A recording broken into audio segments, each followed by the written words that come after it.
So, and you'll be able to get to me there on Twitter, and I have my Facebook page as well. And if you're interested in snowflakes, I have a Facebook page called Mother Nature Snowflakes. So you can hit me at all those spots, and yeah, I'll friend you for sure. Awesome. Well, go follow Tom on social media. Great follow. Check out his snow photography. Hopefully, we can get you a few more snow events up there in the East Tennessee Mountains before winter ends. And we've appreciated you being with us tonight. As always, we thank you for watching the Carolina Weather Group. Remember to like and subscribe our podcast. Send us any requests. If you have any guests or topics you'd like for us to talk about, send them our way. Until next time, have a great one.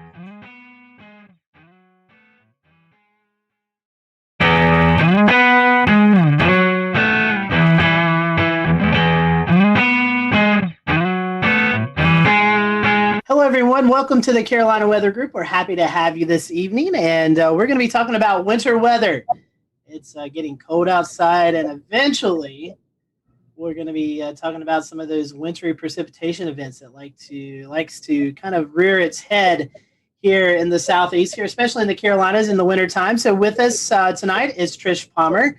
She is the coordinating meteorologist at the National Weather Service in Greenville, Spartanburg, and if you've watched our show you probably remember Trish, but if you haven't, Trish, welcome back. I know recently you got a promotion there in the office to the WCM. So before we kind of get into winter weather, tell us about that position. It's I know it's kind of different from going from the forecast desk to doing a lot of more things, kind of juggling in the air with the new job promotion. Sure, and thank you guys for having me on again. As the warning coordination meteorologist, my job is that I'm now the primary liaison with our external partners, and that means the TV meteorologists, emergency managers, you guys out there in the other parts of media world. I'm also in charge of all of our outreach and preparedness programs.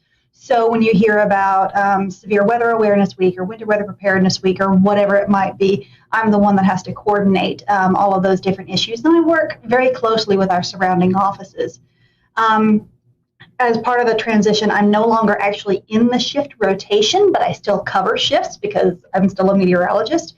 And I have not lost my love for the geeky part of meteorology. I absolutely love it. That's why I got into this. But now with the promotion and my title as the warning coordination meteorologist, getting to work with the partners and establish those relationships and working with the media and helping to bridge the gap between what we do in the Weather Service and what you guys and the TV meteorologists do in taking the message to the public. It's the whole weather enterprise needs to work together really well in order to effect the proper response from the public. And I really enjoy being that liaison and working with all these different facets of the weather enterprise. Forecasting is a big deal, but communicating is another big deal. And you about put half and half now these days with the various ways that we can communicate. And one of those ways that we really want to communicate is winter weather. And it's one that we don't get a lot of storms here in the Carolinas, but when we do, they're pretty impactful. So, Trish, talking about the winter weather products, we kind of start with a winter storm watch, and then it kind of builds from there. Talk to us about these different products and what each product, the criteria is for each of those. Okay, so for a watch, just like any other watch that we might issue, a severe thunderstorm watch, a tornado watch, tropical storm watch is what we had this year as well. A watch means that conditions are favorable for these hazardous weather types to occur, and you need to have a plan in place. You need to be thinking about what you would do or where you would go if that weather event were to impact you. So a watch is basically, we're keeping an eye to the sky, we're watching the weather. Again, have a plan, make sure you're prepared for whatever happens.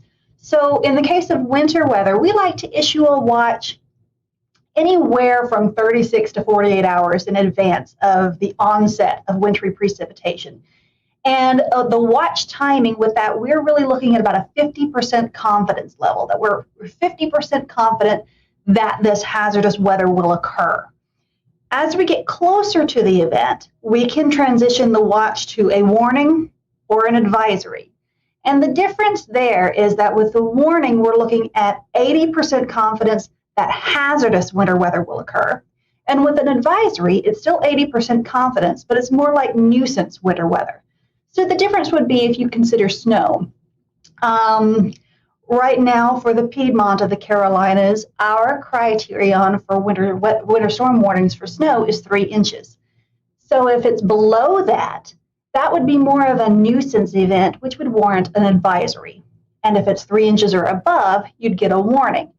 Now, we do have flexibility with our forecasters because we all know that, say, 2 inches of snow in Charlotte at 2 o'clock Sunday morning is very different from 2 inches of snow in Charlotte at 7 o'clock Monday morning, right?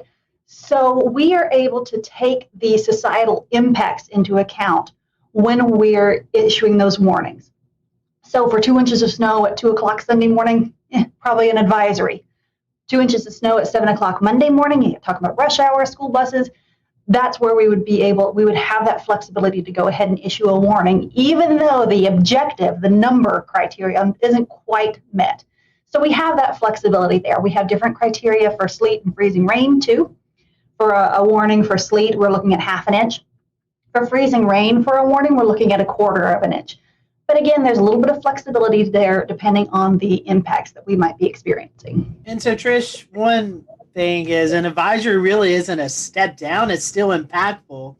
It just, the accumulations are different than what a warning is. And, some folks may see as advisory as, it'll be okay, when in fact it's still going to be impactful to people. Right, especially when you're talking bridges and overpasses. You could still have dangerous areas on the roads, dangerous travel conditions, even with an advisory. Again, going from a watch to either a warning or an advisory, we're going from 50% confidence to 80% confidence. So we're confident that something is going to happen. It's just the scale of whatever that is. So we don't want people to just take advisories lightly. You still have to be prepared, and you still have to take precautions. It's just that we're talking the chances of, say, like widespread power outages and stuff like that would be much less with an advisory type situation than with a warning situation. Right, and Tricia, one of the things that sticks out that I wanted to reinforce is that the criteria for this is it's tailored to each area in your forecast area. Like, for example, the impacts and the impacts are what matters most. So, what would be most impactful for Asheville is different than what would be impactful for Charlotte and Greer. So obviously you're going to have different criteria for those areas, that's what matters, and that's the thing you need to be thinking about, is whether you get this lower level advisory but still important, or the higher level warning, which is even more important, that would be issued for your area. Right, exactly. And we all know that the mountains get more snow than the Piedmont does, right? So our criteria for the mountains for snow is 4 inches, whereas the Piedmont gets 3 inches. And the further north you go, the higher that gets. You go for places like New York, you're looking at 6 or 7 inches, maybe even 8 inches before they get to a warning, because they know how to handle it. They have the resources. The impact isn't as great up there as it is down here. Again, just partially based on climatology. Right. And something else to think about if you're traveling outside this area is that criteria will be different elsewhere. If you go into Raleigh, if you go to Philadelphia, if you go to Chicago, those criteria are going to be different still. Think about the level of impact when you hear about these advisories or warnings being issued. It indicates how serious the event's going to be. Right, and we have the exact opposite in the summer. Down here we can handle the heat a little bit better than people can up north. So if somebody down here may go up north in the summer and it's a heat advisory, whereas down here we're expecting heat indices of 105 for a heat advisories, but up north it might be more like 95 or 100. And we Southerners are like, what? I can't handle 100 degrees. But it's different. It's based on climatology and what your body is acclimated to. Trish, the National Weather Service also issues wind products year-round, but during the wintertime, it gets especially breezy across the western half of the Carolinas, and specifically in NWS-GSP's forecasting area. That's maybe not a winter weather type that most people think about, but it can definitely drive wind chills down and cause widespread power outages. So can you talk a little bit about the criteria for wind products in general? Sure. Well, we've got the wind aspect and we've got the wind chill aspect. And then, of course, we have the winter weather aspect. So when we have a winter event, lots of times we roll them all into one product rather than issuing a whole bunch of different products, because as you guys are probably aware, a wind product is handled by one set of products. It's called a non-precipitation warning, whereas the winter storm and wind chill products are handled by the winter storm products. So it can get very confusing. So we often wrap these in together, and so we can sometimes tweak our criteria to make it match what the weather is looking like. And again, just to make more sense to the residents across the Western Carolinas and Northeast Georgia. So for example, when we issue a high wind warning, that's when we're expecting frequent gusts over 50 knots or 58 miles per hour. That's not uncommon in the northern mountains in the middle of the winter, because we have the jet stream coming down. We've got some really tight pressure gradients that set up often. And anybody who's watched the weather at Grandfather Mountain knows it can get very, very, very windy up there. So you'll see those products a lot. The step down from there is a wind advisory. And that's really when we're expecting winds, 30 to 39 miles per hour with frequent gusts over 40 to 45 miles per hour. Again, we have the flexibility to adjust that. It's been kind of a wet season, so maybe we might issue a wind advisory at wind speeds just a little bit lower. We also know that once we get to wind speeds that are over 35 miles per hour, school buses have a real hard time driving in that. So we're trying to line up our products a little bit more with what the schools are needing from us. And that's part of the communication between us and those decision makers. So they let us know what they need, and we tell them what the weather is going to be. And sometimes it's just easier for us to issue a product based on those more widespread impacts. So when we take the wind and the temperatures into account, then we get the wind chills on top of that too, right? So once we're looking at wind chills below 0 Fahrenheit, that's when we're going to start looking at wind chill advisories, wind chill warnings. Again, it's going to be a little bit lower in the mountains than it would be in the Piedmont. But again, we're not going to, during a winter weather event, we're not going to issue a winter storm warning for 4 inches of snow and then a separate product for -5 wind chills and then a separate product for 40-mile-per-hour winds. We're going to all roll them into one product and then just outline it there in the text. And so, Trish, one more thing, and we'll kind of transition out of the warnings. There is a few more that we've not talked about. And that's one more. That's the ice storm warning. And we've had those occasionally here in the Carolinas. Can you tell us a little bit about that product? Okay. Well, again, it gets kind of complicated with all these different types of products. But we have a winter storm warning and we have an ice storm warning. The difference is that a winter storm warning is considered, either a mix or a mostly sleet or snow event, whereas an ice storm warning is mostly freezing rain. The difference is, again, in the impacts. When we have snow, we don't have quite as many widespread power outages as we might with a freezing rain event, because the freezing rain is accumulating on the power lines, whereas snow doesn't always accumulate on the power lines. The difference is, like, if we could look back to December of 2018, that was pretty kind of an earlier snow event. So there were still some leaves on the trees that hadn't fallen in, because if we can get the roads treated for snow, lots of times the road crews can keep up with it. But ice is a totally different beast, because you've got the power lines, you've got the tree issues, you've got bridges and overpasses. Sometimes you can't even walk. Whereas with snow, you get a little bit of traction just based on the snow itself. So ice storms are a slightly different beast, and we're happy we haven't had a big one in a while. NOAA released their winter weather outlook not too long ago, and it all it takes everything into consideration, the La Nina state that we're in currently, as well as other factors throughout the year. Can you tell us a little bit about that outlook and how it might impact the Carolinas? Well, the outlook, like you said, it takes a lot of big picture seasonal things into effect. And the outlook is developed by another branch of the National Weather Service called the Climate Prediction Center. And these are folks who are climatologists by training. They have a lot of experience in seasonal forecasting, and they look at all of this stuff and they produce this outlook. Now, for us, partially because we're looking at a La Nina year, we're looking at more likely we're going to have above average temperatures through the winter season and below average precipitation. Now, I want to be clear that that doesn't mean we're not going to get any big events. If anybody remembers back in 2011, January of 2011, here at GSP, we had 6.5 inches that year, and that was a strong La Nina year. So it doesn't mean we're not going to get any big events. We actually had somebody call the office and said, well, we're going into a La Nina winter. Does that mean we're not going to have any flooding? No, that doesn't mean that at all. It just means on a seasonal basis, the average temperatures will likely be above normal and the average precipitation will likely be below normal.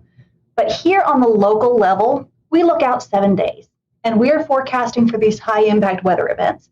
And we're going to issue watches and warnings no matter what the seasonal outlook is, because you could still have an extreme event any time of year. Very important to consider when we live in the South here that one snowstorm can bring you double your normal snowfall in a year. So even though on average we're likely to see a warm and dry winter, it only takes a 1 week long cold pattern to give you above normal snowfalls. So keep that in mind, because what's normal is actually not much. So you can actually get a lot well above normal snowfall for a year just because you got one big snowstorm. Yep. And it's really important for your viewers, your listeners, to understand that they need to be prepared for all types of high impact weather. Don't take a seasonal outlook of, above normal temperatures, below normal precipitation, and say, I can let my guard down. No. You always need to have an emergency kit ready. You always need to be prepared. And so, Trish, talking about that, the forecast, it seems like, with tropics, we get a little sector of that. But with winter weather, we get a bigger sector of seeing these fantasy weathercasts that go out 10, 15 days in advance and kind of show these big monster winter storms developing. But honestly, tell us how hard it is to forecast winter weather here and how those Fantasyland storms that some people like to post, hardly ever verify. You can find a model run that'll say basically anything you want it to say.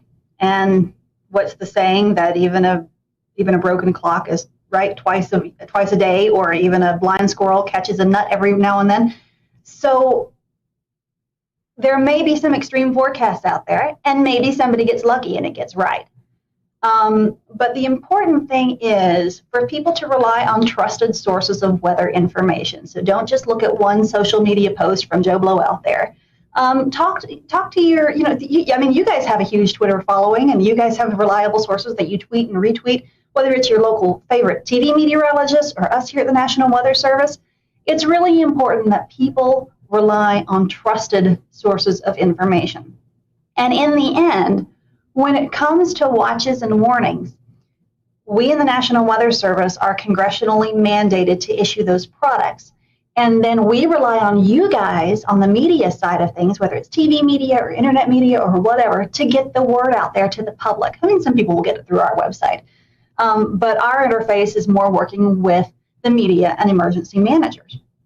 So we really rely on you guys to be the go-between between us and the public. So again, we're the ones that are issuing the watches and warnings, but often it's you guys in the media that are communicating that to the public. So that back and forth interaction is really important. And when it comes down to some random social media post with some random forecast, anybody can be right every once in a while. And a lot of that is just clickbait. They want people to click on them to get likes or followers or whatever. And there's really no point in scaring people with crazy forecasts all the time.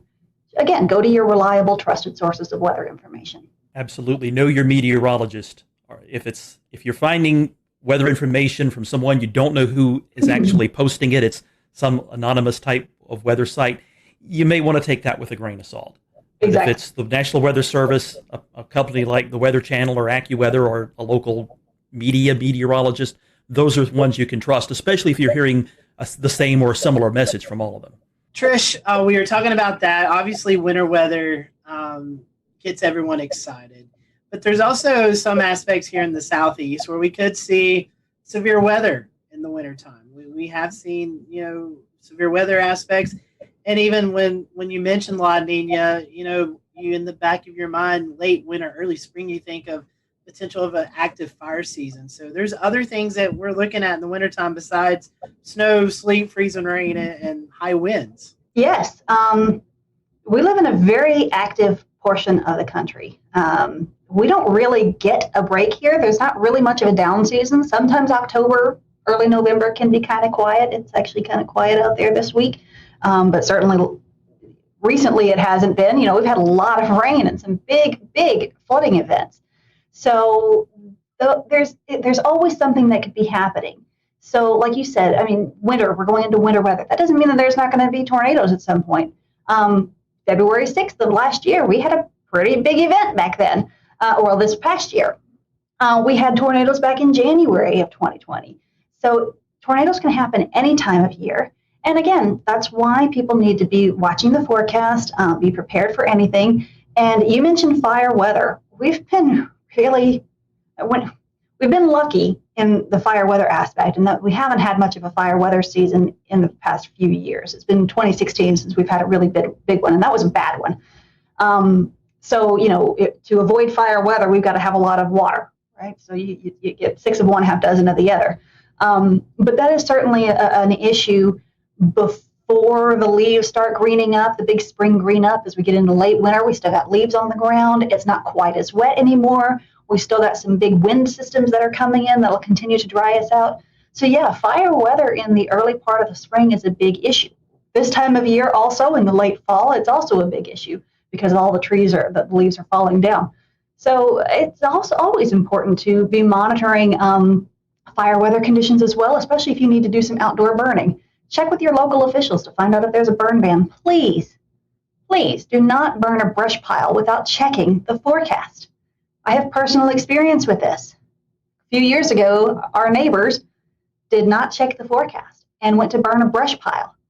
And they left, there was one guy there with a tractor to watch it, and it got out of control. And we noticed more and more smoke. We all happened to be home that day. There was more and more smoke coming by our windows. Our baby girl was up taking a nap. And so my husband goes, he looks, and there's a fire in our yard. So we actually had to call 911, and there were 2 different units that had to come out. We had a 2-alarm brush fire around our house. And then they're first concentrating on a propane tank. And, in the heat of the moment, you don't think about it. But looking back, if I had realized that if I had put the 2 and 2 together, fire, propane tank, I would have completely panicked. In that case, they got the fire out, but it could have been a devastating situation because our mulch was on fire. It was very scary. Our little boy was terrified. Little baby slept through it all, but you've just got to be careful. You've got to watch what you're doing and pay attention to the forecast. So Trish, what are some of the sensible safety precautions that the public can take? We talked about putting together a kit so that you can be prepared, but what would go into that and really tailored towards winter weather? Well, it'll depend on what you're doing and what you need to be doing and your life situation. So if you're at home and we have a winter storm warning and you don't need to be anywhere, and hopefully not, you're going to want to have your standard, a gallon of water per person per day in case you lose power and can't get water, especially if you're on a well. You're going to want to have any medications. You're going to want to have non-perishable foods, and make sure you have a manual can opener for any cans that you have. You're going to want to have extra blankets and stuff nearby.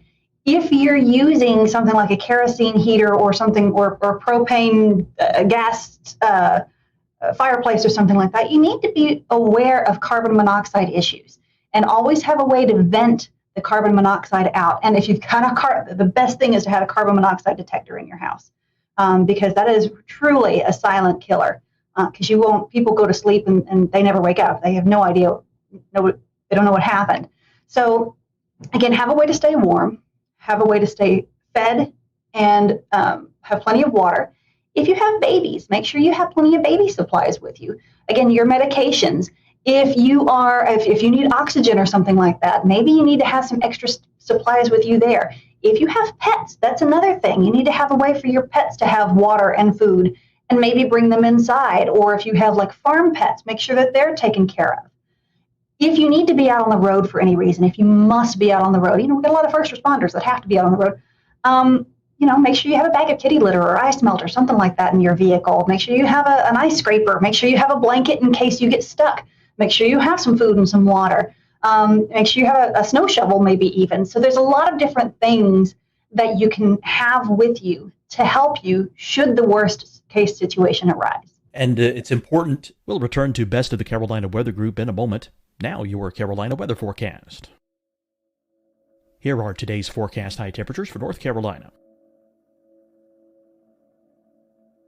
Here are the forecast lows for tonight for North Carolina. Here are tomorrow's forecast high temperatures. And here's forecast rainfall across North Carolina tomorrow. Here are the forecast highs for the day after tomorrow.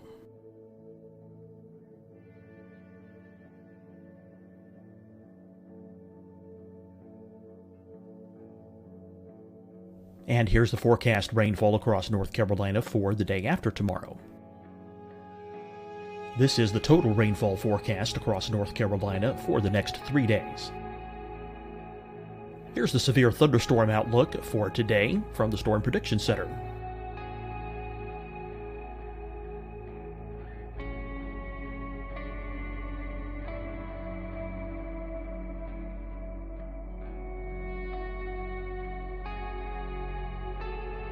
Here are the forecast high temperatures for today for South Carolina. Here are the low temperatures for today for South Carolina. Here's the probability of precipitation forecast across South Carolina today. And here are the rain chances across South Carolina tonight. Here are tomorrow's forecast highs across South Carolina. Here are the forecast low temperatures for tomorrow for South Carolina. And here is the probability of precipitation across South Carolina tomorrow. Here's the precipitation chances across South Carolina tomorrow night. Here are the forecast highs for the day after tomorrow in South Carolina. Here are the forecast low temperatures across South Carolina for the day after tomorrow. And here are the rain chances across South Carolina for the day after tomorrow. And South Carolina's probability of precipitation for that night. Here's the Storm Prediction Center's severe thunderstorm outlook across South Carolina for today through tonight. Here's the Storm Prediction Center's severe thunderstorm outlook across South Carolina for tomorrow and tomorrow night. And here's the Storm Prediction Center's severe thunderstorm outlook across South Carolina for the day after tomorrow through that night. Here's the severe thunderstorm outlook for today from the Storm Prediction Center.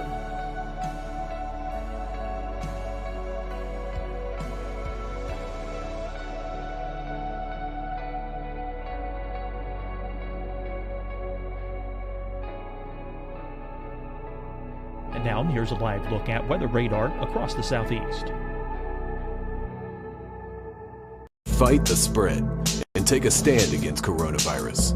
Wear a mask in public. Stay at least 6 feet apart from others. And get tested. Join us and fight the spread. Visit scdhec.gov/COVID-19.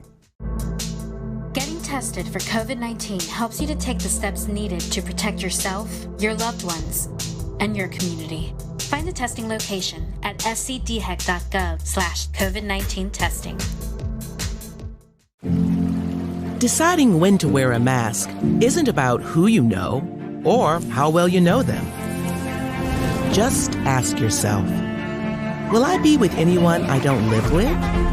If the answer is yes, get behind the mask. Help slow the spread of COVID-19. Get behind the mask. Learn more at covid19.ncdhhs.gov. Hi, everyone. I'm Dr. Mandy Cohen, Secretary of the North Carolina Department of Health and Human Services. And when you follow the 3 W's, you protect your family and your neighbors from COVID-19. When you leave your home, practice your W's. Wear a cloth face covering, wait 6 feet apart, wash your hands often. Wear, wait, wash. We're in this together. Stay strong, North Carolina.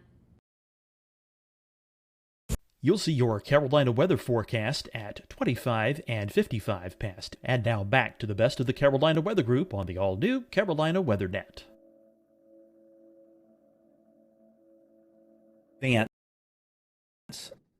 Yes. When, like, for example, current times when the weather's relatively quiet, advanced planning is the key to being ready when things happen. be them a weather disaster or something else.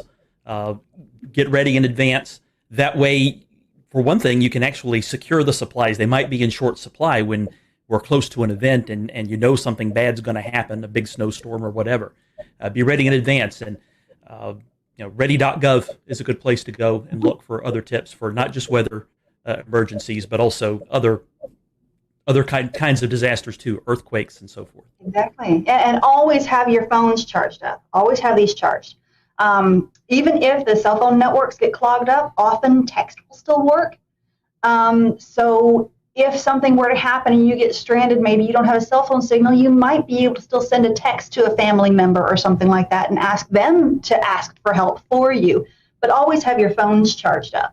That's a big one too. Especially going into a big event, just keep it plugged in overnight and just have it there. There are lots of like manual battery chargers that you can get. You can get crank chargers, crank radios, and stuff like that. So there's lots of different options out there. Well, Trish, speaking of winter weather, we'll kind of close with this.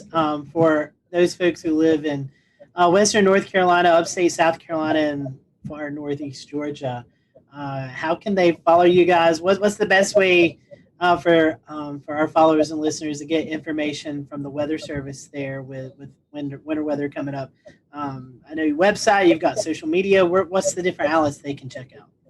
Well, like you said, our website, weather.gov/GSP for Greenville, Spartanburg, weather.gov/GSP. That's going to have all of our latest information, the most official information. We do have Facebook and Twitter at NWSGSP. Facebook and Twitter, social media is not an official source of warning information, okay? Because sometimes that can go down. Sometimes our meteorologists get overwhelmed and we can't always keep some of that updated. A lot of that auto posts. The other thing is that Facebook algorithms sometimes don't always show you the most recent posts. So we have stopped posting warning information on Facebook because we've had a lot of complaints from people getting old warning information instead of new warning information. So we'll use Facebook more to post precautionary and preparedness activities and actions. And we might use Twitter more for the actual warnings and advisories, those kinds of real-time, what's going on right now situations. We love to get reports from people. We don't know what's happening basically anywhere except outside our office. And we have these little bitty windows. We can't see very far. So it's really important for people to tell us what's going on out there. And that's not just winter. That's all year round. If you see a tree that comes down, let us know. If there's a thunderstorm out there and it's causing, there's flooding on your road, let us know because we don't always know what's going on at the ground. So get out there with a ruler, take a picture of the ruler. Those are the best. If you can take a picture of the ruler in the snow and then tweet it to us at NWSGSP, or if you go to our website, there are places that you can report your weather there. We really, really, really appreciate that information because that helps us to understand what's going on out there so that we can then adjust our thresholds. That's all good information. Trish, we certainly appreciate you joining us, and fingers crossed. I know I like winter weather. I believe you like winter weather. I know Evan loves winter weather. Frank, I know you've had your winter weather in Pennsylvania, so you might want a little bit of a break. But yeah, I'll take this La Nina winter. Hopefully it's at least 60 degrees every day from now through March. I'll be fine with that. But for the rest of us who are wanting winter weather, we hope that we'll get some. And Trish, we thank you and your crew down at GSP for all you do. I know it's been a very busy year, and maybe we can get one or two winter weather events and then let you guys get a little bit of a break. Maybe we can. And we really appreciate you guys because, like I said earlier, we really rely on you guys in the media, whatever type of media it is, whether it's television or social media or podcasts and videocasts and all of this stuff. Again, we rely on you guys to be the go-between between us and the public. And we appreciate the efforts that you guys make to help in that regard. We're honored to do it and honored to help you all out any way we can. And we thank you guys, our followers. Give us a like on this podcast. Let us know if you found this information valuable to you. And be sure to follow GSP on Facebook and Twitter and let them know what you are seeing this winter season. So for everyone here at the Carolina Weather Group, hope you have a great evening, and we will talk to you soon.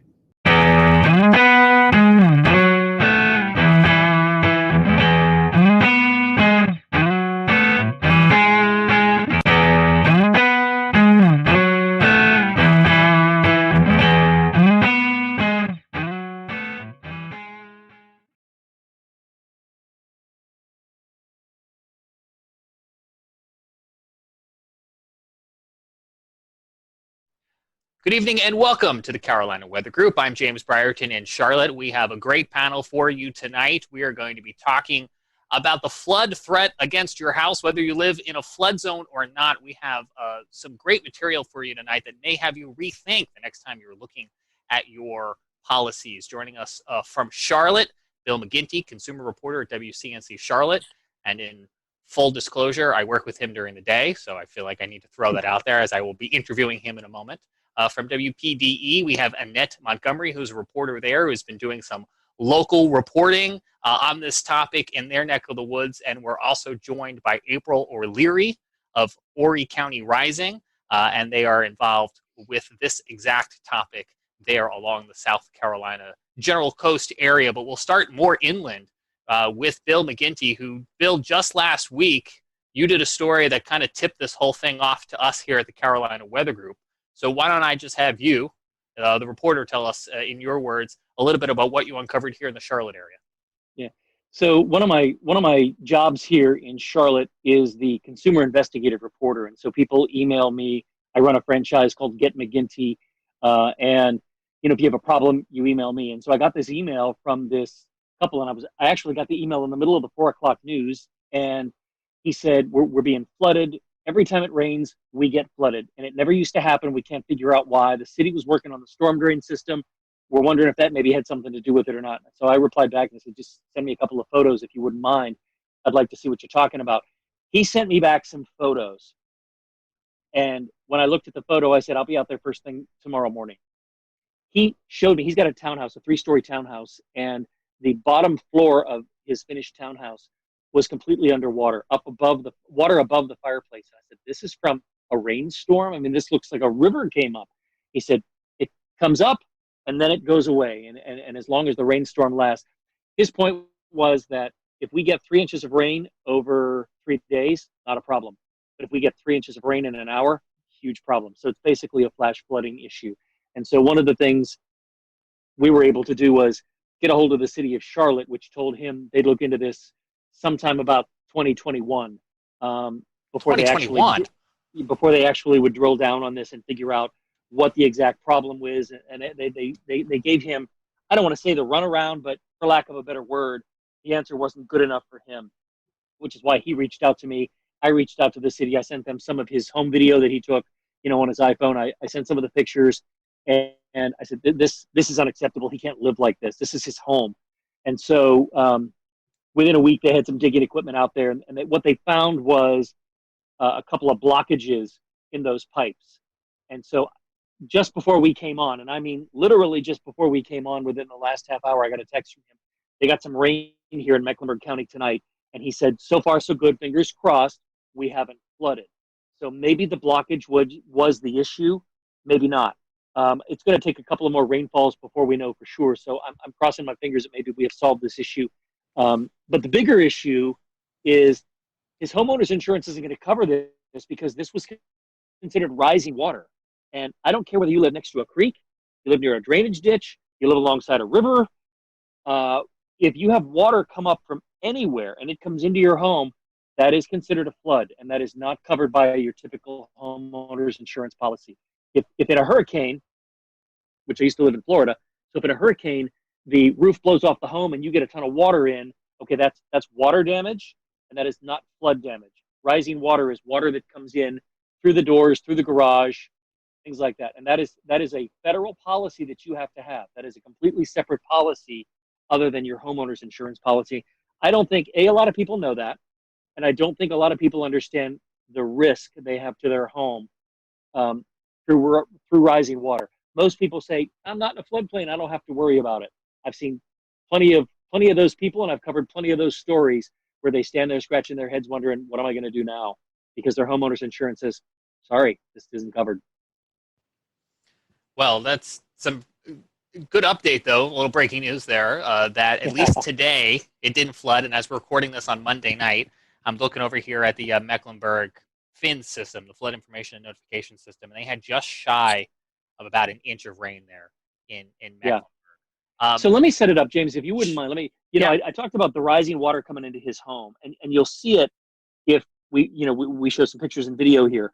But the bottom line is, his townhome, if you can imagine this, runs this way, but the back of his town, the driveway runs down. And so you've got 4 townhomes, and the first one up at the street level is street level. But his is higher because the driveway slopes down in the back. And of course, because the driveway slopes down, you need a couple of grates down there that lead to rain runoff. And that's what was backing up. And it, of course, backs up to the lowest point, and the water came into his house.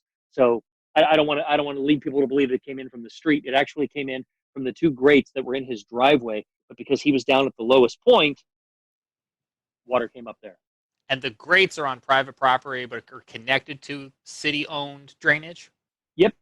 It's a stormwater drain. But think of what's out in your street. If you go out and you look at your street and you see those grates in the corners of the streets, that's a storm drain. And that's basically what he had, but flat in his driveway. And people will probably know from looking at those, you'll sometimes see the little placard on them that says, do not drain liquid oil and such down into those, because they're connected to the streams and the creeks and the waterway. 100%. Which in Mecklenburg County, as I think a lot of other places, but especially here in Mecklenburg County, where we have the urban development, all of that infrastructure is needed for anyone who doesn't live here to drain off into our nearby creeks in order to keep that water flowing, ideally away from your house. Ideally. The gentleman you talked with, in terms of repayment, is the city offering anything in terms of mitigating this flood damage to his home? Well, that's the next part of the story. Step number 1 was to get the flooding stopped and to get them out there and to dig into the ground and find out what was the problem. Was it a blockage? Was it pipes that were too big flowing into a pipe that was too small and it just couldn't handle it, backed it up? So step number 1 was getting the flooding stopped. But to answer your question, that's where the lawyers get involved, and that's where the city's legal department gets involved. And they're having conversations with him that right now I'm not privy to. But, in my experience, and I'm just cutting him out of it, but in my experience over 31 years, watching people wait for repayment from some kind of a government entity, I'd say it's about 50-50 as to whether you're made whole or not. Can the city be held liable for the first flood because they didn't know there was a blockage? Should they have known? It's what did you know and when did you know it? And so as soon as they were alerted to the fact that there was a problem, okay, now maybe they didn't act swift enough, and maybe there's a lawyer, his lawyer, that will make a compelling argument enough to say, hey, wait a minute, we alerted you that there's a problem. So that's where it gets sort of tricky, James, is that what are they really responsible for? The first flood or the following 7? And that's a good question. And, I'm looking forward to following it.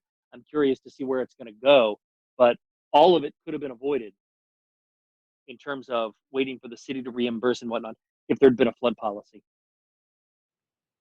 It really struck me.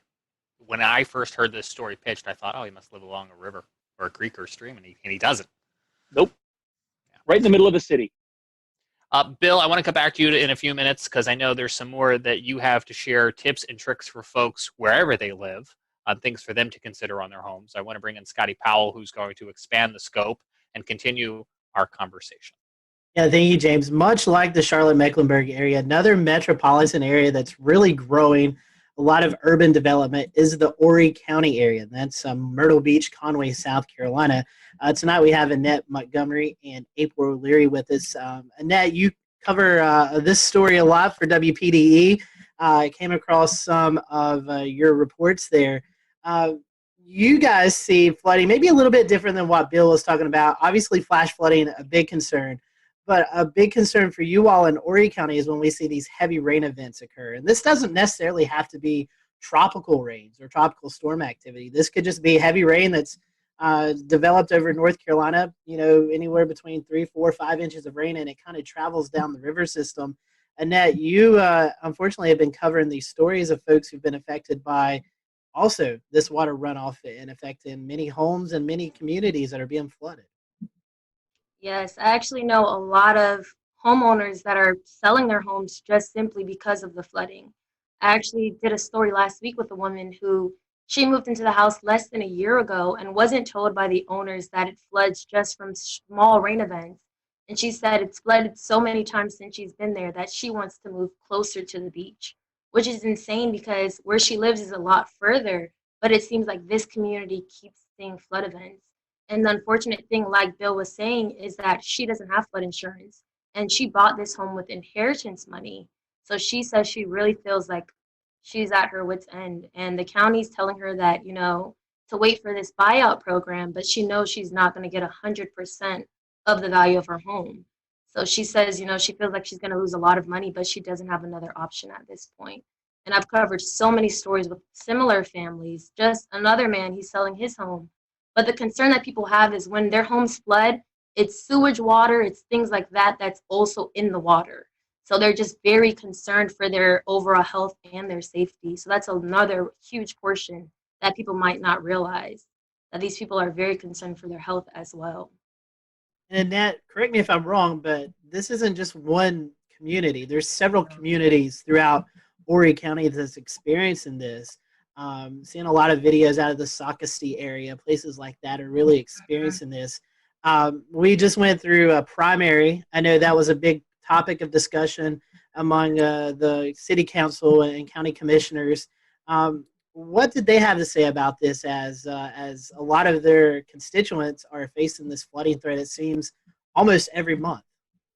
Yes. Just last week, I spoke with County Councilman Cam Crawford, and he tells me right now city leaders are looking into, and county leaders are looking into this relocation program, but they're waiting on money from HUD.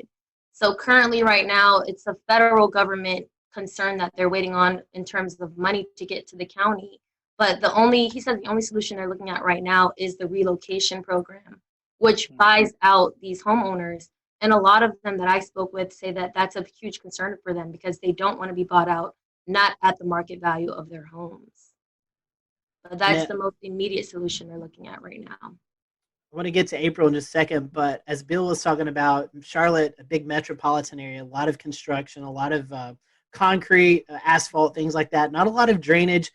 Horry County also experiencing kind of a big boom, a lot of folks, businesses, housing developments moving into that area. So is that playing a factor into this flooding as well? Definitely development, and I know April's probably going to speak to this too, but definitely a huge, huge, huge concern for a lot of the people living here is that a lot of these homes and developments are being built on wetlands.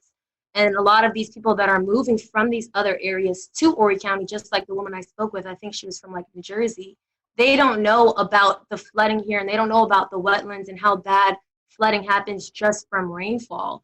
So a huge, huge, huge portion here and a huge thing that people focus on when they're speaking to these county councilmen is that, development cannot happen on wetlands. And that's something that happens quite frequently.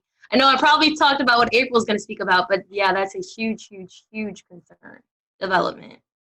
Well, April, I want to bring you in. You run Horry County Rising, and this is a nonprofit group.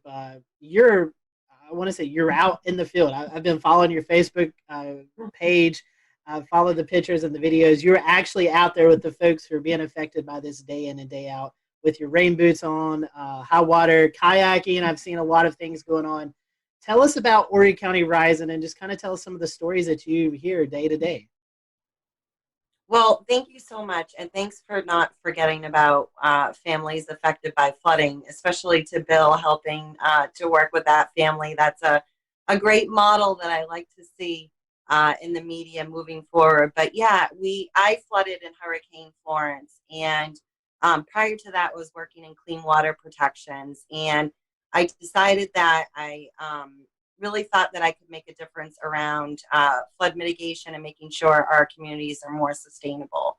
Kind of seeing the trends and seeing the historical trends, both leading to loss of life, but also an increase in damages. And so I quit my position and created Horry County Rising. We are a social welfare organization trying to work with this vulnerable population around flood mitigation, but also trying to propel the government to have a plan.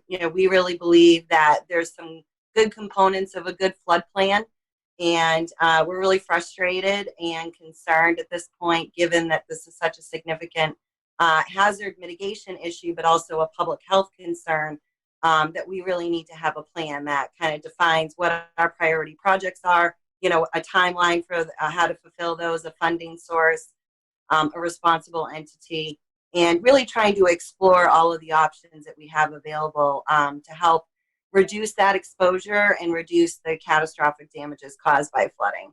And so, yes, we actually flooded twice this year. We flooded in February, and we also flooded in the first week of June.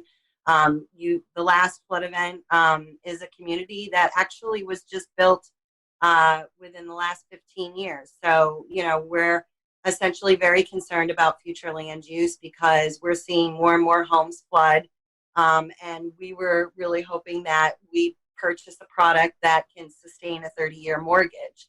And maybe even possibly sustain families and generations of families. And what we're seeing is we're not even getting halfway there to that 30-year mortgage, that these homes that were just constructed 15 years ago on the ICW continue to flood, continue to be rebuilt, resold to another unsuspecting homeowner.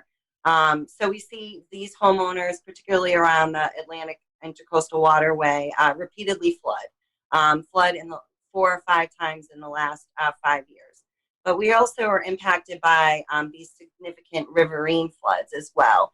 So that's, you know, events like Hurricane Matthew, Hurricane Florence, where we saw historical river crests. Hurricane Matthew broke Hurricane Florence's record level by 3.21 feet. It was the largest, most historical flooding event to hit this area. We've been fortunate. We haven't had too many storm surge impacts as of late, but we certainly do see concerns with flash flooding, much like you talked about earlier, Bill, where you know, our infrastructure is aging. It was based on this assumption that we would have consistent historical rainfall trends, and naturally these really significant events, these high peak rainfall events, contribute to those flash flooding impacts, and we see damages as a result of that as well.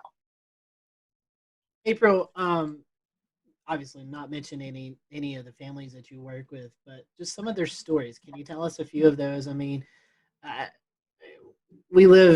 don't live near the coast, and I know coastal areas always hurricane threats there. We experience flooding up here in Western North Carolina, but we don't experience it like you guys do. I mean, it's just a constant, like you said, already 2 times this year, not counting all the previous years. What's their stories like? What are they telling you? I mean, I know you're the advocate for them, that you're going out and trying to spread the word. So what do you hear from these families? The first initial response, I think, to any kind of catastrophic flood event is, you know, how do I control this water? But, you know, we're really trying to focus and shift that perspective and really kind of explain that this isn't a water issue. So, you know, so to speak. Yes, we're seeing high peak rainfall events, more flooding, obviously as a result of rainfall events being more frequent and more intense. But, you know, this is a people problem. You know, it's just a flood if there's no capital investment in that area. You know, we won't see catastrophic damages. So it's really about understanding what your exposure is and understanding what your risk is, and doing all you can to mitigate that risk and reduce that risk. Annette touched on it. A lot of families, we have about 80 families that are interested in that flood mitigation buyout project that should be available, but we're competing with 10 other counties, and there's only 35 million. So we're going to have a serious unmet housing crisis in the middle of a huge growth and population boom. So a lot of this is just really smart future land use. I also think we're a particularly vulnerable county, so we're among the top 5 hazardous counties. We should probably exceed those federal standards and those regulations, given that we're particularly vulnerable to flooding. We have a 100% probability of flooding if we get a hurricane. We'll return to Best of the Carolina Weather Group in a moment. Now your Carolina weather forecast. Here are today's forecast high temperatures for North Carolina. Here are the forecast lows for tonight for North Carolina. Here are tomorrow's forecast high temperatures. And here's forecast rainfall across North Carolina tomorrow. Here are the forecast highs for the day after tomorrow.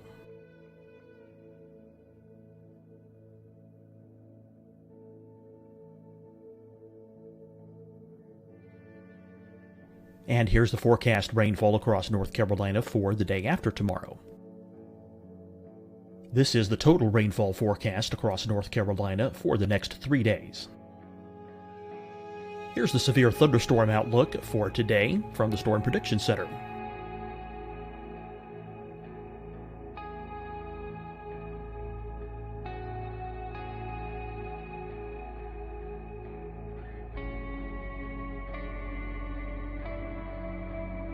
Here are the forecast high temperatures for today for South Carolina.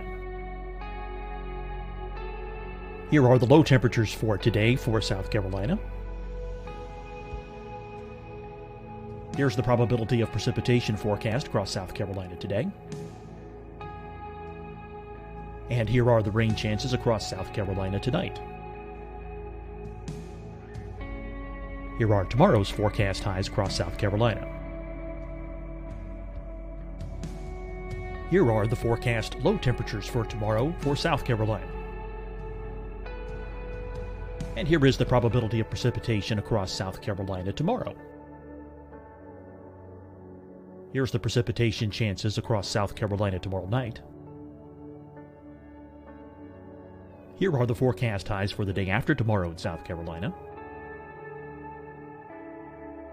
Here are the forecast low temperatures across South Carolina for the day after tomorrow. And here are the rain chances across South Carolina for the day after tomorrow. And South Carolina's probability of precipitation for that night. Here's the Storm Prediction Center's severe thunderstorm outlook across South Carolina for today through tonight. Here's the Storm Prediction Center's severe thunderstorm outlook across South Carolina for tomorrow and tomorrow night. And here's the Storm Prediction Center's severe thunderstorm outlook across South Carolina for the day after tomorrow through that night. Here's the severe thunderstorm outlook for today from the Storm Prediction Center.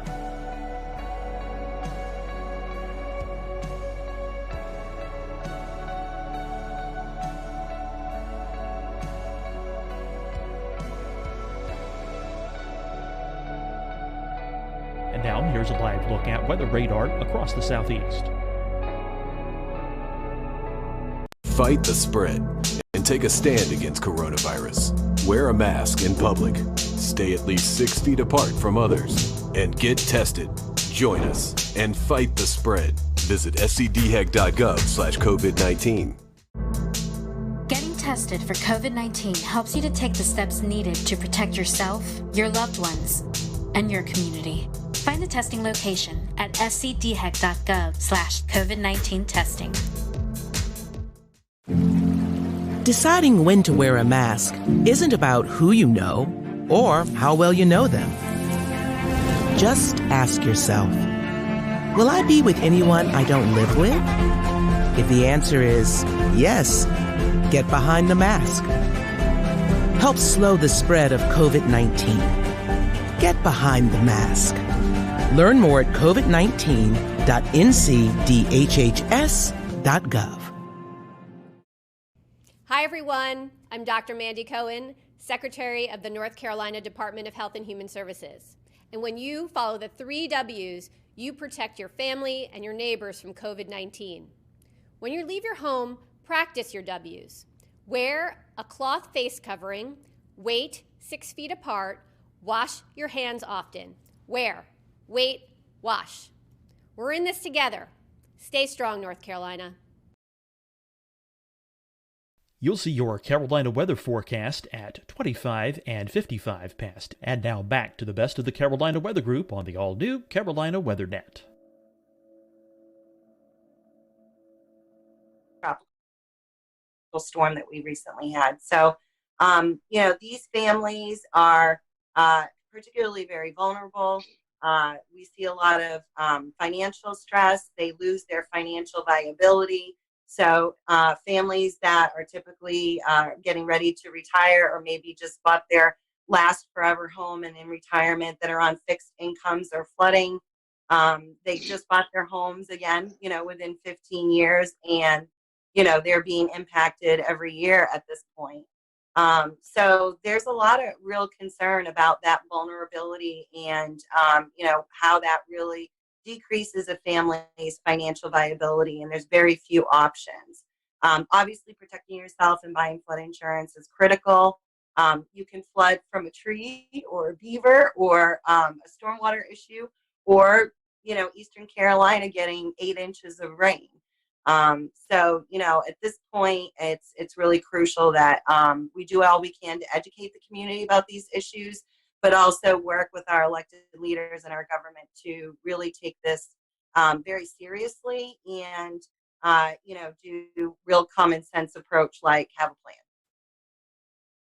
Annette, one more question for you. You had an article or a news story out last week, June the 15th. Some flooded homeowners in the Socastee area actually planned a protest to make their voices being heard to officials. Can you tell us a little bit about that?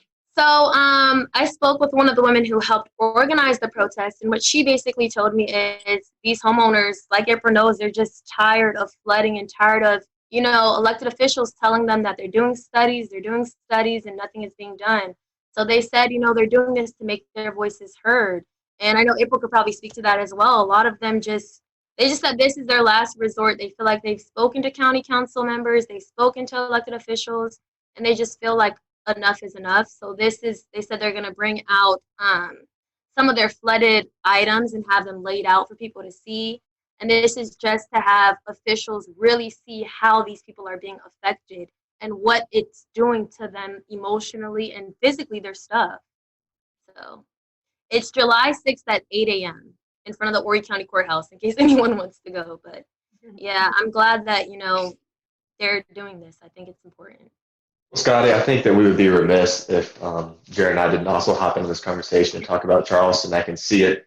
I can see Jared cracking a smile every time you guys mention street flooding, because living in downtown Charleston, this is also an issue that we face regularly, at least once every couple of months. And it just like I said, it's a combination of water table issues, salt water getting into the pipes, as well as just freshwater flooding. So it's kind of a combination of everything, and blockages and sewers, and just it's a mess. But there's a real social problem where if you drive around downtown, you'll notice a distinct difference between higher and lower income portions of the area. A lot of the higher income areas in these homes, they're well off the ground. They're at least 5 feet above street level.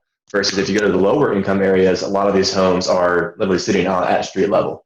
And both areas typically flood in heavy rain events. But unfortunately, one area sees significantly more damage than the other, just because of the way that the infrastructure is in that portion of downtown. So everyone has a plan. When the heavy rain starts, people start coming out and laying out sandbags. And that shouldn't have to be where we go to every time we have a thunderstorm, but unfortunately it is.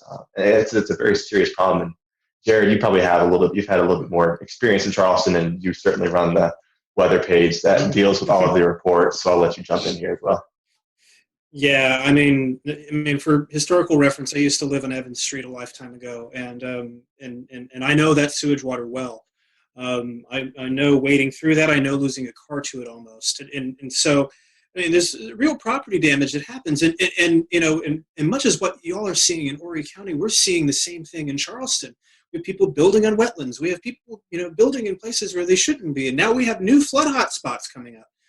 Meeting in Hugie Street used to never flood. Used to be that was a clean getaway. That was an escape route from downtown when many other arteries were closed. And now it's got the same problems. You're building right at the base of the Ravenel Bridge there, and now it floods. And that's just within the last year kind of thing. And it gets up 6.7, 6.8 feet, and it floods all around the low income housing right around the Citadel. And it's just like, and this happens. There's no advisories, nothing like that, and you get a coastal flood statement at 6.8 feet because it doesn't affect a large enough area, but it affects those people. And so, we've got, Evan is dead on when he said we have an inequality issue when it comes to this. And suffice to say, these problems that you're seeing there are endemic up and down the coast. You have, and you can't help but wonder. There's been scuttlebutt in Charleston about them just not insuring these places anymore. Mm-hmm. and that is when you're going to finally start to see some change, because when they won't insure them anymore, then you'll start, then people will be rethinking their views. We've got, we've got a major issue. It's just a tide, just a thunderstorm. We had a thunderstorm about a month or so ago. We had a thunderstorm set up just off the coast. Sold out a little bit, had a water spout with it, but the problem is on the north side of that storm, the rainfall rates have become so enhanced, it rained 5 inches in an hour. Wow. We're seeing more and more of those kinds of events. The Army Corps of Engineers is studying a seawall. They're gonna build a wall in the Battery, make the floodwaters pay for it, I guess. I don't know. But it's like, okay, well, that's all well and good, but that's not going to solve the problem, as Evan said, of the water coming up through the drains. And then you have the water coming up through the drains, so we have these things called check valves. And when the tide hits a certain height, check valve kind of clutches and fills the drain, and then no water comes in. But what if it rains on top of it? Then that has nowhere to go. So when you're trying to fight the laws of physics, generally speaking, it's not going to go well for you. And we're learning some very expensive lessons in Charleston right now. I mean, they're pumping millions and millions and millions of dollars into this, but sea level keeps going up. We keep getting these heavy rain events. I mean, us, Charleston, Beaufort, those areas, Horry County, Myrtle Beach area, all the way up, Wilmington, we've got problems. I mean, we've got big, big problems. I don't know if people who listen to this show on a regular basis are thinking, I haven't heard Jared that much in like a year. Jared is really passionate about this, and some great points there, Jared. And that's what I was. I don't know, Jared, if in the years we've been doing this show, I've ever seen you that fired up. I love it. It's a big problem, and it's a big problem. It's just one of those things. It's just so self-inflicted, and it just keeps happening. It's like, that's not cool, man. That's not cool. I'll shut up now. April, in this cycle of proposing, planning, and building, and we loop around again, in your experience, where do we start the problem solving? At what point in this cyclical wheel? Your backyard, right? So you want to have a backyard perspective. You want to pay attention to your county planning commission. You want to review future land use projects. You want to educate yourself about the special flood hazard areas. You want to make sure you speak up, whatever district you live in, and work with your elected official and let them know your concerns about whether that project will increase flood risk or exposure. And I think, making sure you take advantage of public input opportunities at a council level. And then I also think, there's so much value in coming together. Like Horry County Rising really takes care of our own. And we provide a forum, but also a support network. So we're all learning from each other. And I think there's just something so powerful about that, because every day we're growing and growing, and we're learning more and more. And we took it from, just 80 people to 25,000 in 1 year. So I'm really optimistic. I have a lot of hope. And I think it's really important that when you're in this line of work, that you can remain hopeful and be optimistic. But I think it's really important to look at this from a vulnerability perspective, and really make sure that we critically look at some of those socioeconomic vulnerabilities, and make sure that whatever decisions that we make, that they are benefiting our socioeconomic factors and communities. So that piece is really crucial. And obviously trying to overcome those deficits. There's not enough money. We're always going to have more need than we do funding and resources. So partnerships and engaging with other stakeholders like all of you is really critical, and being engaged is critical. Bill, I want to bring you back into the conversation because at the start of our program tonight, you were telling us about a gentleman here in Mecklenburg County who fell victim to urban flash flooding. You know that I recently bought a house. And when we bought our house, I looked at it, it's atop a hill, and water should flow away. But tell me, Bill, what other things as a homeowner do I and all of the other homeowners out there need to be considering to put ourselves in the best position we possibly can? All right. First of all, let me apologize for my lighting because it got dark on me. I'm outside. I'm just glad you're enjoying the beautiful Carolina weather. Yeah, I'm not telling those stories, although it may look like it. But okay, so I don't care where you are. You should entertain the idea of a flood policy. They are not that expensive, and I will tell you, it's the first thing people tend to cut out of their budget. Now, I'm going to circle back around to something I think it was Scotty said before about when are they just not going to insure? Well, you know what? People need mortgages to buy some of these places, and so if insurance won't insure it, then you can't buy it. And so I think he raised a very good point there. That when insurance gets tired of paying for these bailouts and gets tired of, we used to say the same thing. When are these people along the beach going to quit building homes along the beach? When we know this area gets hit by hurricanes all the time. Well, they're going to keep rebuilding as long as insurance pays for them to rebuild. And so it's sort of the same problem here. I lived in Tampa. I lived in flood zone 3, so I lived at the very top of Tampa Bay, literally the bay. And so I was in flood zone 3, which meant A, B, C, so C. I was not going to flood. It had to get like 2 miles inland. But a Category 4 hurricane would push that water inland, no problem. So I thought, you know what? I'm going to be proactive. I was young. I had flood insurance. But as soon as our firstborn came along, I thought, all right, I got to slash the budget. What's going to go? And it was my $200 a year flood policy that went. And I thought, you know what? I'm not going to need it. And as it turns out, I didn't need it, but I rolled the dice. And now that I'm older and wiser, I would tell people that even if your real estate agent who's trying to sell you something, or the buyer who is trying to sell you something tells you you don't need a flood policy, don't listen to them. You make that decision as to whether or not you need a flood policy. I've got a creek nearby here where I just bought this house a few months ago. I don't think it's anywhere near anything I need to worry about, but I'm going to get a flood policy. It's just good protection. I think as long as people want to live near the water, and Charleston is a beautiful area, you know what? People are going to continue to build near the water because it's tax revenue. It's a lot of money for the county and for the city. And so to put up those opulent properties and then sell them for megabucks, you bet. They're not going to be around when the floods come up, but they're going to have their hand out when they want the tax revenue. So I think as long as people are willing to buy those properties and live in those areas, even with the risk, they're going to continue to do it. It's not anything that's going to go away anytime soon. The only thing you can do to mitigate this for yourself is to buy a federal flood insurance policy, and it's under $200 a year.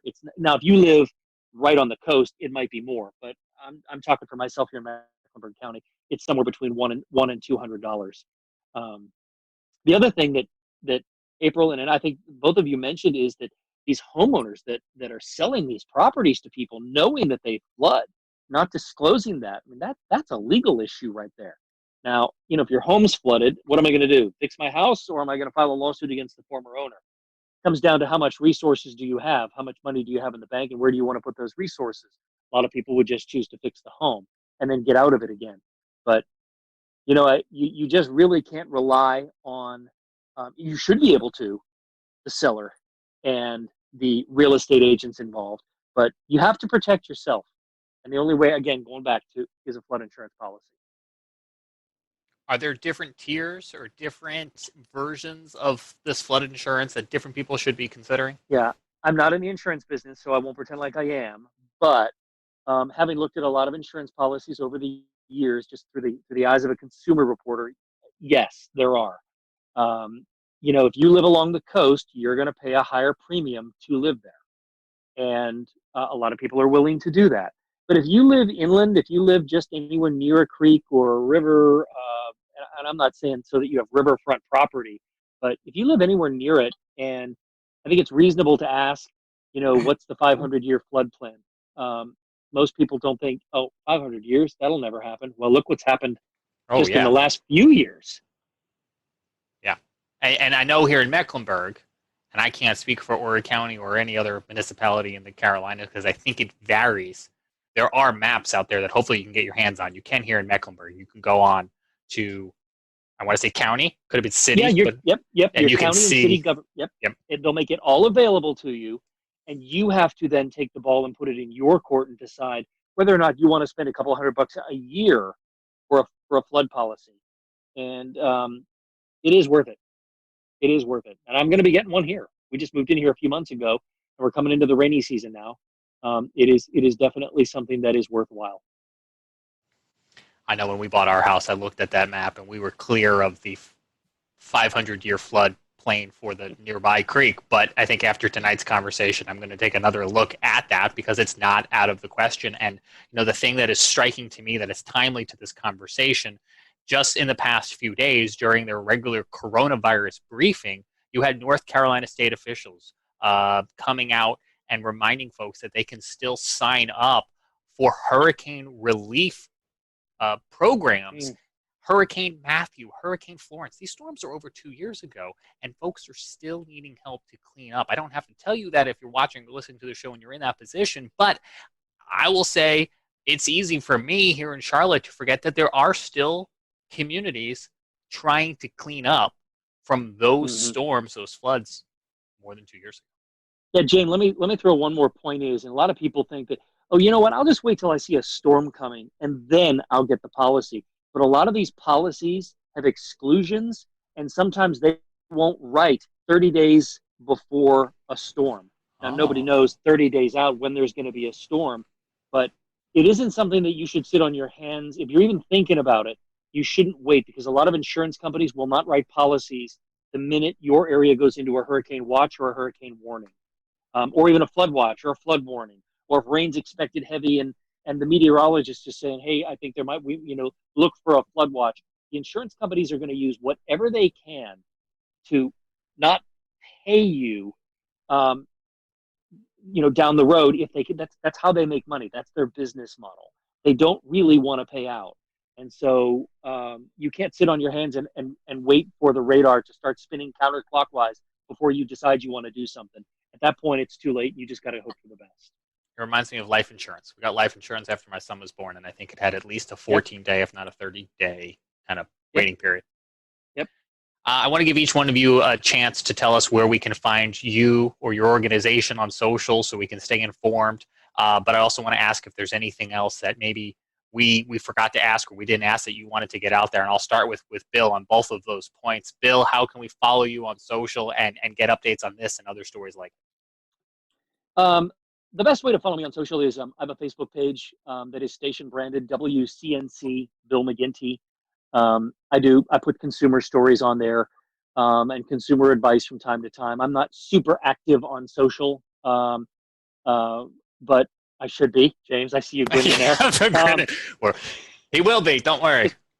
Right. But you can also find, my consumer reports on WCNC.com. I just made up for it right there, James. WCNC.com and our WCNC Facebook page. They take a lot of the content as well. I just think that it's better to tell your friends and family members if they live anywhere near a body of water that they at least investigate a flood policy. You might be surprised how cheap it is, and it's one of those things. It's like life insurance. You don't. And I had a family member that needed the life insurance after signing up for it, and you know what? It made all the difference in the world in terms of childcare and things like that going forward. So I know we hate paying those premiums, but boy, I'll tell you, when you see rising water coming up, you're going to be darn glad you did. And I think those are some good takeaways, Bill, because I hadn't thought about that waiting period for the flood insurance. And we are just into the start of hurricane season with 4 tropical cyclones thus far here in the Atlantic Basin. Annette, how can we follow you? You can follow me on Twitter at AnnetteMTV and then Facebook at Annette Montgomery WPDE. And like Bill said, I'm going to brand my station, WPD.com. You can find my stories there as well. Right? Hey, you got to plug them, right? You got making a lot of bosses happy. That's right. April? We have a Facebook group called Horry County Rising. Our website is horrycountyrising.com. And the only thing I just wanted to add was I just wanted to thank you all for doing this today because, these families, your home is supposed to be your sanctuary and where you feel safe. And these families lose that after you flood. And so I think the more we can keep having this conversation, the better. So thank you so much. And we appreciate you all and your time tonight and your expertise in joining us here on the Carolina Weather Group. And we'll remind folks at home that if you're dealing with an issue or have something on your mind that's weather related, you can always hit us up here at the Carolina Weather Group. Or if you're in any one of these areas and you need to get McGinty or Annette, we need to come up with, do you have a franchisee name yet? We need to come up with one. If you need to get Annette, you can do that as well too, to have them help you out in some of these situations. So on behalf of the Carolina Weather Group with Jared in Charleston and Evan physically sitting in Asheville, but with Charleston in his heart, and Scotty Powell in the mountains, I'm James Brierton. Thanks so much for joining us. We'll see you back here next week for another edition of the Carolina Weather Group.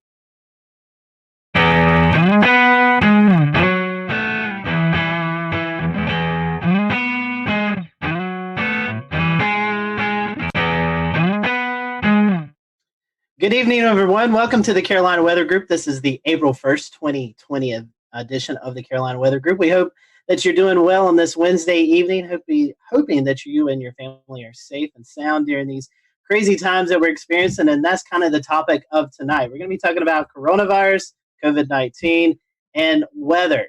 We still have weather going on during this crazy time that we're experiencing throughout the country. And in fact, tonight, we're going to be talking to Ryan Vaughn, who was covering a EF3 tornado that struck in Jonesboro, Arkansas, this past weekend. So we're looking forward to that. We are streaming live right now on our many streaming platforms. So if you'd like to interact with us tonight during the conversation, just drop a comment in the Facebook Live or the Twitch or Periscope link, and we will monitor those throughout the show. And James, I'm going to toss it off to you because you have been working from home for the past couple of weeks, and we're starting to see more and more people work from home. And so I know it's been a crazy time for you and everyone involved in TV media. It's been a very interesting time indeed, Scotty, because everyone has kind of moved very quickly, whether they liked it or not, real fast into the cutting edge technology of 2020. Everyone suddenly knows what Zoom conference is. It wasn't but 3 weeks ago when we would be booking guests for the show saying, hey, we're going to send you a link to a Zoom conference, and then had to proceed to explain what Zoom conference is. We do not have to do that anymore with so many folks using Zoom conference or similar products. So we're going to be talking to Ryan here in just a moment about his experience this weekend with him and his team covering a very severe and significant incident in Jonesboro, Arkansas. We also have Brad Panovich on with us tonight from WCNC Charlotte, who is very comfortable in his home studio. You've seen his weather video blogs many a times, and now that is his TV space as well, too. And we're also going to be talking with somebody here in Mecklenburg County who does some paramedic work about what this means, the coronavirus means for their line of work, too, because as Scotty mentioned, the weather is still continuing to happen. We had a line of storms roll through South Carolina yesterday, prompted numerous severe thunderstorm warnings down in the Charleston area. Luckily, we didn't have any tornado warnings to account of, despite having a tornado watch, but it was a much different story this past weekend in Arkansas. Let's bring in Ryan. You were actually working from home, and you had your other meteorologists back in the station. Just bring everybody up to speed if they're not familiar with what took place this past weekend. Okay, so typically in a severe weather situation, we would all be in the studio. We were going into this, we were low-end severe weather threat. we knew. We'll return to Best of the Carolina Weather Group in a moment. Now your Carolina weather forecast. Here are today's forecast high temperatures for North Carolina. Here are the forecast lows for tonight for North Carolina. Here are tomorrow's forecast high temperatures. And here's forecast rainfall across North Carolina tomorrow. Here are the forecast highs for the day after tomorrow.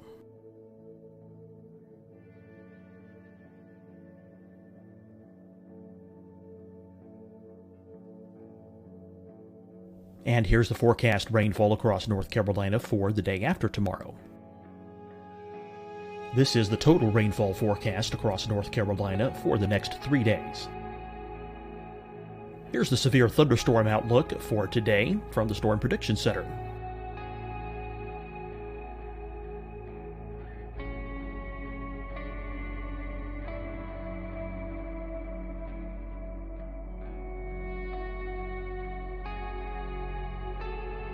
Here are the forecast high temperatures for today for South Carolina.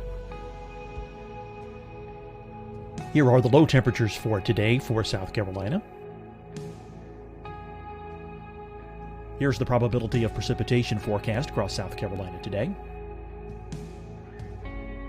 And here are the rain chances across South Carolina tonight. Here are tomorrow's forecast highs across South Carolina.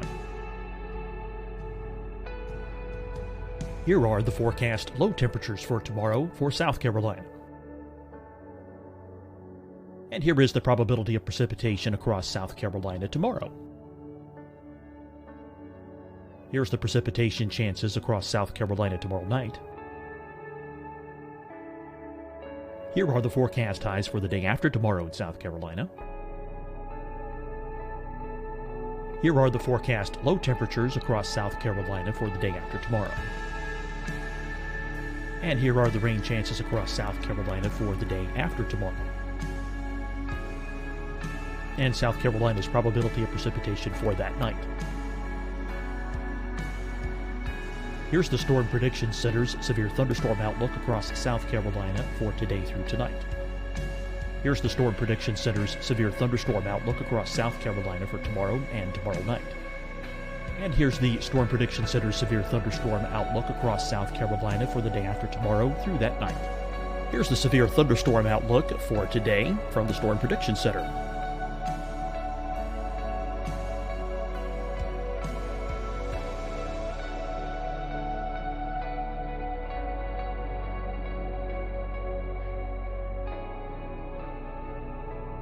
And now here's a live look at weather radar across the southeast. Fight the spread and take a stand against coronavirus. Wear a mask in public. Stay at least 6 feet apart from others. And get tested. Join us and fight the spread. Visit scdhec.gov/COVID-19. Getting tested for COVID-19 helps you to take the steps needed to protect yourself, your loved ones, and your community. Find the testing location at scdhec.gov/COVID-19 testing. Deciding when to wear a mask isn't about who you know or how well you know them. Just ask yourself, will I be with anyone I don't live with? If the answer is yes, get behind the mask. Help slow the spread of COVID-19. Get behind the mask. Learn more at covid19.ncdhhs.gov. Hi, everyone. I'm Dr. Mandy Cohen, Secretary of the North Carolina Department of Health and Human Services. And when you follow the 3 W's, you protect your family and your neighbors from COVID-19. When you leave your home, practice your W's. Wear a cloth face covering, wait 6 feet apart, wash your hands often. Wear, wait, wash. We're in this together. Stay strong, North Carolina. You'll see your Carolina weather forecast at 25 and 55 past. And now back to the Best of the Carolina Weather Group on the all-new Carolina WeatherNet.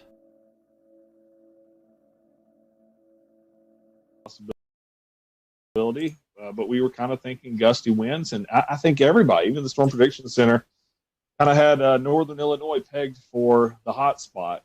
Well, tornado warning comes out for one of our southern counties, and we had already kind of discussed that, okay, in the interest of social distancing, and we were already kind of playing that that role was already kind of unfolding.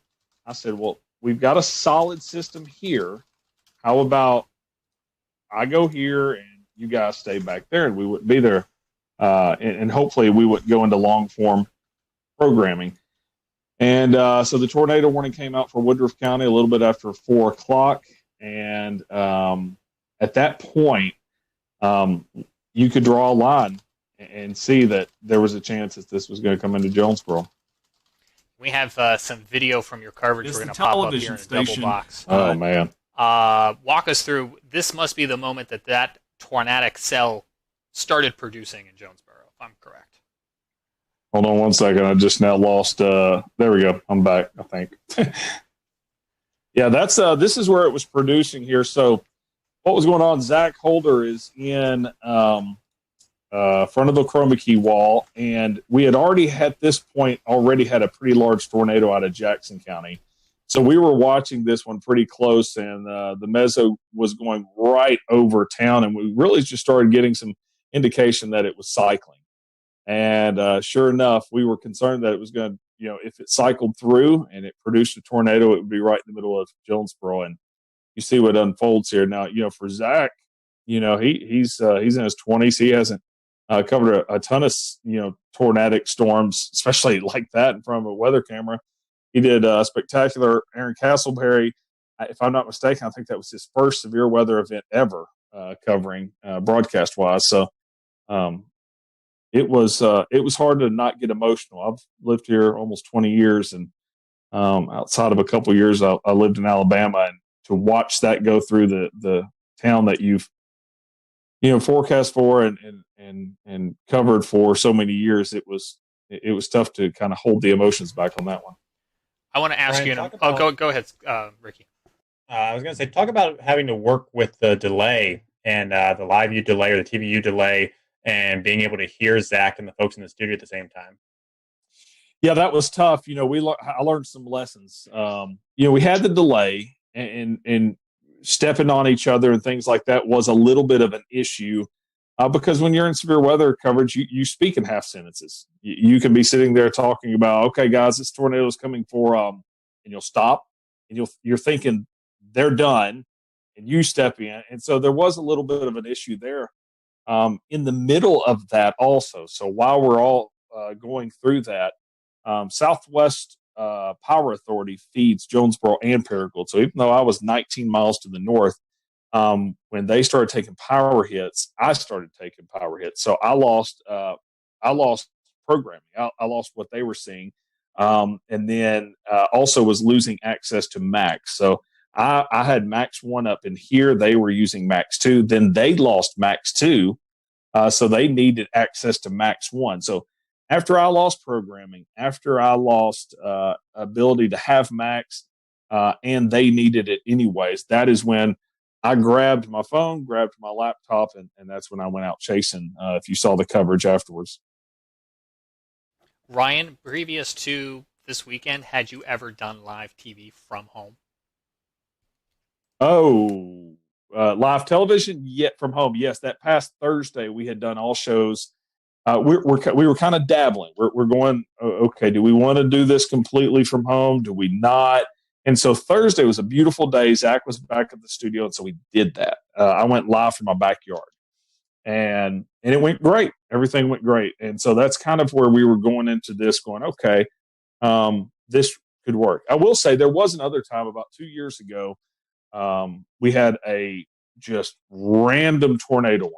No watch. I'm not even sure if we were in an outlook. Random tornado warning. Didn't produce a tornado, but it was about 2 o'clock in the morning, and master control calls. And of course, my weather radio and everything's going off. And I told them, I said, I don't have time to make it to the station.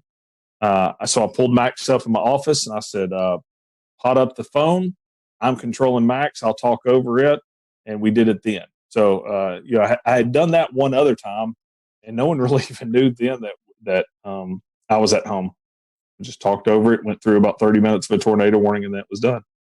Hey, Ryan, looking at the weather outlook from last week, it looked like the severe weather was going to be maybe in Illinois area. How did you and your team go about preparing for this with, trying to keep as minimum people in the studio? What was the preparation like for the days leading up to the tornado on Saturday? Well, we were going into anytime we have that we think there will be watches, warnings, or advisories. We mark that on the 7-day forecast as red, and we do certain things like put social media graphics out there specifically for social media. So we were ramping it up. We knew the possibility was there. Of course, you look at it. If that had been over an open field, yeah, it would be a big deal, but not this big of a deal. We knew the possibility was there for tornadoes. But not enough to risk everybody being in the same studio together. If that makes any sense. That morning, I can remember Zach, we kind of have like a little group chat going on with text messages. And I can remember that morning, Zach goes, I'm getting a little concerned about the tornado threat on this also. So, we knew it didn't sneak up on us, but it was still kind of a low end deal. We put a medium risk out a little bit farther down to the south into southeast Missouri, but it still didn't play out exactly like I think anybody thought. I think one of the remarkable things about this was being able to show the images live. Talk about your camera network and how valuable being able to see that, because I was watching it on radar in real time. I'll tell you what, if I didn't have that camera at the same time, I would have thought for sure it was producing it on the ground, but it wasn't yet. No, it wasn't. I kind of thought that also when we have 8 cameras. Yeah, I think 9 cameras across our viewing area. And that goes back to, that's a James Spann thing. I worked for 2 years down in Montgomery, Alabama, and of course got to know all the stations down in that area. And, James was really big on cameras back then. And it did just make sense. It's like, man, if you can get eyeballs in every single county, especially when you live in as flat of an area as we are in, it's going to be really hard for a tornado to sneak by us. So we have several cameras in Jonesboro. We have some to the west down in Batesville. We've got some up here in Paragould. I say some, one in Paragould, one up in Pocahontas, one in Walnut Ridge. We've got almost every county around us covered. Now after this, I want 2 or 3 more. But I've always been a big fan of cameras. This is actually our second tornado in about a year that we've caught on camera. So, and the other one was heading right from my house also. So. Ryan, you talked a moment ago about the emotional impact of being able to see this tornado. Is that one of the roles that the Skycam network plays as opposed to just colorful imagery on radar? Well, I had so many people. One thing that I always do is I go out to the damage path as soon as possible afterwards. And that night and that next day, over and over again, people said, man, we watched it and we knew it was serious. You can say all day long until you're blue in the face, hey, this tornado's on the ground, this tornado's on the, you can tell them, and they're still going to run out there and look at it. But showing it like that, everybody was taking cover.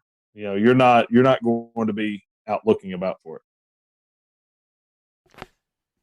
You also, as you just mentioned, went down to look at the tornado path after the storm. And you mentioned on James Spann's Weather Brains earlier in the week that that's one of the things you do. You are actually a community responder. Talk to me a little bit about the importance of having that dual role that you play as both a broadcast meteorologist and a community responder. Yeah, I'm part of the rescue squad here in the county that I'm in. So if you listen to the coverage, at one point I turn on the radio and I'm trying to communicate to our guys and emergency management and dispatch in this area. And then I was thinking, as we were driving down there, my son was going with me, and he said, "Are you going to put your turnouts on when you get down there?" And turnouts, if you're not familiar with that, that's all of your gear that you put on when you start to get in the rescue and extrication for vehicles or rescue of tornadoes. And I really, for the first time, was thinking, I don't know. I don't know what I'm doing. Am I getting down here and I'm helping with rescue? Am I getting down here and telling the story of the tornado aftermath? Am I doing a little bit of both? So I was confused. It was one of those first times where I was thinking to myself, what are we going to be doing when we get down here? And of course, our news folks were already on the scene. Zach and Castleberry were continuing the coverage from a weather side of point of view. And I really did. I mean, you look at that, I thought we were going to be pulling dead bodies out all night. And we weren't. So we had Damon Lane from KOCO in Oklahoma City on our show 2 years ago, and he talked to us about what it was like one day to be on television at the studio tracking a storm as he knew it was coming into his neighborhood. What was it like to be home with your family within earshot and having a tornado in your community while also trying to be a broadcaster?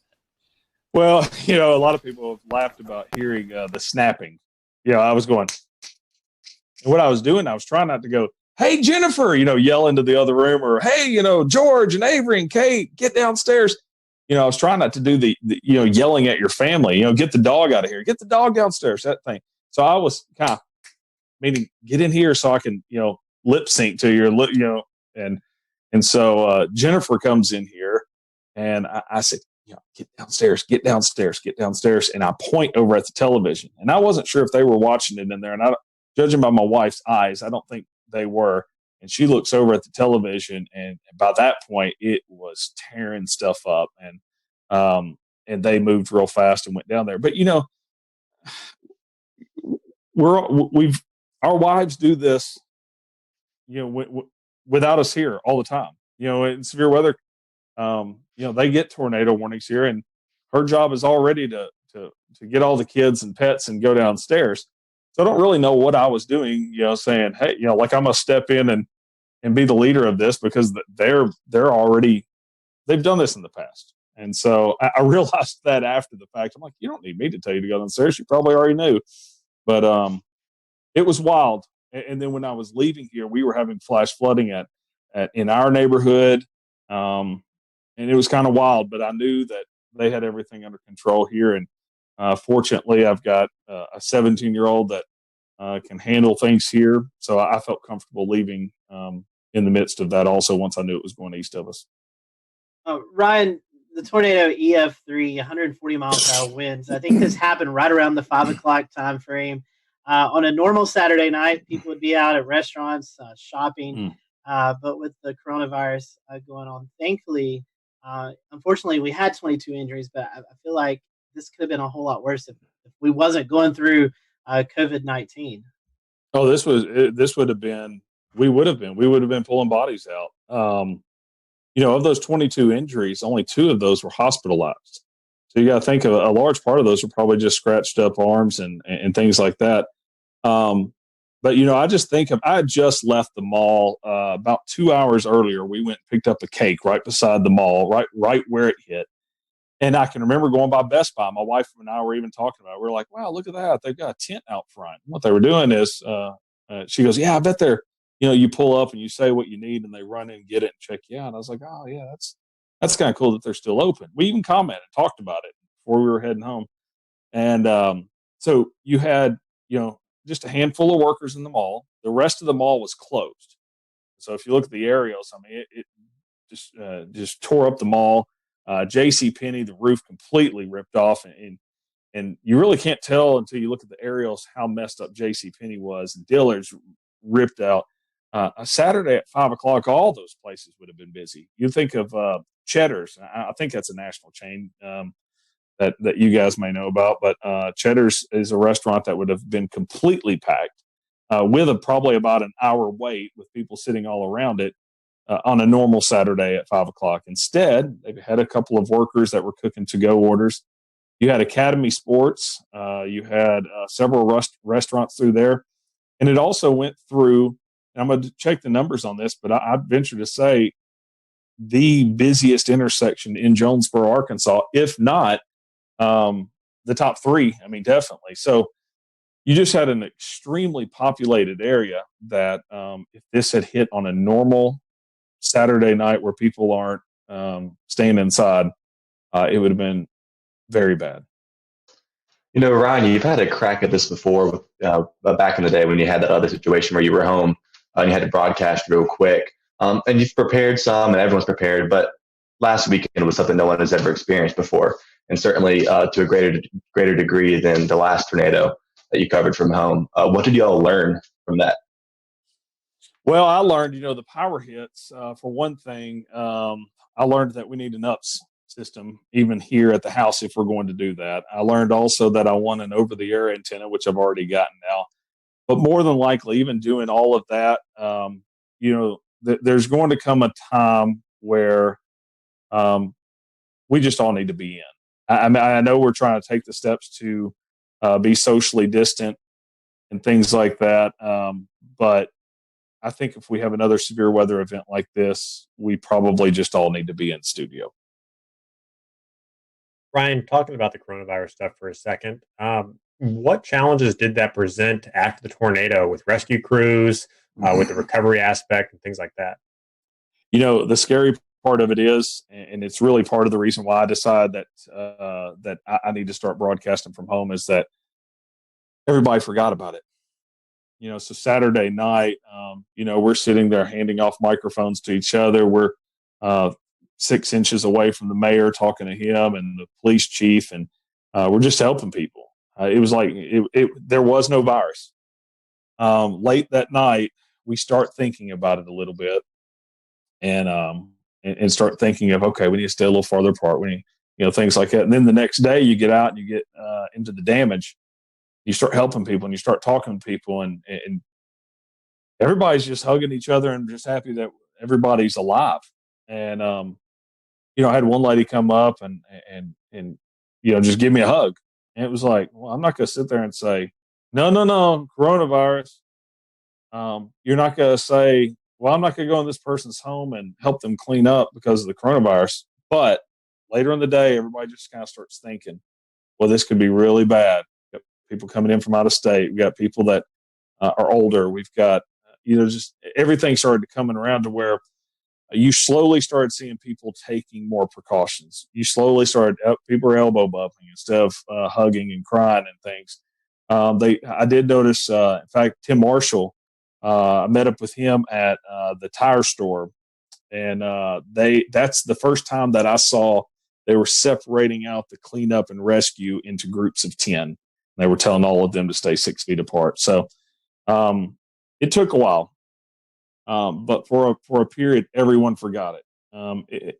As I said, I'm on the rescue squad, and we 3 weeks back were handed masks, and we were supposed to be wearing masks and responding. Well, I wasn't rescuing people at that point, so I was just like, oh, I'm not doing that. So I don't have to follow any rules because I'm not doing that side of it, and I'm back on the media side of it. But I look back and I'm like, man, I hope 10 or 14 days from now we're not looking at this going, we all got a little too close. So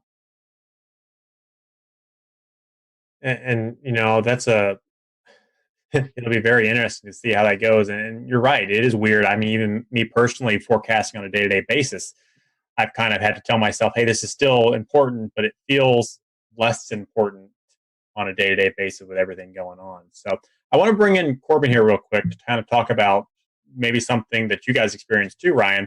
And it was trying to shelter people during severe weather and with the whole coronavirus situation going around. And Corbin, you kind of work in the emergency management field a little bit. Talk about what scenarios would play out and what problems play out with sheltering people during severe weather events while this virus is going around.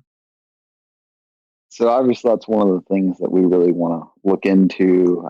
Is sheltering in general is never a good situation per se, especially in severe weather events. And we're all very aware that, life goes on even though the coronavirus is our main focus right now. So one of the main things obviously is social distancing.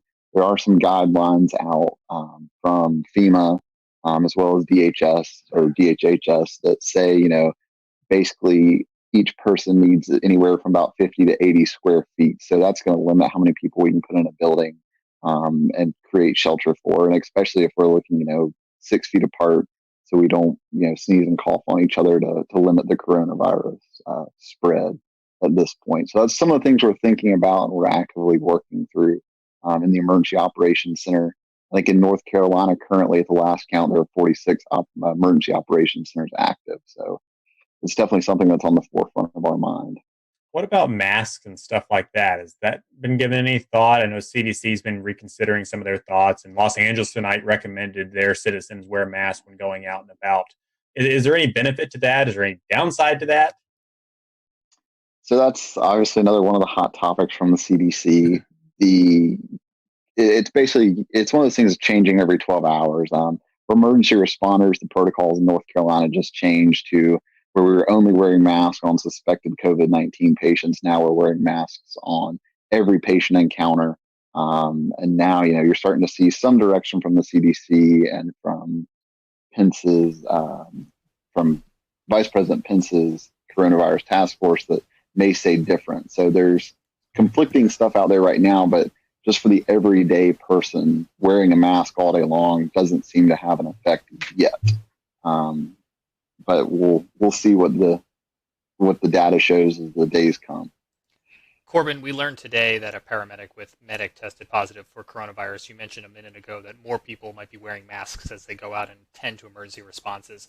Did that decision to have everyone wearing masks as they're responding to calls come as a result of that positive coronavirus case, or more in line with the CDC updated guidelines?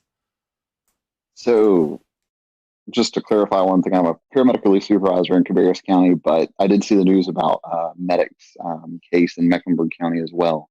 And that was actually put out yesterday by the North Carolina Office of OEMS prior to, I'm assuming, that case testing positive. But you got to remember, so an N95 is to protect the provider. A surgical mask also protects the provider, but it's better to kind of put on the patient because it's going to prevent them from spreading their germs, just like a surgeon in surgery. Patty, I think you had something. Yeah, I was wanting to ask Corbin. I'll ask you and Ryan both. Ryan, you live in Tornado Alley per se, the Arkansas area, kind of prone to tornadoes, especially this time of the year. As the CDC and as we hear about the doctors, they're talking about we're going to continue to kind of see that spike happen over the next 2, 3, 4 weeks. Do you think this will become more of a concern, Ryan, when you're talking to your folks? I know I'm not sure about your particular area, but I know places like Kansas and Oklahoma, they have these public storm shelters. How do you think I don't want to say you guys have fear of tornadoes because you're more used to them than we are here in the Carolinas, but how do you think preparing for severe weather days as well as dealing with the coronavirus, how do you think the psyche is going to play on people out in your area, Ryan? That's a great question because we have had some of the public shelters closed. And because a lot of them are, some of them are in basements of hospitals and stuff. And you say we're used to them. Saturday night has scared a lot of people, and the storm anxiety is going to be really, really high. And I don't really know how that's going to go. As far as public shelters, even some that are open, it'll be interesting to see. Or even, there's a lot of places where, like our house, we have a basement here. Not everyone around us has basements. So we've always just, hey, come on over, take shelter. Will we all continue to do that?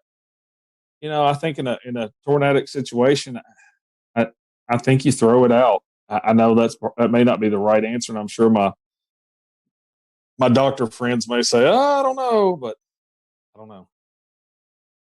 Corbin, to you guys are dealing with the COVID-19.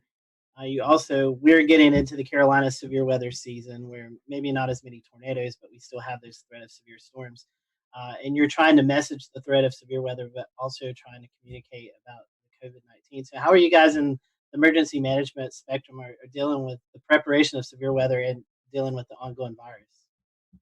So one of the things we have set up in Mecklenburg County, the Emergency Operations Center there, is we have a decision support services line set up with the National Weather Service, which we set up in all of our special events and things. We'll return to Best of the Carolina Weather Group in a moment.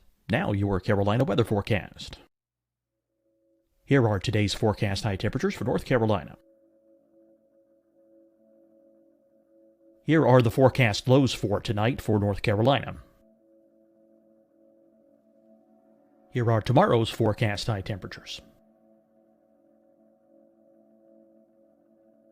And here's forecast rainfall across North Carolina tomorrow. Here are the forecast highs for the day after tomorrow.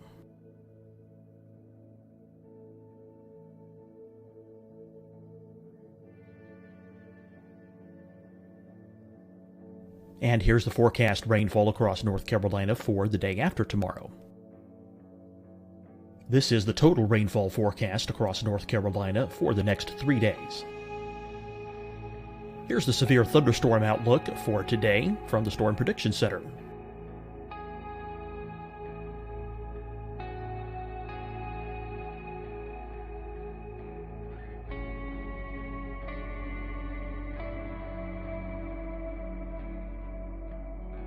Here are the forecast high temperatures for today for South Carolina. Here are the low temperatures for today for South Carolina. Here's the probability of precipitation forecast across South Carolina today. And here are the rain chances across South Carolina tonight.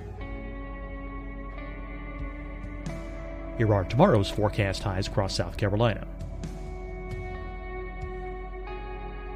Here are the forecast low temperatures for tomorrow for South Carolina. And here is the probability of precipitation across South Carolina tomorrow. Here's the precipitation chances across South Carolina tomorrow night. Here are the forecast highs for the day after tomorrow in South Carolina. Here are the forecast low temperatures across South Carolina for the day after tomorrow. And here are the rain chances across South Carolina for the day after tomorrow. And South Carolina's probability of precipitation for that night. Here's the Storm Prediction Center's severe thunderstorm outlook across South Carolina for today through tonight. Here's the Storm Prediction Center's severe thunderstorm outlook across South Carolina for tomorrow and tomorrow night.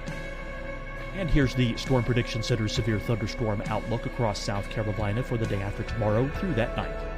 Here's the severe thunderstorm outlook for today from the Storm Prediction Center.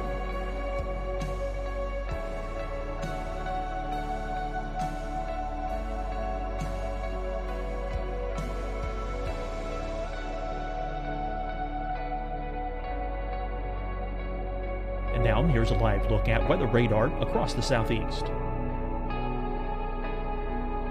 Fight the spread and take a stand against coronavirus. Wear a mask in public. Stay at least 6 feet apart from others. And get tested. Join us and fight the spread. Visit scdhec.gov/COVID-19. Getting tested for COVID-19 helps you to take the steps needed to protect yourself, your loved ones, and your community. Find the testing location at scdhec.gov/COVID-19 testing. Deciding when to wear a mask isn't about who you know or how well you know them. Just ask yourself, will I be with anyone I don't live with? If the answer is yes, get behind the mask.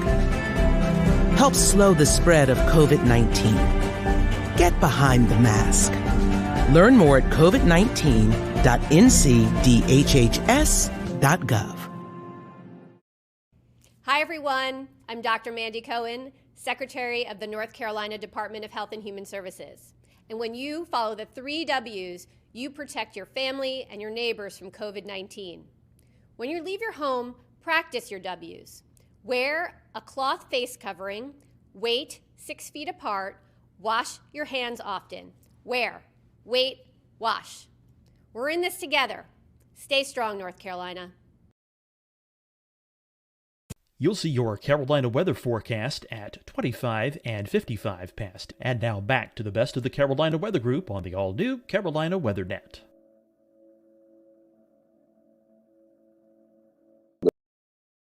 Service in the EOC with us, just a phone call away, a request away. But it's something that our Joint Information Center that deals with all the public information is looking at as well as we progress into our summer season, our storm season per se. We're gonna start messaging, obviously, coronavirus, COVID-19, but also our severe weather messages as well. Before the coronavirus hit, we did participate in the nationwide tornado drill day at fire headquarters and everything like that. So we're still trying to do our normal stuff as well as focus on COVID.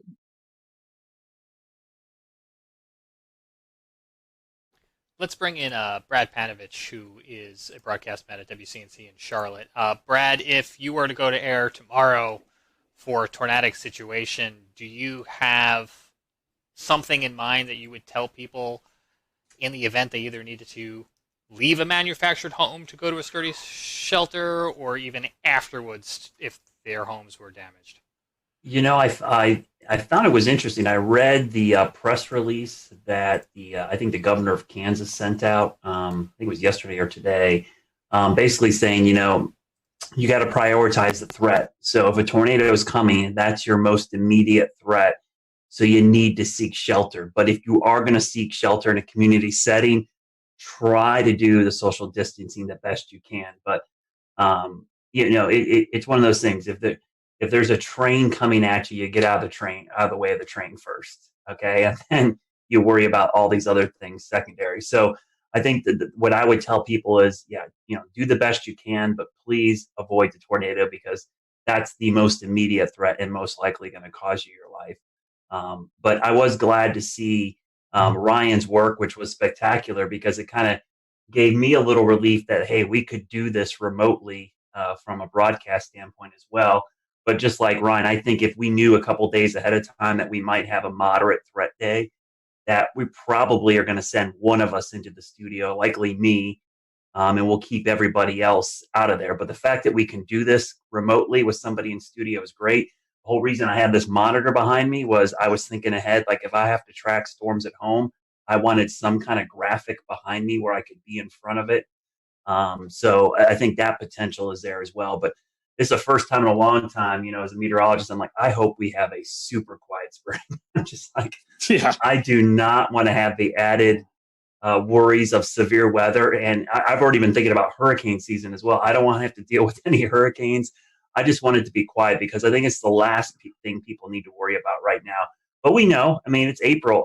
For us, April's the peak of severe weather season. Hurricane season's around the corner. So at some point in the next couple months, we're going to be dealing with severe weather and coronavirus at the same time. And hopefully we'll be a little more prepared by then. Thing else to think about, guys, through all this is I wonder what the viewership numbers are, and I wonder what the connected people numbers are. Are people using Netflix more? Are people watching these streaming services more? And maybe not watching actual television. My cable box will override with the EAS if something happens, but Netflix and things like that won't. So it'll be interesting to see if more people pay attention, less people pay attention. You're not at work, so maybe you're more connected. Well, it's a good point, Ricky. But I think one of the things, what happened in Jonesboro is a good example. I think the fact that everybody's in a home already is a good start. At least they're there. One of the things that I love what Ryan did during this event was, tell people to call people. The thing is, as a broadcast meteorologist, you can never assume everyone's watching you. They're not.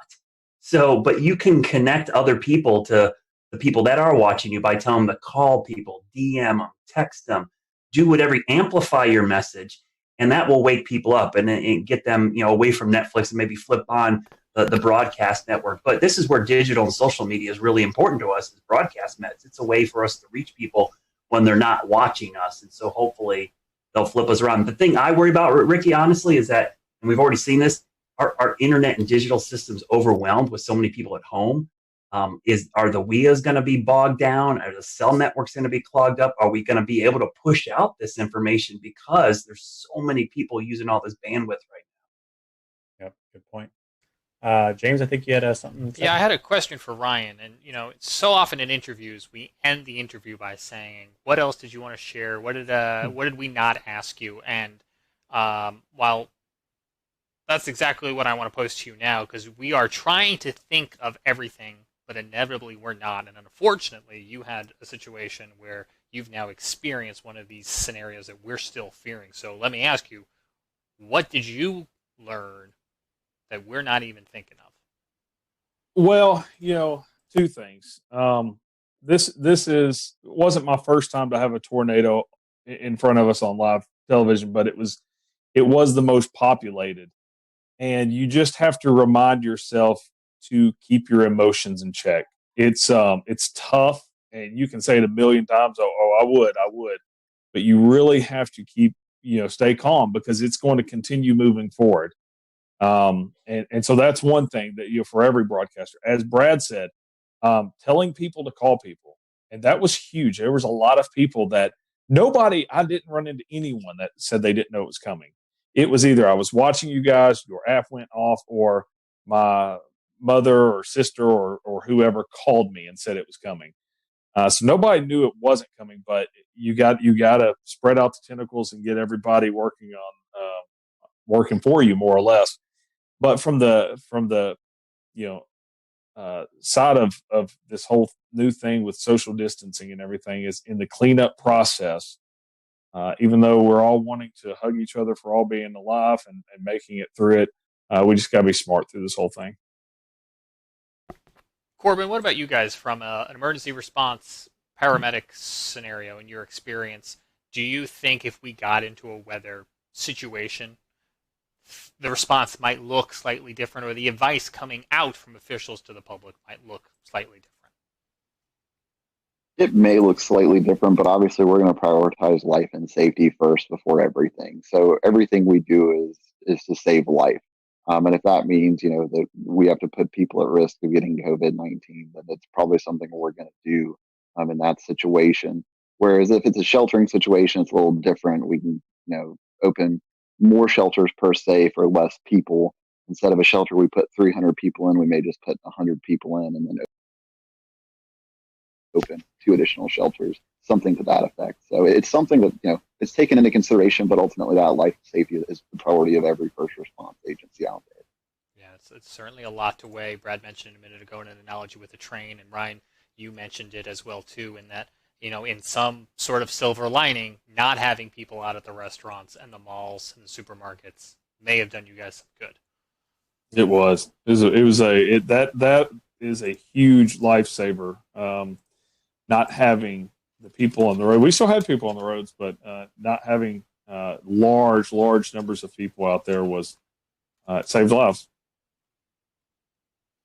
What other agencies? We're talking a lot about weather and medical and first response, but the hospital systems as well too, I think, could be a concern. Brad, what's on your mind, I guess, when you think of this strain on the entire system? Well, when you have so many people in the healthcare, emergency management, everybody working on this COVID-19 pandemic, if we have a mass casualty event or some kind of huge, you worry about how the resources are stretched so thin already. And I even think about it from a health standpoint. It's like, this is not the time to have a broken arm or leg, because you are not a priority at the hospital when you go in there. And in fact, going to the hospital puts you at more risk than, treating yourself maybe outside of the hospital. So that's what I worry about. If we have a big event in a populated area, and I'm sure that's what Ryan was worried about on Saturday, is like, this thing's plowing through his main metro. It's like, man, how are we going to handle this with all this other stuff going on? So I think that's a big concern. And that's why I think just people in general have to be very cautious over the next couple of months. We don't need to have unneeded visits to the ER for things that, we could prevent. Like, I've even talked to my kids like, hey, let's not jump out of the tree, okay, for the next month or so. Let's not try to jump the bike over the rock, because we're probably not going to be able to get into the ER. So from a weather safety standpoint, don't take that added risk. If there's lightning outside, let's just go inside. We don't need someone to get hit. If there's severe weather, let's be overly precautious and safe in this situation, because we don't want to have to go to the hospital or ER in this situation when they have a whole mess of another concern to worry about right now. Yeah, absolutely. And I think the trick there is going to be getting people to maintain that attitude for a prolonged period of time. Scotty read an interesting article today, and I'm going to go to him in a second to summarize it, talking about weather data and observation. And I feel like now is a good time to bring it in because we're talking about the strain on the response system, but also the strain on that data system.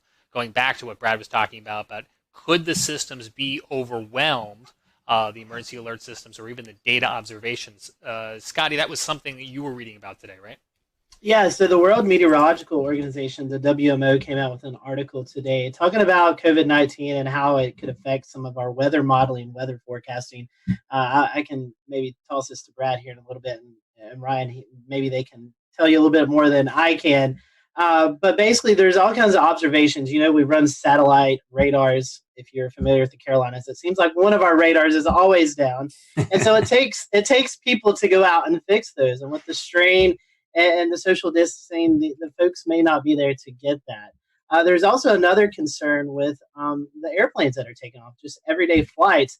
A lot of these airplane companies have weather observations on them. They send temperature, humidity levels, wind speed, wind direction, and all that's kind of fed into our systems and kind of help us with our weather modeling and our weather forecasting. So with the less flights that are going out right now, with people not traveling from COVID-19, and just the strain on the staff to get out and fix these instruments that we use every day in the weather community, we could start to see some concerns with that as we get longer and longer into this COVID-19. Brad, I know you love to talk about weather models and how we get all that data in. I know you've actually done some weather school talks about that, which we'll talk about in just a little bit. But all right, can you kind of tell the public a little bit about how we could start to see more inaccurate weather data as we get through this process? Yeah, so I actually posted some graphs the other day.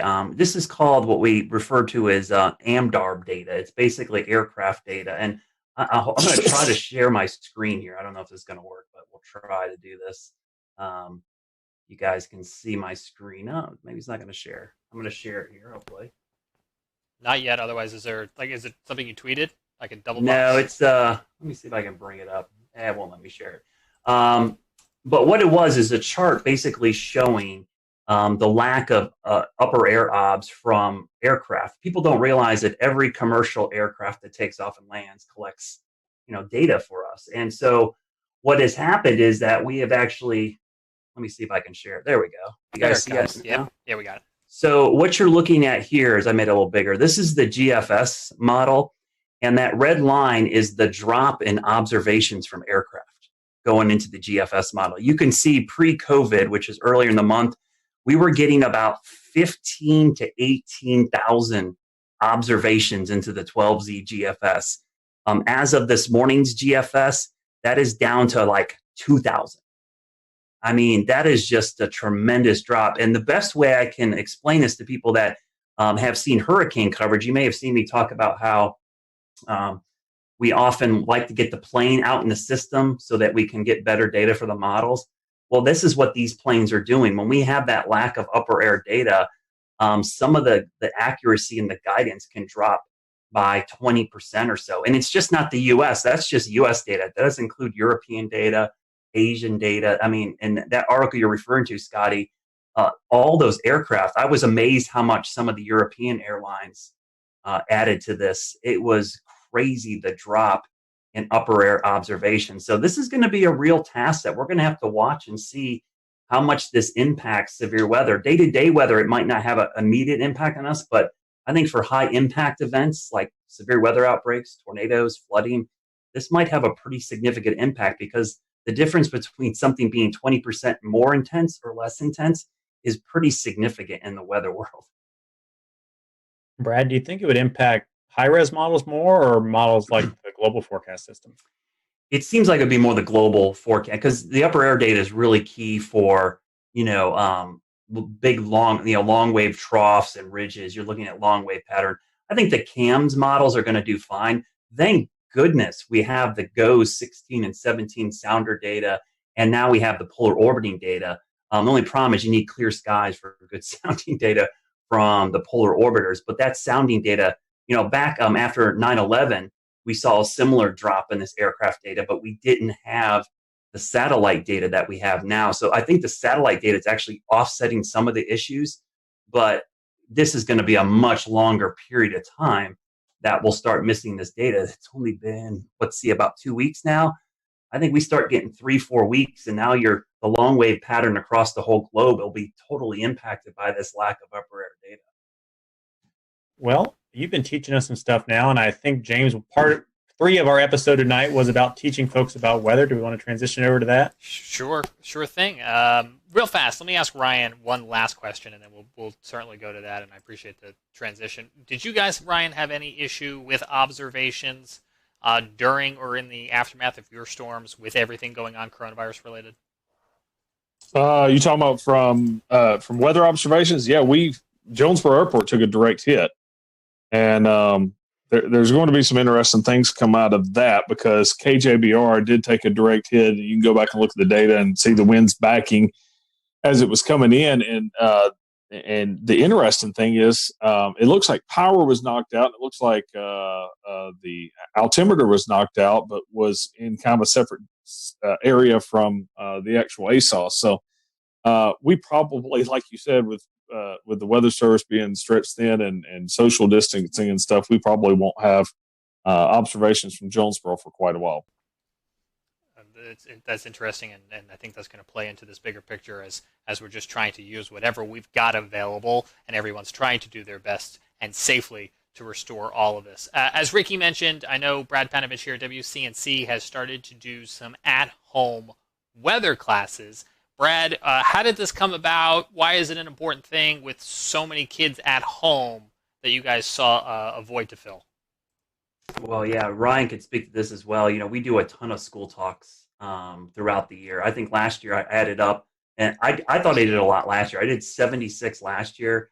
I know some folks, like our good friend Ed Piotrowski down in Myrtle Beach, I think he does like 200 a year. I mean, this crazy amount. And so initially when this happened and all the kids were stuck at home, I thought, man, I had to cancel a bunch of my school talks. I do a 1-hour presentation where I go out, and I had a ton scheduled in the spring for 2nd and 5th graders here in North Carolina, which is weather is part of the curriculum in those courses. And so what I did the first couple days we were out, I decided, you know what, I'm just going to do my 1-hour presentation at home, and I'm going to stream it. And I did it with my kids, and it did pretty well. And then my general manager in the station said, hey, let's do this every day at 1 o'clock. I'm like, every day? I was like, an hour? Like, no, we're going to do small, one topic at a time. Let's break that hour thing down to one topic, and we'll do it every single day. And so I got the rest of my weather team involved. And it's put another thing on my plate, but I enjoy it. I mean, I produce the thing from home completely. I do it all out of this computer right now that's in front of me. And we send it out every day at 1 and on YouTube, Twitch, Periscope, Facebook, our app, and our website. And the cool thing is our YouTube page, we have a playlist built that James put together that archives all these. So if kids miss them or teachers miss them, they can go back and watch them again. And it's been a lot of fun. I think we created a monster, though. I have a bad feeling. When sales starts asking questions about it, I'm like, uh-oh. What did we do here? So we've already had that inquiry. I know nothing about this. Yeah, so you're like, oh, what did we do? Now it's going to have a sponsor, and we're going to have to do this every day for the rest of our lives. But I think it's really important because the cool thing about weather, I'm a weather geek. We're all weather geeks, right? We love it. But to me, it's one of the few sciences for a kid. It's just not something in a textbook.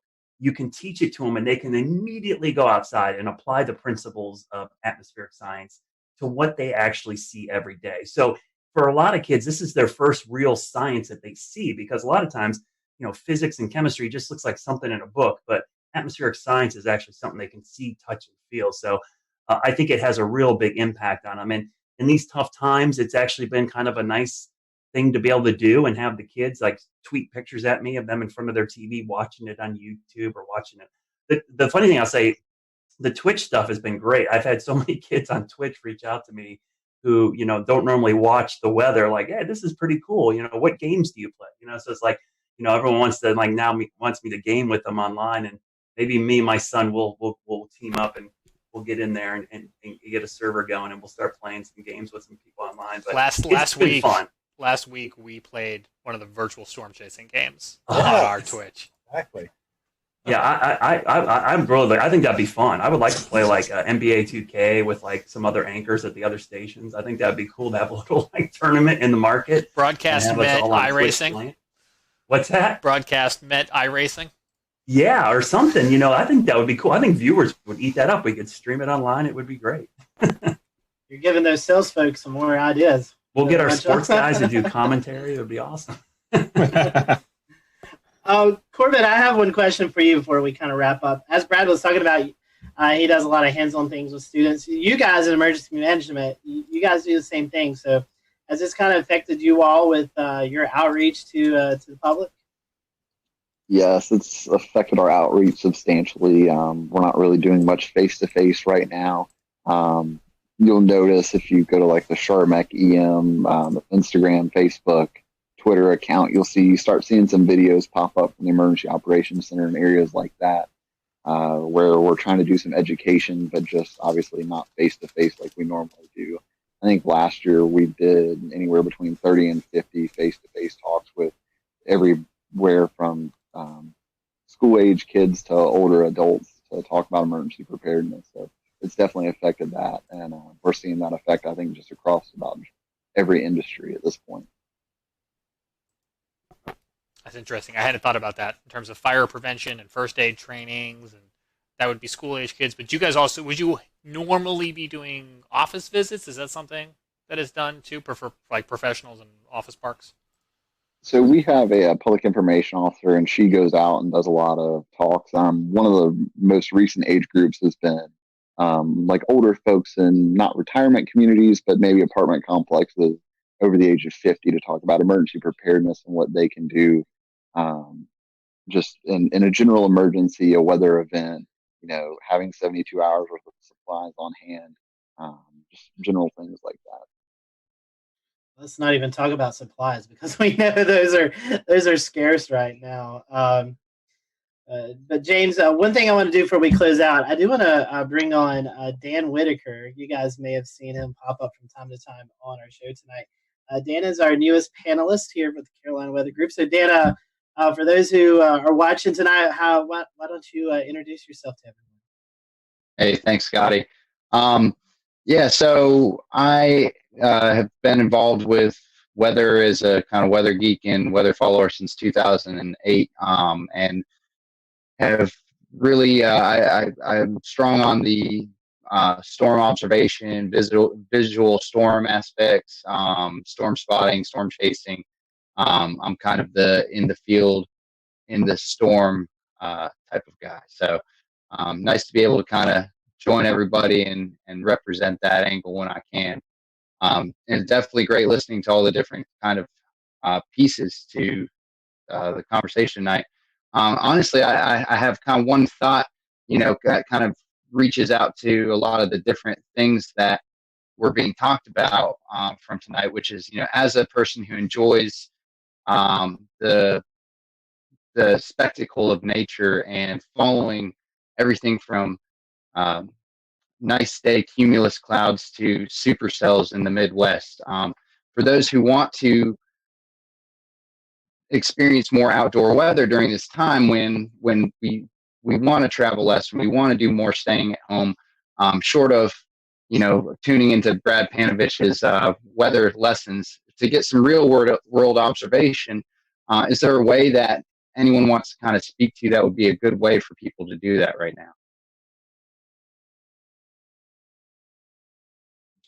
Definitely so, Dan. And we are happy to have you on the team and can't wait.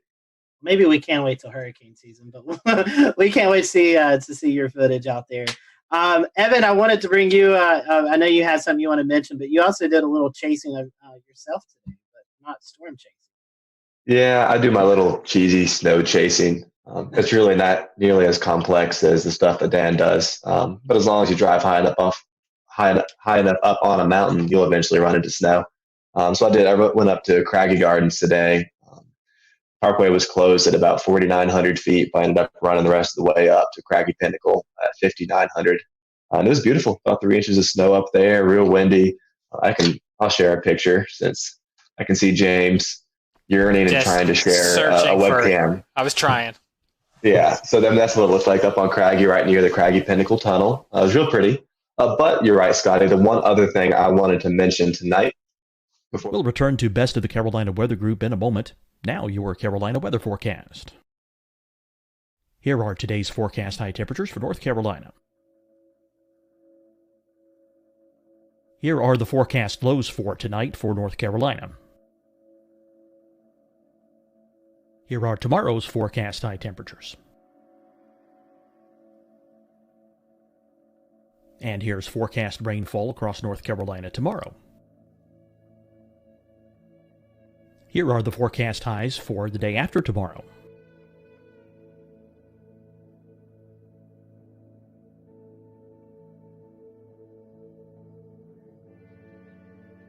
And here's the forecast rainfall across North Carolina for the day after tomorrow. This is the total rainfall forecast across North Carolina for the next 3 days. Here's the severe thunderstorm outlook for today from the Storm Prediction Center.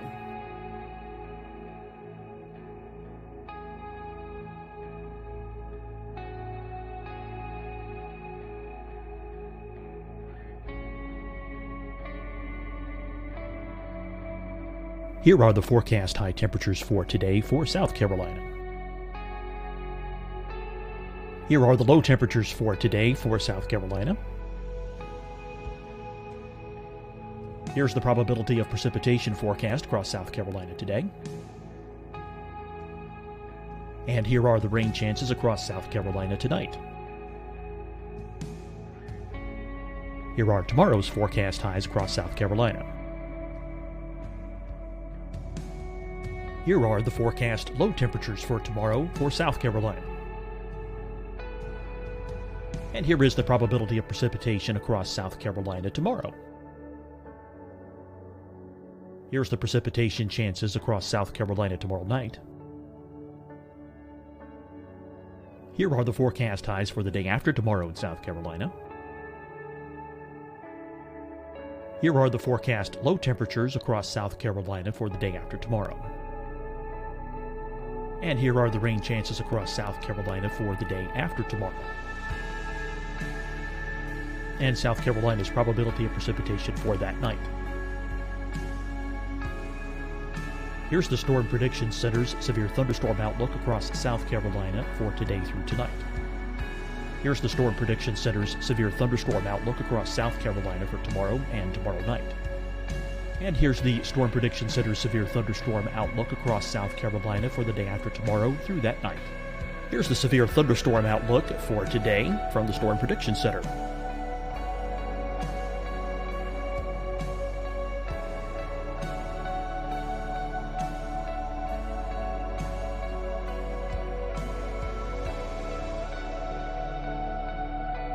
And now here's a live look at weather radar across the southeast. Fight the spread and take a stand against coronavirus. Wear a mask in public. Stay at least 6 feet apart from others. And get tested. Join us and fight the spread. Visit scdhec.gov/COVID-19.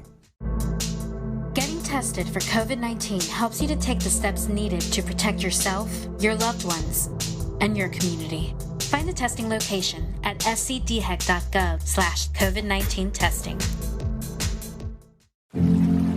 Deciding when to wear a mask isn't about who you know or how well you know them.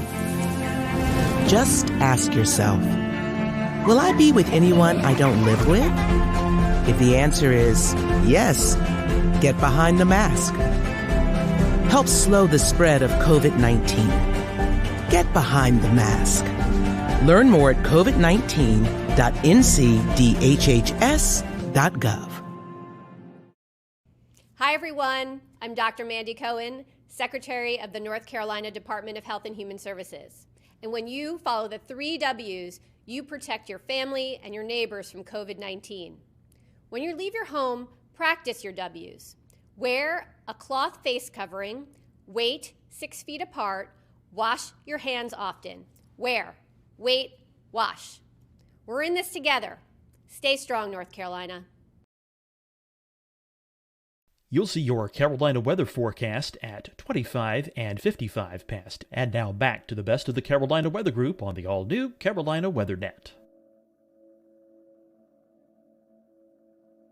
Challenges that have been presented to us over the last couple of weeks as we suddenly get thrown into this new coronavirus situation. But there are some opportunities and some good things. If Melissa Griffin were here from the South Carolina Climate Office, she would be talking about Cocoa Ross. I know we just finished up March Madness, but this is an excellent opportunity for people to be joining Cocoa Ross and submitting precipitation reports every day because everyone's got to stay at home, right? So why not get up at 8 a.m. for work or school and check the rain gauge? So she would want us to mention that. And just because it's not March doesn't mean we can't do it. But go join Cocoa Ross. We'll tweet out a link later tonight. That sounds good. That's a great point, Evan. We definitely, I think I read a tweet, North Carolina's second in Cocoa Ross Reporter. So that's pretty cool. And I know South Carolina is up there as well. So the Carolinas representing really well. So anybody have anything else before we kind of close up shop tonight? All right. So I appreciate you guys watching tonight. We hope that you stay safe out there. Continue to practice those best practices of social distancing and kind of just staying inside. Eventually, hopefully sooner rather than later, we'll get back to normalcy and be able to enjoy what we've not been able to enjoy for the last 3 weeks. So we're thinking about everyone. We hope that you stay safe out there. We appreciate you watching the Carolina Weather Group tonight. Be sure to follow Ryan and his folks if you're ever out in the Arkansas area. Ryan, once again, great coverage this weekend for you and your team out there. Spectacular. And we hope that everyone in your community get back to normalcy with the cleanup from the tornado. And we extend our thoughts and prayers to your folks out there as well. So we hope you all have a great week, and we'll see you back here next week for another episode of the Carolina Weather Group.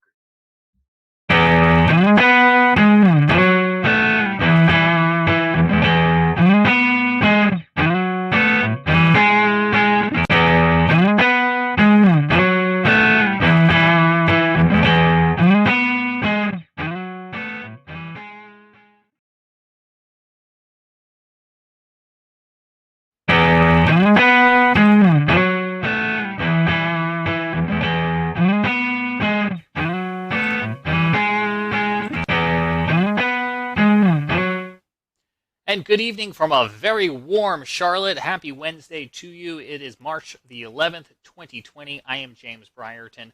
It is Severe Weather Awareness Week carrying on here in the Carolinas. Last week, it was Severe Weather Awareness Week in North Carolina with a tornado drill on Wednesday.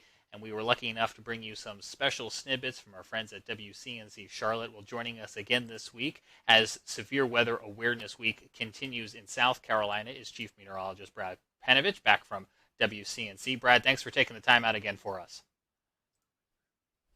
So you got an opportunity last week, Brad, to go visit the Insurance Institute in Chester County, South Carolina. The rest of our audience is going to get familiar with it if they're not already, with a rerun of our 2019 interview. But tell us a little bit about what you saw down there at this great facility they've got. The interesting thing was how they test roofs in particular for hail. The standard test for hail was actually done with just a steel ball that dropped on a horizontal surface, roof surface. Well, what they did is they tried to recreate actual hailstones, how they are in nature. And so what they've done, they've gone out and done field studies where they try to measure hailstones in the wild, if you will, to get a more accurate measurement of their density. And then they shoot them out at speeds that are more similar to what you see in a strong storm. Because what happens in most hail events is the hail is wind driven. It doesn't just fall. It's being blown by 60, 70, 80 mile an hour winds. And so they test roof structures in particular, metal, asphalt shingles, plywood, just to see how they withstand it. And then they can rate these shingles so that you have, like, as a consumer, a better idea of what you're getting into when you're going to put these on your roof. And it also helps the insurance industry kind of understand, like, what kind of damage certain type hail can cause to your building. Well, let's talk a little bit about that roof, because Yeah. you just put a brand new roof on your home about a week before that EF1 tornado came through Charlotte. Did you get some ideas from the Insurance Institute? Yeah, so last year I went down there for one of their tests where they were taking a roof and they were submitting it to a hurricane, basically. What they did is they took wind and rain and they blew it at a home that had half the roof using what's called the fortified roofing system, and the other half a typical roofing system. So what they did is for several hours, I think the test went on for 8, 10, 12 hours, which is typical for hurricane winds. You know, they're going to last a long time. The winds went up and down and they blew rain, and so they wanted to see how much water intrusion they would get through the normal roof versus the fortified roof. And when I saw that demonstration, and at the end of last year, my roof needed to be replaced, I said, you know what? I'm doing that fortified roofing system. So every contractor who bidded on my house, I basically said, hey, I want this fortified roof. And a lot of them had never heard of it. So I had a PDF that they actually can print out on their website, disastersafety.org. And I gave it to my roofers and I'm like, okay, we can do that. And basically what they do is they tape the seams of the plywood, or in my case, the roofer decided just to put ice and water shield on the entire roof. They also use underlayment that's synthetic with caps, cap nails instead of just regular nails or staples. And then they use double shank nails, which don't pop out when the wind rips on them. And the reason you do this is in a big storm, shingles are going to fail. But with this fortified roofing system, if water gets underneath the shingles, you have the layers of protection that will keep the rain out of your house. That's the goal, is you don't want water getting into your house to cause further damage if the roof gets damaged. So I had just got my roof replaced a week before the tornado came through my backyard. I lost 15 trees in my yard, and we only ended up losing 10 cap shingles, which are the shingles on the peak. Those are weaker shingles, and the nails held. The shingle was actually ripped off the roof. The nails did not pop out, and because I had that ice and water shield underneath, it actually kept the rain out of my house. So my roof held up pretty well. Considering I had a 71 mile an hour wind gust, I was pretty impressed on how well it did. And our viewers right now on our Facebook and our Periscope and our YouTube feed are looking at pictures from your neighborhood from February the 6th. What have you seen in your neighborhood in terms of neighbors helping neighbors over the past month?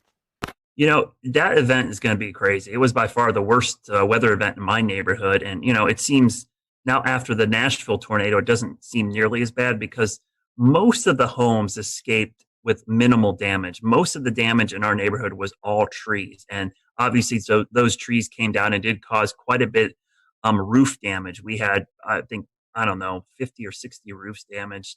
And you really didn't notice until the following days when you started to see the blue tarps go up everywhere. And we had one house that was heavily damaged because a tree fell through their kitchen in the back of their house. But what's amazing is that here we are, you know, over a month removed. James, there are still tree guys all over my neighborhoods. There's still the sound of roofers nailing stuff. I still hear chainsaws and chippers and fences being put up. So it's a long process. It is still going to be a while. And these trees, you know, there was just so many of them down that there's just wood everywhere. There's tons of firewood in my neighborhood, and trees still stacked up all over the place. So I really, the thing that struck me most about that storm is how long it's taking for the cleanup process to be completed. And to remind folks, this is the same line that came through South Charlotte, starting over in that Pineville area, through South Charlotte, and ended up in Matthews, where we showed you some pictures here on the Carolina Weather Group. But Brad, I'm wondering, this is obviously really close to home for you and your neighbors. The next time we get into a weather awareness day, do you think the perception's a little bit different now for so many people who've came so close to this? Yeah, and I mean, honestly, for this event, people did a pretty good job. There was some schools that didn't evacuate their students, but in general, I think it was a pretty good success story considering we had an EF1 tornado go through the heart of South Charlotte and no injuries or deaths is pretty amazing. I hope that it serves as a wake-up call for a lot of people just to have a plan. I mean, that's the thing I preach all the time. It's like the warning times, I wish they were longer, but the average national warning time, lead time for a tornado is like 12 minutes. And we were about 16 minutes with those tornadoes back on the 6th. That's if you get the warning right at the beginning. What happens if you don't get the warning until halfway through or three-quarters full? of the way through. You only get like 5-10 minutes, and that's not the time to look at each other and go, where do we go? A lot of people, especially in businesses and structures they weren't familiar with, had no idea where to go, or didn't know what a tornado safety protocol is. So that's one of the things I think going forward I'm going to work on, is try to educate people on getting that plan together. But I think you're right. I think people are going to take these more seriously. Used to have a saying all the time at the coast when I did hurricane coverage, but people's level of preparedness is only as good as their memory of the last disaster.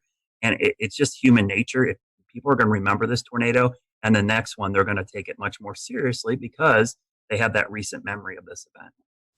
And we unfortunately had another incident last week in Nashville that will be on a lot of people's mind, with a deadly late night, overnight tornadic event that came on through, playing out right in the middle of what was North Carolina's severe weather preparedness week. So for Brad, so anyone who may have missed some of the material that went out last week, what are some of the items that you would recommend that people have on hand to be informed and be prepared?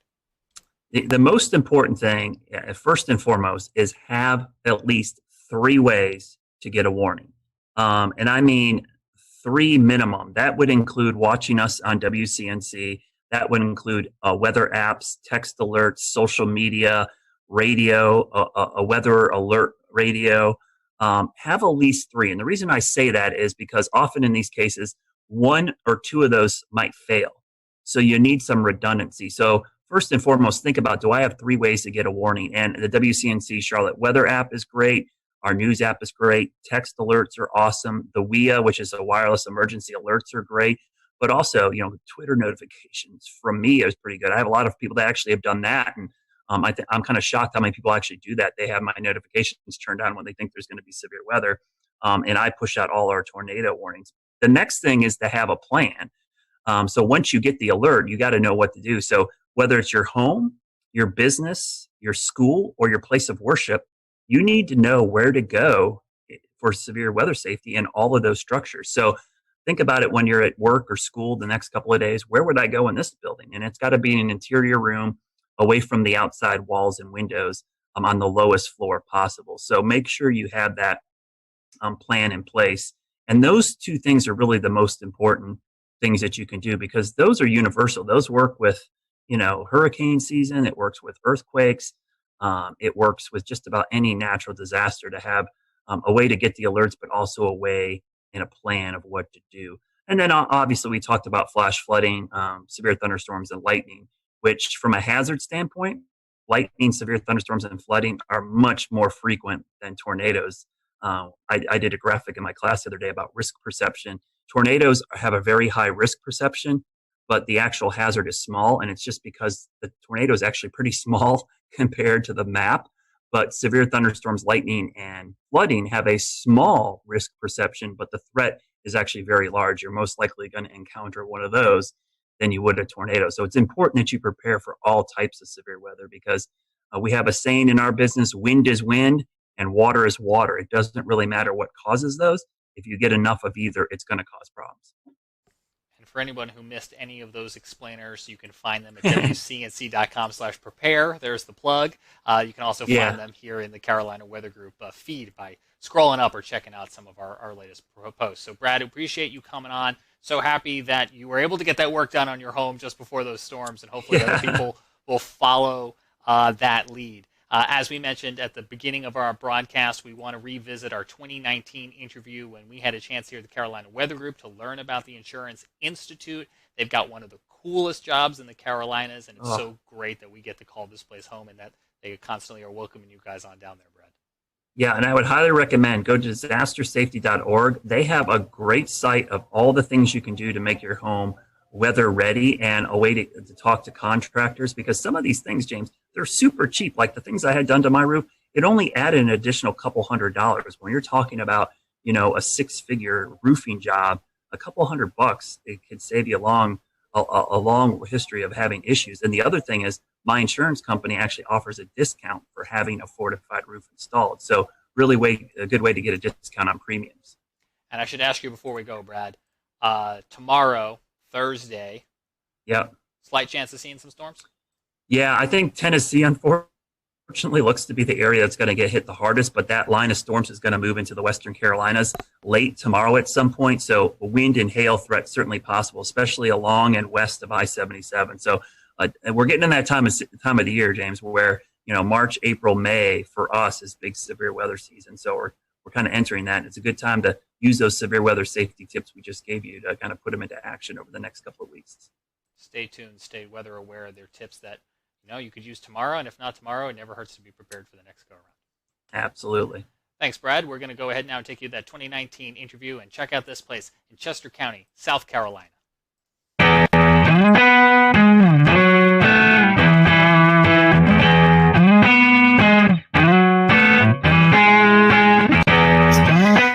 Hello, everyone. Welcome to the Carolina Weather Group. This is the Wednesday, July 24th, 2019 edition of our little weather get-together.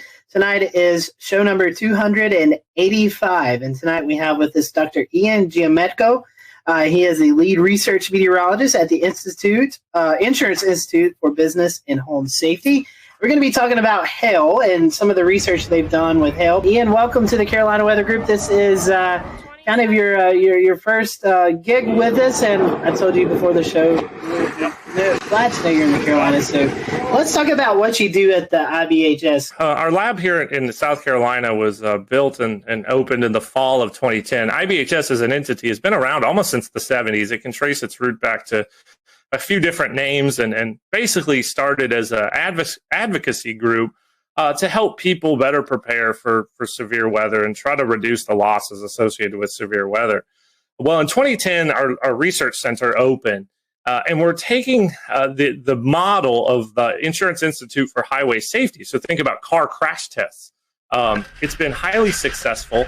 The property insurance industry wanted to apply that to severe weather, and so $40 million later, in the midst of our economic recession, trying to bring that facility to life, we have our lab, and it is a pretty neat place. Our centerpiece is a full-scale wind tunnel. We call it our large test chamber. We have 105 6-foot diameter fans that can take winds up to about 120, 130 miles per hour. We can do full-scale hail simulations. We can do wildfire ember attack scenarios in there. Basically, anything the weather's out there, we can throw at it. And our goal is to understand how all these different hazards associated with severe weather attack structures. How can we build better? What are the systems that we can improve? And how do we show people those steps that resilience is affordable, and then we can start to bend down the loss curve that we see growing and growing each year? Tell me a little bit more about, one, to go start basic, how do we get hail? And how do you do a hail simulation? That sounds really interesting. Yeah, so most intense thunderstorms have hail aloft in them. It can grow from particles that freeze or grapple, kind of those melted snowflake conglomerate things, and as they make their kind of horizontal arcing traverse through a thunderstorm, they can collect more ice and water and essentially grow and grow. Sometimes they become too heavy and fall out and get down to the ground. Sometimes they fall and then they melt before they get down to us. And other times they can hang around up there in a thunderstorm and get really, really, really big and then fall down. And those are the ones that can break things. Once you get above that kind of 1.5 inch or so threshold, that's when you start seeing legitimate property damage. Now for cars, it's a little bit less. But for us, it's duplicating the properties of hailstones in the lab. And we can propel them or fire them at materials, basically using electronic controlled potato guns. So in our small lab, we have a single, actually we have two setups, basically cannons with barrels that have a pressurized air tank, and we calibrate that to an exit velocity and associated kinetic energy that a hailstone would have when it hits things. Now in our big chamber, if you ever come to visit us, you can go out in there and look straight up, and you'll see a whole bunch of light pieces of PVC pipe. Well, that are the barrels that can basically put down a swath of hail across the footprint of our large test chamber. We can do 3 different sizes and shoot as fast as 1 per second. So really unique piece of capability. I do a lot of work both in the small lab, very meticulous scientific testing, but we can also test the full roof system on a building. You have a job destroying things with hail. That sounds really fun. That's a little bit of what we do. We try to break things in the lab so it doesn't happen out in the real world. That was really interesting. I can't wait to tell my friends and family that you guys shoot hail out of potato guns for testing. So that's kind of cool. Talk about some of the hail studies that you do in the lab. You mentioned something earlier about recreating hail crystals, and you're actually building hail in the environment in which it forms. What we found out, because of the strength, it can do about 3 different things when it hits your roof. It can bounce off. That's really hard hail. It can shatter. That's kind of the hard to medium. Or it can just become really slushy. That's the very soft hail. And all of those have different kind of types of damage that they produce on your roof. The soft will kind of dislodge all those granules. The hard bounces and shatters will do more cracks and dents. So we realized all that stuff was mattered, and we needed to simulate it in the lab and also repeat it. That's scientific testing right there, is being able to repeat this stuff over and over and over again. And after about 8 years of work, we released a new hail impact test standard for asphalt shingles, and we have our actually we rated the products that are considered impact rated. And we have a rating scale that's actually out on our website now. So if you're looking to get a roof that's more resilient to hail, I would encourage folks to check that out. It's at ibhs.org. You'll see what products are out there and which ones meet the top of our class and which ones are at the bottom, and where you might want to be. Talk about the size and how much damage hail creates while we're on the topic. I'd love to hear your take on that. Yeah, so a lot of people don't realize hail, we kind of joke, is the Rodney Dangerfield of the severe convective storm hazards. It doesn't get any respect, but in any given year, it's about 60 to 80% of the dollar damage from severe thunderstorms. That's a lot.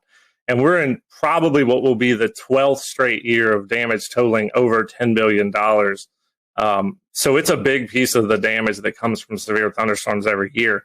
Now, when you start talking about damage thresholds, of course, we have the National Weather Service severe criteria of 1 inch. That's when we really start to see some issues, dents and things with auto. On the building side, if you start looking at roofing materials, once you get close to that 1.5 inch mark, that's when you can potentially see some damage. Now, there's a lot of things at play, age of roofs, age of materials, all that, the wind-driven aspect.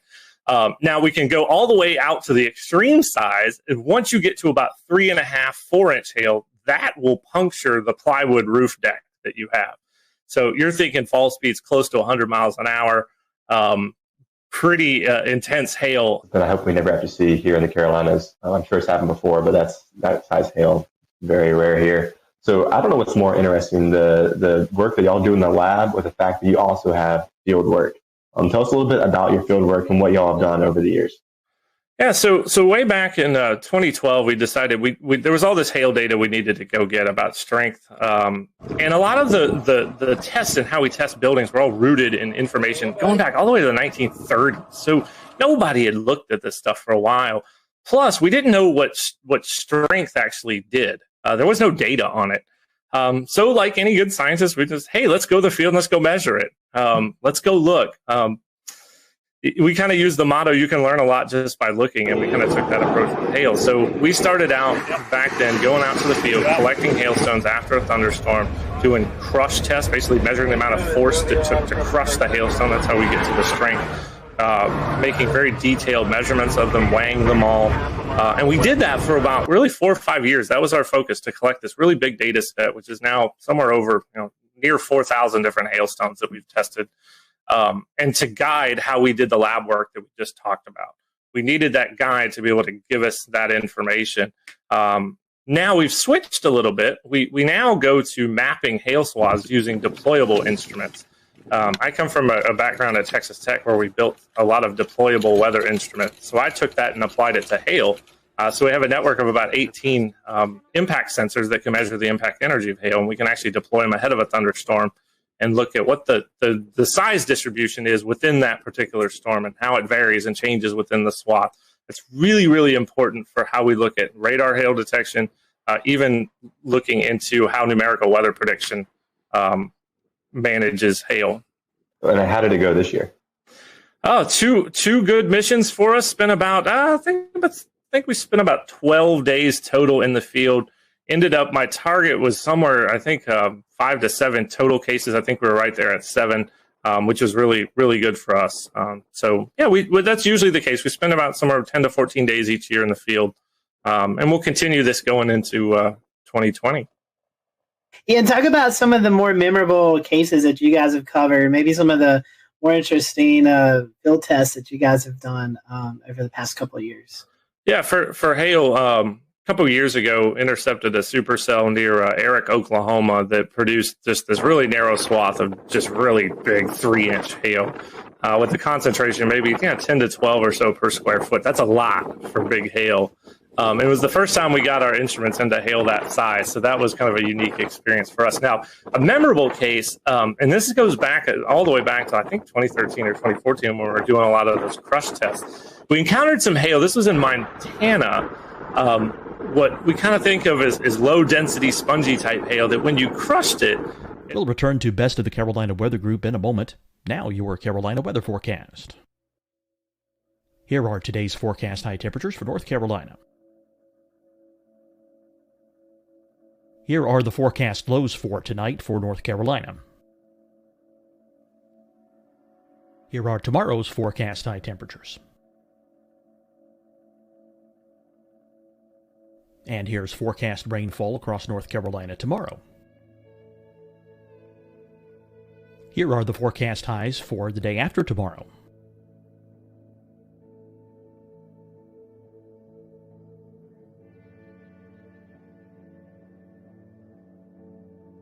And here's the forecast rainfall across North Carolina for the day after tomorrow. This is the total rainfall forecast across North Carolina for the next 3 days. Here's the severe thunderstorm outlook for today from the Storm Prediction Center.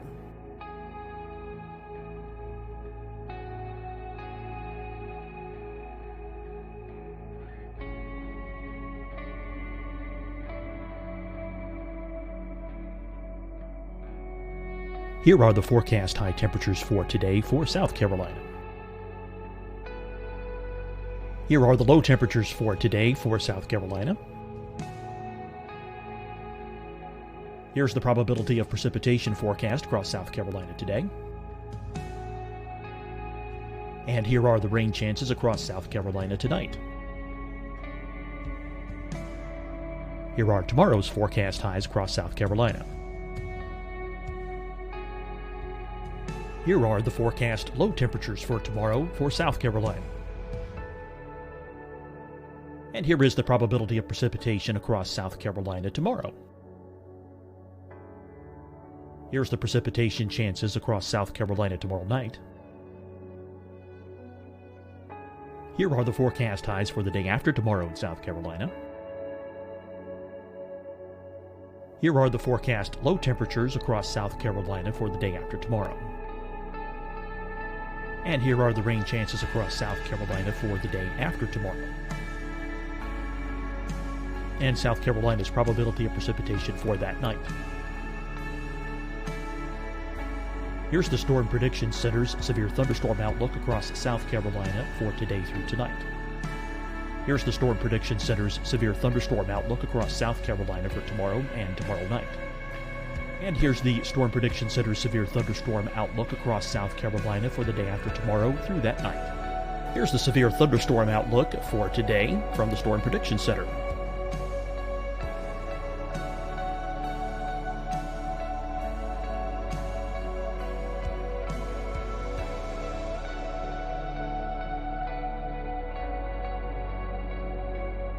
And now here's a live look at weather radar across the southeast.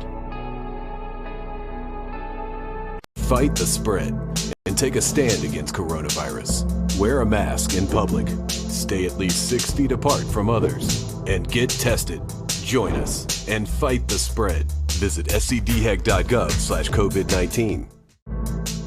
Getting tested for COVID-19 helps you to take the steps needed to protect yourself, your loved ones, and your community. Find the testing location at scdhec.gov/COVID-19 testing. Deciding when to wear a mask isn't about who you know or how well you know them. Just ask yourself, will I be with anyone I don't live with? If the answer is yes, get behind the mask. Help slow the spread of COVID-19. Get behind the mask. Learn more at covid19.ncdhhs.gov. Hi, everyone. I'm Dr. Mandy Cohen, Secretary of the North Carolina Department of Health and Human Services.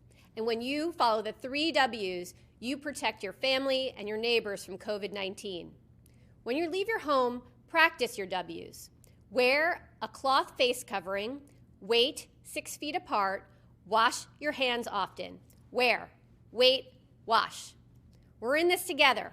Stay strong, North Carolina. You'll see your Carolina weather forecast at 25 and 55 past. And now back to the best of the Carolina Weather Group on the all-new Carolina Weather Net. Sponge, but held its shape. It actually didn't fracture. And there's some literature out there that talks about how these hailstones can come about. But talk about kind of blow your mind of how complicated hail can be. That the fact you could get this spongy kind of hail that you could compress, it basically just did that and then held its shape even after you took the load off of it. It never broke. I'm guessing those are rare. We haven't seen that again. It was one particular case, and I don't know what kind of environment might produce that, but it's really unique, and it's always been a memorable one from looking at hailstones. And I've seen a fair bit of them. We got a hail threat, right? So how do we tell businesses and homeowners how to better protect their property? One of the things you can do, make sure you can get your car in your garage if you have one. If you're like me, you got all sorts of stuff in the garage. I couldn't get my truck in there if I tried. But that's a step you can take, is make sure you can get your car under cover. And maybe, say we're under a higher risk for a particular day. If you can find a way to keep that vehicle covered, that's one way to reduce your auto damage. Now, for homes, it's a lot trickier. If you're in an area that sees a lot of hailstorms, think about the folks in Tornado Alley. If you live in Dallas, Oklahoma City, Wichita, we saw how sick of people were of hail in Dallas this year by their putting pool noodles on cars and inflatable mattresses. And I'm sure they're tired of getting new roofs every 2 years. So I'd encourage people to look at our impact rated shingle test results and look for those good performing products. There are impact rated shingles that do perform, and we tested up to 2-inch, and the top performers really do perform very well. So there are products out there from a roof perspective that I would encourage homeowners to look at, and talk to your insurance agent too, because in a lot of cases you can get a discount for some of these things. You own a business, you have a building, you have roof, you have items up on the roof, you have your HVAC units, you have satellite dish. I mean, whatever instrumentation you have up there. Is there anything we can tell business owners? For HVAC, that's a very good point, because there are some shields that can be made that actually surround HVAC units. That, from what we've been able to tell, looking at their performance, they do a decent job. And HVAC, just the damage to the fins and coils in an HVAC system can be very, very expensive. So there are a few steps you can take if you're a business owner there. You guys are located here in the Carolinas, and many folks may not know that. How did you guys choose the Carolinas? The lab came about in the Carolinas. There was kind of a little bit of a bidding process, and this is before my time at IBHS. We wanted to be away from the immediate hurricane coastline. That's having a facility like that could damage by a significant hurricane was a concern for our membership. So that's one reason why we're a fair bit away from the coast. We had a power requirement, and we wanted to be within a certain distance, basically an hour's drive from a hub airport. So what was settled on was essentially kind of the general Charlotte area. And we had two sites that were the original ones. One was closer to Gastonia just across the South Carolina border up on I-85. And then there's the site that we currently had. And we ended up with a really, really nice package from the community down here in Chester County. Our plot size was a lot larger. We did have some noise concerns, so that also played a role. And they had the power requirements they need. We're right next to a transmission line, and we had a substation on site. So 105 electric medium voltage drives power the fans, and we need some juice. So it all came to fruition, and there we are out in Chester County. And so talk about, you were talking about hurricanes. Talk about some of the wind studies that you guys do there. You have this big wind tunnel, and you actually have some model scale homes, and you can do all kind of testing in this facility. Very unique thing about our facility is that we can do full-scale home testing. We can look at a full home system, and that's really important from a wind perspective to understand how the wind forces are essentially transferred through all the different connections that are within your home, roof to wall, through the walls, wall to foundation, and all the connections in between. You have to really look at it in a system perspective to understand how wind essentially attacks structures and what you can do to mitigate it. So we do a bit at garage door vulnerabilities. We've seen that garage doors can be a huge damage amplifier. Think about it, they're a big hole, really, if they fail in your house. That allows wind to get in and start acting inward, pushing up and out, and can lead to failures. Once you start the damage cascade, it just goes. Tornadoes, it happens very, very fast. Hurricanes, it can happen over the course of, say, 6 to 12 hours. But that cascade is what we're trying to stop the start of that. And we think we can find those mitigation solutions that are not only useful, but also affordable too. So before we kind of wrap up the interview, can you tell us a little bit about how you forecast and how you decide where you're going during your field studies? Yeah, the logistics are actually a fair bit challenging. So we are a good distance away from essentially what is Tornado Alley or the Great Plains. We like it out there, good road networks, good visibility, although we are going to try to explore some southeast hail. There's some environmental questions that we have that I think we're going to try to tackle that. So we basically have to rely on medium range forecasting. So we're looking for just general pattern support for severe weather. So is the Gulf of Mexico open? Is there good moisture transport northward? Maybe not necessarily if there's a trough, but is there just generally enough flow aloft to support supercells? Sometimes you didn't have the surface features underneath the best flow aloft. It kind of became a day-to-day, almost a mesoscale type forecasting scenario, which is very hard for us in terms of when we pull the trigger. So we work our teams on about a 48-hour leave or 48-hour kind of go, no-go scenario. Using GFS output, Euro output, try to get our best feel that we're going to get at least 3 operation days out of a mission. We got to have some kind of confidence that we're at least going to get 3. It's just not worth shipping equipment out and bringing the team to the field. So, okay, say we give a go. We actually ship 5 big Pelican cases of equipment. FedEx is fantastic. Out to some target cities, and it's usually where we can store equipment. So Norman, Oklahoma at the National Weather Center, have lots of colleagues there. We've used my wife's grandma's garage in Wichita to store all the cases and equipment. So we do that, pick our target city, fly in. We use rental vehicles. We do try to stay out of the hail as much as we're researching hail, and we've done a pretty good job of that. And we outfit them, get our instruments ready, take all the equipment we need, leave the cases behind, and off we go. And usually each mission is about 7 days. So there's some logistical challenges there, given our distance, but we've managed it quite well over the years. When you're renting the car, do you have to kind of stay quiet about what you're really doing with the car? There's one hail. We were out in the field for a hail event in Cheyenne, and the rental car dealership at the Denver airport, they were dealing with a whole bunch of people who were bringing back hail damaged cars, and I kept thinking in my head, I'm like, we're running a hail research project, and we got perfectly fine vans here. But yeah, for us, it's a safety concern to stay out of the hail, and we do a good job of that.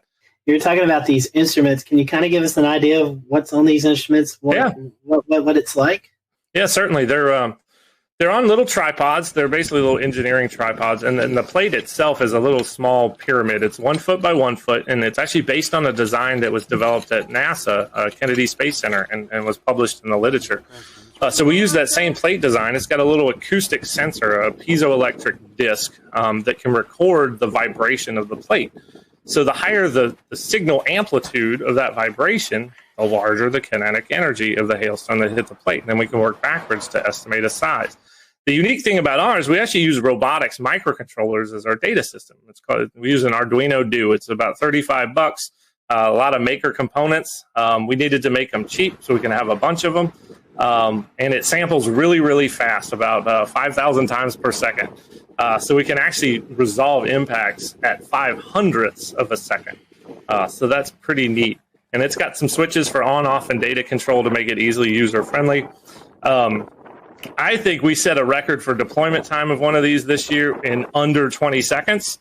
I'm going to give out a shout out to Hank Pogorzelski, who's in our Tampa office, who's been with us in the field every single year since we started.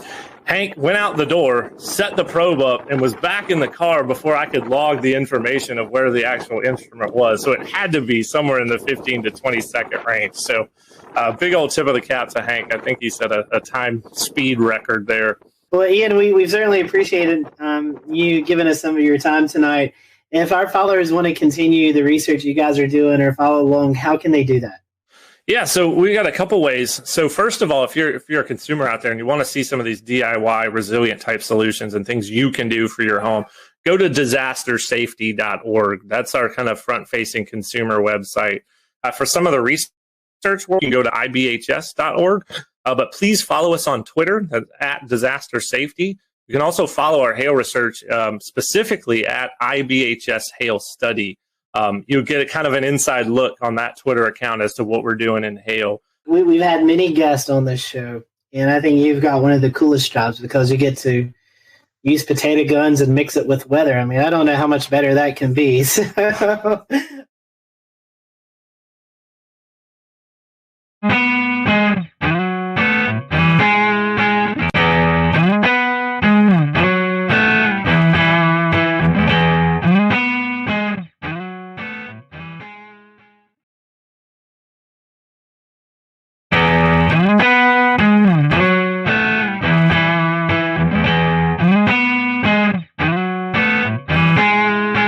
Hello, everyone. Welcome to the Carolina Weather Group. We're happy to have you, and we're going to continue our fun interview segment that we do with local meteorologists throughout the Carolinas. And today we have on Jason Boyer and Ryan Coulter from WLOS in Asheville, North Carolina. They are the ABC affiliate. So if you live in Western North Carolina, I'm sure you've tuned to Channel 13, and we're happy to have Jason and Ryan with us today. One of the main questions that we always ask everybody is how did you know you wanted to be a meteorologist? Everybody has that story. So, Jason, I'll let you start. What's your story? Well, my story goes back to, like most, to when I was very young. Always was inquisitive about the earth sciences and always wanted to understand how things worked around me. And I spent a lot of time outdoors as a child back in the 80s when I was growing up. And that was kind of the way to go growing up in the 80s. Most people just let their kids kind of run around in their backyards. I grew up in a small town, so that was where I grew up and explored. But I think it was around third grade, and this is the most stunning and life-changing moment that I remember. I was walking home from school. It was November, and I lived in Illinois then, so we weren't in Tornado Alley per se, but I remember coming home from school, and I could walk home. That's how close I lived. And it was an unusually warm day. In fact, it was record warm that day. I think it got into the 80s.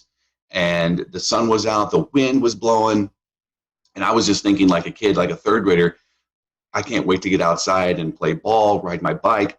I got home, the sky went pitch black in about a matter of 30 minutes.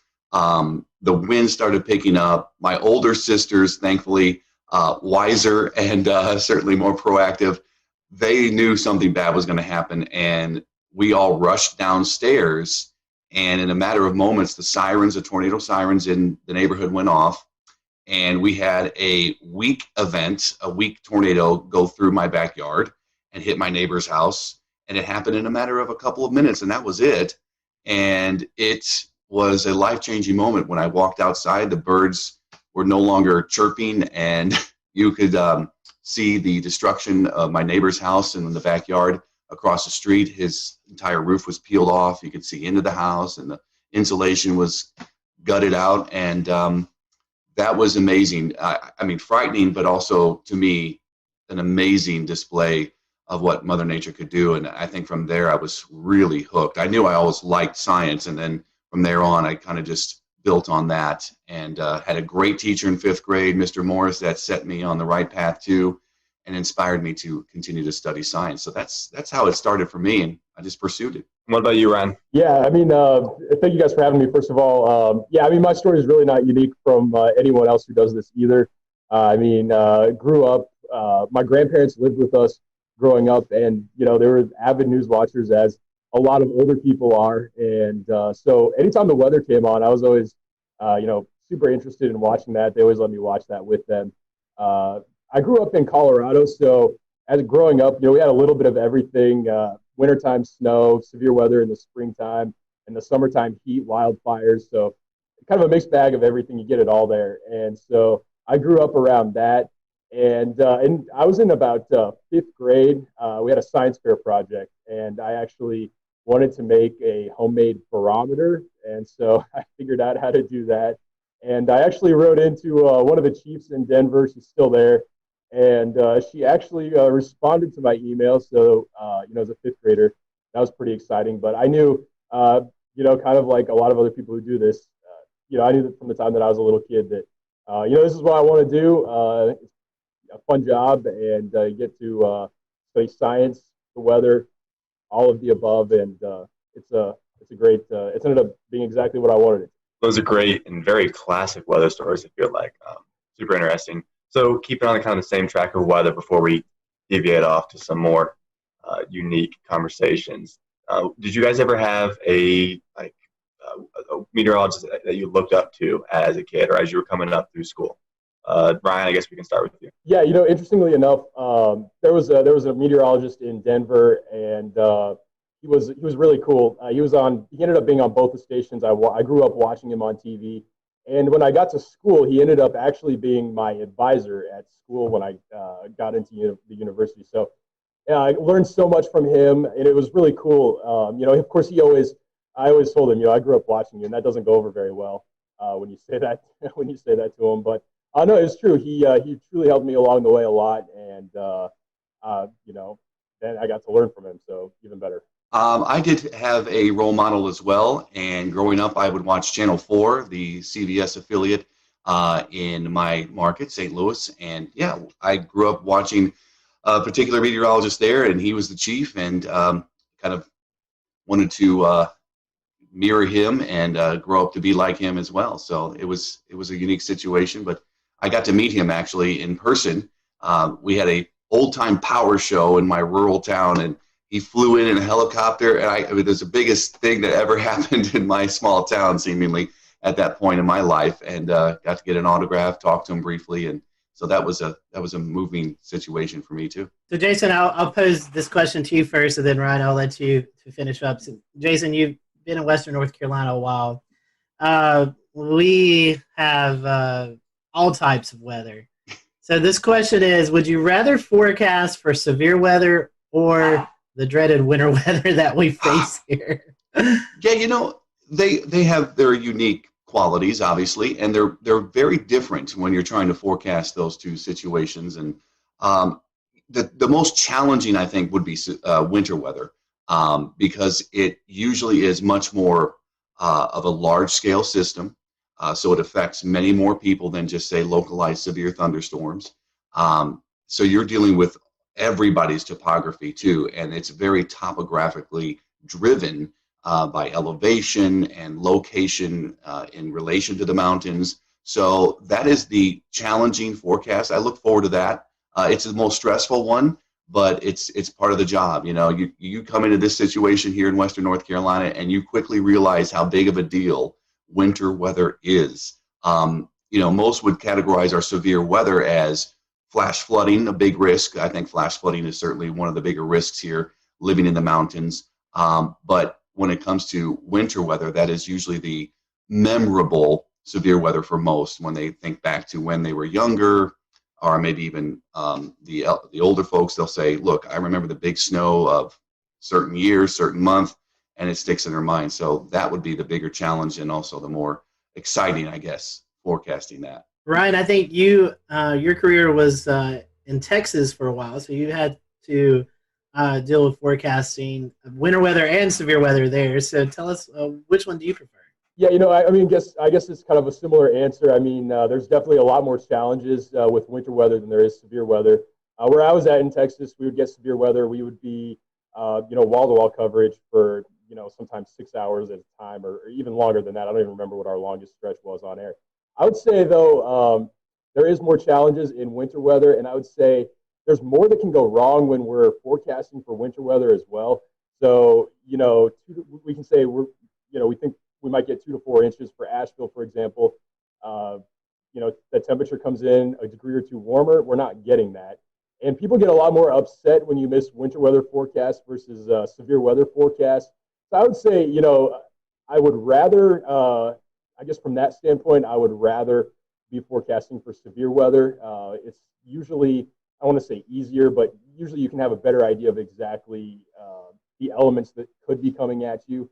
There's, people are, again, they're more mad when you tell them 2 to 4 inches of snow and we only get an inch of snow, or you get, on the other end, you get 3 to 6 inches of snow, and then they don't like that either. So, yeah, definitely severe weather would, I guess, be my preferred. Well, Jason, you mentioned topography a minute ago, and with this conversation of severe and snow, I feel like this kind of rolls into a question that we had on social media about lower precipitation totals in kind of the French Broad Valley.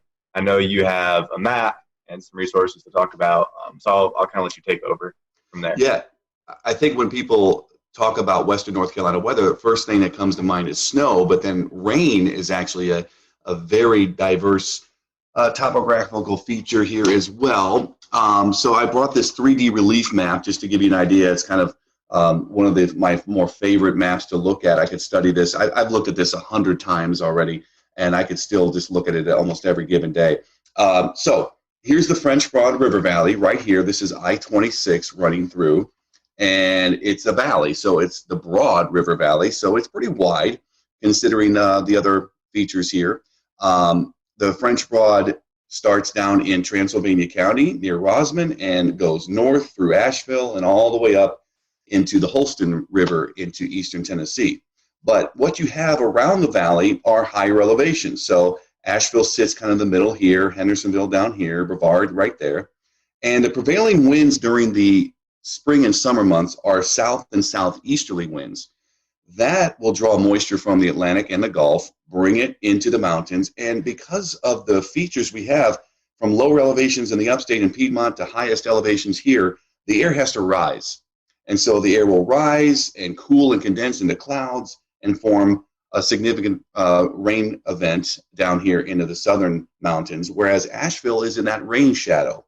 And the rain will fall mostly to the west and south or to the north and east because we have the Black Mountains and the Craggies up here. So that prevailing wind will certainly help rain form more over this area of the county, Buncombe County, eastern side, and into Yancey. So there's a rain shadow here. There are other rain shadows like in Waynesville. They're surrounded with the Balsam Mountains to the south and west. They don't see nearly as much rain in the valley as they do just west and south of Waynesville as well. So that's kind of how it works in the summer months. In the winter months, the prevailing wind is much, much different. It's from the northwest. So the wind is blowing into the Smoky Mountains and the higher elevations along the Tennessee border. And that's where most of the precipitation is going to fall, near and along the border, whereas there's another shadow effect down here in the valley. So this is why Asheville usually averages a foot of snow a year, and places up in Madison and Yancey County can get up to 50 inches of snow, like Mount Mitchell averages in a particular year. So big difference with the prevailing winds during the different seasons. But that's pretty much how the shadow affects us here in the French Broad River Valley. In fact, south of Virginia, east of the Mississippi River, I believe Marshall is the driest point in that eastern U.S. So pretty neat. Cool.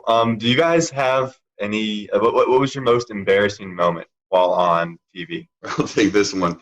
It happened pretty early in my career. I was working in Tennessee. I started out in the Tri-Cities, Johnson City at WJHL, and I filled in for the morning guy who went on vacation, and I was working one morning, and the newsroom was downstairs, the studio was upstairs, so there was always this climbing the flights of stairs.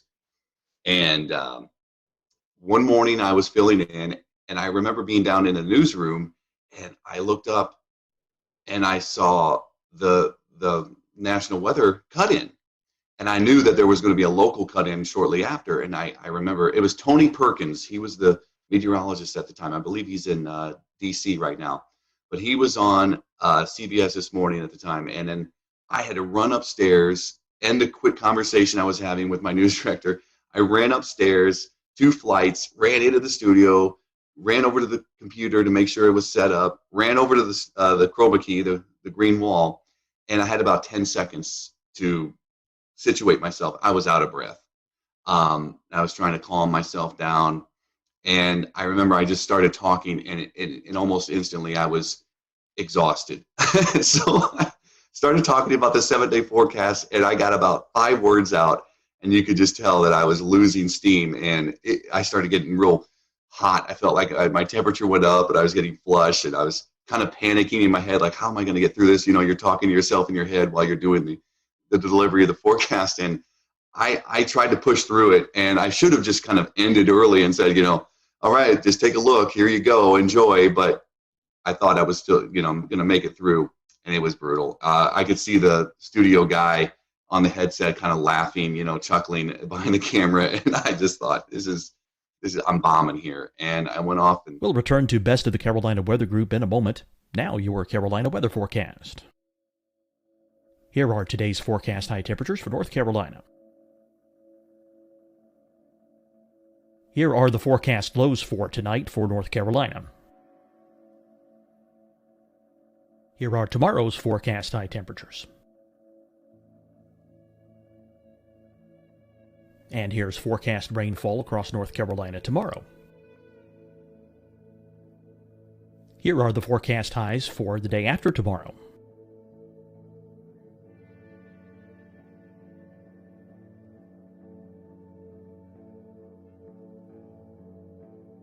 And here's the forecast rainfall across North Carolina for the day after tomorrow. This is the total rainfall forecast across North Carolina for the next 3 days. Here's the severe thunderstorm outlook for today from the Storm Prediction Center.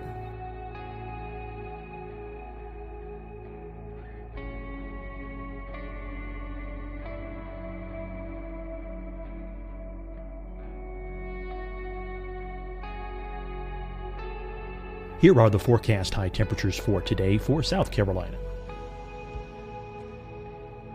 Here are the low temperatures for today for South Carolina. Here's the probability of precipitation forecast across South Carolina today. And here are the rain chances across South Carolina tonight.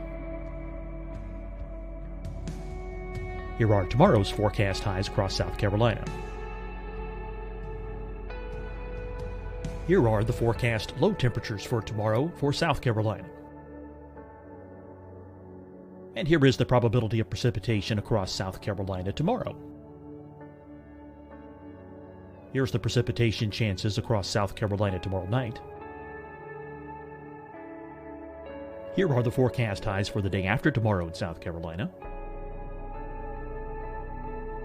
Here are the forecast low temperatures across South Carolina for the day after tomorrow. And here are the rain chances across South Carolina for the day after tomorrow. And South Carolina's probability of precipitation for that night. Here's the Storm Prediction Center's severe thunderstorm outlook across South Carolina for today through tonight. Here's the Storm Prediction Center's severe thunderstorm outlook across South Carolina for tomorrow and tomorrow night. And here's the Storm Prediction Center's severe thunderstorm outlook across South Carolina for the day after tomorrow through that night. Here's the severe thunderstorm outlook for today from the Storm Prediction Center.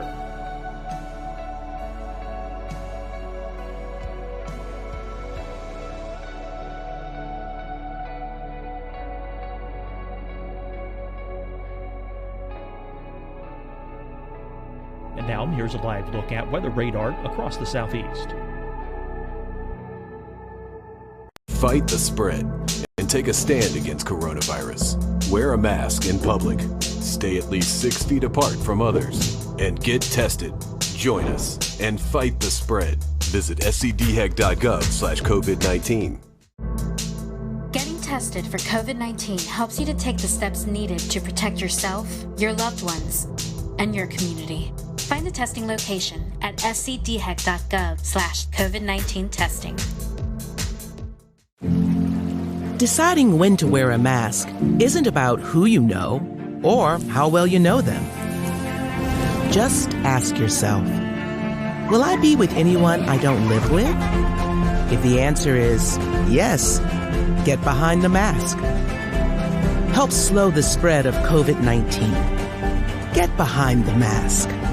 Learn more at covid19.ncdhhs.gov. Hi, everyone. I'm Dr. Mandy Cohen, Secretary of the North Carolina Department of Health and Human Services. And when you follow the 3 W's, you protect your family and your neighbors from COVID-19. When you leave your home, practice your W's. Wear a cloth face covering, wait 6 feet apart, wash your hands often. Wear, wait, wash. We're in this together. Stay strong, North Carolina. You'll see your Carolina weather forecast at 25 and 55 past. And now back to the best of the Carolina Weather Group on the all-new Carolina Weather Net. For that. But that was really embarrassing, especially when you're trying to make a good impression. I was maybe 6 or 7 months into starting a job, so that was mine. Yeah, I got to think back here on this. So far, luckily, since I've been here, I don't think I've had anything crazy happen here. I will say, though, in my last job, my first job, first day on the air, we have a system. It's called Max. I don't know if you guys are probably familiar with it, WSI.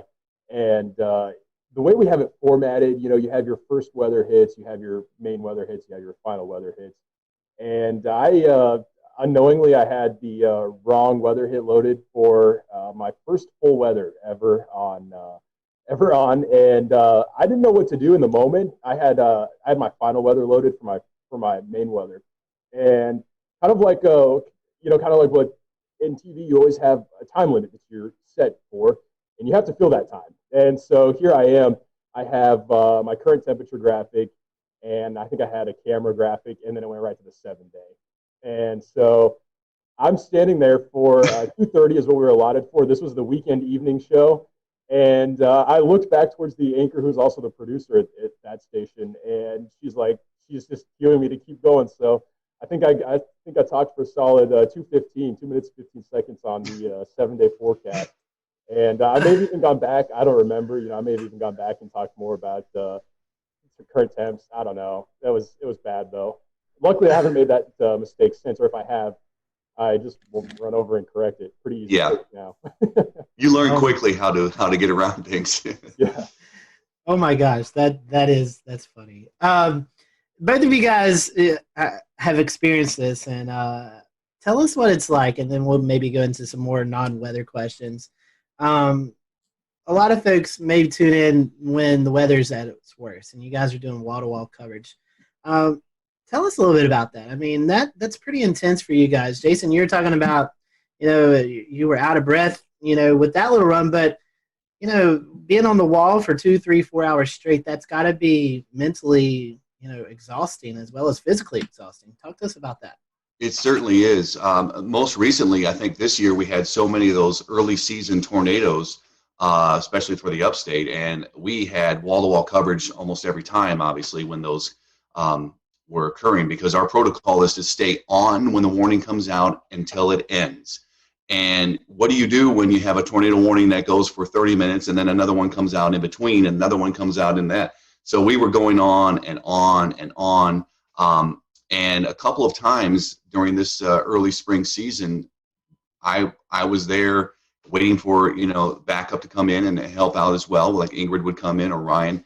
And you have to go. And if you're solo, you are just essentially repeating a lot, but you're trying to get new information at the same time you're giving the current information. So that's a challenge. You're literally on a computer talking, looking at data that's now happening and trying to analyze that data on the fly, as we say, and also looking at other pages of weather information on the internet, trying to get information from the National Weather Service sites and observers, and then you're on social media pages looking for information from people that are sending you pictures or updated information from what they're experiencing. So yeah, it's a lot of information. And nowadays we're able to get social media information. And years ago when I started out, there was none of that. You had to wait for somebody to call or email you a weather observation.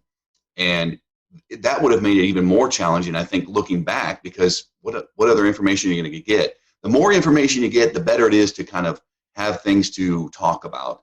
And that is, it's unique, and it doesn't happen that often here in this market. We don't get widespread severe outbreaks like they do in the West or the central U.S.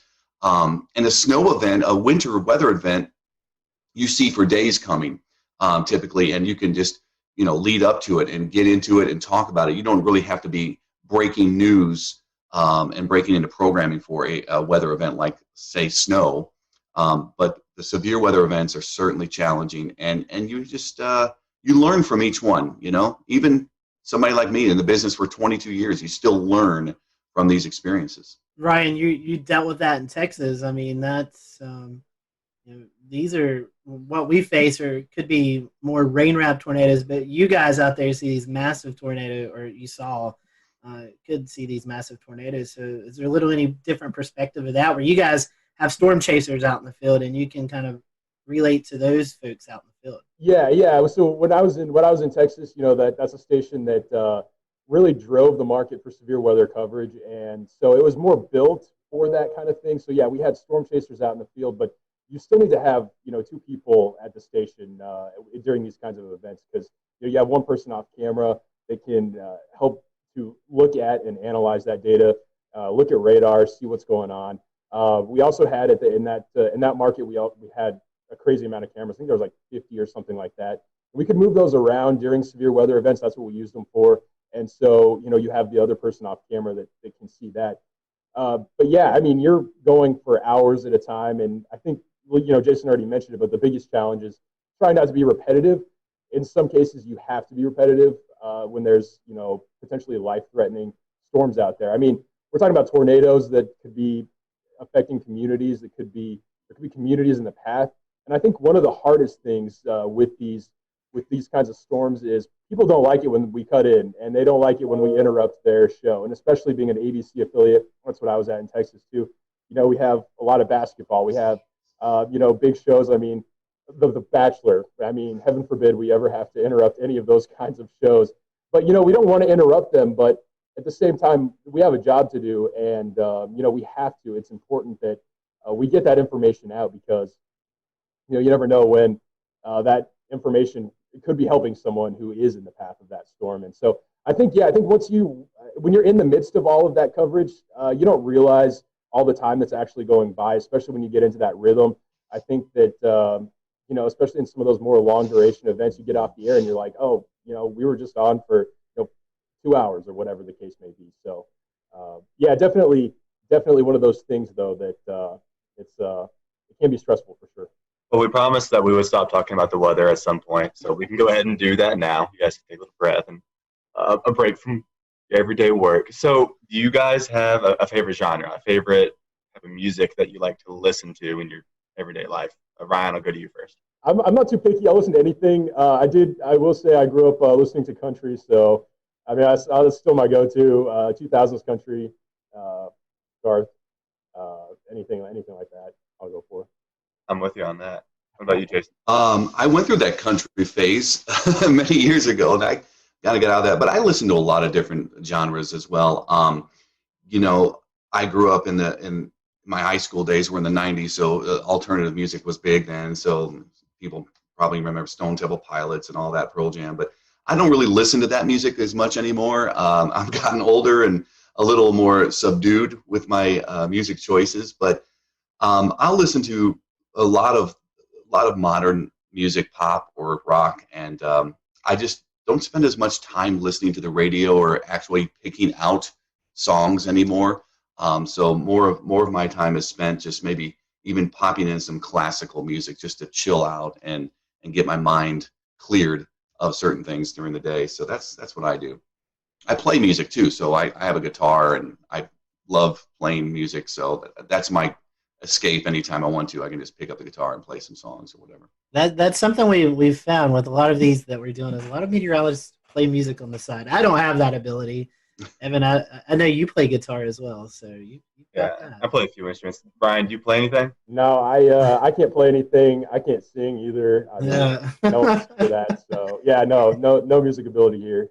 Glad we're there on the save link there. Yeah. Right. All right. Assuming pizza's got cheese on it, so it can't be that. But if you only had one topping to put on pizza, what would it be, Jason? One topping. I think pepperoni would be mine. It's an easy choice. I know. I mean, I love Hawaiian pizza, but if I get one choice, then I'm going to just do pepperoni. Yeah, I mean, I think for me, the choice would be pepperoni, but not to steal Jason's answer. So I'll go with a more controversial pick. I like Hawaiian pizza. I'm gonna go the pineapple on the pizza. I know I'm probably gonna get some flack for it. You are good. That was actually one of our other questions. Does pineapple deserve to be on pizza? So if both of you guys like Hawaiian, I guess that's a yes. Yes, it does. Well, since we're on the topic of food, what's your favorite kind of food? All right, I'll go first. Any food, really. My son and wife are usually finding me in the pantry digging through snacks, and I wish, sometimes I need to quell my cravings, but favorite type of food, if I had to pick one type, I would probably go, tacos. I love Mexican food. I love Italian food, but I love Mexican food. So man, this one's hard. I like all kinds of food also. Really not too picky. The things I don't like, the one thing I am picky on, I don't like a lot of seafood, but I have a major sweet tooth, and it doesn't matter the time of day. I can go for, you put candy in front of me, I will eat it. It doesn't matter what it is. I'm not picky. Amen to that. Either.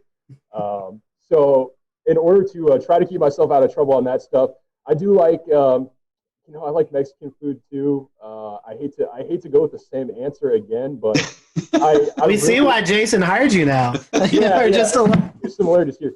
I would say though, I do like Mexican food as well. Enchiladas, definitely probably one of my top choices. Ice cream would be number one, but besides that, we'll go for a healthier option there. Here's a controversial question. Is a hot dog a sandwich? I've never thought of hot dogs as being sandwiches. I mean, I wouldn't, but again, it's bread, it's meat. I mean, that's what a sandwich is. I don't know. But I don't know why we have to categorize it as a sandwich. I think they're kind of by themselves, hot dogs. I don't know. By the way, there's I guess I lied a second ago. I said I'm not that picky. There's one more food. You don't. I will pass on. I will pass on the hot dogs. I don't know. I mean, I've never considered it to be a sandwich. It's kind of in its own category. I feel like it's a hot dog. Bread. I mean, yeah, it is tricky though, because I mean, again, yeah, you have your bread, you have your meat. Mustard on a hot dog, I guess. Whatever people like. Have the top. I mean, I don't know. That's a good one. I'm gonna go with no though. It's not a sandwich. I agree. We're gonna have to start keeping track of these answers. We have gotten yeses on this. Yeah.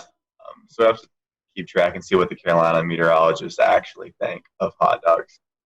So coming back to the Asheville area and away from food, you guys have a favorite location to go visit or hike, something like that in Western North Carolina? Gosh, so many.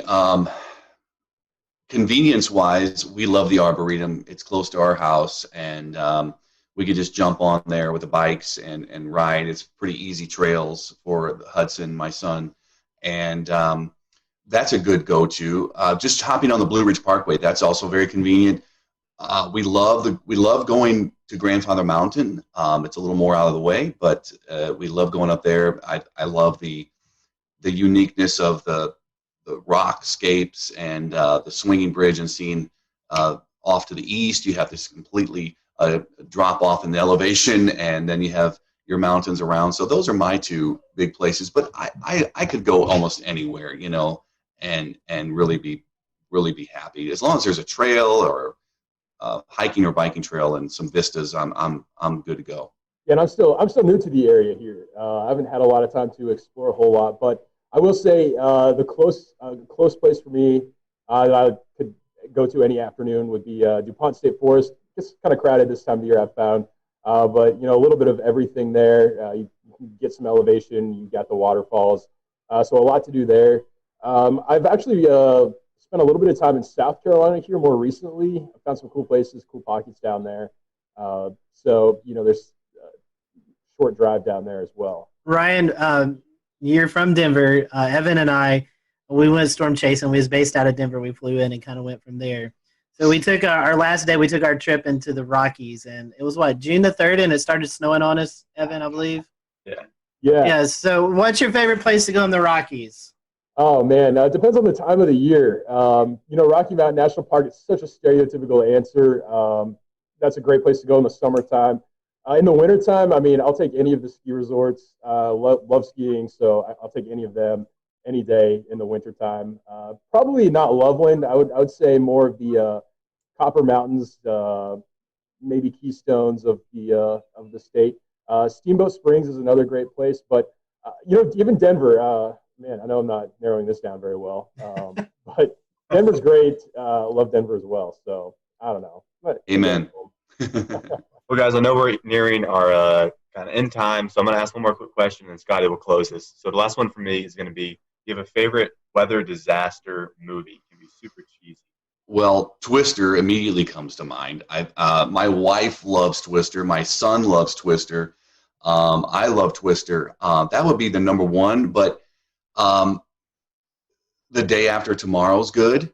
My son loves weather disaster movies, of all things. Can you imagine? I mean, he's the perfect child. So he loves any kind of disaster movie related to weather. So I've seen all of them. But yeah, I still think Twister ranks at the top. Oh, that's a tough one. I don't watch a lot of movies. Immediately, A Day After Tomorrow came to mind for me. Great movie. That's one that, I mean, you can stay involved in the entire movie. No chance of losing focus on that one. But yeah, I have a short attention span, so not a lot of movies. Twister, of course, is great. It's the all-time classic answer, but yeah, I'll go with Day After Tomorrow for sure. I think those have been our most popular answers when we've asked this question. Well, gentlemen, final question here. For those folks maybe who are getting ready to leave high school or are in college and thinking about maybe changing their degree and they're interested in weather, what would be your advice to these folks? Why should they choose meteorology if it really interests them? And Jason, I'll let you go first. Well, that's a diverse question, but here it is in a nutshell. Meteorology offers so many opportunities. Besides what Ryan and I do every day, broadcast meteorology is a small sample of overall the meteorological profession and the meteorology field. You could go into research. You could work for NOAA. You could work for the private sector. You could start your own company. There are many climate-driven sectors to go into as well. That's becoming more and more important, and certainly more and more are leaning towards the environmental/climate side of things too.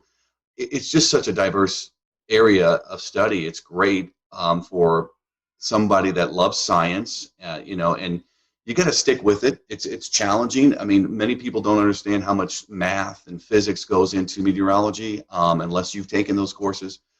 It is a very challenging profession and study, but I think it's wonderful. So yeah, just stick with it. If you love science, meteorology is one of the best fields to get into. I mean, I obviously haven't been at it for very long. I'm still pretty young myself, but I would say the biggest thing is there is a lot more work involved than I think that people realize. It's something that is fascinating. It's interesting. There's a lot to look at, and again, TV is not the only thing. In fact, I would say if someone wants to go into meteorology just to be on TV, that's maybe a bad idea because there's so much more to it than that. A lot of math, a lot of science, but it is fun, and every day for us looks different. And I'm going to I'll disagree and agree with the statement to a certain degree. Everyone always says you can be wrong and you still get paid. We're right most of the time, but you know what? Even if we miss a forecast, it is true. We still get paid, so that part's kind of cool too. It would be challenging if they did pay by the accuracy of the forecast. Some people, you never know, right? Goodness, great! I can imagine now dealing with the Carolina wedge and at least the temperature forecast. That would be horrible if that was true. It's challenging. minus $100 every degree you're out. Oh my goodness, that would be brutal some days. Well, guys, we're going to let you do your social info so folks can follow you if they're not already. Ryan, how can our followers follow you on social media? Yeah, I'm on Facebook and then Twitter. I should know what my handle is, but I don't. You can find me on there as well. And I'm on Instagram, and same thing. I gotta figure this out. But I don't know what my handle is on there either. Not much help. Well, I'm Ryan, sure if you just your handle on Twitter, it's Ryan_WLOS. So if y'all want to follow him, you can find it there. I think it's the same on Instagram. So there we go. All right, Ryan, thank you. Jason, how can our folks follow you if they're not already? I believe, I'm on all three too, Insta, Twitter, and Facebook. I won't get into the uniqueness of each, demographic and socioeconomic thing, but the idea is that I'm pretty simple. I think it's just at Jason Boyer, WLOS. We appreciate you guys joining us, and for you guys who are watching, thank you for watching. Until next time, we hope you have a great evening.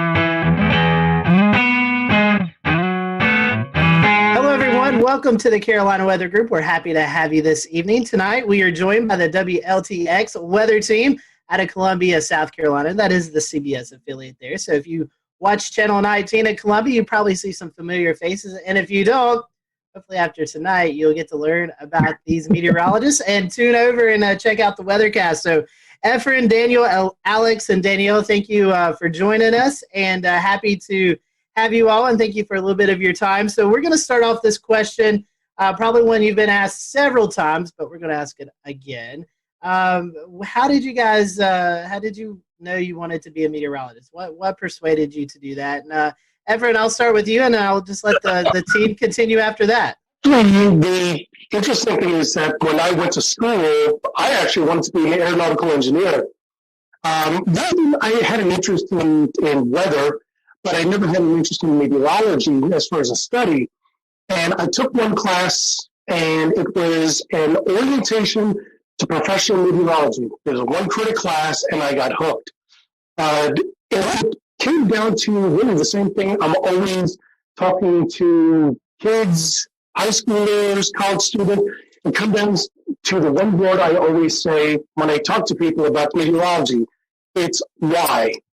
Why is it sunny? Why is it hot? Why does that cloud look like it's cut in half from the bottom? Why is it raining at my house, but my neighbors who are just a quarter mile down the road, they're not getting a lick of rain? Why? And that's where my interest really came in. Why is the weather the way it is? And every time I ask the question, and still today, it's that passion of wanting to know why it is. And even finding out why it is, I just still wanted to know more. It's like those little kids who, when I was 8 years old and sitting on the lawn and looking straight up and going, that cloud looks like a dog, and that cloud looks like a tree. Those are the things that really got my interest peaked when I was a kid. But it wasn't as an adult that I realized that there's a very big interest, and I just want to know more.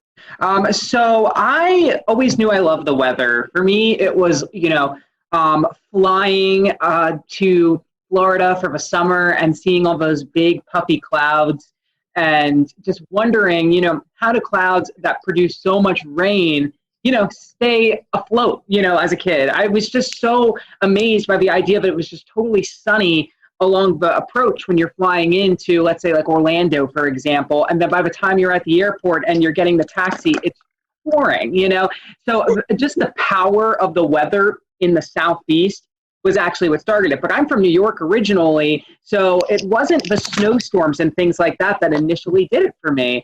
So that was kind of a surprising thing, because a lot of my, fellow colleagues and friends that I went to school with, it was snow for them. because I went to school at Rutgers in New Jersey.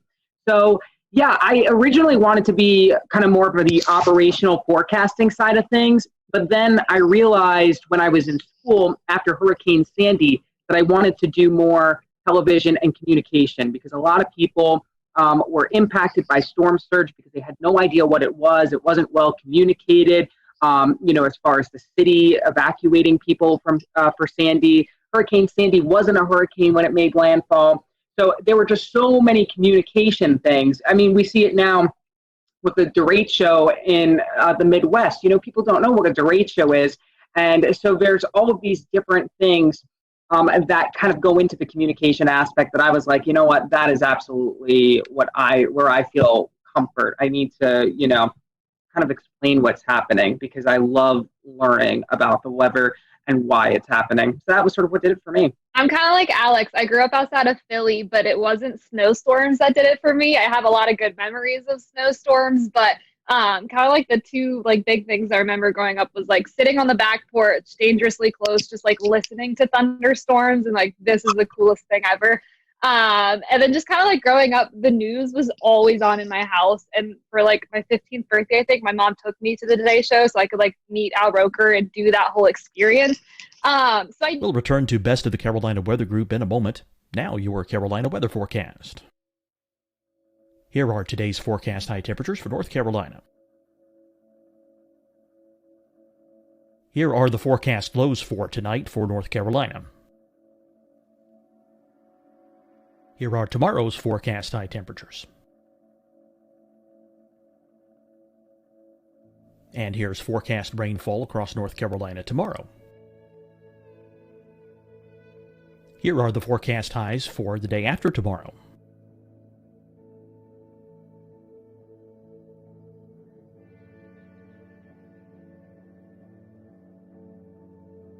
And here's the forecast rainfall across North Carolina for the day after tomorrow. This is the total rainfall forecast across North Carolina for the next 3 days. Here's the severe thunderstorm outlook for today from the Storm Prediction Center.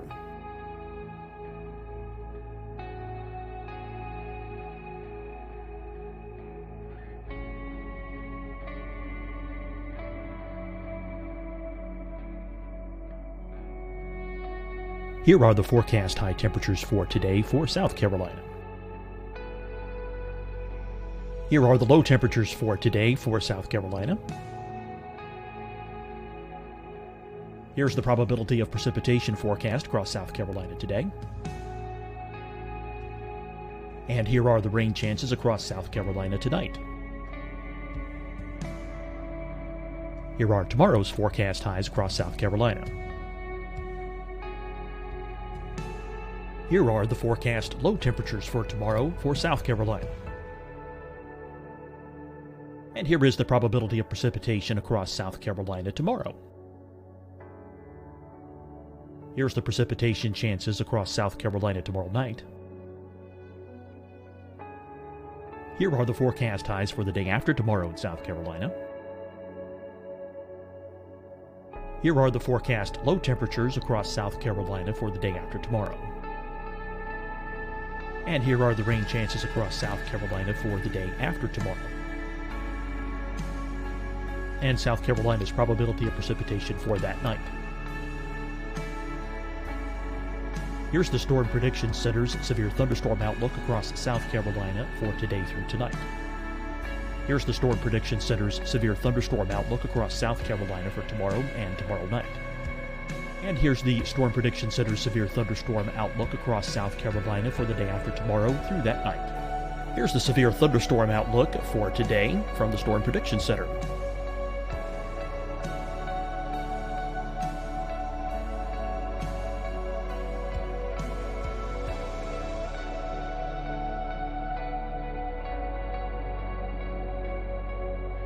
And now here's a live look at weather radar across the southeast. Fight the spread and take a stand against coronavirus. Wear a mask in public. Stay at least 6 feet apart from others. And get tested. Join us and fight the spread. Visit scdhec.gov/COVID-19. Getting tested tested for COVID-19 helps you to take the steps needed to protect yourself, your loved ones, and your community. Find the testing location at scdhec.gov/COVID-19 testing. Deciding when to wear a mask isn't about who you know or how well you know them. Just ask yourself, will I be with anyone I don't live with? If the answer is yes, get behind the mask. Help slow the spread of COVID-19. Get behind the mask.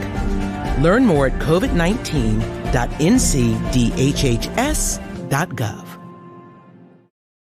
Hi, everyone. I'm Dr. Mandy Cohen, Secretary of the North Carolina Department of Health and Human Services. And when you follow the 3 W's, you protect your family and your neighbors from COVID-19. When you leave your home, practice your W's. Wear a cloth face covering, wait 6 feet apart, wash your hands often. Wear, wait, wash. We're in this together. Stay strong, North Carolina. You'll see your Carolina weather forecast at 25 and 55 past. And now back to the best of the Carolina Weather Group on the all-new Carolina Weather Net. But I hated writing, and I naively thought, like, weather's cool. I love science. I'm never going to have to write as a meteorologist. Wrong. But I kind of just, like, combined a lot of different interests, and it really worked out, and it's been great. And it's fun, like Alex said, communicating while also like being a scientist and kind of digging deep with the math and science was always kind of what I leaned towards growing up. Well, I'll go ahead and tell you, back in 1984, a tornado destroyed the school I was in. And so that kind of sparked a little bit of interest for me. And then Hugo back in 1989, that was a big deal as well in South Carolina. And all y'all know it as well. That's still the litmus test for hurricanes is Hurricane Hugo. But I think those are the two things that kind of sparked my interest. I do apologize. I'm sitting in the car. They don't like for us to stay in the station. So I'm sitting in the car kind of holding the phone. You look good, Daniel, and you sound good. Appreciate that. Hugo, definitely one of those benchmark storms for the Carolinas. Speaking of that, Daniel, I heard you mention Al Roker. So our next question, was there a meteorologist that you looked up to growing up, or maybe even in college with internships? Someone that you looked up to as you went through your career? I can start. So yeah, Al Roker, like when I was growing up for sure. And then so I got to go to school at UNC Charlotte. And so being in Charlotte, Panovich is who you kind of watch and who you're kind of like following along. So on the more local scale, Panovich was definitely a really good mentor, and then ended up being a teacher at school. So he was one of the people that definitely helped solidify that for me. Daniel? When I was a kid, I watched a lot of Weather Channel. Anytime I was sick at home, I was so excited that I could just watch that all day long and, just hear the forecast around the country. So honestly, growing up seeing a lot of those meteorologists, all of them, I was just totally attached to and interested in because I felt that they were very knowledgeable and that they dug in deep to the weather. So I appreciated that always. I have to say, probably in high school, Stephanie Abrams her career was really starting to rev up. And I probably looked up to her the most because she was just so, her personality was just what it was. She wasn't really afraid to hide it on air. And I was always, in high school, the kind of person who just said whatever came to mind. So I felt like I could kind of relate to her. And she also, was big on the science and on the math. She was from Florida. I loved Florida weather, so there was like that connection I always felt with her whenever I would watch her on TV, because she was really into the science, but she also had like this personality where she was like unapologetically herself, And so I think Stephanie Abrams was definitely a person during my formidable years that I looked up to. Well, I'll jump in. Crazy enough, since I live where I work where I grew up watching Jim Gandy. So that was kind of a guy that I always enjoyed watching. And crazy enough, he came to my school when I was in 3rd grade. That was like seeing a rock star. And then luckily I was able to work with him for, almost 14 years. So that was kind of cool. Kind of dating myself because the Weather Channel was not necessarily huge when I was coming along. So I do remember watching Cantore, and I met him a few years ago, and he seemed to be a pretty nice guy as well. Something that you guys have dealt with already this year, severe weather in the Columbia area.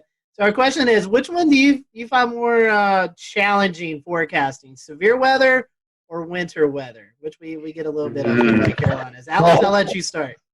That is a great question. So for me, I mean, obviously the tornado outbreak the day after Easter was something that I hadn't anticipated, prior to seeing that, synoptic setup could even happen in South Carolina, just because it's so rare to have tornado outbreaks like that. A lot of times, our tornado outbreaks come from our tropical weather, where we're on the dirty side of the storm. And so those are a little bit easier to sort of convey, whereas, a morning tornado outbreak where we had, I believe, like 3 or 4 EF3, big tornadoes in the Midlands in the, 5, 6 o'clock hour of the morning, that was definitely, I think, a big challenge. But, winter weather here, we're going on now, our 7th year without any significant snow. So I think as the years go on, there's a whole generation of people that aren't used to snow, either because they didn't live here at the time or because, they weren't grown up yet at the time. So I really think now, and as the years continue to go on, that we go without snow, I really feel that winter weather is perhaps one of the trickiest, because severe weather, a lot of times it's isolated, the impacts, but if it snows, everybody's feeling that. I'll jump in. Winter weather. I've been around I've been doing weather in Columbia since 2007 at this point, and winter weather is always the big thing. And I remember in 2013 we forecasted 1 to 3 inches of snow in Columbia, and we missed by 50 miles. The city was shut down, and it was blue skies outside. And even now, it's become even a bigger deal because of social media and all the bad information out there. So in my opinion, for a snow or ice event in South Carolina, that's the bigger challenge. Maybe not from a forecasting standpoint, but from the standpoint of social media and people getting the wrong information out there and calling us names because we're not buying into the hype sometimes. Good point. Danielle, I want to bring you in. You graduated from UNC Charlotte. You didn't prepare for doing weather from home, I'm assuming, and class there. So what are your thoughts? No, I barely made it 9 months into my career for say that I had to transfer to my 500 square foot apartment. So I definitely was not equipped like other meteorologists have their green screens, blah, blah, blah. I didn't even have this map here. The station was like, we're going to throw something on your wall for you. So I was not prepared whatsoever, but I think I really do like what it has offered. Now that we're going back to the station, it's showed how much flexibility we could potentially have in our job. We can work and build our graphics and do everything at home on a quiet weather day. And I live across the street from the station. I can pop over, do my show, and come on back. So that's kind of been nice. And with Alex's setup, it has been so cool to see him that'll be great if he could stay home on a nice weather day and say, check out my plants, check out the beautiful sunshine. It's fantastic. So I didn't really prepare. Thankfully, it had been kind of smooth. There hasn't been a ton of hiccups with it. My dog has only barked on air once. So that has all been positives. But I don't think we're going to stay like this, but I think it does show that we could have more flexibility in our jobs that we didn't really think we had beforehand when it comes from working from home. Yeah, just beyond this window is my porch, and I have hundreds of plants out there. So it's been really fun to show off, the different plants and how they're growing. Like my banana tree is growing a new leaf every single week because of how hot and humid it's been. And so there is this opportunity to tell the forecast in a different way. Sometimes during the morning show, the wind will actually shift from behind me, which is my south, to in front of me, which is my north. So I can talk about the reason why there is maybe some fog because, the temperature has now reached the dew point because of this northerly breeze that's coming in. It really has been a good opportunity. And a lot of people have come up to me and said that they really like that I'm out on my porch because I'm wearing a jacket when it's cold out and, I'm wearing my windbreaker when it's misting. Luckily, I have a roof over my porch, so I don't have to worry. And since it's the morning show, I don't have to worry about storms very frequently. getting in the way either, because if there was lightning, then I would not be outside. And that's only happened once during the morning show. So yeah, it's been a good opportunity to sort of change things up a bit. I still have my forecast graphics. I'm still doing, still showing the same things, but now I get to like bring the weather outside where it's happening. And I feel that it's kind of made me a little bit more intuitive, like to see the sunrise earlier in the morning. I see hummingbirds flying at 7 a.m. It's just made me so much more in tune with nature, which is really needed when you're not around people. You need something to hold on to. Let's switch it up a little bit. Let's get some fun questions here. These are just some questions to get to know you guys a little bit better. So, beach or mountains? Which one do you guys prefer, beach or mountains? Beach. Beach, all right. Easy. I'm beach. I'm with Danielle. That's good. We're all beach. I love the beach too. Favorite food? Anything pasta for me with cheese. That's my anything Italian food is great. Pizza and everything pizza. I really like just a good baguette and some nice cheeses, a little charcuterie spread. That's what I'm gonna say. Everyone's talking about pizza, so we had a few questions about pizza here. A, does pineapple deserve to be on pizza? And B, if you only had one topping besides cheese, what would it be on pizza? Pineapple does not belong on pizza. I actually, surprisingly, do like pineapple on pizza. I didn't first have it until after I left New York, because that's just not something you tend to see up there. But I love the sweet, salty. So, and I'm like not afraid of, some odd and unusual kind of toppings. So on the topic of toppings, I think the one that I would really like to keep is basil. I know it's simple, but I just love that little herby kind of feel that it gives. I think pineapple can stay on pizza. I'm okay with that. We can leave it there. My topping would be black olives. Like growing up, my sisters and I would have like extra double black olive pizzas, and that was it. So I'll keep the black olives with the pineapple. Favorite type of music? What do you listen to while you're preparing your forecast, or just kind of out every day? What's your favorite type of music? Oh, I go through all the decades personally. And I do listen to music in the morning. A lot of times I'll listen to our other sister stations to see what they were talking about, because we have sister stations across the country. But when I'm not doing that, I'll listen. I think this morning I was listening to Fleetwood Mac. I was listening to the Supremes last week. It's just like all over the place. I love it. But generally my favorite music is kind of like that alternative rock kind of thing. Like I still listen to like the Foo Fighters and the Killers, like all those bands that were popular in the 90s and 2000s. They're still releasing pretty good music, so I like them. I'm country all the way. And then whatever Spotify will like say is popular, I'll like shuffle, because I don't think I'm a good playlist maker.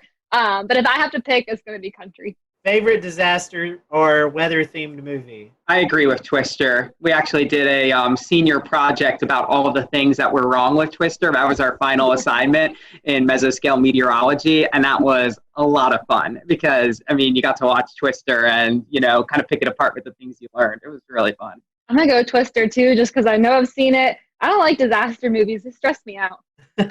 I feel like I heard a couple of weeks ago there may be a Twister 2 coming out soon. So we may all have to get together and kind of do what you did, Alex, and kind of point out the inaccuracies of the movie.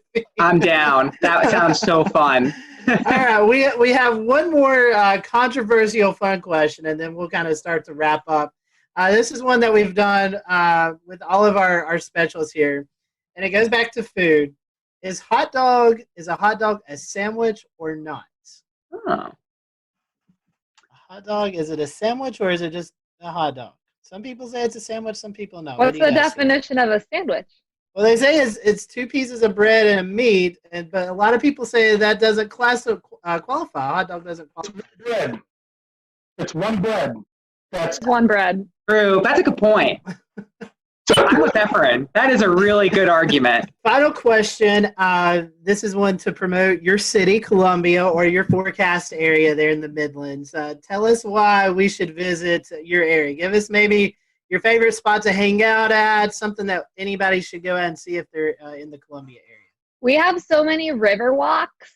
Those are like my favorite places to like take my dog and exercise, or like go tubing down the river, and you're still like right next to downtown. So I feel like there's a really good mix of like you can do your downtown thing, but you could also like kind of get out in nature. I really like that aspect of the city. I was going to say the same thing, the rivers. And we have some great parks too. And so you have like awesome geography. Like I'm up towards the Sandhills, which is totally different than Riverwalk. And they're all like a 15, 20-minute drive. And sometimes I'll go to both of them in the same day. And in one of them, you know, my feet are all sandy. And then in the other, you're, you know, at the bottom. So it's a great place to sort of learn the fall line because we're right on it, and sort of what the difference is. Plus, it's, you know, literally the dead center of South Carolina. So you want to go to mountains or to the beach, you're kind of like in a good territory to go to either.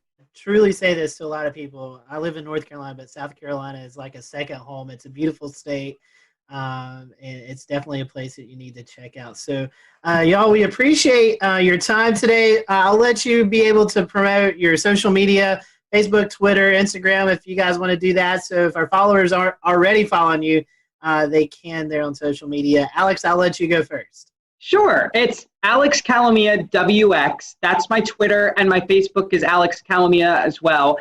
My Instagram is very plant focused. We have Gandy's Garden here at WLTX, which is all about climate and the garden, and it's applicable to everyone in the Southeast. So Instagram is a big place for you to see all my plants. So that's Alex Tropical Pics. You'll also see it on my Twitter and Facebook. We're always talking weather and plants. It's fun. I am at WX_Danielle on Twitter and Instagram. Lots of forecasting on there. And on Facebook, I am meteorologist Danielle Miller. So come on over. Nice and simple for both my Twitter and my Facebook. It's Efren WLTX. EFREN WLTX. You can find it on both of them. It's easy. As long as you spell my first name correctly, you'll be able to find me. Daniel just emailed me, said his phone was overheating, so he wasn't able to stick around. But if you want to follow Daniel, it's Daniel_Bonds on Twitter, and then on Facebook, I think it's the same thing. You can follow his weather page, Daniel Bonds. Just search it up, WLTX. So we want to appreciate you guys watching us here at the Carolina Weather Group. Guys, thank you for spending some time with us, and we will see you all next time here on the Carolina Weather Group.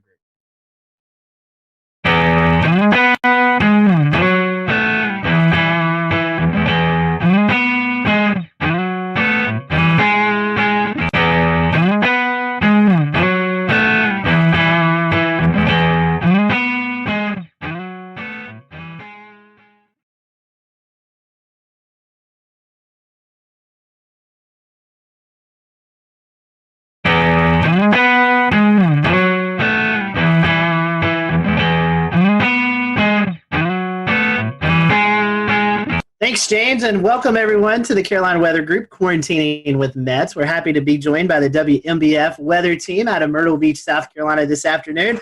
We have on with us Jessica Dobson, Robert Whitehurst, Andrew Dockery, and hopefully Jamie Arnold will be joining us here in just a little bit. So over the next 40 minutes or so, we're going to be getting to know your local forecast team there in Myrtle Beach, and hopefully we'll reveal some fun things that you may have not known about those. So welcome to the show. We appreciate y'all joining us, and we always like to start off with some fun questions. So, Jessica, I'm going to start with you because you kind of talked about this a little bit earlier. Iced coffee or hot coffee? Which do you prefer? Usually iced coffee all the way. I've been on this whole whipped coffee kick. Andrew hasn't heard me shut up about it for a long time now. But iced coffee on most days, unless it's like winter outside. And then sometimes I'll go for a warm cup. Andrew and Robert, you guys have a choice? I would say I'm an iced coffee guy. I wasn't until I moved here into Myrtle Beach. And once you get into the humidity here, you're almost kind of forced to be an iced coffee guy. So I do hot coffee in the mornings, but if I have it in the afternoon, it's usually iced. And yeah, that whipped coffee, Jessica talks about it nonstop, and it is very good. I wouldn't steer you wrong. Yeah, I think it's 50-50. It depends on the season. And it depends on where you're getting the coffee from. Ooh, Dunkin', I love Dunkin's hot coffee. I'm not a big fan of Starbucks hot coffee, but I like Starbucks iced coffee and cold brew better than the iced coffee at Dunkin'. That is a well thought out answer. Yeah, I discovered this thing too. It's called a hyper chiller. And so what you can do is brew hot coffee at home. You pour it into the hyper chiller that's frozen.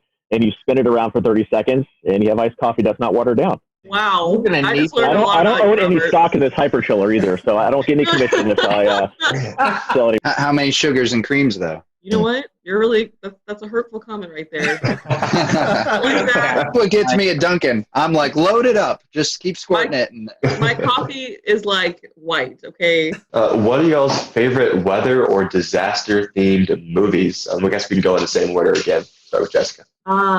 Twister is for sure. I mean, that's very typical, but that came out when I was younger. And, you know, Jessica, she had blonde hair. I have blonde hair, so it just kind of really, it stuck with me. Love that movie. And also one that I grew up watching, I feel like it was on ABC Family a lot, was Night of the Twisters. It's very corny, like 90s one, but that's another. I think for me, Twister was a big one. I'm not a big movie guy, though, if I'm being honest. Especially when it comes to weather movies, I just critique them really bad. But another one that stands out that I did watch a lot, which is even worse, is The Day After Tomorrow. That's one that immediately pops in there with Twister. But as far as if I could quote a movie, it's definitely Twister for me. Yeah, I think Twister is kind of the go-to answer, I think, for this one.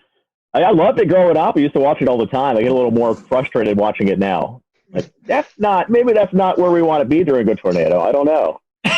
Maybe not in a shed tied to a water pipe coming out. I think it's funny that I love Jo so much, but I didn't really understand the whole backstory that she was like kind of crazy and was refusing to divorce her ex. Like that didn't really register with me until honestly I watched it like a couple of years ago and I was like, man, this is kind of messy. So next question on our list here, and to kind of stick with the same kind of weather-related stuff, do you have like a favorite type of music just in general, or maybe it's something that helps you kind of get in the mood for doing live broadcasts or weather-related stuff when weather's happening? I'll let Andrew go first for this one because Andrew's our music buff, I feel like. I'll have opened a can of worms. We could be here. We could be here for 40 minutes on this topic, no doubt about it. Music is my passion.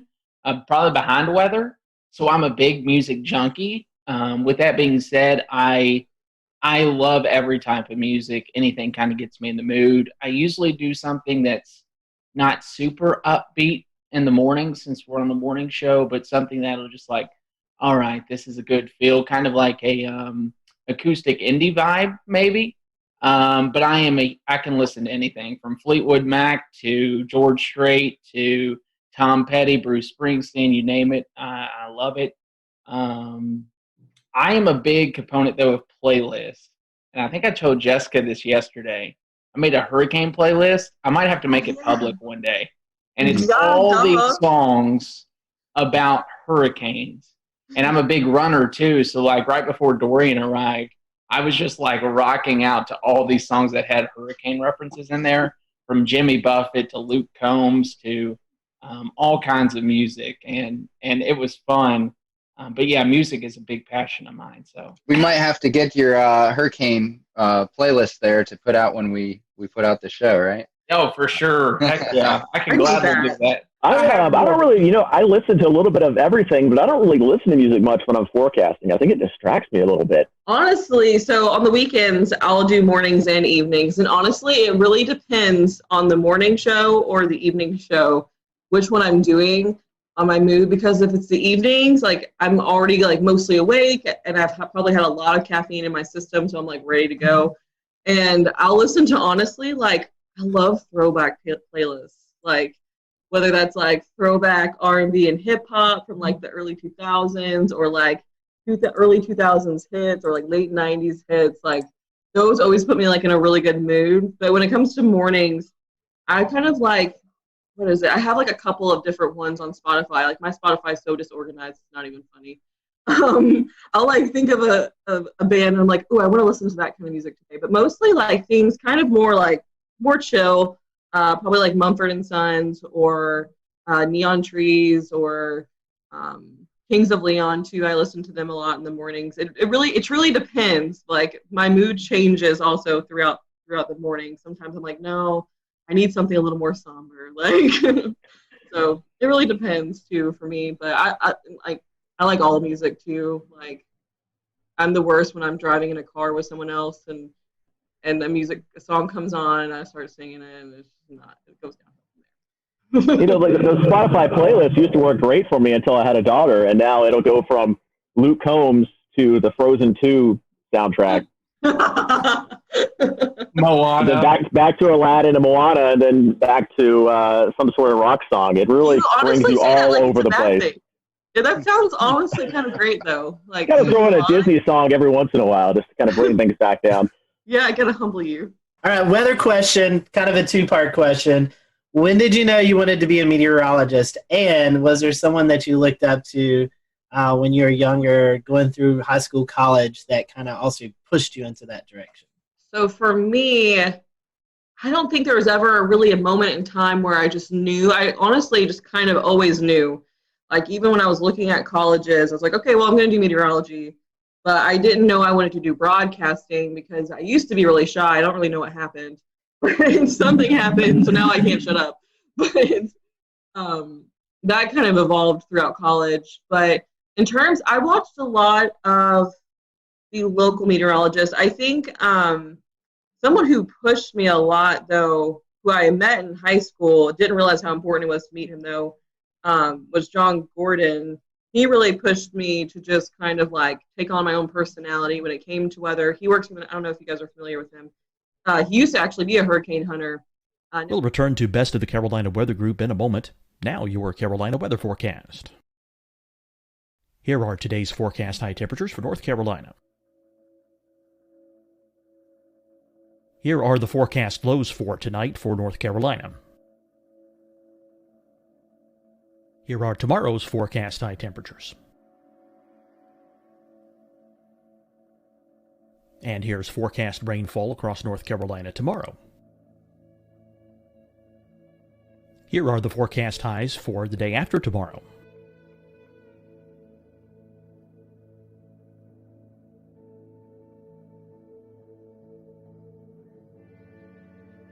And here's the forecast rainfall across North Carolina for the day after tomorrow. This is the total rainfall forecast across North Carolina for the next 3 days. Here's the severe thunderstorm outlook for today from the Storm Prediction Center.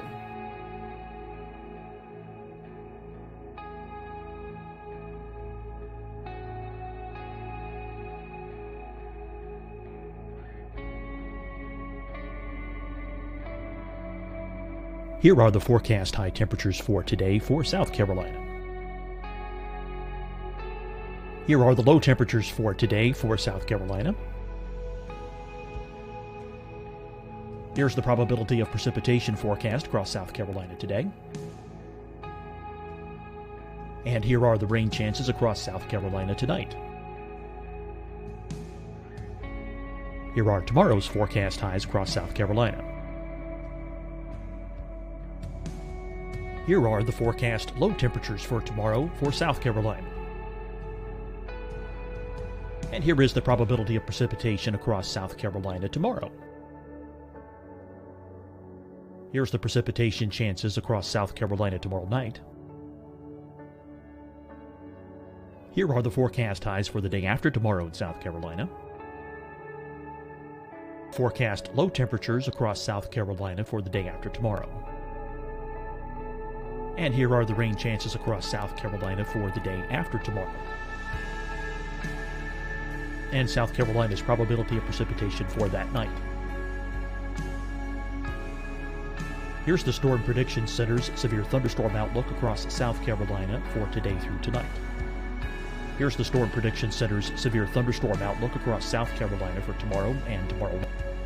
And here's the Storm Prediction Center's severe thunderstorm outlook across South Carolina for the day after tomorrow through that night. Here's the severe thunderstorm outlook for today from the Storm Prediction Center.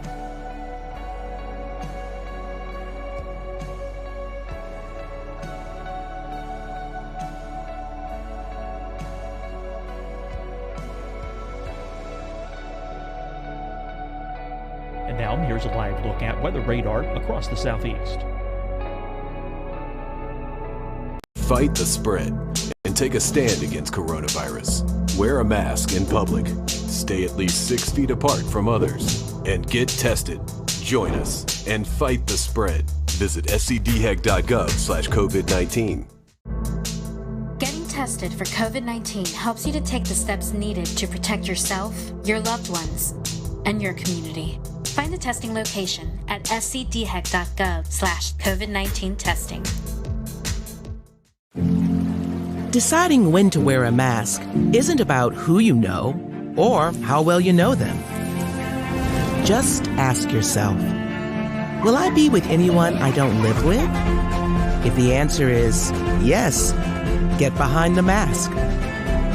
Help slow the spread of COVID-19. Get behind the mask. Learn more at covid19.ncdhhs.gov. Hi, everyone. I'm Dr. Mandy Cohen, Secretary of the North Carolina Department of Health and Human Services. And when you follow the 3 W's, you protect your family and your neighbors from COVID-19. When you leave your home, practice your W's. Wear a cloth face covering, wait 6 feet apart, wash your hands often. Wear, wait, wash. We're in this together. Stay strong, North Carolina. You'll see your Carolina weather forecast at 25 and 55 past. And now back to the best of the Carolina Weather Group on the all-new Carolina Weather Net. Service in Louisville, and I volunteered with him one summer, and like it totally changed everything for me. But I always grew up watching the meteorologists on air. There weren't always a lot of females though, so it was kind of hard for me to I never really had one specific person I looked up to, because I kind of watched them all. So, yeah, long story short. I think for me, I was in 5th grade. I grew up terrified of thunderstorms. Couldn't stand them. And I turned to the people on TV to kind of guide me through the storm, as corny as that sounds. My mom was in TV her whole life. She's behind the scenes. So she is a research director. She's been doing that for years. And I kind of had a firsthand experience into what broadcast meteorologists do. So I would go to work any chance I got with mom and shadow all these meteorologists and be like, hey, listen, I don't like storms. And that actually grew a passion more out of fear back when I was in 5th grade to, oh my goodness, this is crazy. The power of the atmosphere is so amazing. So I think the big mentor for me was Kevin Harnick growing up. I met him in elementary school. I kind of went with him. He's in Louisville. Jessica and I are from the same town, same city, went to the same college. But I got to shadow him all the way from elementary school through middle school, through high school, through college. And it really paved a way for me to understand how this business works, but also to really just be amazed at there's people that are out there that are afraid of this type of thing, but just to be amazed at the power and how the technology these days is almost like there shouldn't be a fear, just because we've come so far for how we are in this industry. And I think that's a big focal point for me right now, is to try to teach people, hey, if there's a warning issued, take precaution, but at the same time, there's no need to be afraid of these things. Yeah, I think my passion for weather started pretty young, and I think it was kind of a fear thing too. But my grandparents, my parents always told me that 5 or 6, I'd always watch the Weather Channel instead of the Cartoon Network or something, especially when a storm would come in, and then I would go into a closet and watch the Weather Channel because the storm scared me, but I was so interested in it. And especially my mom has kind of pushed me into weather because I was so passionate about it growing up. But we'd go storm chasing in Florida. Whenever a hurricane would go by, we'd go down to the beach. I remember Floyd going up the coast, and we were down at the beach looking at the wind gusts. And whenever a storm would come by, we would do that kind of stuff. So it's something I always wanted to do. And I don't know if I really had a favorite meteorologist growing up. I watched a lot of the Weather Channel and local. We had Tim Deegan in Jacksonville. I think he's still there. He's been there a long time. John Gahn there as well. So I think growing up in Florida, hurricanes was kind of my passion, and that's always been still my passion. That's why I'm still in the Southeast. So this is maybe a question that's been a little bit controversial in the past. We've had some interesting answers. But model websites You see model output all over Twitter and Facebook and anywhere that social media exists. Do you have a favorite website? So in college, we always used Pivotal and COD, or College Up to Page. And so like in college, I got so used to those that like those kind of, I'll use other ones. Like I can never remember the one we use now. I think, Robert, you have it on our computer, or it's like your account. But that one's good too. But I always end up, I think, going back to COD and then, or Pivotal, because I don't know, I just always like Pivotal, the colors. And then when it comes to COD, I like their satellite data a lot. I always go to their satellite, their surface analysis. I am a weird one when it comes to models. Twister data, does anyone remember like that site back in the day? Yeah. Like how the color table was so great, but like the features were a little eh. I'm a big fan of like ensemble forecast and having a ton of variety on a website. So simple is great. Otherwise I get distracted. So I try to do COD throughout like a 48-hour window. And then I transfer over to weather models, which Robert and the team use, and then Weatherbell. I love Weatherbell. I love weather models. And those two are like, I would say my 1 and 2. But if it's coming to a quick 48-hour look of a forecast, it's usually Pivotal Weather or College of DuPage if I need to get something out quick. Otherwise, I'll spend way too much time on the other two. Yeah, I think a lot of them, each have their strengths. Yeah. Like a Pivotal Weather with the clickable soundings for the Euro and the UK Met and all the extra data now. That's great. You can't really find, I don't know where else you can find that kind of stuff right now. Obviously, you could break down the levels yourself on Weatherbell or weather models, but to have those clickable soundings for the Euro and the UK Met's great. We were big into Weatherbell, and then when Ryan went over to weather models, we kind of gave that a try, and I think they're both great. The navigation certainly gotten a lot better on both of them. I think when they first started, it was like, there's all this stuff, but I don't know how to get to it. You'll find it once. You're like, I really want to save that. You come back, you couldn't find it. But I think they've kind of improved with those. So we use all three.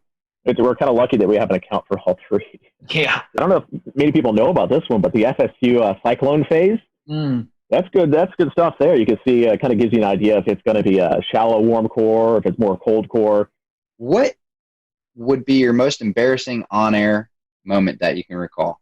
I feel like I embarrass myself on a regular basis. So I don't know. I mean, I have made it before on one of those like viral YouTube like blooper things over something so stupid.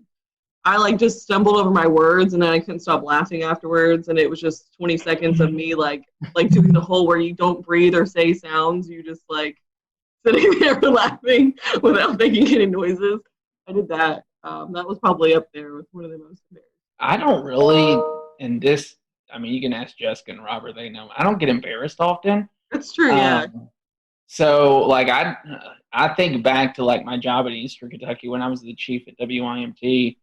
I would go out and do face paintings right before main weather and dance with people to learn, like, a jig or whatever it was. So I've done probably a lot of embarrassing stuff, but to me, I was just doing it just because it was interactive. But something I did not plan that happened was I did a whole main weather and Twitter blew up. This was back at Bowling Green, and it was obvious that my fly was down the entire time.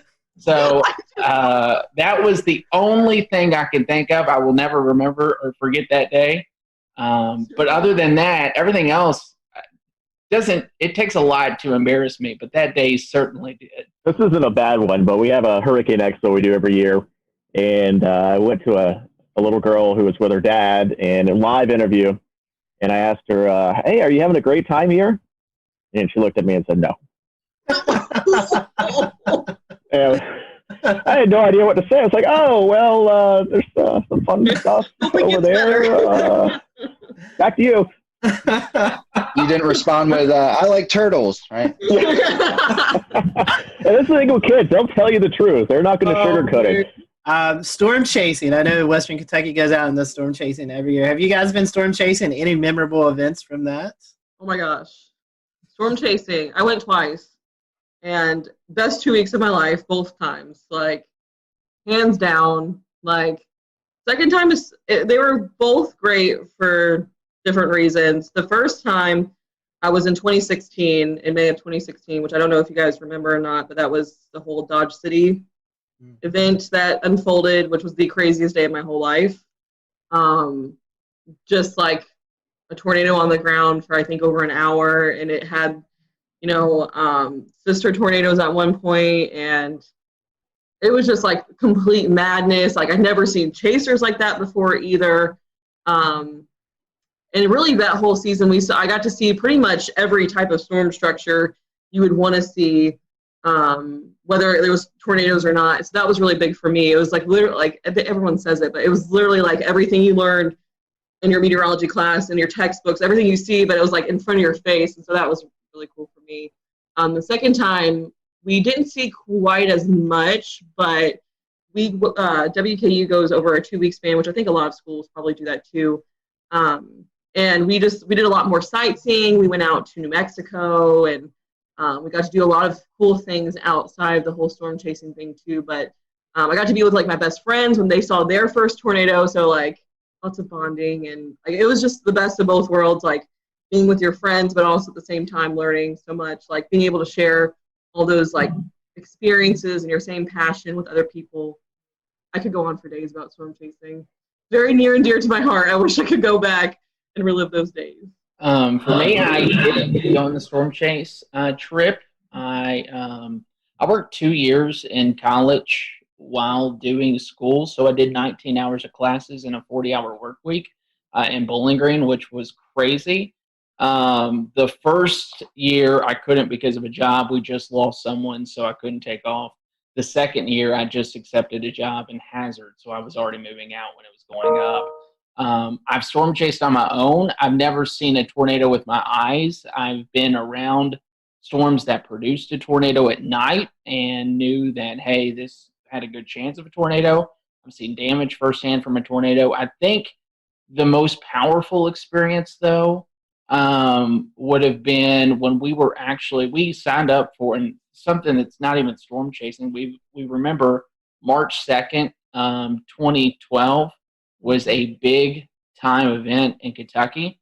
It was the one time I left Kentucky to go to and paid like for this big conference in Oklahoma. I never attended the conference. Like I just sat there and like, because everyone back home was so freaked out. So that was probably one of the more memorable events, is coming back and seeing the damage of what that produced up in Henryville and all that, because it's still crazy to look back at. But yeah, it's kind of a bucket list thing for me. I've never really done storm chasing much, other than with my mom going to the beach when hurricanes went by. And of course, in Jacksonville, it's always when they went by for the most part. So we could go down to the beach, and I went gusts 40, 50 miles per hour. It was kind of crazy to watch. And they would always shut down the bridges going over the waterway, so we get stuck at the beach for an hour or two until the storm went by. But I've never really done any big storm chasing. I worked in Hattiesburg, Mississippi for a couple of years, and we certainly had quite a bit of severe weather there. A lot of tornadoes, and certainly saw a lot of pretty bad damage around there, but never actually seen one in person. I foresee a WMBF storm chasing trip here in the near future. I am down 100%. So our next question is about favorite non-weather related hobbies. Robert, I don't think we've started with you yet, so I'll let you lead off if you want. I love to get outdoors. So I love to mountain bike. We love to camp, go fishing. Growing up, my dad and I would always go up to North Georgia and go camping for a week and do some trout fishing in the Chattahoochee, going up into the little rivers up and the streams up in North Georgia and to the upstate of South Carolina. So, of course, I'm outdoors for this shot too. So I guess that I'm a big outdoors guy too. Hiking, kayaking, boating, running lately has been a big passion of mine, just because I love food too. So food's a hobby. I love to eat. And then I also, like I said, I love music. So I play guitar, play the mandolin, play a little bit of piano. Any instrument I could play, I try to get my hands on. But yeah, I think those are the big things. I just love being outdoors. I hate sitting on the couch all day. I always have to be doing something. And my hobbies have kind of changed over the years. I used to dance growing up. I was on the dance team in college. But obviously now don't really do that as much. But I kind of, now that I live near the beach, I don't ever like to be sitting in my apartment. So I go to the beach literally as much as possible. Like when I get off here, I'm probably going to try to go to the beach because it's so nice outside.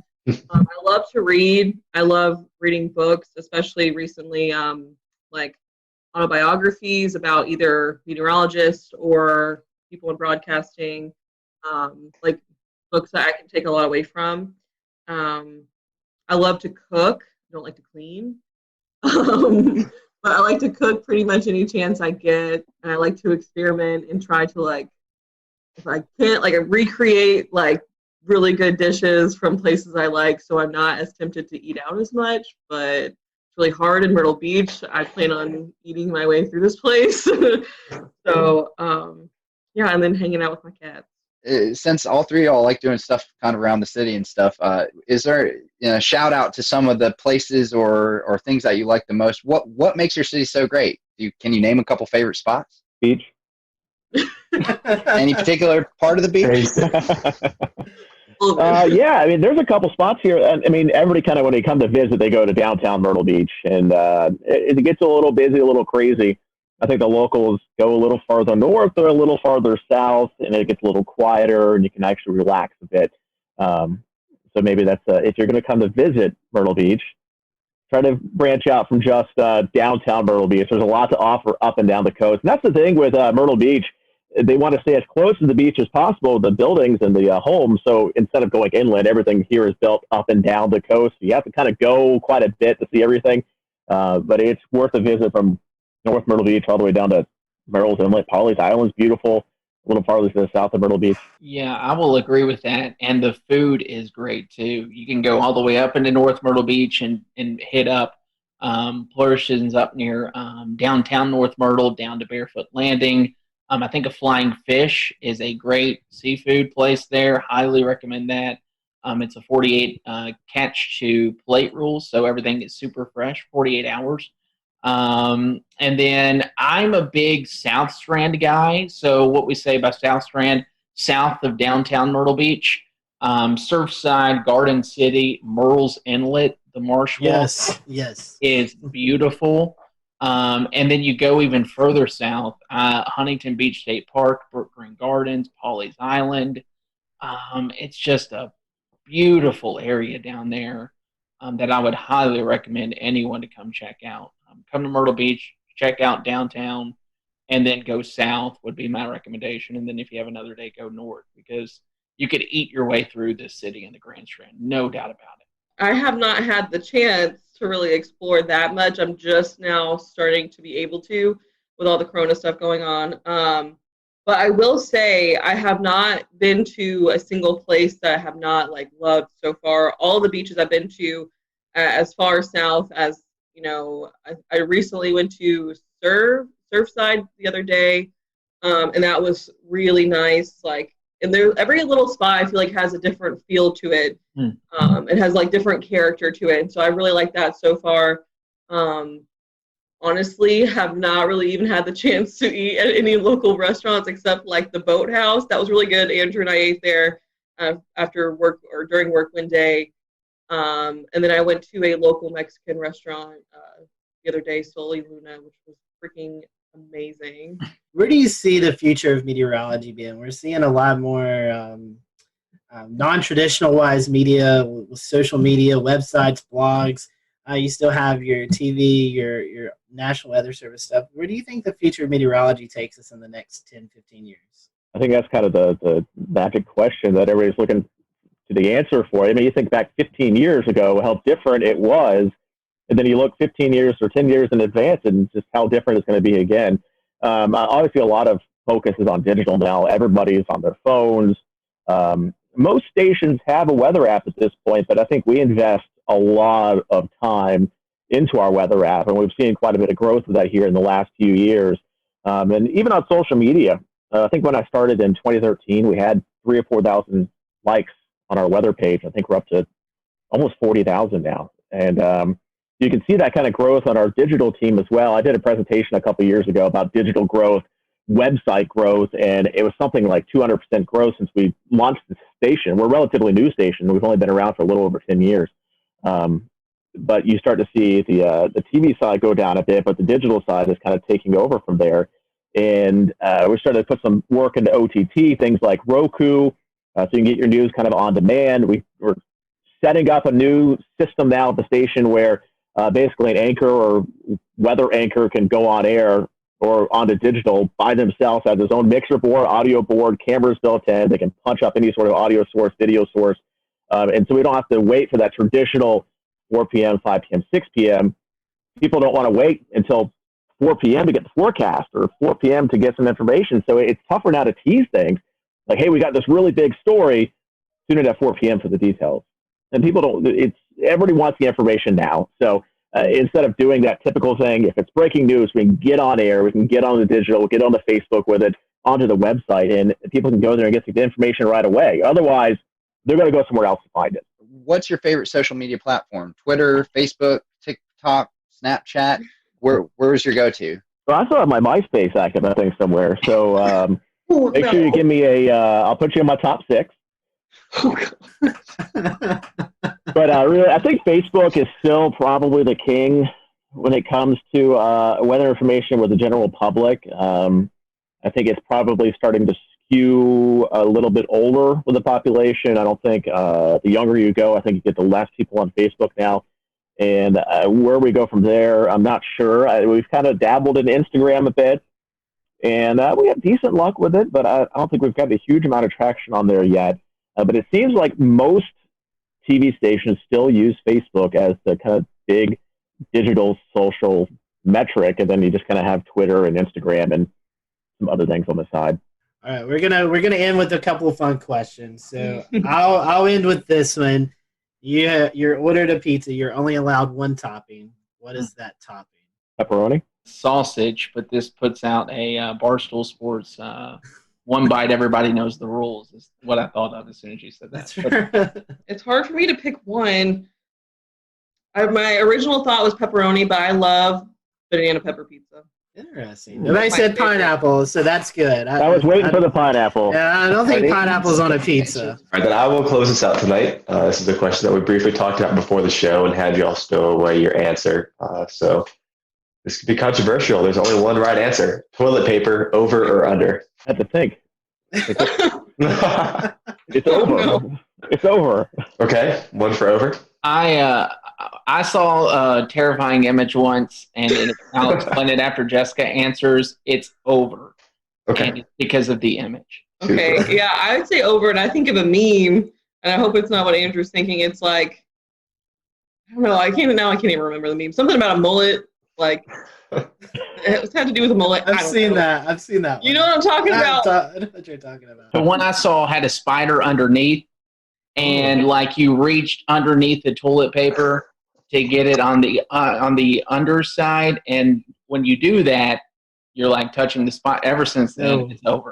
No. All right, we have definitely enjoyed having you for this. We appreciate it. I would hate to give up this opportunity, or would love to give you this opportunity to promote your social media accounts. So if anyone who's watching or listening, head down to Myrtle Beach. They know where to get the weather information at, and maybe some of the best places to hang out. So I'll let you guys give out some social media information before we close off. Robert, I'll start with you. No, you could. I'm big on Facebook, so if you just search for meteorologist Robert Whitehurst, it should pop up on there. And of course, our main Facebook page is kind of the one where we put a lot of our time into more forecasting, and that's going to be the WMBF First Alert Weather Facebook page. Yeah, I think we're all pretty generic in our handles. I'm meteorologist Andrew Dockery on Facebook, and then you can find me on Twitter at AndrewWMBF. We have a great team that loves social media. We would love to just even chat with you all about weather sometime. Yeah, mine's the same pretty much.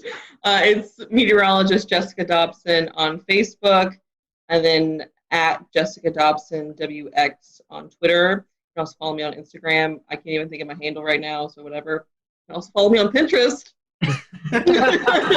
You can also find Jamie Arnold at Jamie Arnold WMBF on Twitter. So look up Jamie. We hate that he wasn't able to join today, but certainly appreciate having you all around. And if you're in Myrtle Beach, be sure to check out the WMBF First Alert Weather Team. For everyone here at the Carolina Weather Group, thanks for watching, and we'll see you next time.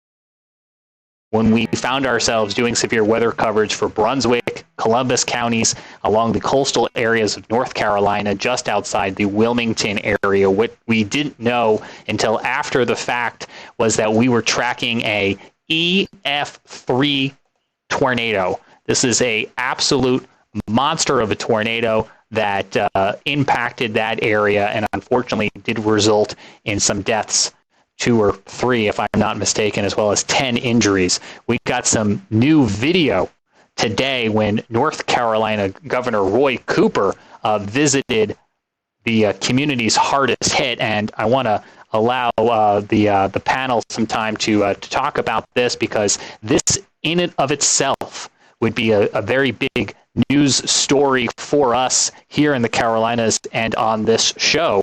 And it's just yet, unfortunately, another piece of a very busy weather week that has been playing out. But you can see here the communities still trying to clean up after this storm rolled on through. Let me pop up again for you if I can, and I'm going to ask our group to kind of weigh in on it well too. Is, we look at radar scope imagery from that night. You can see it there on the right-hand side of your screen, the velocity, the measuring of the winds in the atmosphere circling here where the tornado crossed. We'll return to Best of the Carolina Weather Group in a moment. Now your Carolina weather forecast. Here are today's forecast high temperatures for North Carolina. Here are the forecast lows for tonight for North Carolina. Here are tomorrow's forecast high temperatures.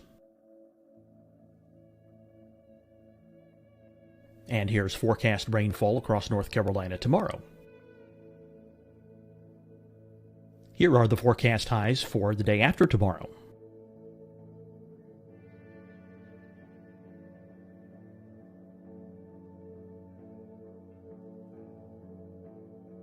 And here's the forecast rainfall across North Carolina for the day after tomorrow.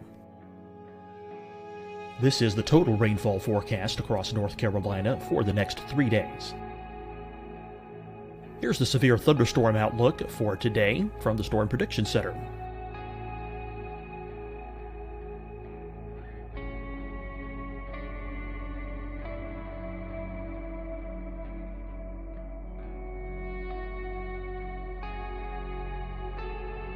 Here are the forecast high temperatures for today for South Carolina. Here are the low temperatures for today for South Carolina. Here's the probability of precipitation forecast across South Carolina today. And here are the rain chances across South Carolina tonight. Here are tomorrow's forecast highs across South Carolina. Here are the forecast low temperatures for tomorrow for South Carolina. And here is the probability of precipitation across South Carolina tomorrow. Here's the precipitation chances across South Carolina tomorrow night. Here are the forecast highs for the day after tomorrow in South Carolina. Here are the forecast low temperatures across South Carolina for the day after tomorrow. And here are the rain chances across South Carolina for the day after tomorrow. And South Carolina's probability of precipitation for that night. Here's the Storm Prediction Center's severe thunderstorm outlook across South Carolina for today through tonight. Here's the Storm Prediction Center's severe thunderstorm outlook across South Carolina for tomorrow and tomorrow night. And here's the Storm Prediction Center's severe thunderstorm outlook across South Carolina for the day after tomorrow through that night. Here's the severe thunderstorm outlook for today from the Storm Prediction Center.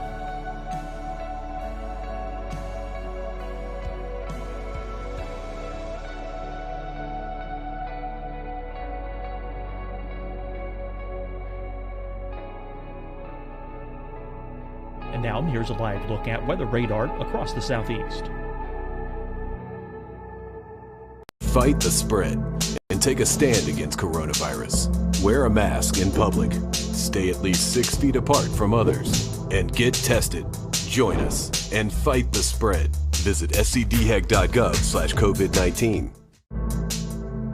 tested for COVID-19 helps you to take the steps needed to protect yourself, your loved ones, and your community. Find the testing location at scdhec.gov/COVID-19 testing.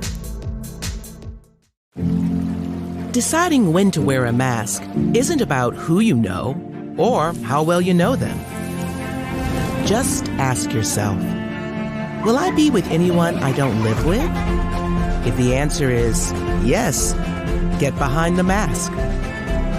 Help slow the spread of COVID-19. Get behind the mask. Learn more at covid19.ncdhhs.gov. Hi, everyone. I'm Dr. Mandy Cohen, Secretary of the North Carolina Department of Health and Human Services. And when you follow the 3 W's, you protect your family and your neighbors from COVID-19. When you leave your home, practice your W's. Wear a cloth face covering, wait 6 feet apart, wash your hands often. Wear, wait, wash. We're in this together. Stay strong, North Carolina. You'll see your Carolina weather forecast at 25 and 55 past. And now back to the best of the Carolina Weather Group on the all-new Carolina Weather Net.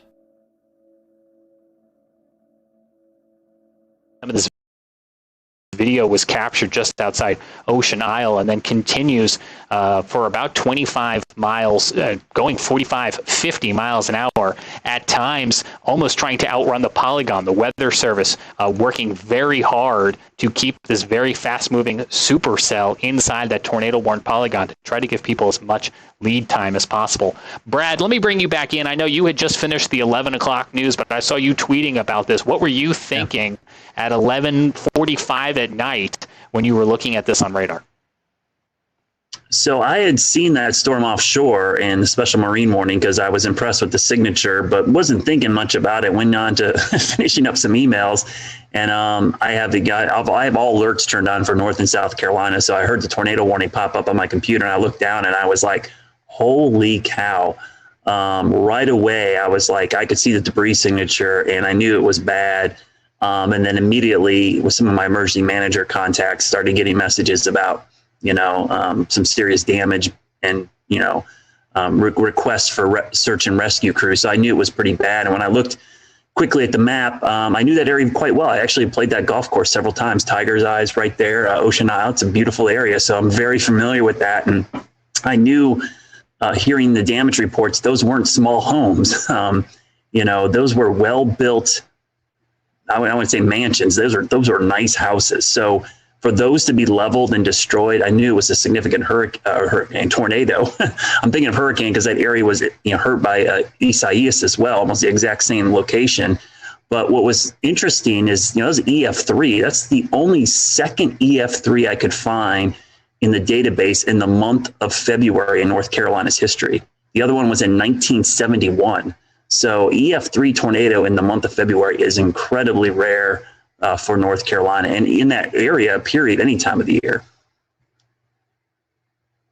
Brad, I have to echo. I was going to say I was asleep when this happened. When I woke up in the morning, I saw your text in our internal chat. But along with Brad, I played golf at this golf course that actually got hit, and vacation there a lot. And like Brad said, it's a well-built community. I mean, these homes were well-built, and to see the video of just some of these just being completely demolished just shows you the sheer size and strength of this tornado. And, it was a nocturnal tornado again, at 11:45 on a February evening, something you just don't really anticipate. So the loss of life is never good, and just our thoughts and prayers go out to those folks. But just seeing some of the damage out there, you could tell it was a pretty massive tornado.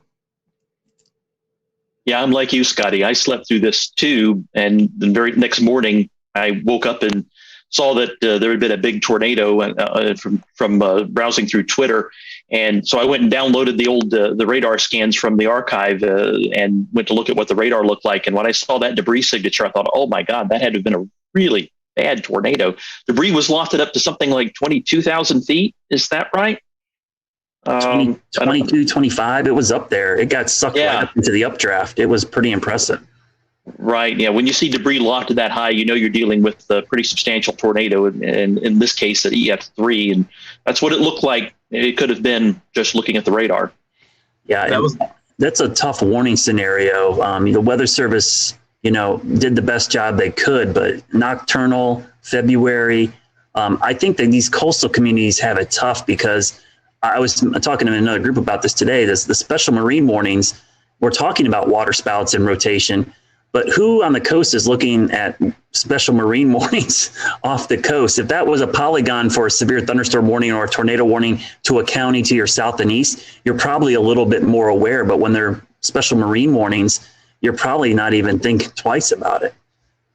Right. And even if there is a water spout, you think, oh, well, it's going to last 100 yards inland at most. But this is a little different. This was, I think this was supercellular in nature. And when you get that kind of situation, you get a water spout from that. It's going to keep going inland and a long way sometimes. I remember when we were streaming this, just looking at it going, this is textbook. You could see the hook echo. You could see it on velocity, 160 mile per hour winds. Christian Morgan, WFMY in Greensboro, I want to ask you for your advice for folks who hopefully never find themselves in this situation. But if you find yourself in any tornado polygon, what do you do, especially if it's midnight?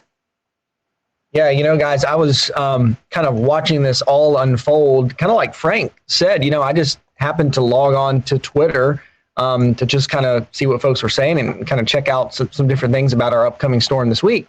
And I noticed all of these radar scans and started to notice and realize that, we were dealing with something pretty serious down in the coastal region of North Carolina there.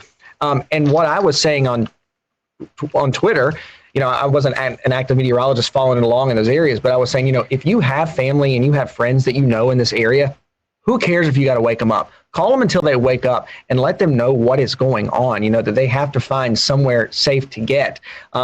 And really, in this situation, we say it all the time and it kind of gets drowned out and people kind of put it in the back of their minds. But really, you got to find that most inner room in your home. If you have a basement, that's the safest thing to do, away from doors and windows. And people say, well, I'm in the next room over. Is that okay? And I'm in the closet in the bedroom that, has windows in it. No, it's not okay. Because especially in a situation like this with such a dangerous tornado, I mean, we see picture after picture after picture of whether it's branches or whether it's beams from houses flying around, they can pierce right through walls and right through doors, and they can come into those rooms and into those areas. So the most inner room in your home, away from doors and windows. If you have a basement, that's the best.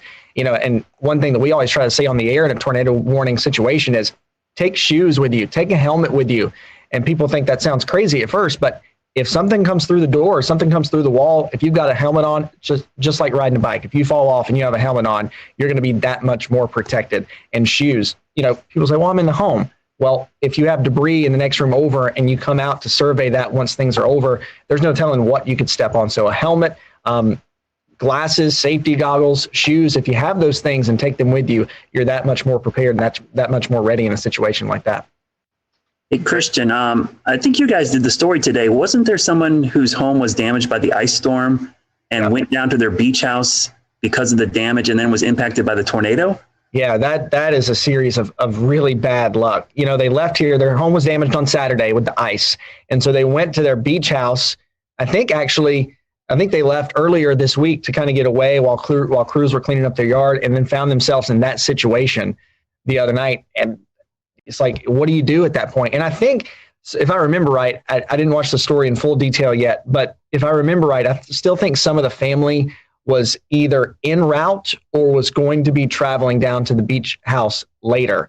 And so they had a really hard time getting in contact with those folks. And that, of course, is scary in itself when you're in one place going somewhere to be safe and your other family and your other party there knows what's happening and they can't get a hold of you. It's really, really sad.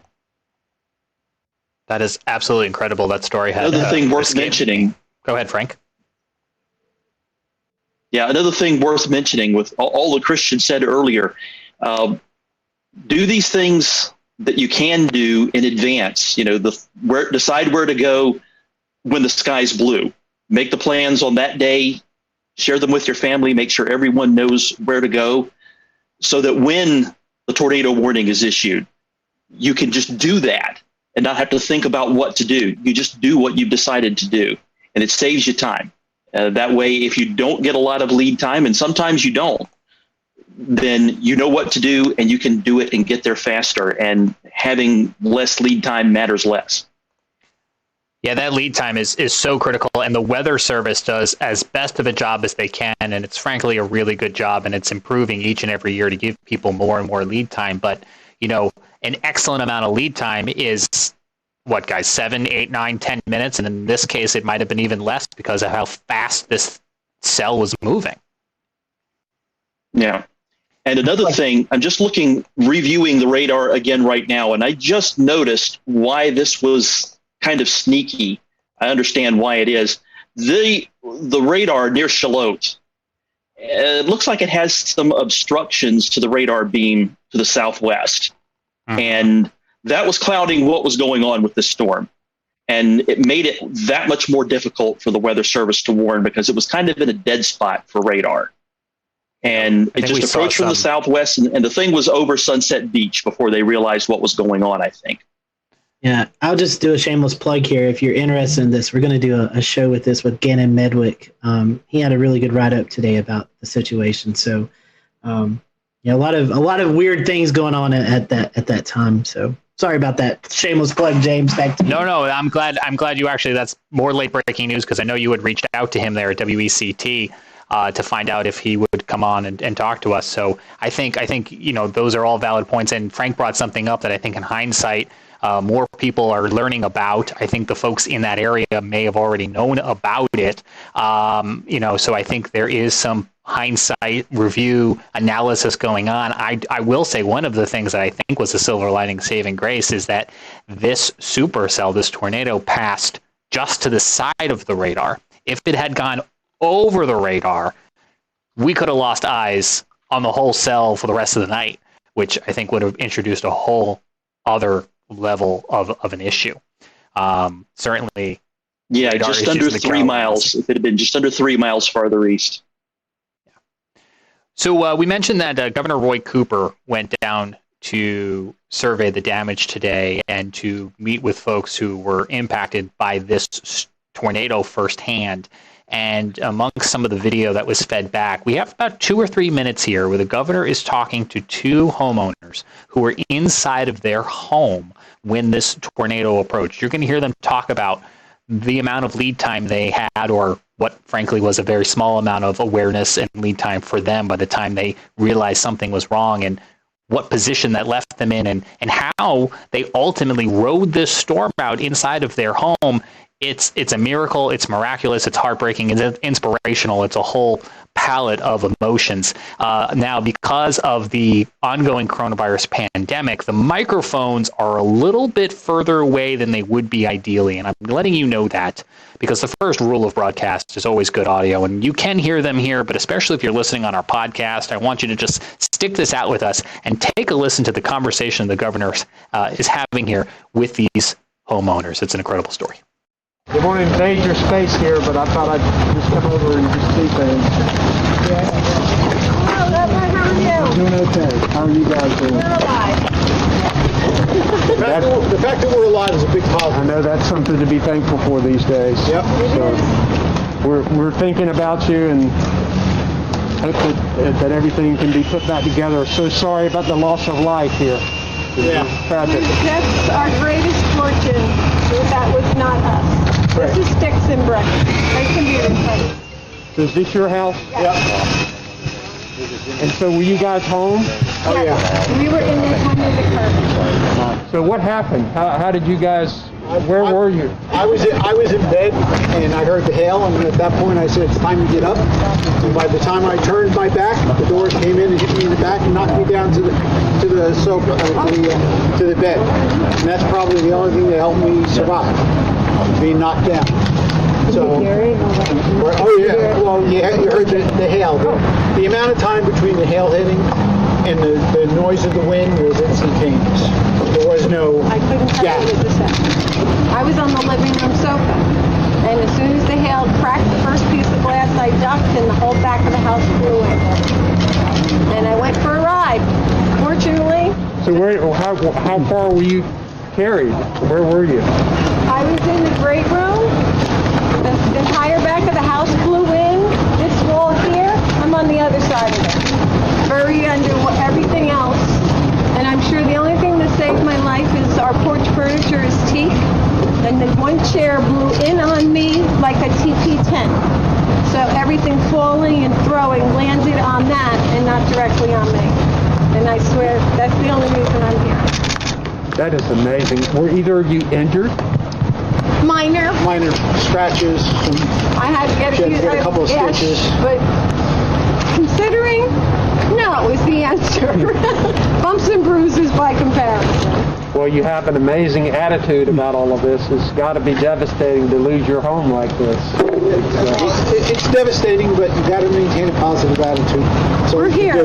We have something to deal with. There are others across the street and across the golf course that don't have that good fortune. Do you have a place to stay? We do. Yes. The neighbors here are families. The generous, phenomenal offers have been endless. So. Yeah, we have a place to stay. There are several people that had empty homes because they're not full-time residents. They offered the homes to us. I've had offers from New Jersey to Florida to help. So we've been fortunate. Absolutely an incredible story.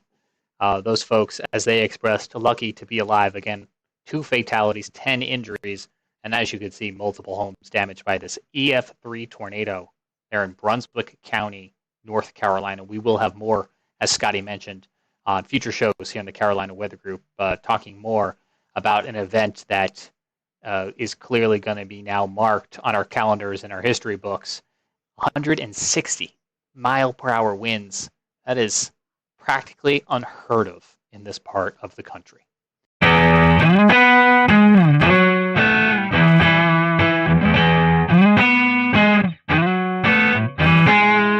Hello, everyone. Welcome to the Carolina Weather Group. We're happy to have you this evening. And, man, I am excited about this show.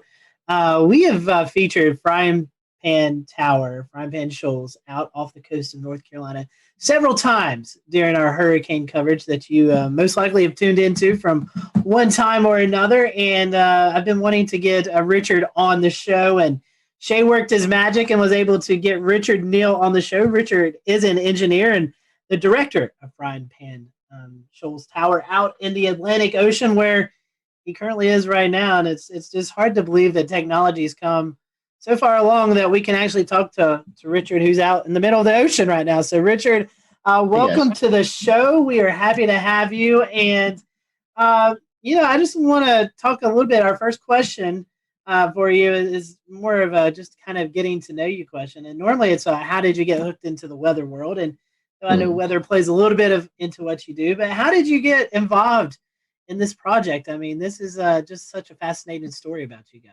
Well, like a lot of guys, after work, I still have my hands on the keyboard and I'm working on things and I'm surfing the web. And this is back in 08, 09. And I was like, well, there's got to be great things that are giving away because we're in a recession and everything's so discounted. And let's search for government surplus in North Carolina. And the first thing that popped up on screen was this big old warehouse. And no, that's crazy. Swipe right or left, whichever it is. Next one was a whole bank building, and then some FEMA trailers, then some strange big metal box out on legs in the ocean. And that was kind of the fish hook that caught me. So ended up getting it. Won the auction. A little bit about you. Assuming you was looking up stuff in North Carolina. Are you originally from North Carolina, or how did you get here? Well, I was born and raised in Oklahoma, which is not exactly a land of oceans or mountains. And so I had a chance to come do a job interview over here back in the previous couple decades. And I was like, the trees are tall, the ocean's beautiful, so it hooked me. I moved into the Charlotte area where I've been since 99. I've got to ask you, I personally love Oklahoma. I go out as much as I can to storm chase. So did you have any close encounters with tornadoes in your time out there? In Oklahoma, it was pretty normal to just, there's the tornado and it's only yay big. And so you drive a little slower so it can stay ahead of you, or you drive a little faster because it's behind you. The one time riding in my dad's pickup truck, banged on the rooftop because back then we could ride in the back. And we were following one about 2 miles ahead of us. And I asked him to hurry up because there was another one behind us about 3 miles behind us. So we just stayed right between the two as we went home that day.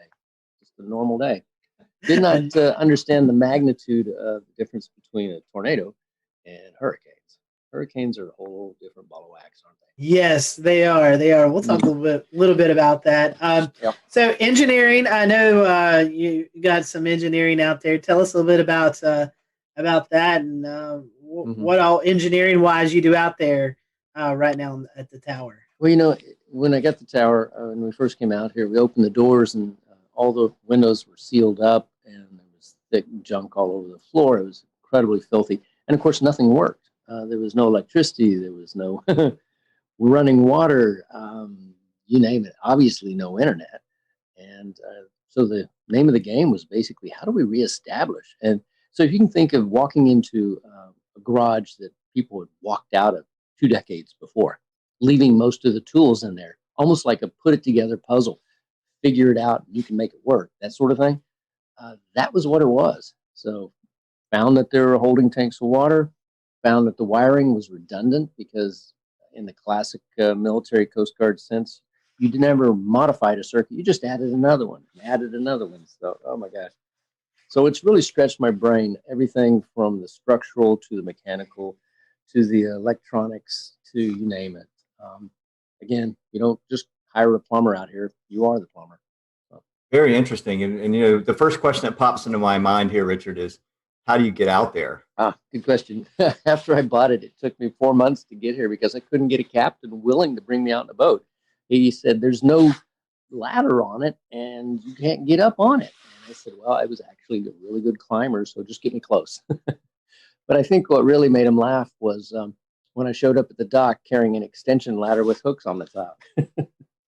So climbed on it that way, and we do come out by boat when we're carrying things, but more commonly we just fly out by Robinson R-44 and land on the helipad, which is our entire rooftop. So it was here a couple times today dropping off researchers. Very interesting. So no Jacob's ladder. I mean, you're just strictly helicopter at this point? Helicopter and boat, because one of the legs does have a reestablishment of handholds. You do have to be a little bit of a monkey to jump from a boat to a leg and then climb up freehand 65 feet of handholds. So you're telling me if you're not a fan of heights, that might not be the best way to. Not a good idea. But, you know, that's actually how we get to the first person on, usually one of the crew, and then we snatch everybody. If you don't like heights, we snatch everybody out of the front of a boat with a hoist and just pull them straight up, and that's actually really, really safe because a person's sitting there with a harness or whatever, and until they get hooked in, they're perfectly safe. They're just sitting in a boat, right? Then we grab them, pull them right up, roll them inside, just tell them to stand up. That's all there is to it. And haven't dropped anybody yet. It's probably a good record, 10 years. So why was the tower built in the first place? I'm the old one out of probably all of us. And I remember when we didn't have cell phones and rolled this little circle on the phone to make it work. So back in the 1960s, there was still the frying pan shoals, and the shoals were shallow and then deep, and then who knows. Boats were going aground and wrecking. So because we didn't have GPS and we didn't have LORAN, and you could use a sextant or whatever to look at the stars, but it was out here to be the lighthouse. So it's still got the light up in the corner that we don't use anymore because GPS, obviously. But it was purely to keep people from running aground. There's literally hundreds of shipwrecks from here to shore. We're about 32 miles from the closest point. Technically, we're outside of America by about 6 miles. And speaking of that closest point, for those who may not know, what is that closest point off reference of North Carolina? A lot of people would be aware of Wilmington, and Wilmington has a bunch of smaller cities flanking it, Southport and Carolina Beach, and coming out to the tip of it of Bald Head Island. And that's from where the shoals actually continue on outward. So Bald Head Island, which is right over that way. We can see the light of a lighthouse on shore occasionally, just a little faint glimmer, but we don't see light of anything else because we're just too far away. Sometimes people just like to go out in the ocean, fishing and stuff. Do people ever come by and just yell up and say hey to you and whatever? Yeah, it is interesting. I don't know if it's good or bad, but I've got, I guess, people are like, "Hey, Richard," and my phone number's out there, so I'll get text messages, emails. I think I'm down to, 5,000 or more emails in the last couple of weeks again. So it's a little tough. I'm amazed you guys could track me down. I'm glad you did. But they'll holler up, "Richard, hey, this is so-and-so, and I was out there 2 years ago, 5 years ago, 6 years ago." Sometimes I remember who they are and sometimes I don't. But on a good, flat, calm weekend, we can have 30 boats around here all getting bait fish or catching fish or just hanging out.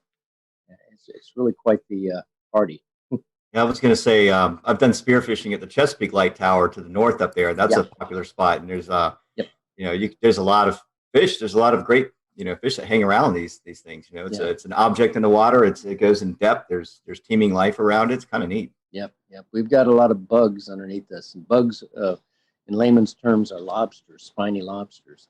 They average about 8 pounds here. So you kind of took up my next question was going to be about the B&B and how long that ran for. Yeah, we were doing that from 2012 when we had our first family stay out here, which was quite interesting. And they were like, "Yeah, we know it's sort of a B&B, right?" And then we shifted over in 2018 purely to the nonprofit. And we still have a lot of people come out, but it's not in the sense of coming out and hanging out. It's come out and participate. The walls in here are nice and blue because we had 3 or 4 volunteers a couple of weeks back, clean and scrape and put it all back in order. How many people do you normally average in a year, Richard, that come out and volunteer? I mean, we'll return to Best of the Carolina Weather Group in a moment. Now your Carolina weather forecast. Here are today's forecast high temperatures for North Carolina. Here are the forecast lows for tonight for North Carolina. Here are tomorrow's forecast high temperatures. And here's forecast rainfall across North Carolina tomorrow. Here are the forecast highs for the day after tomorrow.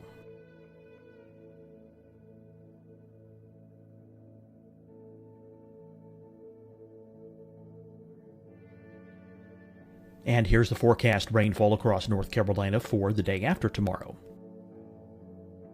This is the total rainfall forecast across North Carolina for the next 3 days.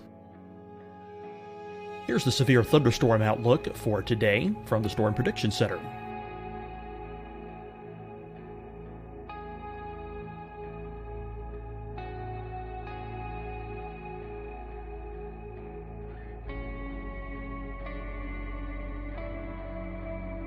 Here are the forecast high temperatures for today for South Carolina. Here are the low temperatures for today for South Carolina. Here's the probability of precipitation forecast across South Carolina today. And here are the rain chances across South Carolina tonight. Here are tomorrow's forecast highs across South Carolina. Here are the forecast low temperatures for tomorrow for South Carolina. And here is the probability of precipitation across South Carolina tomorrow. Here's the precipitation chances across South Carolina tomorrow night. Here are the forecast highs for the day after tomorrow in South Carolina. Here are the forecast low temperatures across South Carolina for the day after tomorrow. And here are the rain chances across South Carolina for the day after tomorrow. And South Carolina's probability of precipitation for that night. Here's the Storm Prediction Center's severe thunderstorm outlook across South Carolina for today through tonight. Here's the Storm Prediction Center's severe thunderstorm outlook across South Carolina for tomorrow and tomorrow night. And here's the Storm Prediction Center's severe thunderstorm outlook across South Carolina for the day after tomorrow through that night. Here's the severe thunderstorm outlook for today from the Storm Prediction Center.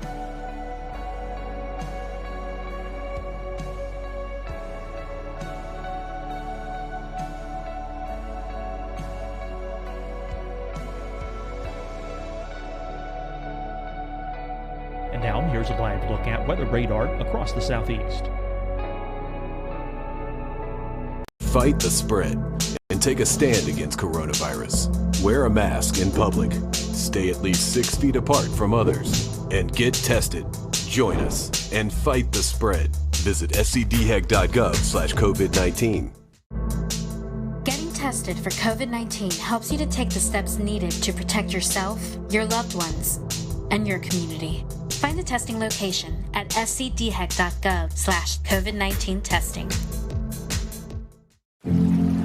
Deciding when to wear a mask isn't about who you know or how well you know them. Just ask yourself, will I be with anyone I don't live with? If the answer is yes, get behind the mask. Help slow the spread of COVID-19. Get behind the mask. Learn more at covid19.ncdhhs.gov. Hi, everyone. I'm Dr. Mandy Cohen, Secretary of the North Carolina Department of Health and Human Services. And when you follow the 3 W's, you protect your family and your neighbors from COVID-19. When you leave your home, practice your W's. Wear a cloth face covering, wait 6 feet apart, wash your hands often. Wear, wait, wash. We're in this together. Stay strong, North Carolina.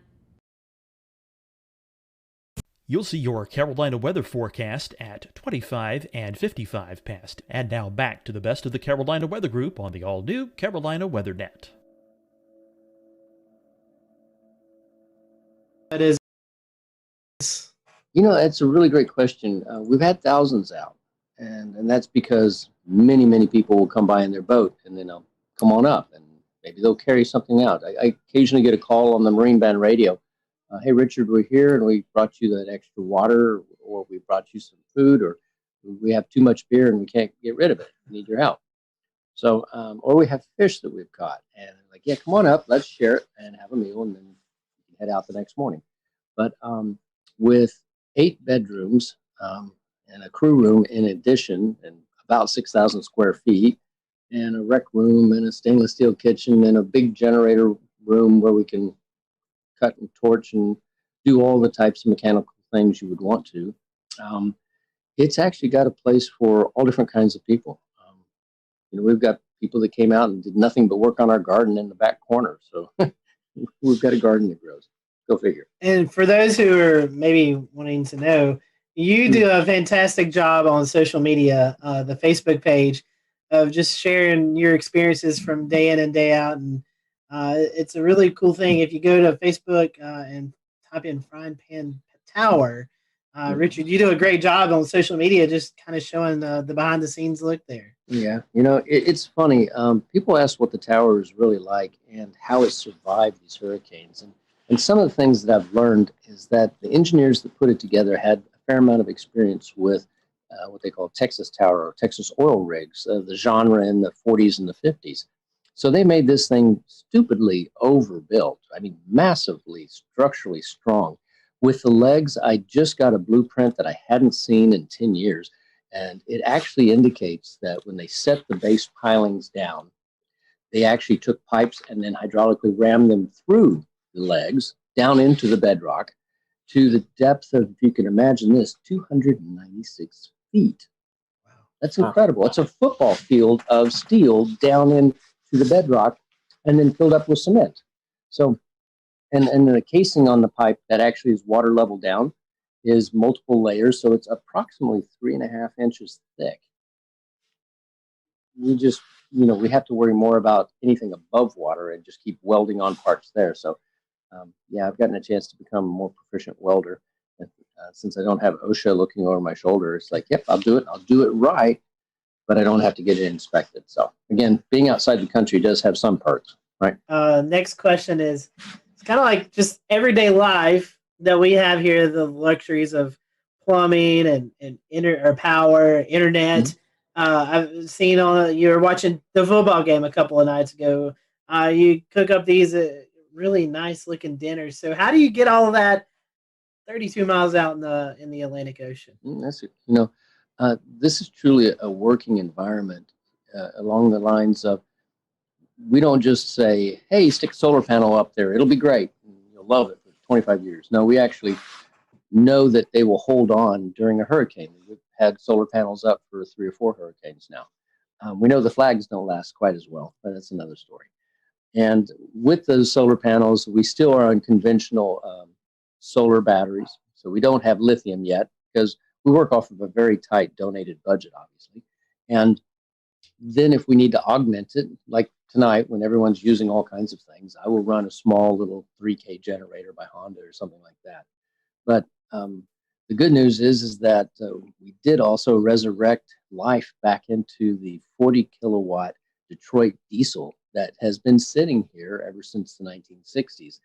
And when we took it apart and looked inside at the pistons, everything was put back in almost perfect order. And then they closed the doors and walked away. So all we had to do was get it up and running again. Now we need to get the electrical part out of it, which is the diodes and the rectifiers. And guess what? I'm getting to learn something else. But once I do that, then we'll reach out to our audience and say, be nice to have some resistance heaters bolted back on the wall, and then we'll run that and be warm while we're out here working. So 99% of the time, we're just solar and wind. So we have a couple turbines, and we've got a couple dozen panels and a battery room full of batteries that we watch very closely and monitor. And everything that we do out here, we can also look at and monitor from shore. So, and that was a 5.2 gigahertz microwave dish that we set up, shot to shore, 56 miles, talked to TV station into letting us put a dish up on their tower at 1,300 feet. And, you know, it's one of those, I can't believe they let us do this sort of stuff, but, you know, we get really smart people and then they're excited about it. And then they tell other people and then we get a phone call. And a gentleman just got on a helicopter today that left that made a donation. And he spent a day or two out here. I didn't make him work, but he worked anyway. Couldn't stop him. Jordan, I know you've got the big fun question for us meteorological nerds. Yeah, so as the Carolina Weather Group, I'd be remiss if we didn't talk a little bit of meteorology while we're here. So what are some of the more memorable storms that have come by in recent times? I mean, I know I'm thinking about Florence and Matthew are probably the obvious ones, but maybe you have one that's maybe not quite so obvious. Well, Arthur was an amazing thing. I actually was out here with 3 of my kids and 1 volunteer, and we planned on flying back by helicopter on a Tuesday with an upper limit of the wind speed of being around 45 miles an hour or so for the helicopter. I think it was a Bell Jet Ranger. And we woke up that next morning to 55 miles an hour constant. So we weren't going anywhere. Surprise, surprise. Had not been out here for a hurricane, and my kids are like, are we going to be all right? Of course we are. It's going to be great. So everything was great. The winds were averaging around 75. They got up to 100 and something during that. And we were all in here, and it's very noisy. My daughter points out the window because there's a huge mooring light that's about 2/3 of a mile that way. And it has a 12,000-pound dumbbell weight at the end of a huge chain. And it's the marker for the very end of the shoals. Well, the waves were so big. They were about 30 feet tall. They don't even look like waves. They just look like hills that it was picking it up and slogging it along. And she says, Dad, is the buoy supposed to be traveling? So it marched off towards Wilmington. And then as the hurricane spun around, you know, we got to the backside of it and the winds were blowing from the other side. We just finished dinner and it blew in one of the back windows, just shattered it. And wind is going everywhere. And the rain's pouring in, and we're back there trying to hold a piece of metal against it and get it all put back together. And my daughter's a little upset about this. And I said, it's okay. We were fine. She goes, I'm not worried about the tower, Dad. It made my cake in the oven fall. Unbelievable. So, you know, we've been out, and I've since found that hurricanes can be really pleasant to watch when there's nothing in the air to hit you but rain. When you're on shore, you have to worry about all kinds of things. You have to worry about trees falling on your houses, and that sort of thing. Out here, it's just rain. You wear safety goggles so that it doesn't sting your face too bad. And anything under 100 miles an hour, it's not going to blow you off the top. Over 120 miles an hour, it gets a little dicey. You know, we had some gust to that during a couple of them. And the water kind of comes in everywhere. So it gets a good rinsing, but that's all right. Does the tower sway at all? Do you get a little bit of that rocking factor? I'll show you. During the worst hurricane, this is it. That's it. Just enough to make the water wiggle around in the Culligan jug. That's it. You know, it puts you to sleep really good. And they are really loud. They are quite noisy. But, you know, you asked the question really that I should answer more directly is about the weather and how and what do we watch and how do we know when we can go out here. It's only 30 miles out, but the weather here is very different than the weather on shore. On shore, we can have 30-degree days, and out here, because they have this enormous mass of water underneath us, we could be in, you know, t-shirt and shorts, or like today, we had a 25-degree temperature drop out here. It was beautiful. It was 75, and then it went down to 55 for a while. And I'm wearing a jacket because it's cool. So you kind of have to be aware that the ocean is what they would call an ever-changing, never-changing environment. So it's always going to be a little different, and you can only tell about 3 or 4 days in advance as to the true conditions in this one location. Being on top of a hill at the end of the shoals creates a Venturi effect. So the water goes much faster underneath us than it would maybe just half a mile away. It's quite an interesting place to try and go scuba diving, that's for sure. I would imagine the waves, you know. Yeah. We see storm surge on the coast with landfall and hurricanes. And, you know, we see these models that are predicting 20, 30-foot waves out in the ocean, but the normal everyday person doesn't get to see that. But you do. I mean, you were just talking about the experience with Arthur. I mean, I'm sure the first time you saw it was like, oh my gosh, but have you kind of got used to the fact of seeing these huge waves now after being out there so long? You know, it's funny, the smaller waves, just the 12-footers or so, those actually impact harder than the big ones. We have these legs that are 42 inches in diameter, so relatively speaking, they're very narrow. But if you catch completely square to the cross pipes at the 12-foot level, a 12-foot wave, you know the weight of water, it's quite a bit per cubic yard. You feel it, just a shudder like that. That was a good one. That hit well. The huge waves, they look strange because they really do look like hills rolling past. And then occasionally one of them will break over like you would see on a small wave on the surf. But then you look across it and you realize that it's breaking over hundreds of feet wide and 7 or 8 feet, the top of it's cresting over. And you're just thinking to yourself, if I had a jet ski, I bet I could ride that all the way to shore. But I don't know. From what you've told us, it sounds like there's not many things that would cause such a concern that you'd have to evacuate. But I am curious what your emergency procedures are like. What things might it take to get you to have to bug out of the tower? And if so, what's the process? That's great one. We have about 4 different forms of communication. We have, and that's for knowing what's going on. Of course, we benefit other people out here by having that available for them too. So we shoot our signal around here. So we kind of know what's going to happen weather-wise to some degree. It's really about a decision of, do I need to get back to shore because there's people on shore I might need to help? So when Matthew came through, we left a day after it happened just simply so we could get back to shore and help reestablish power for several houses that were out, elderly people. But, you know, it's funny. I guess it's kind of the reverse. We got plenty of food, plenty of water. If you have a string and a hook, you can't starve. It's really more a matter of we stay away from things like COVID virus and monitor the people that come out, that sort of thing out here. People have said that this is probably the best place to survive a end of times or a zombie apocalypse. I don't know. As long as we have our connection to shore with the marine band radio, with the internet that we have here, with emergency locator beacons, things like that, probably could sit out here and ignore the world for about a year if you had to. Nice. Not that I want to. I got family on shore. Speaking of that and COVID, I know one big thing is folks coming out there and helping you. What was there downtime? I'm assuming there was downtime where you didn't have folks out on the tower. Yeah. What was it like when the world was going crazy and you're already out on this island? I'm sure for you personally it wasn't much of a change, but you know, what was it like? A few years ago, I had finished a job of 11 years and I needed a break. So I came out here and was just here for 6 months straight. Went to shore one time, and I noticed that you don't know what day of the week it is anymore. You don't really know what month it is after a period of time, and you start just living. Oh, I'm in this season.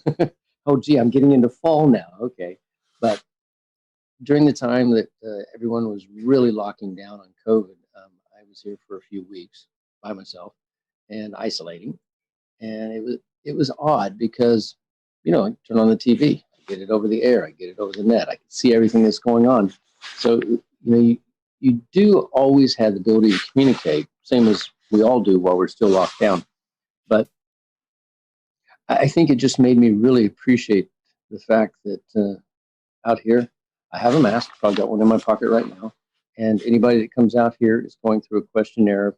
Have you been around anyone? Do you have the temperature taking? All that good stuff. They could still be carrying it, but we're trying our best to be just safe about it.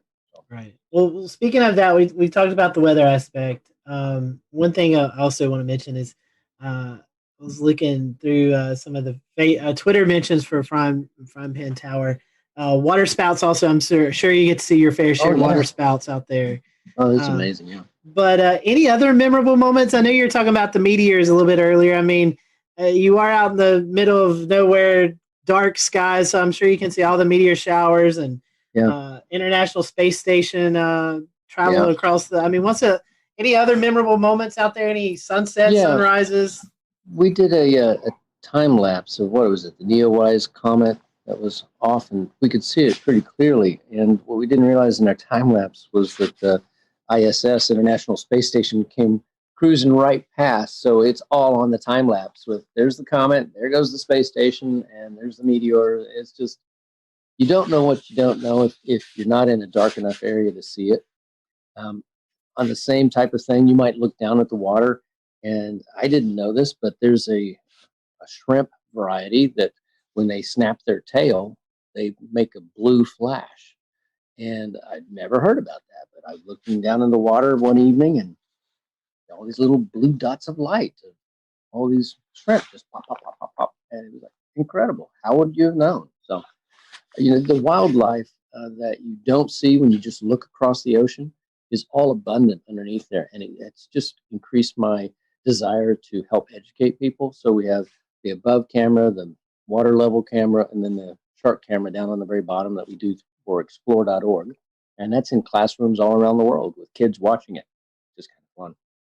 So hopefully they'll learn about the ocean and, you know, keep the straws out of the turtles' noses and understand the power that is in our oceans. I mean, the weather is by virtue of this enormous body of water that gets heated up and moves around. I mean, the things that our world does, I just think there's so much for us still to learn. And I really applaud what you guys are doing on sharing and discussing what's going on with the weather, because, you know, it's not a matter of do I have on a jacket so I can go from my apartment to the car. It's what's happening in the world and why are there, you know, storms and fires in different places. And that's all about weather and what's happening, right? Yes, that's true. The one thing I'd like to learn, those spiny lobsters, how do they compare to Maine lobster? What do they really taste like? Oh, I had thought they would be, because they're so large, that they would be tough, right? No. They have no claws, but they can have very long legs, almost like, what is it, a snow crab, those giant ones. And their tails are usually about that big around, about that long, and they're deliciously fresh and soft. We have divers that come out here and they'll grab them. We have a lot of rock ledges. So if you grab the one or two out of there, next day another one will move in because they're always looking. So they're migrating at night, running around. And they brought up 4 enormous ones. We filled up a stainless steel bowl that was about this big, full of lobster meat. We all ate. There was 6 of us, and we ate so much lobster we couldn't stand it anymore. So the next day when we wanted to go fishing, we were fishing with lobster meat, which is just ridiculous. So it's really, really good.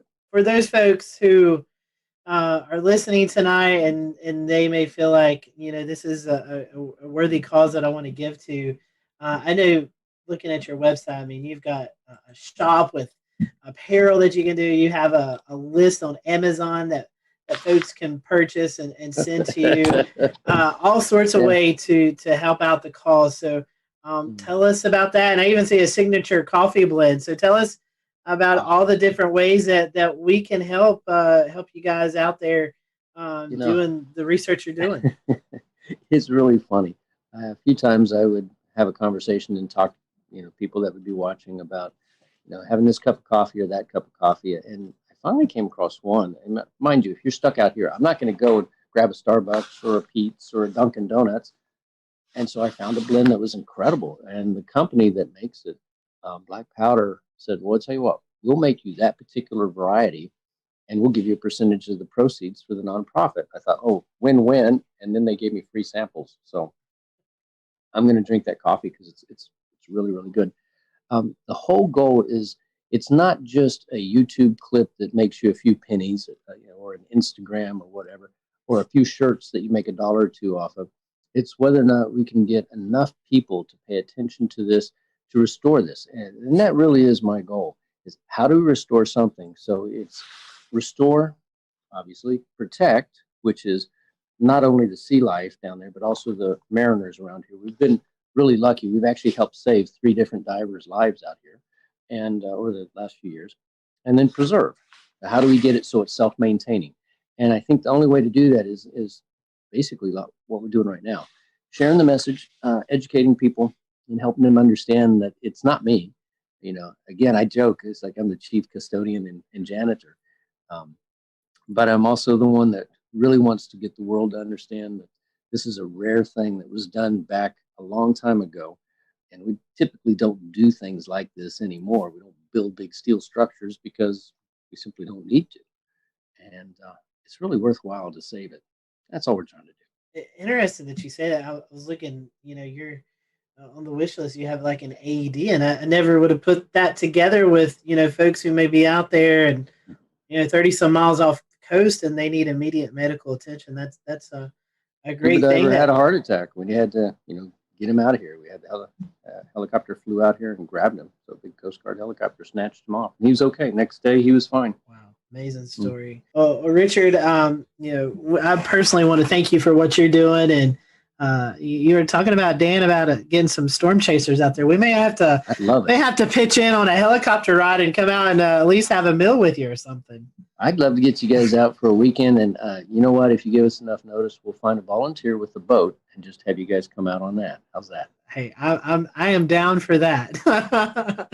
we are up for that. And again, Richard, how can we follow you? I told about your the Facebook page, but do you have Twitter or anything else that they can follow the work you're doing? We've got we're either Frying Pan Tower, I forget what is original or something. So we have an Instagram. It's easy to find us. You search for Frying Pan Tower. Clearly, there is also a in the middle of the woods a frying pan light tower, not a light tower, but a tree tower for observing for other things. You'll know it when it's us because we have water around us.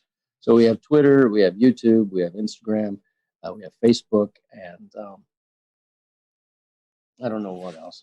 Well, you're talking about and our website. Yeah, at the explore.com, which we got permission to air some of the footage during hurricanes. Oh, good. It's explore.org. They're good folks. Explore.org, yes. Yeah, they're doing good things.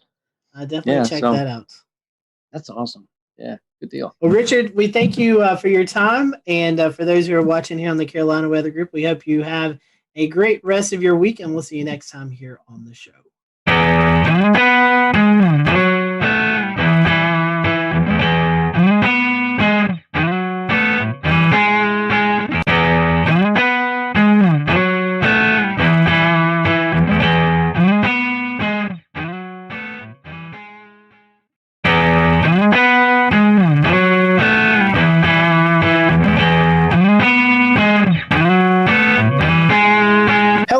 Welcome to the Carolina Weather Group. We're happy to have you this evening. An exciting show to talk about emergency management and weather and how the two kind of atmospheres come together. Pardon my pun there, but how they work together. The weather community and the emergency management community work together to make sure you all, either if you live in a big city or a small city, are prepared for severe weather, winter weather, whatever the case may be. Joining us tonight is a familiar face if you've been a longtime Carolina Weather Group fan. Miss Ashley Morris, Emergency Management Planner for Baltimore County, in Baltimore, Maryland. So last we had Ashley on. She was in Texas, so she's moved closer to us. So that way, if we ever travel, we don't have to go out to Texas. We can just go up to Maryland. So Ashley, welcome back to the show. And we also have with us Felix Nance, who is the emergency manager for the city of Hominy, Oklahoma, just outside of Tulsa. So Felix and Ashley, welcome to the show. We're going to kind of give you Ashley, I know you've probably already answered this question a long time ago, but we'll give you the opportunity to answer again. It's a question we always start off our shows with. How did you get hooked up into this weather community, emergency management community? What kind of hooked you into wanting to choose this profession? So Ashley, I'll let you start, and then we'll let Felix follow up. Sure. So I grew up being infatuated with weather, and really I got stuck in a thunderstorm when I was 6 or 7 years old and really scared. And my dad's friend who was with me, because we were outside, actually taught me how to count the seconds between the lightning and the thunder to kind of try to calm me down, because I was just sitting there crying. And so after that, I remember just doing that during every single New Mexico thunderstorm that came around. And I would buy storm books, and I was just fascinated by weather. And so originally I wanted to do meteorology and do National Weather Service forecasting. And I went to Texas Tech University with that intent. So I got a bachelor's in geophysics and atmospheric science, and then got up into grad school. Have always been very passionate about kind of the warning systems and the watches and warnings part of weather. And so I kind of stumbled upon emergency management and found out that emergency management is really the field that we're able to make evacuation decisions and do a lot of that public safety stuff, which is what really fueled a lot of my passion with weather safety earlier. And so, very much an emergency manager, but very much a weather. We'll return to Best of the Carolina Weather Group in a moment. Now your Carolina weather forecast. Here are today's forecast high temperatures for North Carolina.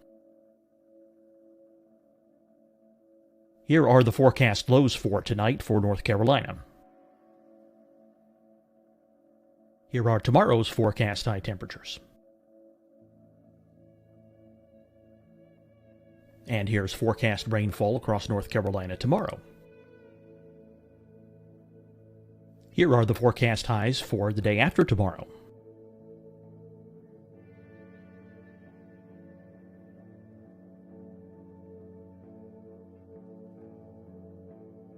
And here's the forecast rainfall across North Carolina for the day after tomorrow. This is the total rainfall forecast across North Carolina for the next 3 days. Here's the severe thunderstorm outlook for today from the Storm Prediction Center.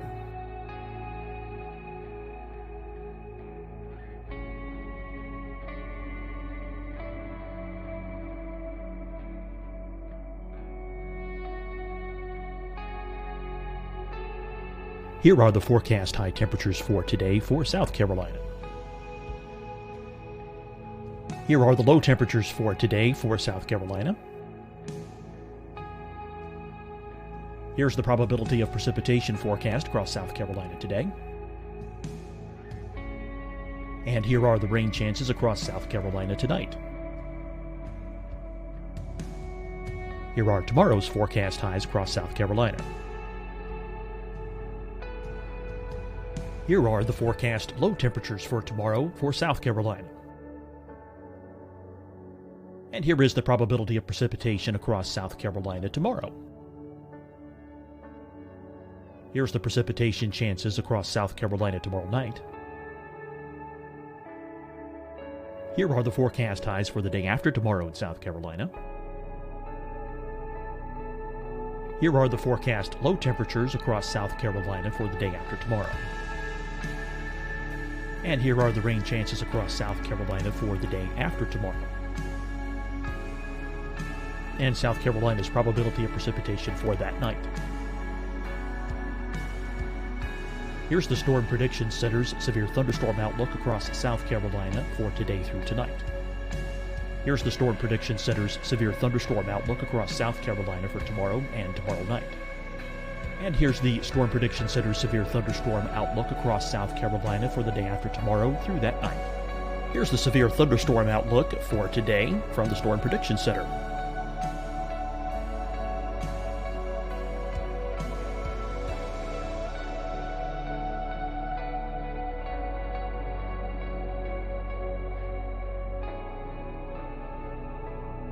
And now here's a live look at weather radar across the southeast. Fight the spread and take a stand against coronavirus. Wear a mask in public. Stay at least 6 feet apart from others. And get tested. Join us and fight the spread. Visit scdhec.gov/COVID-19. Getting tested for COVID-19 helps you to take the steps needed to protect yourself, your loved ones, and your community. Find the testing location at scdhec.gov/COVID-19 testing. Deciding when to wear a mask isn't about who you know or how well you know them. Just ask yourself, will I be with anyone I don't live with? If the answer is yes, get behind the mask. Help slow the spread of COVID-19. Get behind the mask. Learn more at covid19.ncdhhs.gov. Hi, everyone. I'm Dr. Mandy Cohen, Secretary of the North Carolina Department of Health and Human Services. And when you follow the 3 W's, you protect your family and your neighbors from COVID-19. When you leave your home, practice your W's. Wear a cloth face covering, wait 6 feet apart, wash your hands often. Wear, wait, wash. We're in this together. Stay strong, North Carolina. You'll see your Carolina weather forecast at 25 and 55 past. And now back to the best of the Carolina Weather Group on the all-new Carolina WeatherNet. Background too, to where I can actually do weather forecasting for my office and provide a little bit of SME on the weather side. I got into it, years ago when I worked for Red Cross, first job at a high school, and I was an emergency services specialist. Of course, one of the things Red Cross is known for is responding to disasters, and that's how I got interested in the weather back in the days of the weather wire, back when weather information came in on a teletype at something like 40 words a minute. So that was back very old school stuff, and it's just stuck. I've stayed with it, been a Skywarn spotter. It's just a natural progression, actually, from that point on. Questions for both of you here. I want to ask exactly what your role is like and your day-to-day life. What is the typical day in the life of an emergency manager? So it kind of depends on your location, your position, and what you're kind of designated to do. So as emergency managers, we're in the art of doing disaster preparedness, response, recovery, and mitigation for either a city, county, state, or the federal through FEMA. So from a local emergency management perspective, I've done 4 years in city and county emergency management. And so ours is very localized and hyper-focused on neighborhoods, communities, and things like that. And so a part of my role has been a majority of my career participating in writing emergency response plans, creating a lot of partnerships with like public safety, police, fire, EMS, dispatch, public works, and all of the other agencies in our government who would help us respond to disaster. Getting everyone in a room to do disaster scenarios, exercises, things like that. And then doing a lot of community engagement, outreach, messaging, trying to get people to be aware of what our risks are and what we kind of expect of them during disaster. And then a very small amount of our time is usually doing response. Obviously, if we had severe weather coming into the area, if we had a big impactful storm, or like the past entire year where we've been responding to a pandemic or some other kind of thing, that's kind of what that looks like. So we kind of have a blue sky day and a gray sky day where we're either doing a lot of planning and just preparations, or we're actually responding, working with partners, making decisions, and providing resources to the public during the incident. That's very well put. It depends on the size of your community and your staff. In my case, I'm a one-man shop, so I'm doing a little bit of all of it. I'm kind of a generalist, and so it tends to keep one very busy. And as Ashley said, we've dealt with the pandemic situation since March the 6th of last year in my shop on a daily basis, as well as all the other the disasters within the disaster within the disaster. It's been nonstop, and it tends to keep one busy. Unfortunately, that does tend to limit some of your your planning time. So you have to limit your planning to a lot of the special events that go on. And in a small community like ours, a special event may be something as simple, if you will, as a Christmas parade or a festival at the lake, or it may be something much more involved. But ours are generally pretty small, but they also involve a lot of our community, so it does keep us busy. Kind of staying on the topic of, I guess at this point, the differences between, being in a more rural area versus being in a bigger city. So you explained you kind of wear a lot of different hats there, Felix, and you're kind of generalist. When a disaster response or emergency response actually happens, can you kind of tell us a little bit more about how that works in those scenarios, who you turn to, and the process there? When you're a small community like ours, and let me give you a little quick lay of the land. Osage County is the largest county in the state of Oklahoma, larger than the state of Delaware, 2,400 square miles. We have the County Emergency Management Office that has a staff of 2. We have the Osage Nation, an Indian tribe, which has a staff of 2, and myself. So basically there's 5 of us in the county. And we kind of work together to make things happen because we can't be everywhere all the time. So it's not terribly uncommon for me to go to another city to assist or to assist the county because of the lay of the land and the lack of personnel. You're dealing with mutual aid situations on a regular basis where you have the county has 57 volunteer fire departments. So you start, you get out of a wildfire, you're making notes and not necessarily just how many trucks, but where they're from. It's a conglomerate affair, and it works pretty well because everybody works together, and that's the key. So you're drilling, you're practicing. The blue sky days are the days you make the big progress because that's when you make the connection. Ashley, can you talk to us a little bit about how that works out kind of in a bigger city scenario? When an actual disaster or emergency happens, how is that delegated? And what's the response like? Yeah, so I'm lucky I have the background of both. So I came out of a tiny place out in Texas, and then I came over and did 9 months with Fairfax County before I just took this position. And so one of the biggest differences in kind of that would be your resources. So it was exactly what Felix was saying. Resources. Big cities, we have usually a bigger tax base. We usually have better funding, better things like that. And so when you have that, your capacity to respond is a lot bigger. You don't have as many mutual aid needs or community needs. We can usually throw money or resources or whatever we need at it. And so something interesting about Fairfax was that we would have severe weather setups where in Texas, I would be a little concerned. I'd probably kind of do like a light EOC activation, or maybe I would just sit in the EOC just in case we got severe weather. And in Fairfax, you would think you would do that because you have a huge population. But because your police, your fire, and a lot of your public safety is so massive and they have so many resources, it takes a lot for them to get tapped out. So we would have those squall lines with the trees down and stuff, but it wasn't a problem for Fairfax because we have massive amounts of department resources. And so that was something that I had to learn that was a lot different, just having those resources and those needs to actually be able to respond. Ashley, kind of piggybacking on that, Maryland's it's a pretty extensive urban area.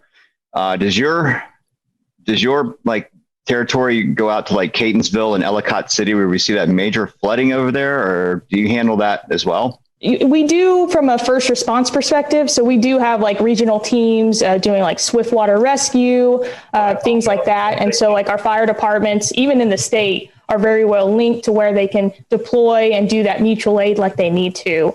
From OEM and from Baltimore County, so I'm kind of back in one of those smaller roles being with the county. We're just establishing our program. So it's me as a planner and then a couple of fire personnel. And so depending on what the threat is and depending on what the threat would be to my county, we would probably sit back and make sure that Baltimore County would be okay. And then if they needed OEM support, we definitely would offer that. Luckily, we have a great state emergency management agency that keeps us all connected.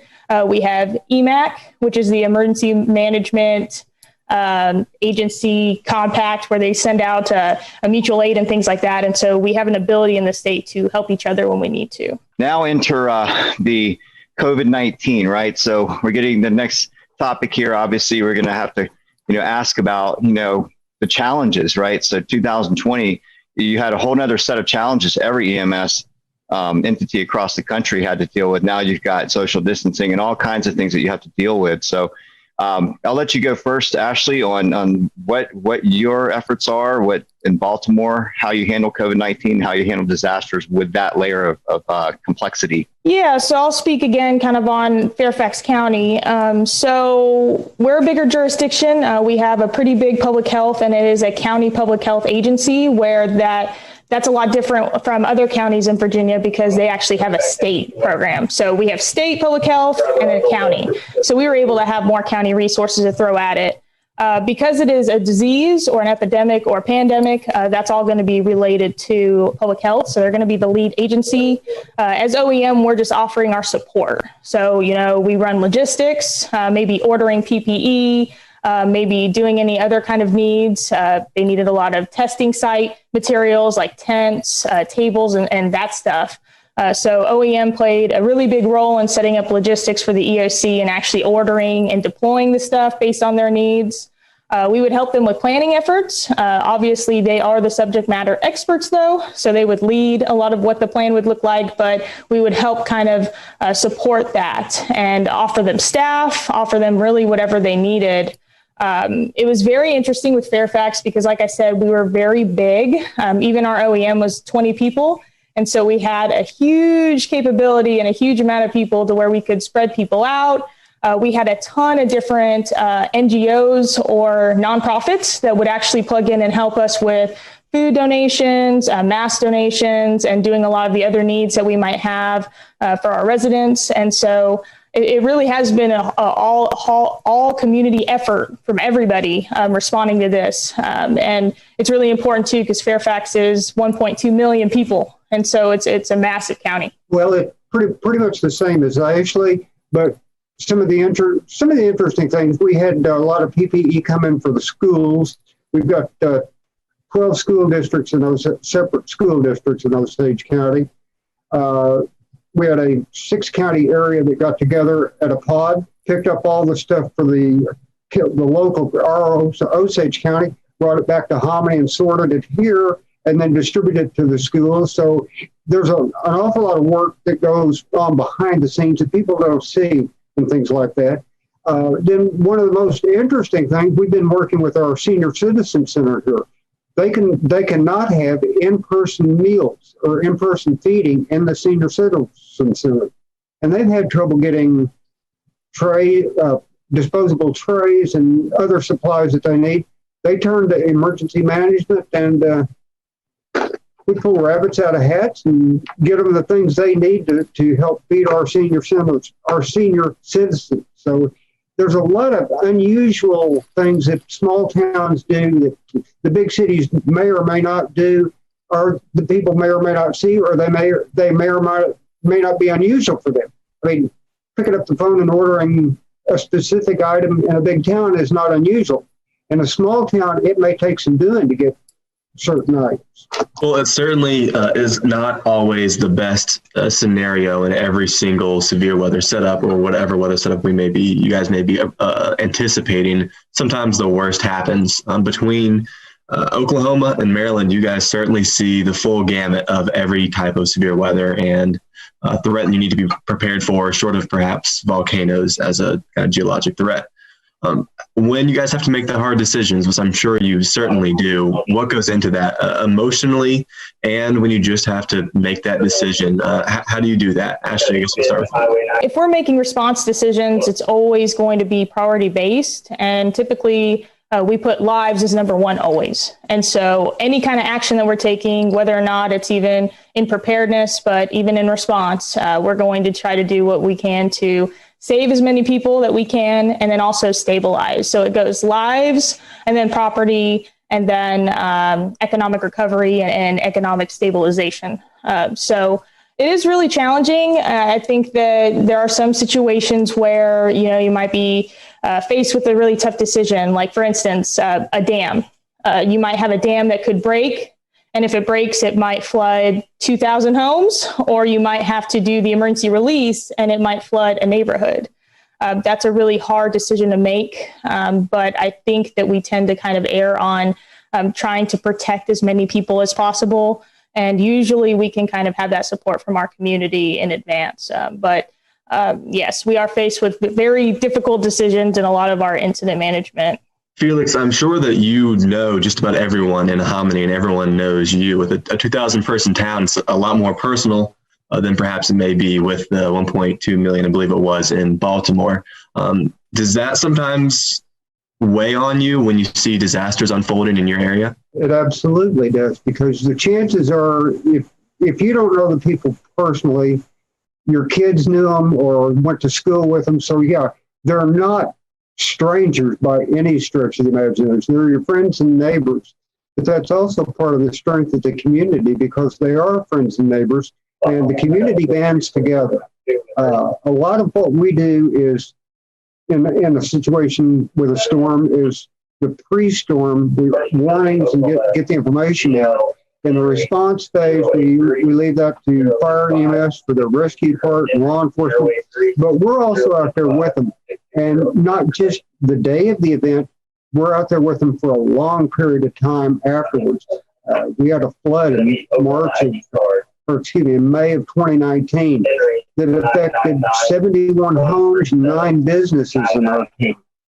And I told the city manager, I said, "You've signed on for the long haul. We're going to be at this as well." We're still we're just now starting into the mitigation phase of that. But part of it is you were working individually with each family. And as we were doing debris removal, I told the guys, I said, "Now, break this stuff out with the backhoe out into the street, scoop it up, and put it in the truck."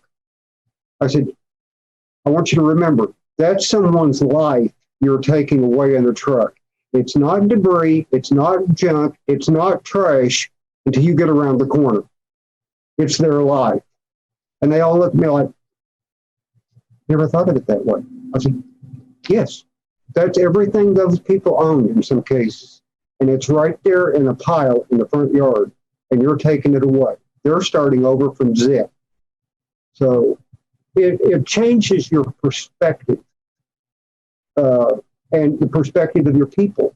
So it's important to remember that, one, when the debris is gone and the rebuilding's done, now you've got to go back to those community areas of the community and visit with those people and ascertain long-term needs, make sure that their needs are met both physically and psychologically. So it's a huge, huge job. And it doesn't end. You'll see them in church months later, and they're still the same people. You're still the same people, and it still tends to evoke the same emotions. In January of every year, in January 2021, we just had NOAA release the $1 billion disaster map that they come out with every year. This year, I believe there was $23 billion, or 2020 had $23 billion disasters. Felix, I'm going to direct this question to you. And Ashley, living in Texas, you've experienced this as well. A lot of those $1 billion disasters were severe weather events. And Felix, it's known you're in Oklahoma, prime severe weather territory, tornado season. So my question to you, and Ashley, feel free to jump in with your experience in Texas.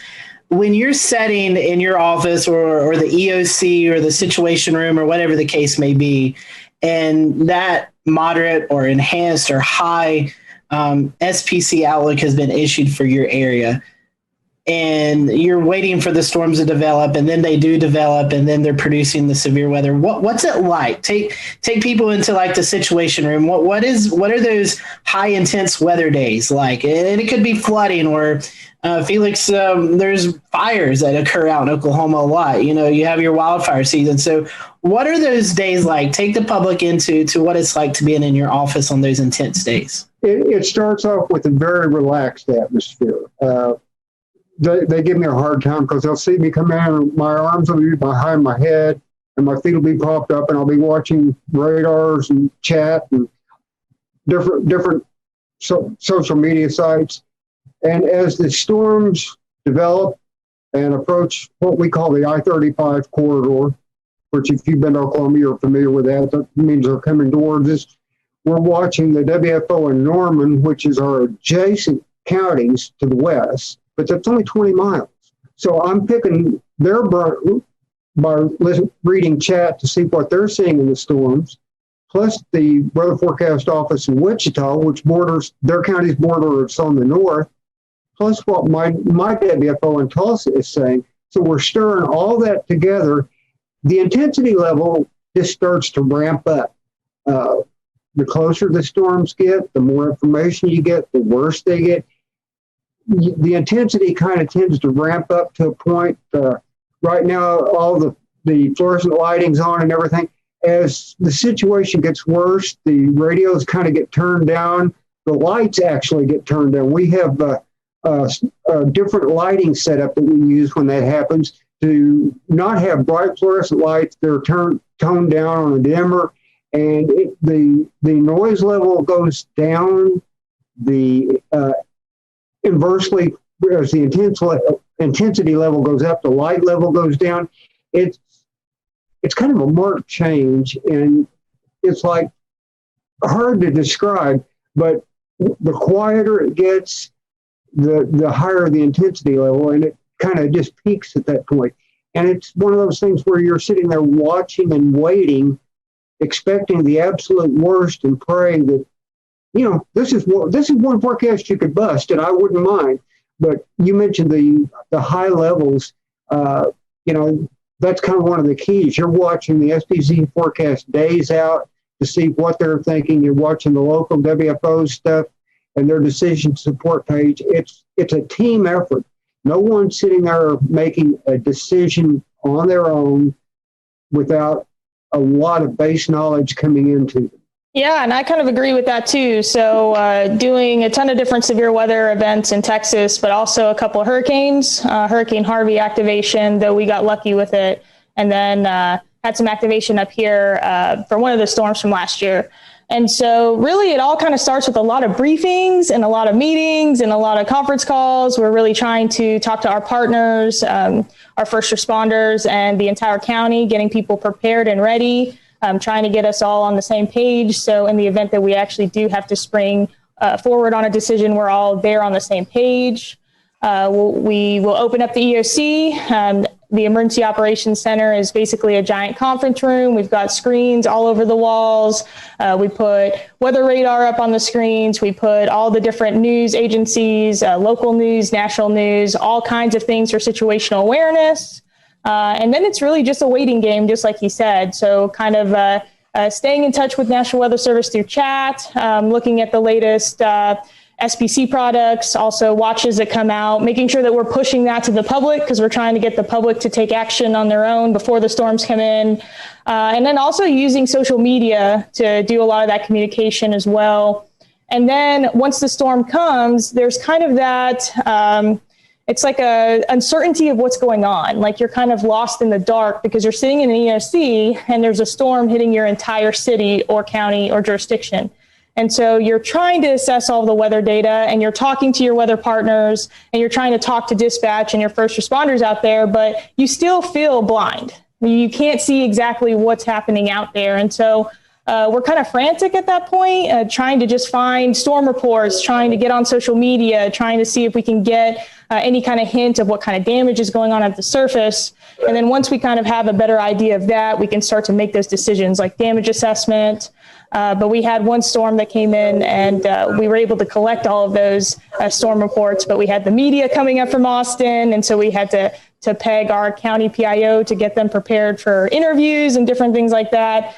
So there is quite a bit of adrenaline that comes with that. And then also somewhat of a lack of certainty of what decisions you're going to be making a short amount of time right after the storms. One of the unusual things about it, we both talked about the physical bricks and sticks EOC. The other side of that coin is as you move into the response mode, someone once asked, where's the EOC? And I said, wherever the emergency manager drops the tailgate of his pickup. Because in fact, the EOC may, as a sticks and bricks facility, may turn out to be the tailgate of your pickup next to the incident command post. When you have limited resources and your supervisors are working supervisors dealing with the issue, it may be more beneficial to have the event run from the field for a period of time than off-site. So it's a kind of an unusual type situation, and it sometimes runs headlong into the incident command structure and doesn't always meld well at points with that for a while. But it's one of those things we've done for years and have tended to make it work pretty well because of the nature of the community. Emergency management, besides terrorism and pandemic-wise, I want to keep this kind of weather centered. What is the one weather scenario that you just dread seeing coming your way?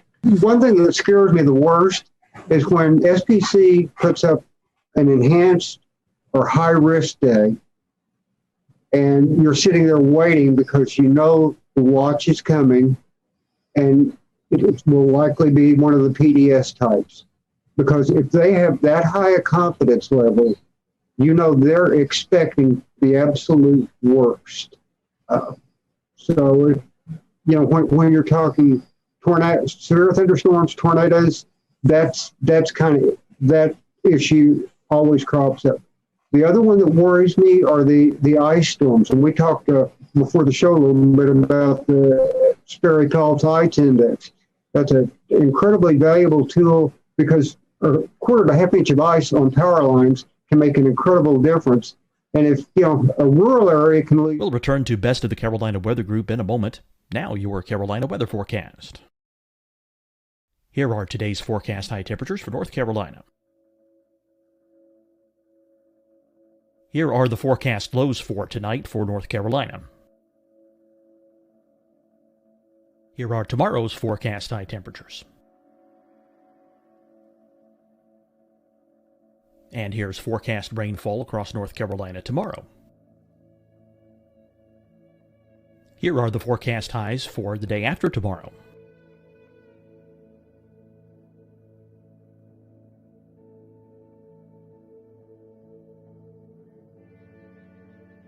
And here's the forecast rainfall across North Carolina for the day after tomorrow. This is the total rainfall forecast across North Carolina for the next 3 days. Here's the severe thunderstorm outlook for today from the Storm Prediction Center.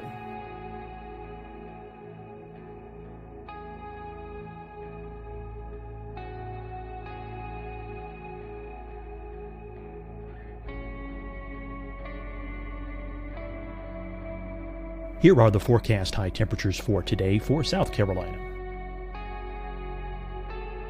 Here are the low temperatures for today for South Carolina.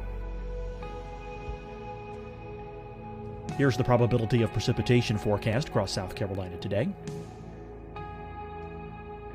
And here are the rain chances across South Carolina tonight. Here are tomorrow's forecast highs across South Carolina. Here are the forecast low temperatures for tomorrow for South Carolina. And here is the probability of precipitation across South Carolina tomorrow. Here's the precipitation chances across South Carolina tomorrow night. Here are the forecast highs for the day after tomorrow in South Carolina. Here are the forecast low temperatures across South Carolina for the day after tomorrow. And here are the rain chances across South Carolina for the day after tomorrow. And South Carolina's probability of precipitation for that night. Here's the Storm Prediction Center's severe thunderstorm outlook across South Carolina for today through tonight.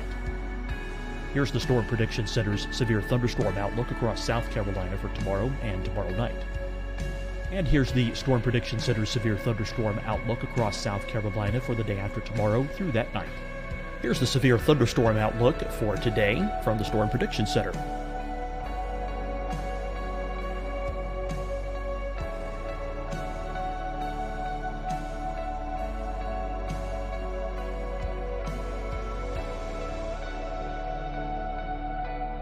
And now here's a live look at weather radar across the southeast. Fight the spread and take a stand against coronavirus. Wear a mask in public. Stay at least 6 feet apart from others. And get tested. Join us and fight the spread. Visit scdhec.gov/COVID-19. Getting tested for COVID-19 helps you to take the steps needed to protect yourself, your loved ones, and your community. Find the testing location at scdhec.gov/COVID-19 testing. Deciding when to wear a mask isn't about who you know or how well you know them. Just ask yourself, will I be with anyone I don't live with? If the answer is yes, get behind the mask. Help slow the spread of COVID-19. Get behind the mask. Learn more at covid19.ncdhhs.gov. Hi, everyone. I'm Dr. Mandy Cohen, Secretary of the North Carolina Department of Health and Human Services. And when you follow the 3 W's, you protect your family and your neighbors from COVID-19.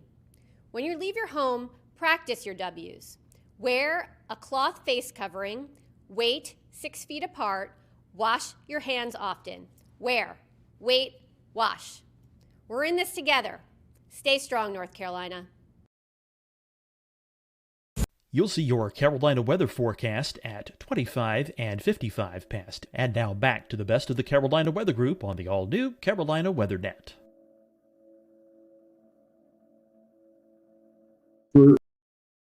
For days, the ice storm we had in October, which was much worse to our west, one small community of about 800 people, the line going to town and all the lines in the poles in town were down. They had 900 utility poles down.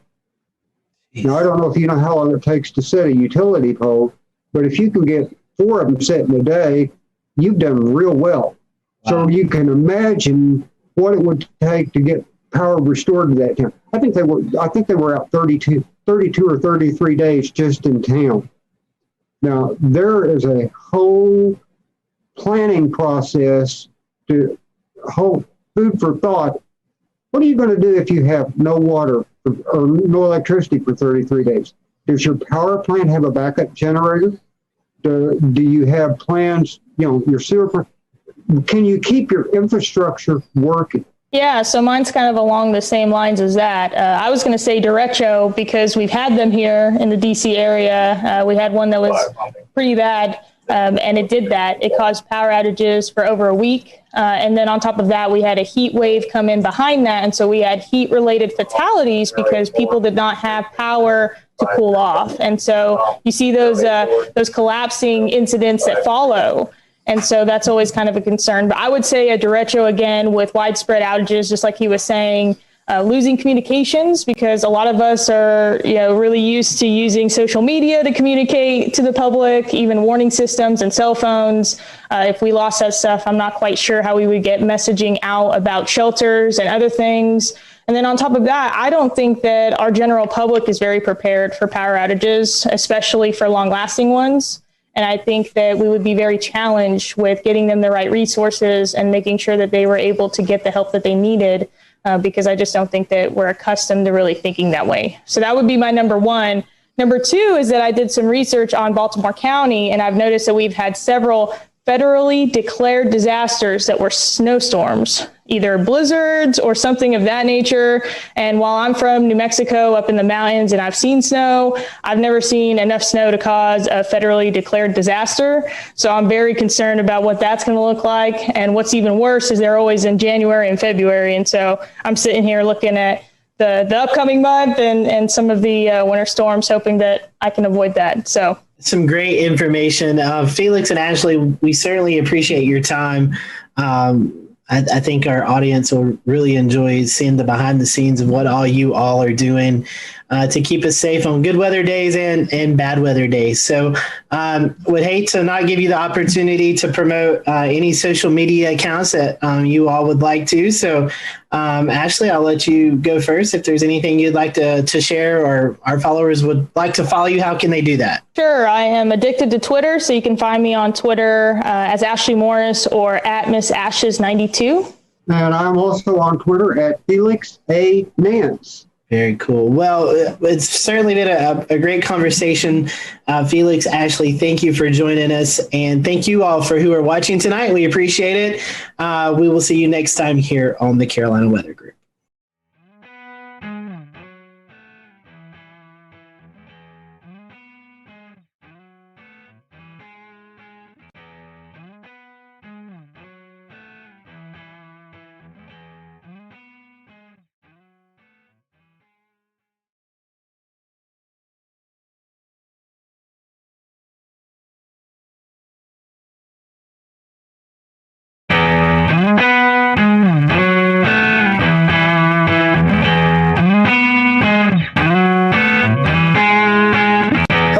Welcome to the Carolina Weather Group. We continue looking back at some of the previous severe weather events that's not only affected the Carolinas but the Southeast. And this is the 10-year anniversary of the April 27, 2011 tornado outbreak, not only for the Southeast, including Mississippi and Alabama, but there's also some tornadoes in Georgia and South Carolina and North Carolina. So we want to focus our attention right now on the Alabama aspect of that. And we have with us Chief Meteorologist from ABC 3340, James Spann. James, appreciate you spending some time with us as we kind of look back at this. I think you categorize it as a generational tornado outbreak for the state of Alabama.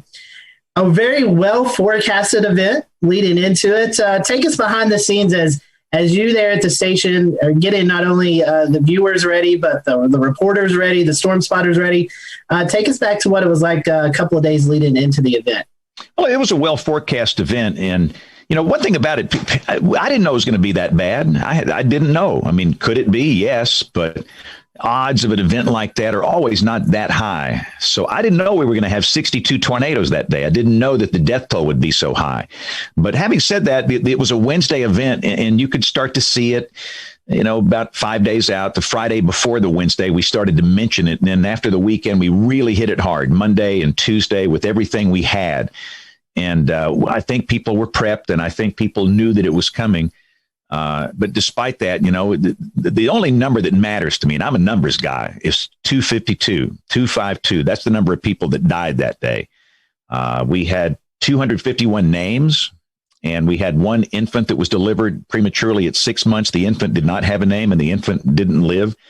So 252. And that's just a reminder, guys, we got some work to do. I think what we learned that day is that, you know, what we do is not enough. We need some help. And we've been trying to get help for the last 10 years to make the process better. It was an interesting time, too, I believe, because that's when social media started coming into effect. And looking back through some of the coverage, you had the storm chasers out in the field. You were getting some reports via social media. I guess Twitter was about maybe, 5 years old, and Facebook had been around for a while. And it was still kind of primitive. The penetration of the public is not as high as it is now, but it was still very helpful. I think the most amazing thing to me looking back on that day was how we were able to get video back from the middle of nowhere. I mean, we had some pretty remarkable video of these big wedge tornadoes. I mean, literally in the middle of nowhere. And cell service in 2011 is not as good as it is now in terms of coverage. But with social media, I pushed out stuff on Twitter and Facebook when I was on the wall over there. But still, like even today, the most important thing I do is television. But it was great getting reports and pictures and video, not as much as we get today, but that always helps. I mean, it's just crucial. I mean, you can't beat showing a live video of a tornado. In fact, that's one thing we learned from social science is that, you know, when you show radar on television, and we were standing out there April 27th, 2011, I don't know, in the morning we were there for 5 or 6 hours. And in the second round, we were up there for 8, 9 hours. You show radar, it doesn't mean much to people. I mean, all you weather dweebs on here, you know, you show a hook echo and a debris ball, the eyes roll in the back of your head and your underwear starts flapping up and down your legs. Everybody knows, man, this is awesome. But to most people in the street, they don't know what that is. And even if you communicate that clearly, they still might not believe you. But by golly, if you show them a live video stream of this big tornado, they're going to dig a hole and they're going to get into a safe place. So we have to do a better job of getting cameras on these tornadoes. And it's problematic for us. You guys know this where you are. I mean, most of our tornadoes are rain wrapped. Most of them happen at night. We have hills, we have trees, but we do the best we can. But I thought on that day, it was pretty amazing how many tornadoes we did get on camera. You had multiple tornadoes at one time. How was that? I know you and I had some meteorologists out in the field, another meteorologist in the studio helping you. What was it like covering multiple tornadoes, strong tornadoes at the same time? There's no book or manual on how to do that. You don't learn that in college. You kind of learn it on the fly on that day, which is what we had to do. And, that's one of the things I look back on. And then everybody's probably seen, whether people that listen to the show here, they've probably seen some of that. History is going to judge us for what we did that day. And I tell Jason Simpson, Jason was the meteorologist with me in the studio. We bonded that day. If you go through a generational tornado event with another meteorologist in the same room, you will be bonded for life. And I've known Jason since he was a kid. He interned with me. He's a really close friend. He's chief meteorologist at the station in Huntsville now. But, history is going to judge us, the two of us, for what we did that day. And I don't even know if what we did was right or wrong. Obviously, we did something wrong because 252 people died. That's inexcusable for anybody in the weather enterprise, inexcusable for the public. These were precious people that died. And I look back on it, I wonder, like the Tuscaloosa tornado. Everybody talks about the Tuscaloosa tornado. Well, what about the Cordova tornado? Tuscaloosa is a population center here. There's a big college there, University of Alabama, and everybody knows about that, and everybody knows what happened. It was a horrible tragedy. I'm not trying to lessen the magnitude of that, but what about the same EF4 that was down at the same time in Cordova in Walker County, where 2,000 people live at that many? Nobody talks about that. And did we focus too much on the Tuscaloosa tornado because we had that thing on camera and not focus enough on the Cordova tornado? I think about that a lot. And even in that case, we had two others down at the same time. And you just try and bounce back and forth between these things as best you can. And I try and give equal time. And I firmly believe that television meteorologists discriminate against people that live in rural areas. And that really makes me mad because I am from the guys.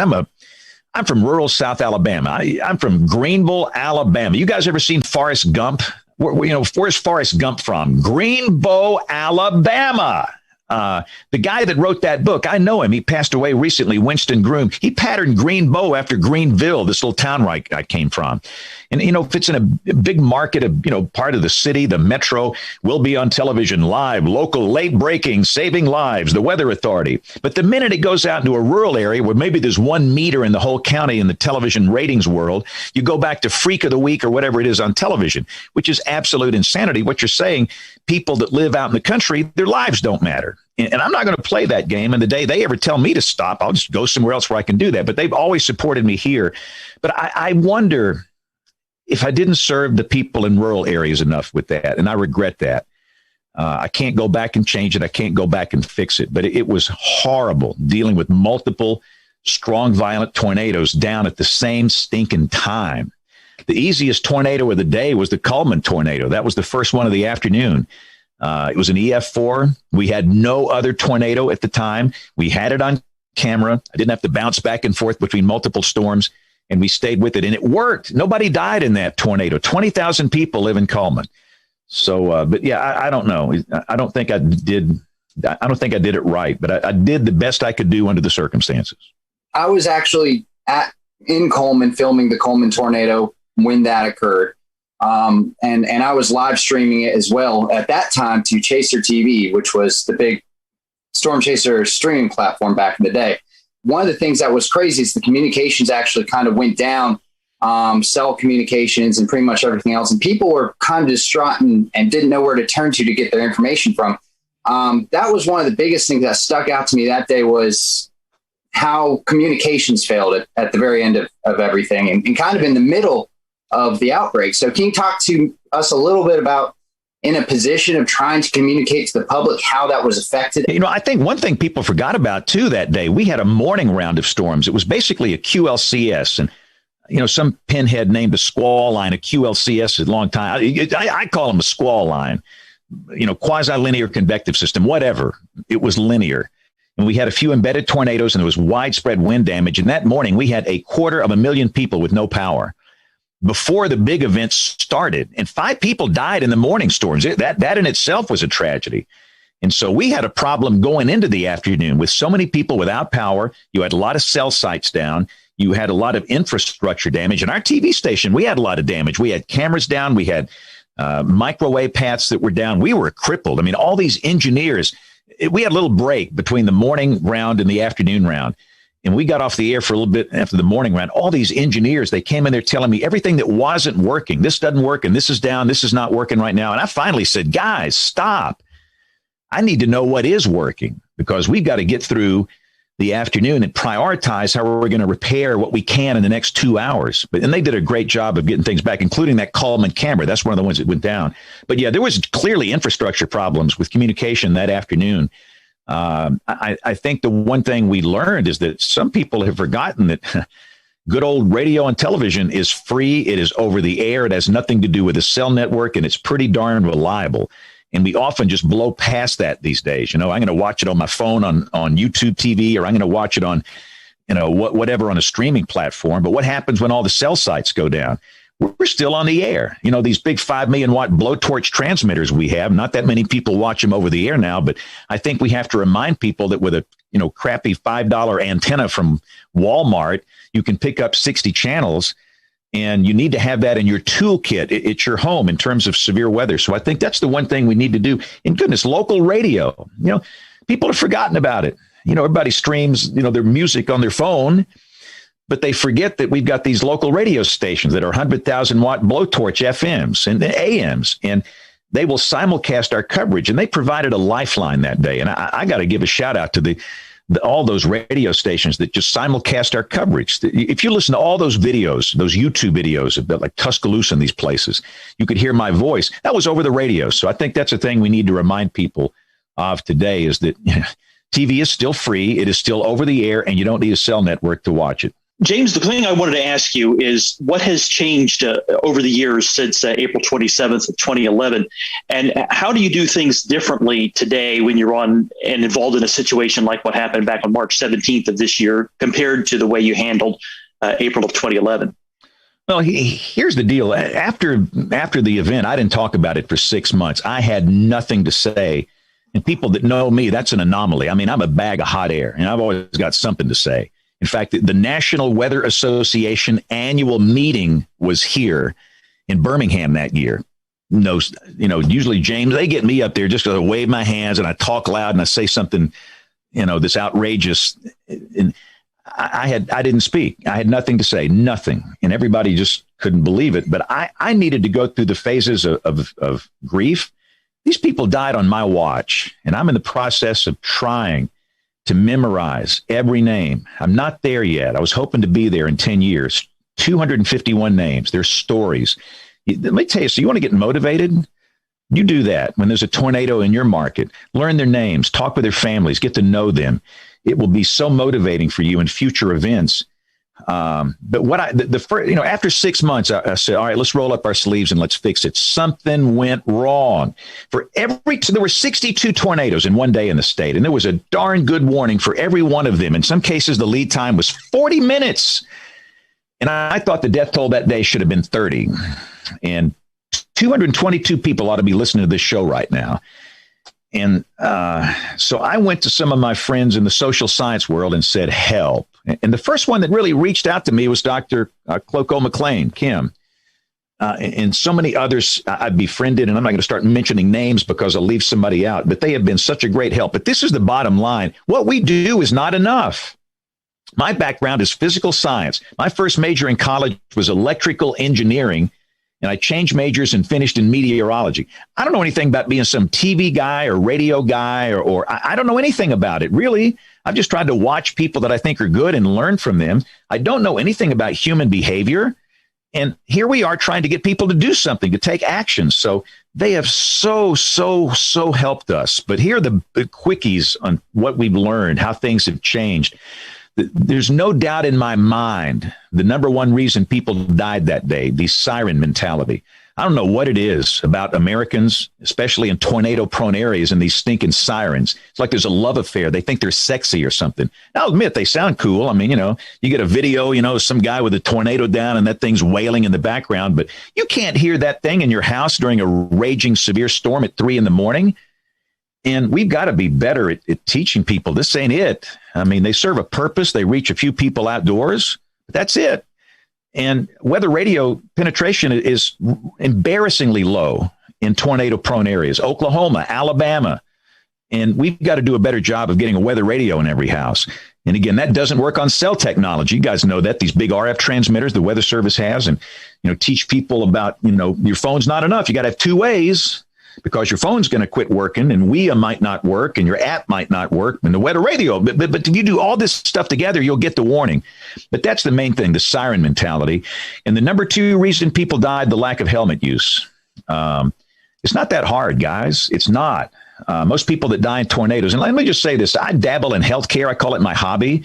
For 15 years, I have been the chairman of the board of a really large tertiary care hospital here. I've just been interested in it. And I fell in love with these people 15 years ago, and I've learned a lot by talking to ER docs. And they will tell you that most people that die in tornadoes, where do they die from? Blunt force trauma. From where? The skull and the neck region. And all you need is a $5 bicycle helmet from Walmart. And probably over 50 people would be alive today. So it's messaging. It's messaging before the event. We've got an event Thursday, so I just messaged on television. What's the message? Have 2 ways of getting the warning, and it's not a siren. And you're going to have a helmet in your safe place for everybody. And that's not just for kids. And a lot of people go, well, it's nice for a kid. No. It's for everybody. I mean, you put a helmet on me, it's not a good look. It's like, lipstick on a hog, but it's going to keep me alive. Every life is precious. And so we've learned to message, helmets. That's really, really, really important. And, I could keep going, but one thing that we knew that we screwed up on with the false alarm ratio was too high. It was over 80 in 2011. That's insane. Over 80% of tornado warnings were false alarms. We heard this in research all the time. I hear tornado warnings all the time and nothing ever happens. So the Weather Service in Birmingham went through a really comprehensive program going back to basic science. Kevin Laws is one of my heroes, the Sioux down here. They were issuing tornado warnings for, high-based storms, high LCLs. Never produced a tornado here, never. And they went back to the basic science and cut out all these bogus warnings, and the FAR is down in the 30s now. And all these things have added up to where it's a lot better now. We had, and I'll stop answering your question. I could talk all day on this, but we had an event last Wednesday, St. Patrick's Day. We had 25 tornadoes in one day in the state, 25 last Wednesday. Not one person was killed, and not one single person was hurt. Let me tell you what, 10 years ago, it wouldn't be that way. So we've learned a lot, and I think the lessons learned have paid off. James, you hit on a couple things I want to get your expertise on. Social science, overwarning. National Weather Service right now is undertaking their initiative to simplify some of their communications, but also kind of introduce tiers for what goes to WIA and how the public then gets triggered. In your experience, is that going to be enough, you think, to help reach people and get them to understand? Or beyond what's already scoped, do we have more work that still needs to be done? Look, it's not that hard. Here's the problem. And I'm just as guilty as anybody else. I'm guilty as sin here, this. But we go to these conferences and we listen to these research papers and we talk with the social scientists and we gather up in these conference rooms and we do what we think it's best for us. Who cares about us? That's not who we're serving. We're serving real people out here in the real world. You know what we need to do more often is go hang out in I bet you guys have never been in a Dollar General. I bet you guys have never been in a Dollar General. That's where real people are. You want to know what real life is like? Go to a Dollar General. They're sweet people. They will talk to you. They will tell you things. You don't need a $100,000 grant to get this information, and you listen to them. And they'll tell you, is the false alarm ratio too high? What do you need on your phone for wireless emergency alerts? Do you need to have severe thunderstorm warnings on there? Do you need to have only tornado emergencies? So I think that's part of our problem, is that we've disconnected from the people that we serve. And all of this stuff, and I'm a big fan of HasSimp. We got to simplify this. I'll be honest with you guys. There's some messages the Weather Service sends. I don't even know what it means. I mean, what is an aerial flood warning and a flash flood warning and a flood warning? I mean, it's bewildering to people, all this stuff. So a lot of this stuff has got to be simplified, and they're on the road to doing that. But as we look at the transformation, in the warning process, in the next 10 years, we have to be careful to be sure we're not doing it for us. We're doing it for the people. Hey, James, this is Jordan McLeod. I sound cranky, don't I? I'm sorry. I sound too cranky tonight. Hey, now this is an engaging conversation here. Given how generational the April 27th outbreak was, it seems like we're hearing a lot of the use of the term bust today when it comes to outbreaks that don't quite measure up to April 27th. Now, I know this is the pet peeve Twitter post on this just the other day, because some people were calling last week's outbreak in Alabama a bust, even though there was, no loss of life and, tremendous success for the Weather Service. So can you talk a little bit about why that's become such a trend nowadays? Well, I think a lot of it has to do with the weather enthusiasts and these Facebook pages. And listen, I don't want to throw water on these guys. Most of them are high school kids, and they love weather and they want to learn weather, and they don't mean any harm. But they'll get on Facebook and they'll say, look at the STP. Look at these updraft helicity tracks. This is going to be worse than April 27, 2011. This is going to be a killer mega storm of the century. And people don't know it's a 15-year-old kid. And they're going to share it and share it and share it and share it and share it. And it just gets out of hand. And, I think that's part of the problem. And I don't even like that question when people ask me that. For example, we have a very high-end severe weather episode likely here Thursday. It's pretty common for episodes like this in March and April. This is the core of the spring segment of the tornado season. And the question is, will this be like April 27, 2011? I don't even like to answer that. That's a bad question. And of course, the answer is no. Let's do a study of climatology. I love numbers. I love looking at history. I really do think if you study history and climatology, it's a valid way of looking at what might happen in the future. And where we are down here, our generation will return to Best of the Carolina Weather Group in a moment. Now your Carolina weather forecast. Here are today's forecast high temperatures for North Carolina. Here are the forecast lows for tonight for North Carolina. Here are tomorrow's forecast high temperatures. And here's forecast rainfall across North Carolina tomorrow. Here are the forecast highs for the day after tomorrow.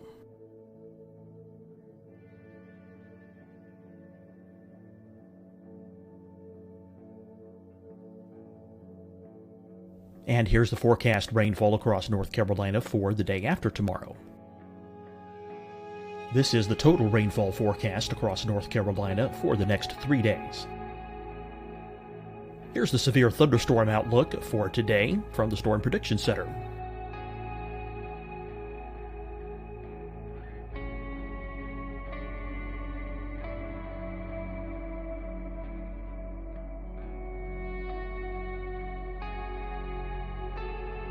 Here are the forecast high temperatures for today for South Carolina. Here are the low temperatures for today for South Carolina. Here's the probability of precipitation forecast across South Carolina today. And here are the rain chances across South Carolina tonight. Here are tomorrow's forecast highs across South Carolina. Here are the forecast low temperatures for tomorrow for South Carolina. And here is the probability of precipitation across South Carolina tomorrow. Here's the precipitation chances across South Carolina tomorrow night. Here are the forecast highs for the day after tomorrow in South Carolina. Here are the forecast low temperatures across South Carolina for the day after tomorrow. And here are the rain chances across South Carolina for the day after tomorrow.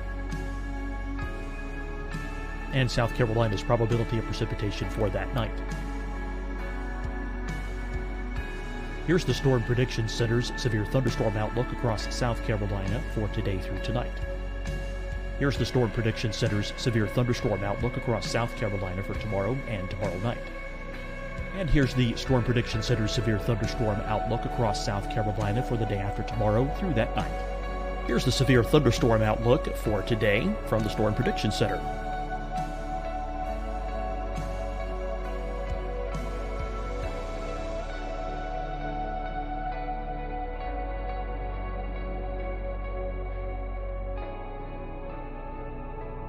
And now here's a live look at weather radar across the southeast. Fight the spread and take a stand against coronavirus. Wear a mask in public. Stay at least 6 feet apart from others. And get tested. Join us and fight the spread. Visit scdhec.gov/COVID-19. Getting tested for COVID-19 helps you to take the steps needed to protect yourself, your loved ones, and your community. Find the testing location at scdhec.gov/COVID-19 testing. Deciding when to wear a mask isn't about who you know or how well you know them. Just ask yourself, will I be with anyone I don't live with? If the answer is yes, get behind the mask. Help slow the spread of COVID-19. Get behind the mask. Learn more at covid19.ncdhhs.gov. Hi, everyone. I'm Dr. Mandy Cohen, Secretary of the North Carolina Department of Health and Human Services. And when you follow the 3 W's, you protect your family and your neighbors from COVID-19. When you leave your home, practice your W's.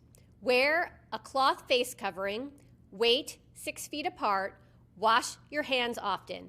Wear, wait, wash. We're in this together. Stay strong, North Carolina. You'll see your Carolina weather forecast at 25 and 55 past. And now back to the best of the Carolina Weather Group on the all-new Carolina Weather Net.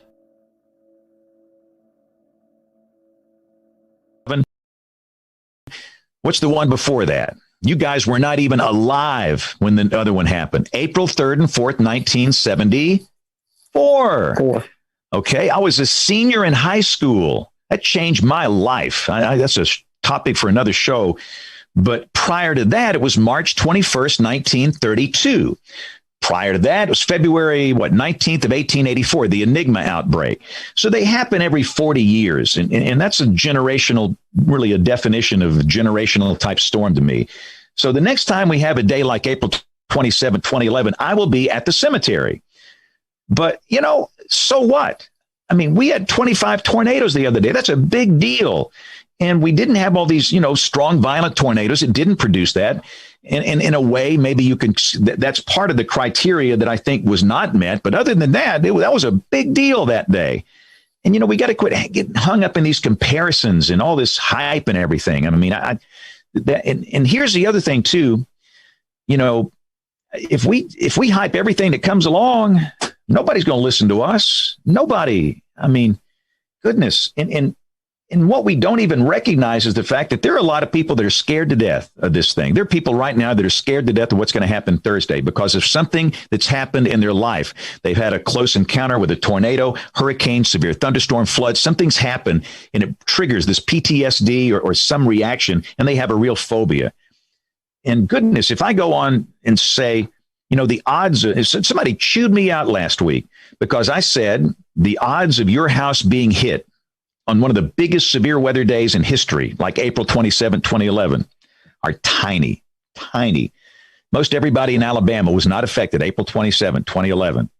And some guy just reamed me out. He said, most of the state was affected. No, you're lying. So we've got to do something to calm these folks down and give them some comfort level and quit hyping everything up and do it in a calm way. And we'll get through it together. We'll be okay. So I don't like these comps every time we have a moderate risk or a high risk, and immediately it's going to be another April 27th. Every event is different. And again, the next time we have a day like that, be 2038, 2048, 2050, you guys will still be doing this show here, but I won't be around. Hey, James, quick question here. You bring up the risk. Have we overcomplicated that, the SPC? Well, come on, you guys, I'm sure you guys have talked about it like we have. The category names just are horrible. Yeah, we know trust me. I'll go down to the Target down here in Alabaster and say, what's the highest level risk? Is it moderate or enhanced? Everybody says enhanced. Everybody says enhanced is a higher level risk than a moderate, where in reality it's flipped. And, it's just not working. I mean, it works for people in the weather business. And when you talk with people in the weather service, they say, well, all the emergency managers have been used to those names and those criteria, and they're used to it. Well, so what? Are we here just to serve emergency managers or people that work for the weather service or broadcast meteorologists? We don't know. And so I really think we have to revisit that. And some TV meteorologists just don't even use it. Some good friends of mine don't use their words. They have different colors and different names. And I'm not so sure I'm a big fan of that, because consistency is important to me. If one guy says one thing and some guy says something else, and who knows who you believe? I think we should be messaging the same thing, but I think we have to work together to fix that. And we need to bring in some of the SPC guys and have a long talk. And really, Rich Thompson, John Hart, these are my heroes. They got nothing to do with this. It's up there at NOAA headquarters where this kind of stuff is made. But the 5 levels don't bother me. And I mostly use numbers now. That's what I use. 1 out of 5, 2 out of 5, 3 out of 5. I'm kind of getting away from even using those words because it's just not working. Thank you, James. We appreciate your time tonight. Go follow James on social media. I'm sure you probably already are if you're watching our show. And just great to get around and hang out with James. And I promise you, we'll have him back. We've got a whole list of questions we didn't even get to tonight. So stick around. We'll make sure that James repays us another visit here real soon. So for the rest of everyone here on the panel, we hope you enjoyed the show. And we will see you back here next Wednesday night for another episode of the Carolina Weather Group.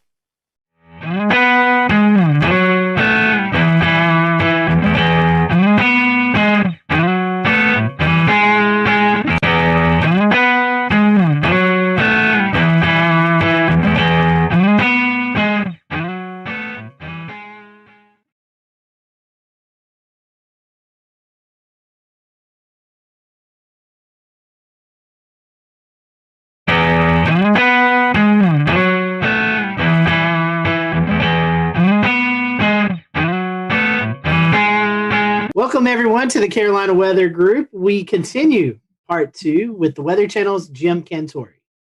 So I think to talk to you, Jim, and not bring up the famous commercial of you going to the beach and playing beach volleyball and going to different places, and the crowds run away from you, and you're like, what? I'm just here to go to the beach, which is an amazing commercial. I think it's a fun kind of that was pretty brilliant. Time for all of us. So kind of in the sense of that commercial and kind of how we know you, how are the actual kind of emotions and reactions of communities when you do show up and they do see you? Is there sometimes some mixed emotions, or is it usually kind of just people are excited to be meeting you and in an area that is going to be on TV, or is it more of a thing where people are kind of sometimes a little bummed? No, it's both. To be honest with you, Dan, it's really both, because, obviously during hurricane season when I show up, it's not going to be good. The good news with Sally, I'm like, don't worry, I'm not going to be here. I'm going to be moving after my shots. We've been moving every day, so this is no different. Till we finally wound up in Pensacola, but some people are still excited to come out. Their town's getting some attention. I've been doing this a while now, so people have kind of grown up, just kind of getting used to, if there's going to be a big weather story, Jim's more than likely going to come to town. So if it like I've always said, if it creates the awareness and it has people react in a way that they protect themselves and their family, then great, mission accomplished. So I still kind of get both ends of the spectrum. I told you one time, I can't remember which storm it was, but I think I was going to North Carolina. This lady literally, she saw me on the plane. She hollered at me. She told me it was my fault. In front of everybody on the plane, I was just like, okay. But, so you run the gamut. That was probably the most extreme. right there. And there's whole, I'm sure you've probably seen them or ran across them, but there's Facebook groups devoted to where's Jim Cantore. I don't know if you've seen that, but there's a Facebook page, right?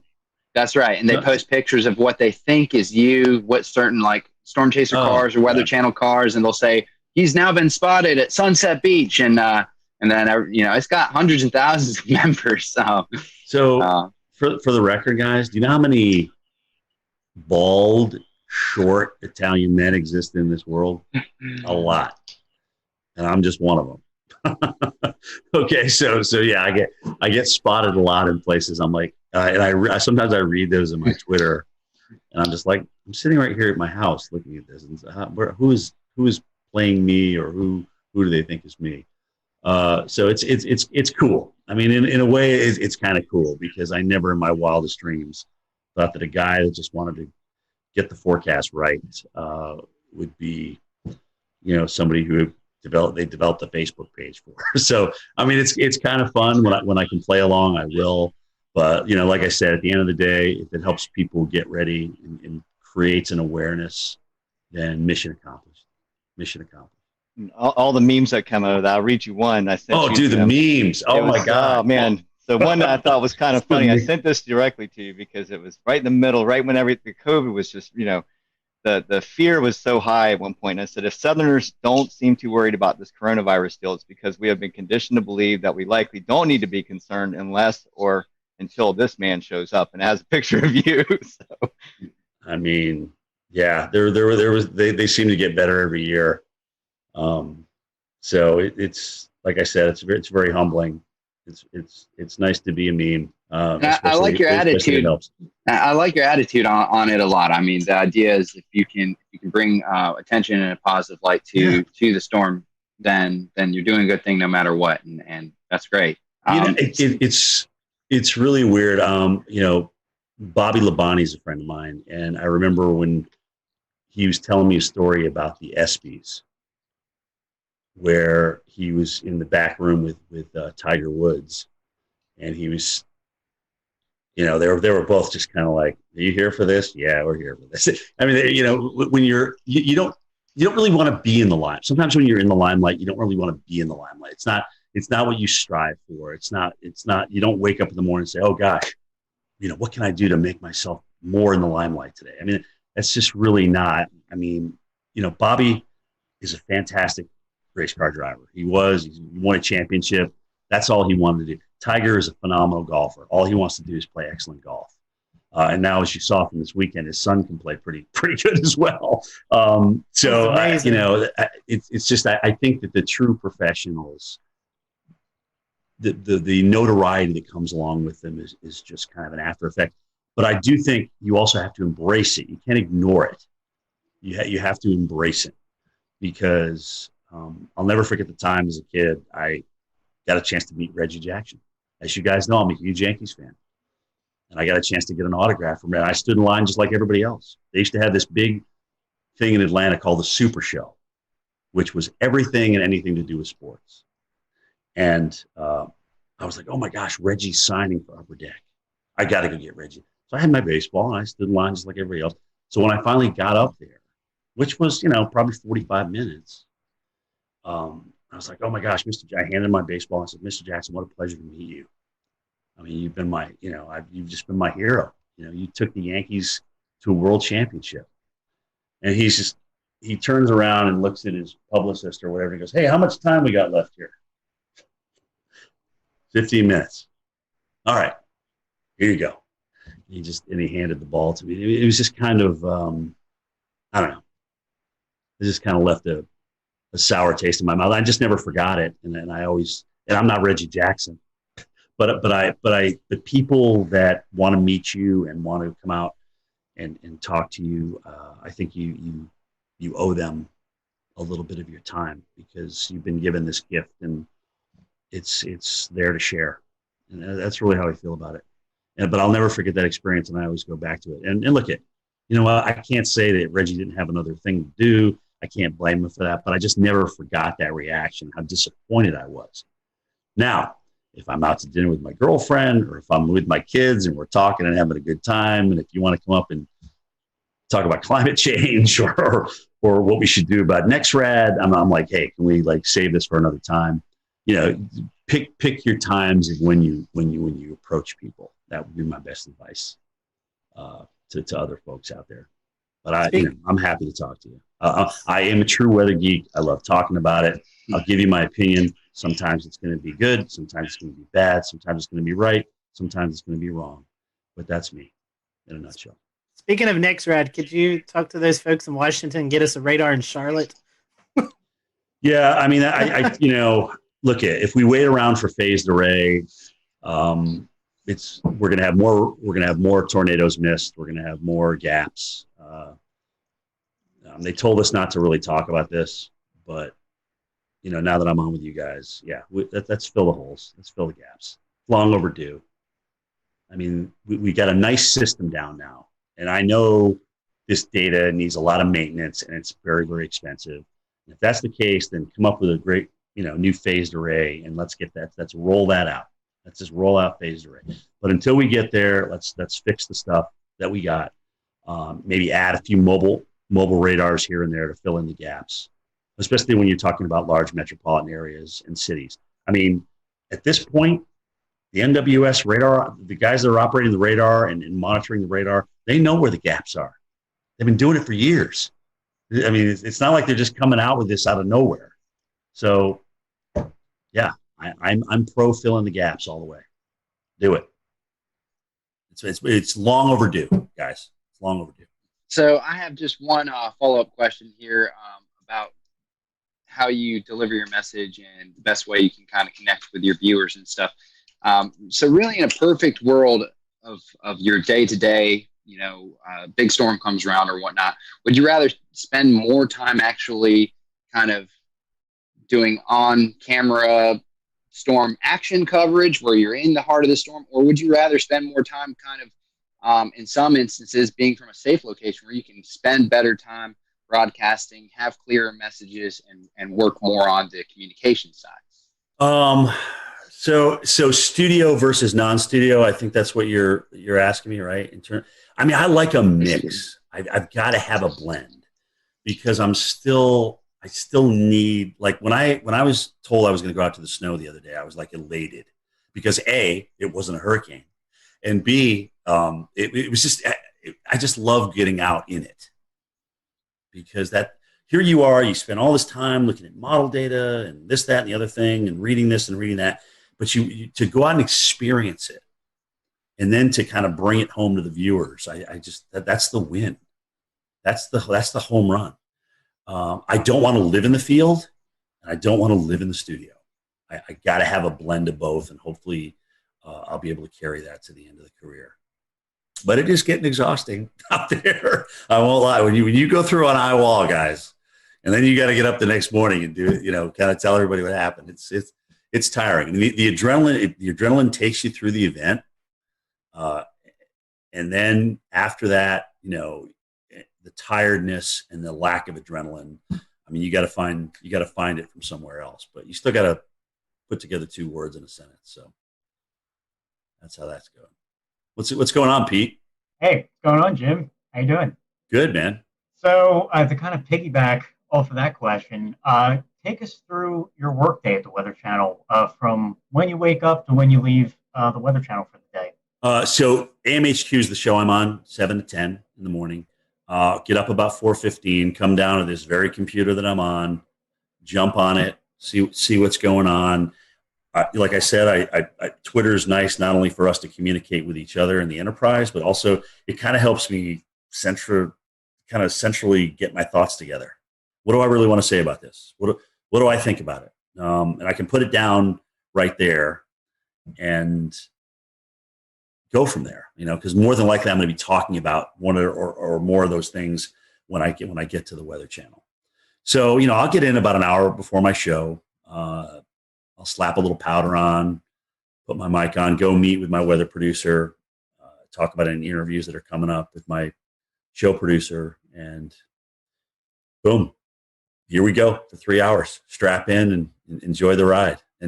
And be ready for whatever Stephanie has to throw at you, because it's usually something you didn't expect. but it's great. She makes it fun. She really does. She makes the whole 3 hours go by. I mean, when her, Jen, and I aren't there together, it's definitely different. And that's not to say other people aren't talented, because I mean, Felicia and Tevin and Jordan and Chris, those guys are all incredibly talented. But it's just we've been working together so long now. We kind of got this little routine. We kind of know each other's quirks and things like that. So it's very fun. After the show, we have a meeting at 10:30. A call in, kind of talk about the evening show, Mike's show, Bettis' show, and then what's going to happen the next morning, who we may have as guests and things like that. And that is my day. And tell us, like, behind the scenes, who's in the studio during the show, and how many people are working on the show every day. So in the studio, it's either 2 or 3 talent. Sometimes they'll have somebody from home. Like if Steph or Jen are on the road and they just get back, they will have them home for a couple of days. Again, this is all about a part of the COVID thing. It's been weird. I've actually been lucky, because when I've come back from the field, it's been a Friday. So I just go into my weekend and I just come back into the studio. I think I'm the only guy who doesn't have a home studio. I said, look, I will come in. I have no problem in coming in. They have me in this area where nobody's around. I have my own desk. It's away. It's literally yards and yards away from anybody else. So I'm nowhere near anybody. And it's literally as soon as you walk in the door. There's a couple floor directors, 2 weather producers in the studio, but we're all spread apart. I mean, that studio that we have downstairs that we're doing the immersive reality on is huge. It's kind of like a half a gym, if that gives you an idea of the size. So ceiling wise and width wise. So we just have everybody spaced out perfectly. And, a lot of the cameras are run from inside the production booth, so they can run those from upstairs with the joystick. So we don't need people down there moving cameras, even though sometimes you have to move some of the cameras. It's really the jib operator who's got to move this big jib and this big teleprompter so that we're out on the new augmented reality set. That's got to be there for you. But let me tell you something, guys. As you get older, that prompter doesn't change size. It's still the same old TV, 15-inch TV. So you're trying to like, why is that thing way far away? Why can't I see that? It doesn't get any easier to read, is my point. So that's really been the biggest change. A lot more reading versus just ad lib, especially with video and stuff like that. And you're kind of bridging different things together. That's what it looks like in the studio. It's cool. It's really cool. I enjoy it. I really do. Guys, it's still a thrill to get up in the morning and go to work every day. It is. And I don't even consider it a job. It's still fun. It's still fun to look at the weather and get it right. It really is. That immersive reality technology that you were talking about, I know we discussed it last year, but 12 months later, I'm still fascinated by it, as many others are. Tell us about some of the challenges of working with a piece of technology that's maybe new. Well, so remember, I just said this is like the size of a small basketball court, or half a basketball court. So with prompters way over here and monitors way over there that can't get close to you, some of the data on the graphics is really hard to read. So when we walk along and we see those little candlesticks there with the high and the low and the precip, one of them looks like a little crystal ball. So I can't see those numbers unless I'm looking at a monitor. And sometimes that monitor is just far enough away where I can't quite read that number. So if I don't preview those graphics first, it's definitely an beep moment out there and sometimes I'll turn the wrong way because you're so far away, you forget which side it's actually on in the real world. So it still takes some getting used to, and I'm absolutely not as comfortable as I am with a telestrator and a monitor in front of me or right next to me where I can touch it. So I'm out in no man's land, really. Well, another one of the neat things you've been a part of at the Weather Channel is the Local on the 8s. Your voice is on there. Tell us a little bit about that process and how cool it is to be that person. So Local on the 8s. Oh my gosh, when did I do that now? Maybe 10 years ago. But it took about 18 hours to record all. I mean, you have to record each number. There's different phrases that are coded And so they put those codes together based on the forecast, right? And so partly cloudy will come up with winds increasing to 25 miles per hour. Those are two different things that I would record. I don't record all that in one thing. But so I thought, oh my gosh, so I get a chance to do this now. I'm going to be fancy with it. I'm going to like, if it's 108 degrees, I'm going to like really, it's 108 degrees. Heat index, 108. Wind chill, minus 55. So I went through and I did all that. And, that was about 3 hours worth of recording. And so then they got back to me and said, Jim, you can't really do that. You need to be kind of monotone here because we're going to marry all these different phrases and words and numbers together based on code. And you can't like be way up here and then but winds will be calm. Winds are 0 to 10 miles an hour. So it just won't sound right. So you need to be so I had to go and record all that again. But so much for trying to be different, right? So that's the story behind your local forecast. Well, and it's crazy, dude, because when I here I am with my mask going through an airport, and somebody will look at me, and they'll be like, "I know who you are. I know who that. I recognize that voice, and I know it's from the local forecast." So not even being able to see my face, just from the local forecast, I get recognized now. It's great. Well, it sure sounds a lot better than it used to before that. Yeah, well, it's HD. It's got a little bit more resonance to it, reverb to it. And yeah, it's not the National Weather Service radio, that's for sure. Well, Jim, I had a question about what it's like to do your road trips. You've already talked about this a good bit, and we know that no two road trips are alike for sure, especially when some are go to severe weather events, some go to hurricanes, some go to winter storms. Right. But what is a typical road trip like for you? What's the advanced planning like? What's it like to actually cover it? Yeah, the hardest thing for me is that I want the ball when the game's on the line. Okay, so what that means is in the morning before I travel, I don't like if we have a pending hurricane, I don't want to not be on the air. I want to be able to go in there and talk about it. But that becomes a very long day, okay? Because you're up early, you're in doing your thing, and then you've got... We'll return to Best of the Carolina Weather Group in a moment. Now your Carolina weather forecast. Here are today's forecast high temperatures for North Carolina. Here are the forecast lows for tonight for North Carolina. Here are tomorrow's forecast high temperatures. And here's forecast rainfall across North Carolina tomorrow. Here are the forecast highs for the day after tomorrow.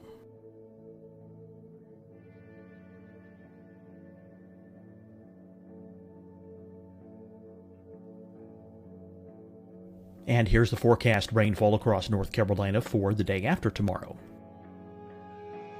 This is the total rainfall forecast across North Carolina for the next 3 days. Here's the severe thunderstorm outlook for today from the Storm Prediction Center.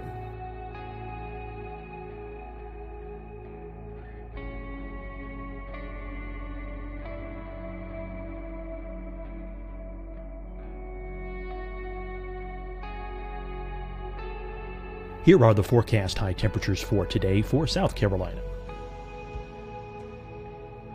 Here are the low temperatures for today for South Carolina.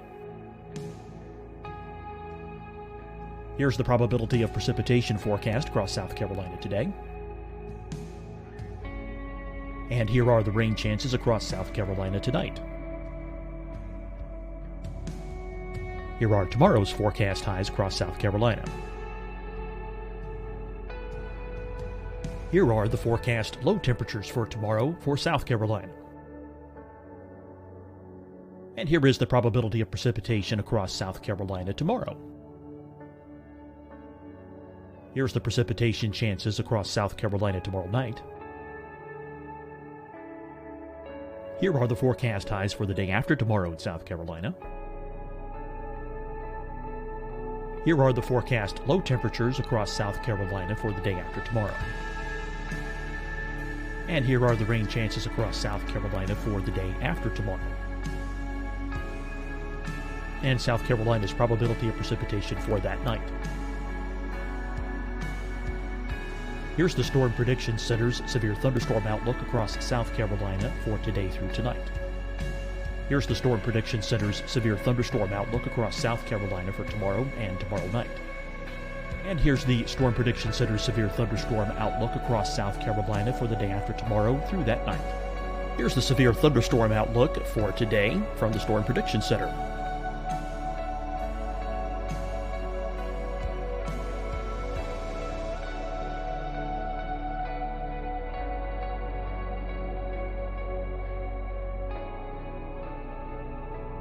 And now here's a live look at weather radar across the southeast. Fight the spread and take a stand against coronavirus. Wear a mask in public. Stay at least 6 feet apart from others. And get tested. Join us and fight the spread. Visit scdhec.gov/COVID-19. Getting tested for COVID-19 helps you to take the steps needed to protect yourself, your loved ones, and your community. Find the testing location at scdhec.gov/COVID-19 testing.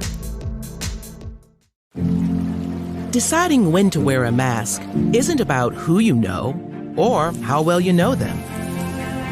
Just ask yourself, will I be with anyone I don't live with? If the answer is yes, get behind the mask. Help slow the spread of COVID-19. Get behind the mask. Learn more at covid19.ncdhhs.gov.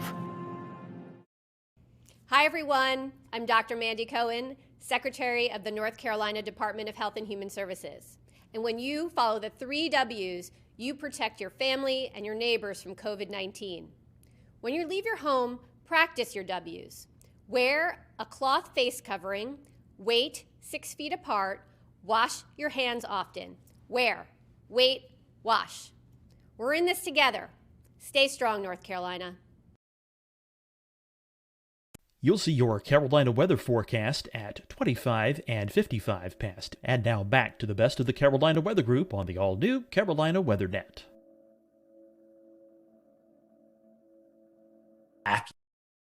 If you hadn't the night before, and then, travel to the airport and go through that whole rigmarole, and then get to your location. And like I told you guys earlier about the logistics, you got to make sure all those logistics line up. I mean, if that's going to be your spot that you're going to broadcast from, is your cameraman going to be dry? Are you going to be able to be out in the worst of it without drowning yourself and your vehicles and things like that?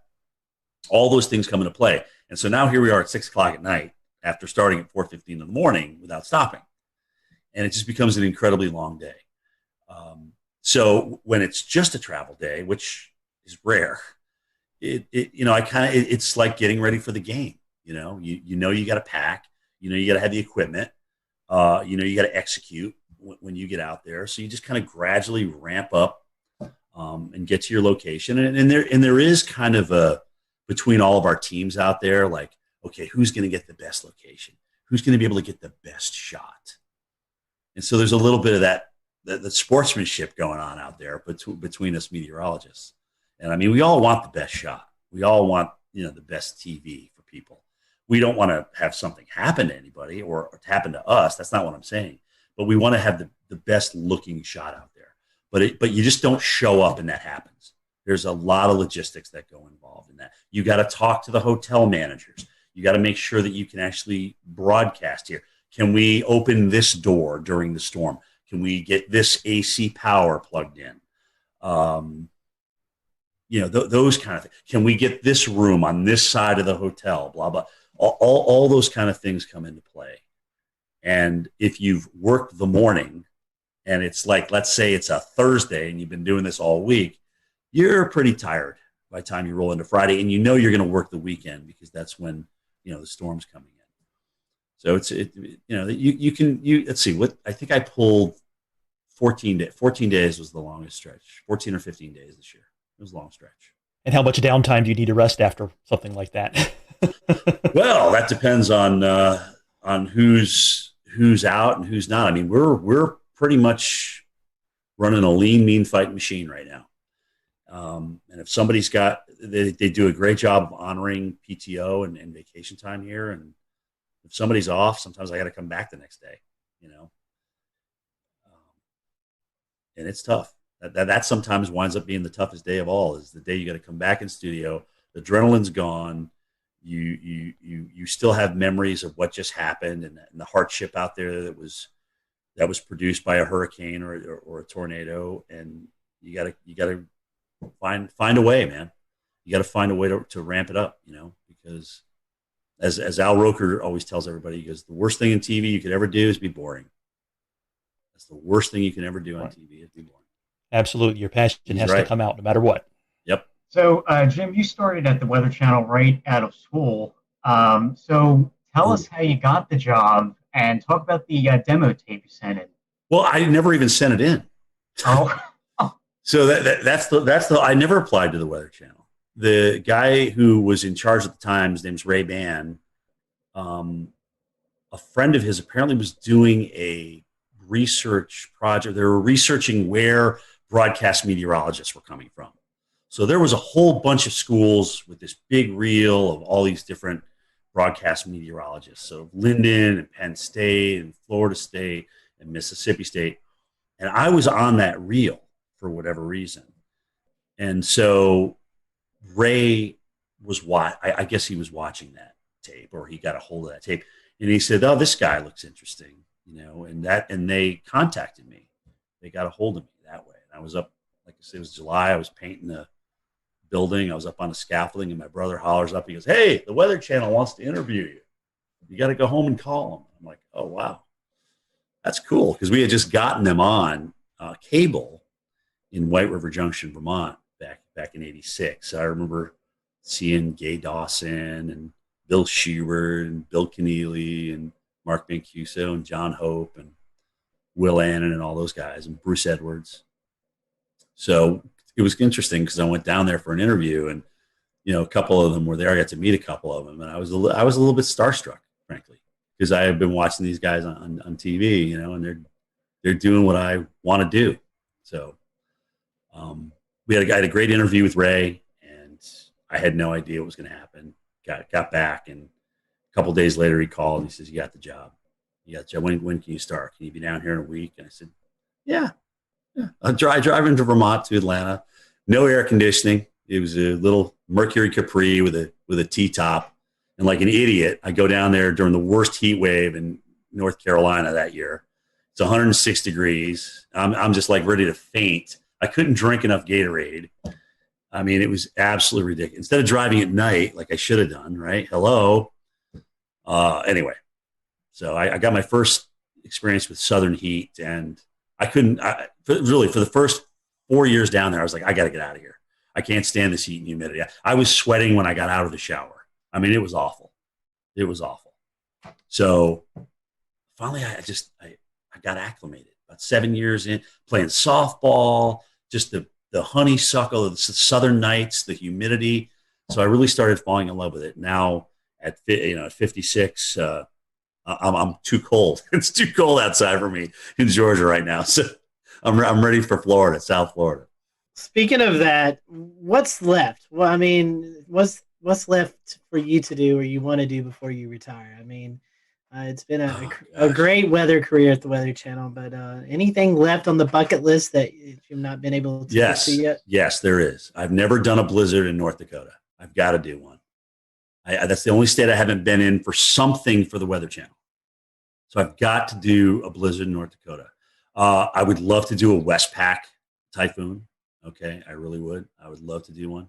Maybe do what was a hurricane in the Atlantic ramming into the UK or Ireland or something like that. I mean, that would be just to kind of experience weather in different parts of the world. Antarctica, this iceberg that's supposed to crash into that island down there. How cool would that be to broadcast live on that iceberg? Right? It's the size of Puerto Rico and it's shaped like Jamaica or something. I mean, it's crazy. Just those kind of things. I mean, I like voicing over storm stories, but I liked doing Cantore stories better. I mean, this is really I've been blessed, man. I got to see a lot of the world. I got to work with NBC Sports during the Olympics. I mean, I got to work out with Al Michaels, who also always called me Dr. Doom. I mean, it was just really cool. I've just had some really cool experiences. But honestly, I'd like my goal, God willing, is I can get 40 years in broadcasting, and that's okay. Maybe I'll be done after that. So that date would be July 15th, 2026. So approaching that, we're almost 5 years. We had a colleague of yours on, Tom Nizzle. He has a mountain. Yeah, he has a cabin up here on Rome Mountain. So we talked to Tom a lot. So what does retirement look like for you? You going to move into the mountains? You said South Florida just a little bit ago. What's it look like after TV life? Yeah, I mean, I love the lake. I love the mountains. It's really an extension of the area I grew up. Think about, right? It's Southern Appalachia versus Northern Appalachia. So I certainly see myself, and I'm a small town kid, guys. I'm not a big city kid by any stretch of the imagination, but maybe split where I live between Florida and North Georgia. I don't know. Maybe open a nursery. Maybe open some kind of small business. I love doing landscaping. I really do. I enjoy yard work. Maybe I won't in 5, 6, 10 years from now, but who knows? Honestly, I really don't know where it's going to take me. But getting up at the hours I get up and doing that 5 days a week, and sometimes, going through the weekends and working 13, 14 straight. It takes its toll on you. It really does. I'm blessed with a lot of days off as a broadcaster, more than I would think a local market has. So I'm blessed with that, but it still takes its toll on you, man. It really does. So we'll see. Nothing's in pen right now. Well, as we near the end of this podcast episode, we always kind of want to ask a few little silly questions to finish things up and to keep it light before we call it a night. So first and foremost, we'll try some information out of you. I know that you guys probably have some fancy weather models and weather model providers at the Weather Channel, but do you have a favorite mainstream? It's still, WSI Energy Cast is still one that we can access too. So dude, it's endless. I have literally 60 tabs open.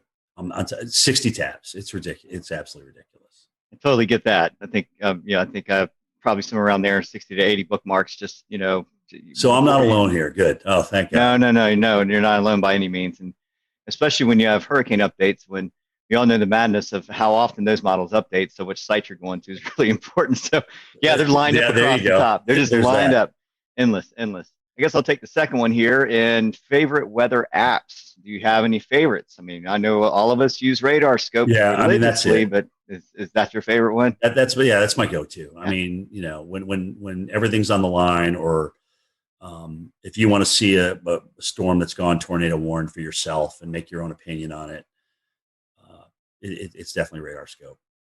I actually wish I bought that company back when it was for sale, because oh my gosh, they're just doing great things. It's just consistent. It's always there for you. They're always upgrading it, always doing tweaks to it. There's different levels that you can obviously purchase, different subscriptions and things like that. So that is my absolute go-to. I love Storm. That's a good one. Anything that puts down the center point of the cone with the cities on it, I'm in favor of. Because then I get to see, where, if I'm out in the field and I'm not sitting by a computer, I can get a quick look at, okay, well, where they move, how do they move the cone with with the 11 o'clock or the 5 o'clock advisory, whatever, and I can get an idea of where I may need to position myself down the road in the eye wall. What about weather movies? The good, the bad, the ugly in the weather movie industry. I mean, there's probably more bad and ugly than good, but what are your favorites and least favorites? For weather movie, my favorite tornado is still The Wizard of Oz. I won't lie. To be able to create that, hokey as it was back in the 1930s, and have it look, like a roping out tornado in the plains, it was just amazing to me. I feel the same way about that. I mean, it seemed like you look back and you're talking 1930s, film industry, and you're like, man, they actually did a pretty good job on that. Right. I mean, if they did one thing really that kind of, gave you some goosebumps, right? When you were a kid watching that. I mean, that was pretty intense. I remember I met Bill Paxton when he did the first Twister because they premiered it in Atlanta. And I remember seeing him again at a Kentucky Derby that I was doing for NBC Sports. And he was telling me that they were talking about a Twister 2. Now, granted, he's not around to do it, which is incredibly sad. And he was he was the movie, in my opinion, but that's just me. Would I like to see another Twister out there? Sure. Because when you think of how many young people it influenced to get into our enterprise and maybe have a better understanding for what we do or look into what we do, I don't think you can lose from that.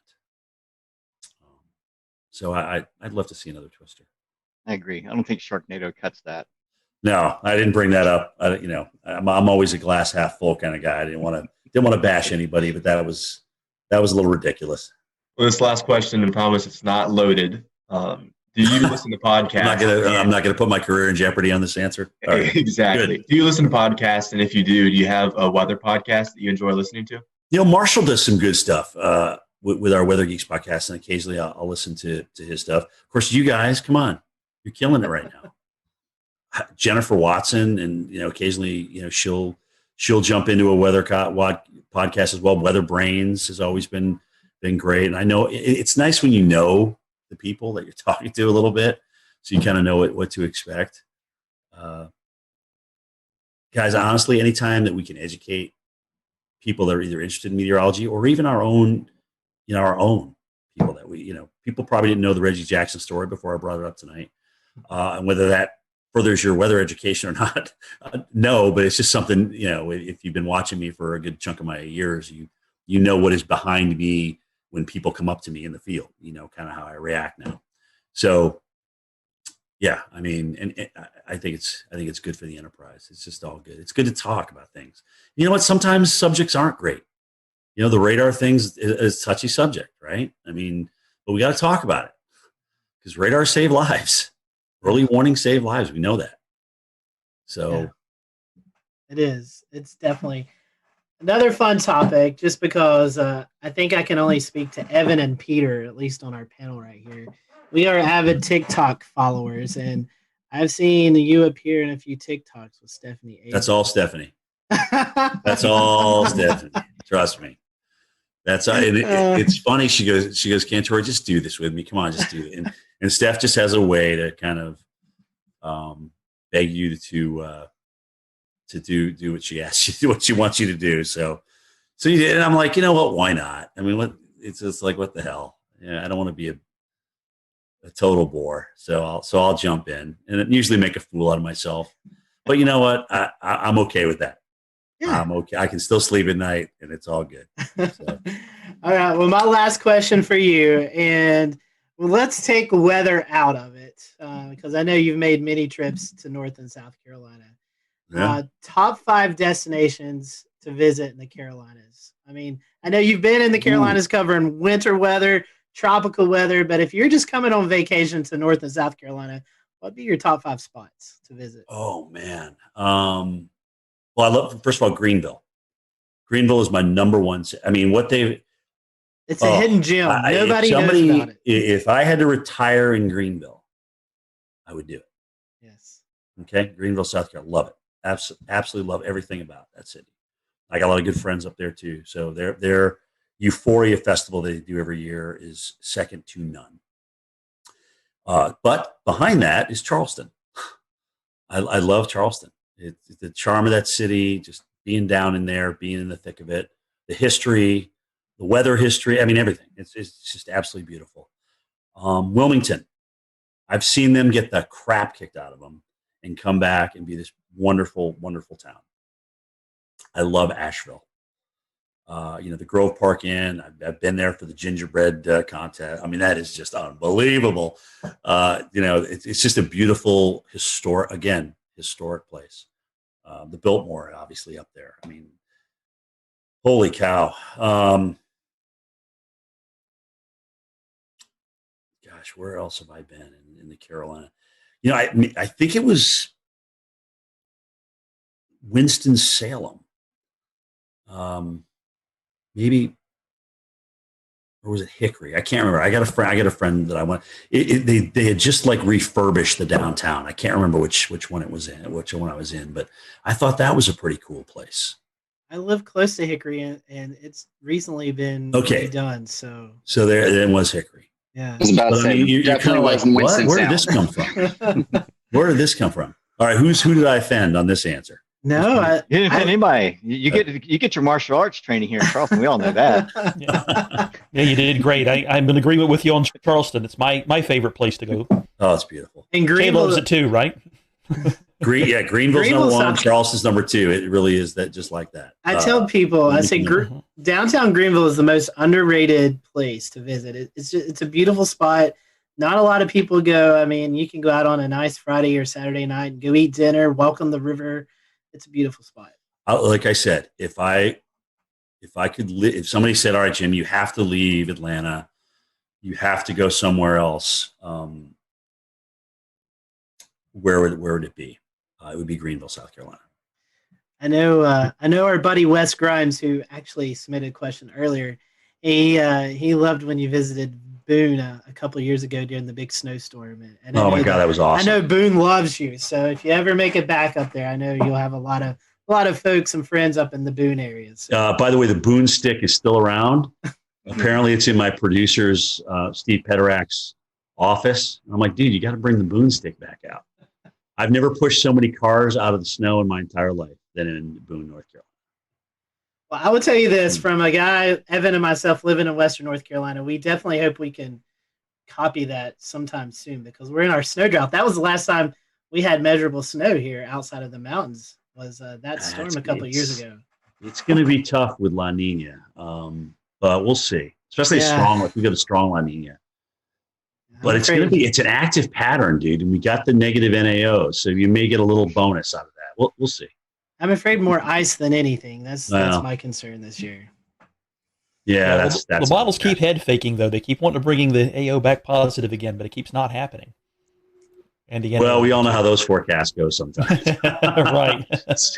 we've all been disappointed a few times. Look at that NAO. It's going to go so negative.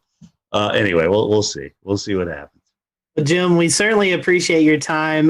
We want to wish you a very Merry Christmas and a Happy New Year. And for those who are listening to the podcast, I'm sure they're probably following you on Twitter, on social media, but if they can't, or if they're not, how can they do that? So at Jim Cantore is my Twitter. I don't do Facebook, but my tweets go to Facebook.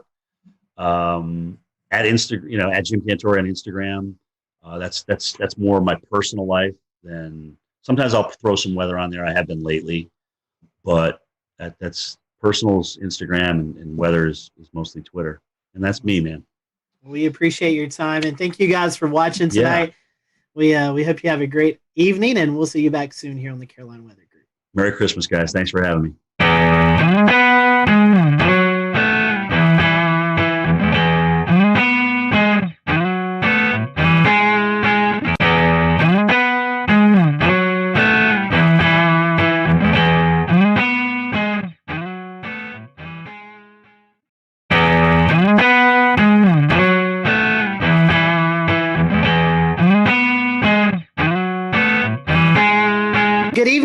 Welcome to the Carolina Weather Group. We're happy to have you this evening, and we have joining us tonight Jim Cantore, our good friend Jim Cantore from the Weather Channel, Mr. Storm Tracker, who has been busier than ever, I believe, this year, Jim. It's been a busy year for you. Tonight, we're going to be talking about reviewing 2020 and just all the crazy things that's happened in the weather community with storms and hurricanes and how we battled it with COVID as well. So a really interesting conversation tonight that we're looking forward to. So Jim, we were just talking a little bit before we started tonight. How are you doing? It's been a busy year. Are you getting any rest here recently? Yeah, I mean it's been good. Obviously it was quite a run in September, and then November, where we're usually just not doing much at all, was cranking up. And obviously it wasn't so much being in the field, but being in the studio, talking about the threats to Central America. But then there was Ada, where I went, and the system was far enough offshore where it didn't really affect us in Marco. And I said, guys, you sure you don't want me to stay? Because there's a chance this could be coming back toward Florida. No, I'll just come home. So Thursday morning, here we go with the hurricane watches out for Tampa. And it's like, they had to fill in that one spot, right? Because it's the only spot that didn't get filled in for the whole Gulf and the whole East Coast. So yeah, with advisories this year. And so I went back out and got into Tampa, and that was the last landfall I did. There's certainly no rest for the weary in 2020. Jim, we've started a new Patreon since we last talked to you last December, and we've allowed some of our Patreon supporters to send in questions. So tonight, we would love to go ahead and start with a few, I think 3 odds and ends questions. They won't fit in anywhere, so we figured it's best to throw them here at the beginning where they don't match at all. So first and foremost, from an anonymous Patreon supporter, if you could point to a single piece of technology that has changed our field over the past 20 years, what would it be? I mean, it's got to be numerical weather prediction. I mean, as much as they're not perfect, and trust me, I just did a snowstorm in Pennsylvania that I wish I was in Binghamton, New York for. Okay. Anyway, as much as they're not perfect, I do think that they've helped us, and they've gotten us a much better idea of what we can do with. But the list is close. I mean, you look at the upgrade to NexRad and having radars available to us, and unless they get blown out, We'll return to Best of the Carolina Weather Group in a moment. Now your Carolina weather forecast.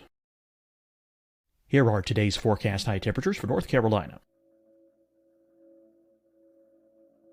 Here are the forecast lows for tonight for North Carolina. Here are tomorrow's forecast high temperatures. And here's forecast rainfall across North Carolina tomorrow. Here are the forecast highs for the day after tomorrow.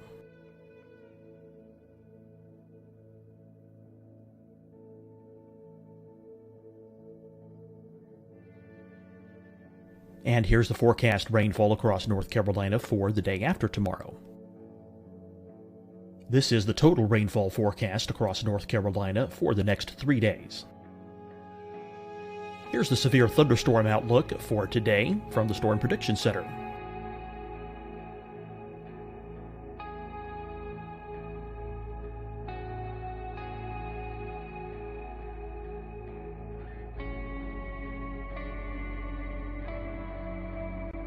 Here are the forecast high temperatures for today for South Carolina. Here are the low temperatures for today for South Carolina. Here's the probability of precipitation forecast across South Carolina today. And here are the rain chances across South Carolina tonight. Here are tomorrow's forecast highs across South Carolina. Here are the forecast low temperatures for tomorrow for South Carolina. And here is the probability of precipitation across South Carolina tomorrow. Here's the precipitation chances across South Carolina tomorrow night. Here are the forecast highs for the day after tomorrow in South Carolina. Here are the forecast low temperatures across South Carolina for the day after tomorrow. And here are the rain chances across South Carolina for the day after tomorrow. And South Carolina's probability of precipitation for that night. Here's the Storm Prediction Center's severe thunderstorm outlook across South Carolina for today through tonight. Here's the Storm Prediction Center's severe thunderstorm outlook across South Carolina for tomorrow and tomorrow night. And here's the Storm Prediction Center's severe thunderstorm outlook across South Carolina for the day after tomorrow through that night. Here's the severe thunderstorm outlook for today from the Storm Prediction Center.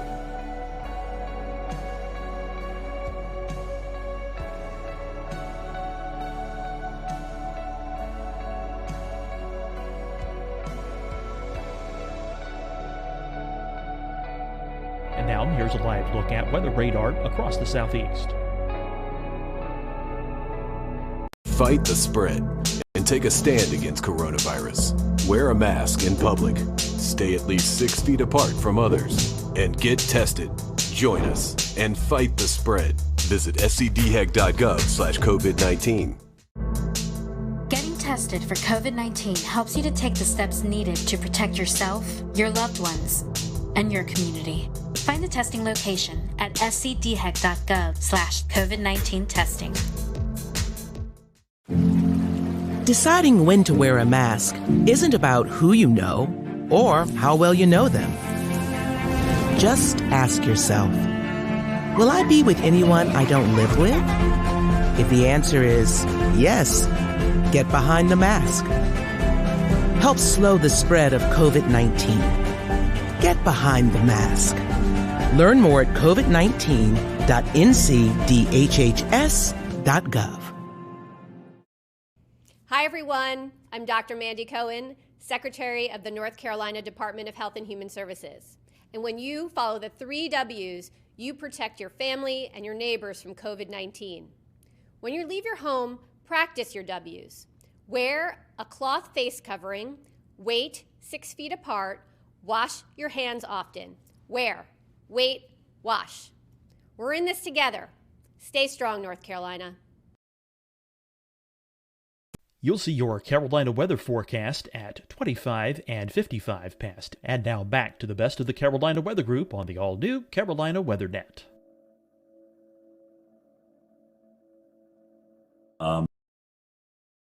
They're obviously very, very valuable. I mean, we can see tornado signatures. We can see the winds. I came in for the Mississippi tornadoes, the twin EF4s there. And I mean, just to see the width, here's the width of this thing. You're like scratching your head. It's like, is that right? Is that really like 1.5 miles wide or whatever? So the radar is certainly a close second. The new GOES and what we can do with GOES. There's just so many things that are available to us. And honestly, guys, social media wise, I think a lot of us are communicating with each other. A lot of us are getting to know each other better on Twitter and Facebook, especially Twitter. I really like Twitter for us because it's quick, it's to the point, and you kind of know now if you follow certain people where they stand and where they're going to go with what they're thinking. And I will say, for me, certainly being a veteran, to learn from you guys, from the younger generation, of stuff that I didn't go to school for, but yet I'm going to school through you. I mean, I never even heard of PV streamers before Philip Pepin talked about them many, many moons ago. So it's like, wow, that's pretty cool, and it makes sense to me. So those would be my top 4 without question. All right, 2 more. Both of these coming from Wes Grime, and the first one's kind of an interesting one. So, is it possible? And he said he's heard this before as maybe a wives' tale. Is it possible to forecast low temperatures overnight using the dew point in the evening if it's relatively tranquil weather? Yeah, that's what I did in college. That's what I did at Linden, because I would get look at the dew point and what it was going to be like the night before, and I'd be like, okay, well we're going to kind of settle back down toward that, all things being equal, and it was usually within about 10 degrees of what that dew point was. So it's part of the equation. It's not all of it, but I thought it was part of the equation. It's a neat little forecasting tip. Yeah. And last but not least, a favorite topic of yours, when you go out and you go storm chasing, how do you end up in the right place at the right time? Well, dude, sometimes it takes a lot of work. Like Sally, oh God. So I'm like, you want me in New Orleans, but the models are trending east. I'm like, we're flying into Gulfport. We could really stay right there. So we went all the way to New Orleans because that's where they wanted me. I'm like, all right, whatever. I just do what I'm told, And And then we made our way back to Gulfport the next day. And I'm like, okay, well, you realize though, we're go back to Gulfport, but it's probably going to go even farther east than that. That's what the models are trying to do. So the next day after Gulfport, we went over to Pensacola and finally kind of found a home there on the eastern side of that thing with the storm surge. But it's not easy because there's a lot of people making up their minds of where we should go and where we shouldn't go. And, I appreciate the fact that they let me chime in with my opinion. It doesn't always get me far, but the most exhausting part about travel is not necessarily broadcasting for the hurricane. It's doing the morning show and then having to pack everything up and move to another location.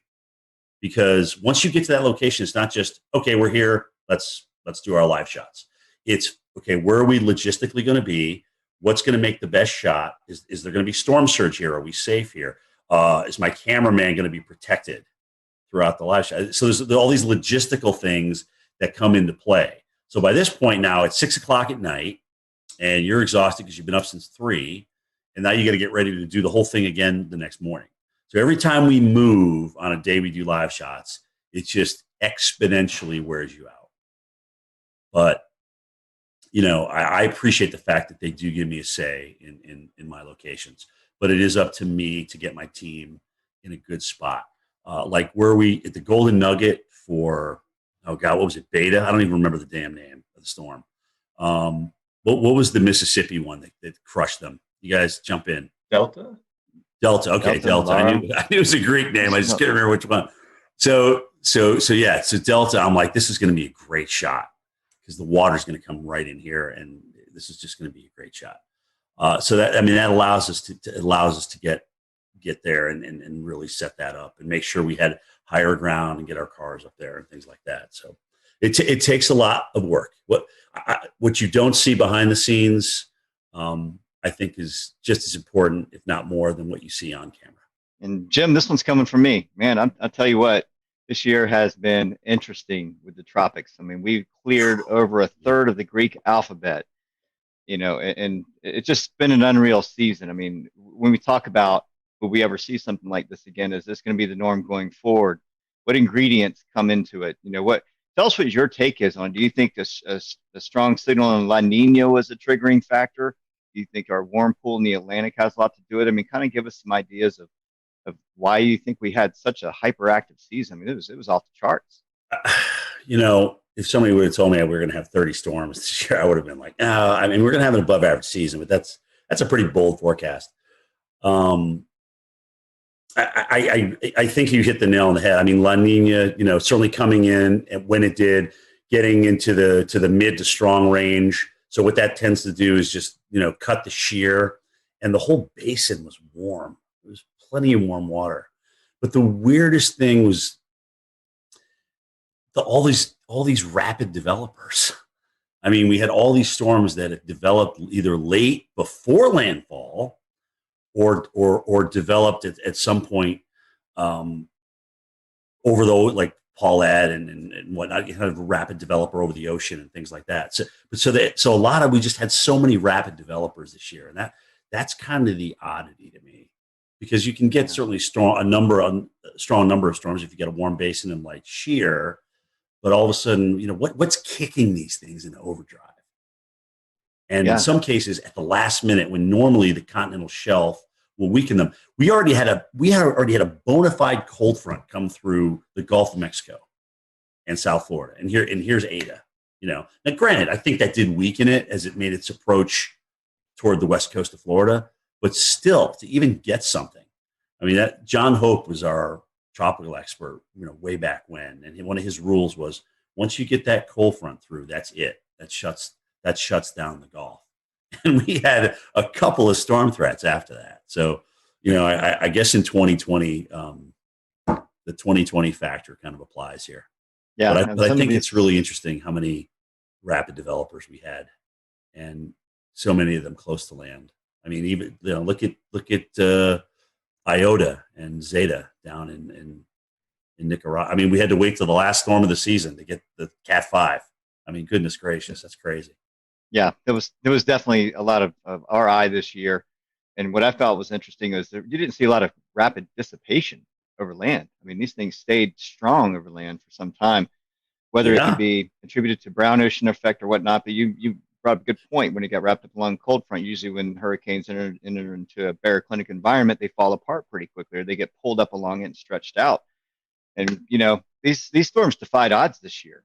Some of these just they did. They never got like dry air intrusion. It was like they were like protected from this coup. If you get a rapidly developing system that comes ashore and is accelerating onshore or moving onshore, it's going to take a lot longer to wind down. I mean, you should see the mess that Zeta did in northern Georgia.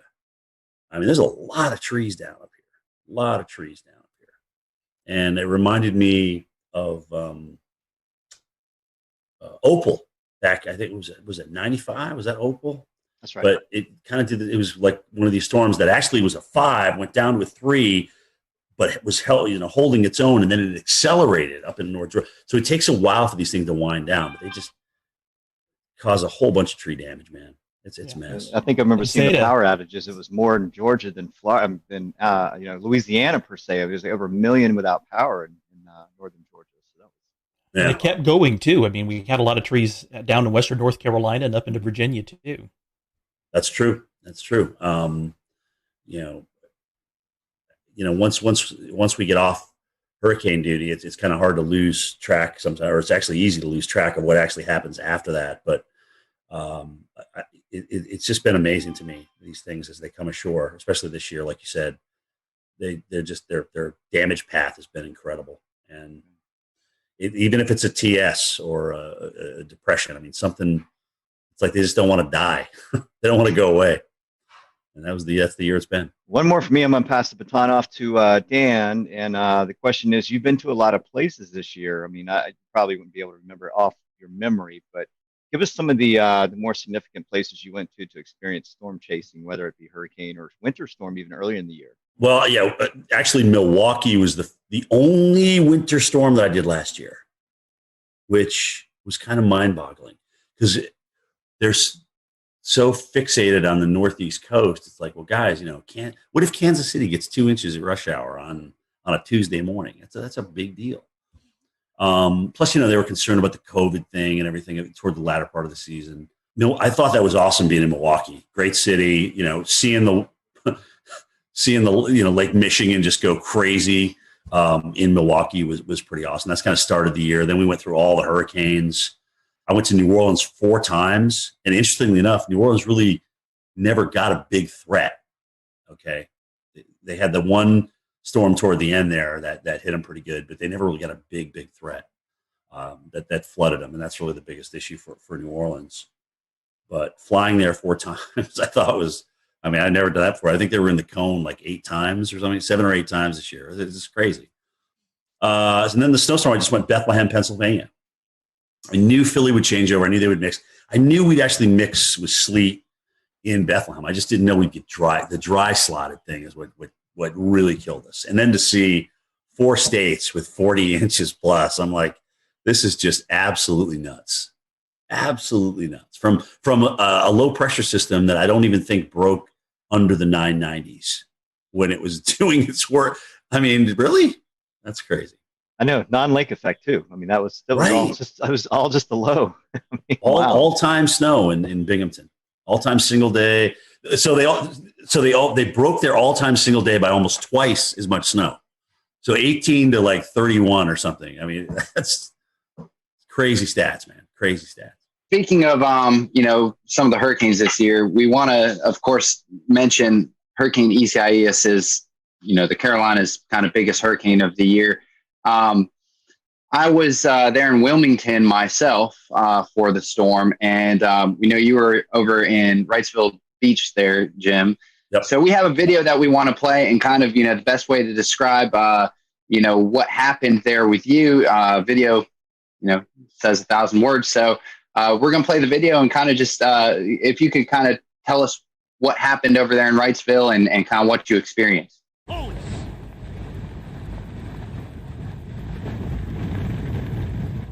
Well, I should remind everybody of kind of the new norm in broadcasting as we're doing this. So we used to come out at the tops and bottoms of the hour, even in a hurricane, and give everybody an update on what's changed. But the new norm is like, okay, well, look, since we've got a great signal, we've got HD audio and video now, why don't you just stay out during the entire storm and take us through the whole thing? And that's kind of a recent change, in the past 3, 4, 5 years. That's kind of what's evolved. But that's a lot harder because you're literally standing in the eye wall. And granted, you're talking about something that was on the high end of Cat 1 and borderline Cat 2 strength here. It's just hard to stand out in winds that strong. And you see me struggling there. And the only other time I had to take a knee was Isaac in New Orleans, because I know we had a weather group out there. They were measuring winds like 90, 94 miles an hour through those two buildings. And this was very similar to that. And it's just hard to stand there. You're literally, guys, you go to the gym, you do squats or you do leg presses and things like that. It's hard to hold a press for that length of time. And so I just had to drop down for a second. The audio wasn't that great. You've got raindrops splatting on the hood of your jacket, so that's making it difficult to hear back at the Weather Channel. So you're just trying to put a couple of words together, a sentence together or two, to kind of get you to the next thing. And I'm just trying to remember all the facts that I know, about the storm itself. And of course, you're trying to say the name. Isa, yes. Goodness gracious. It took me about 3 days into that just to learn how to say it right.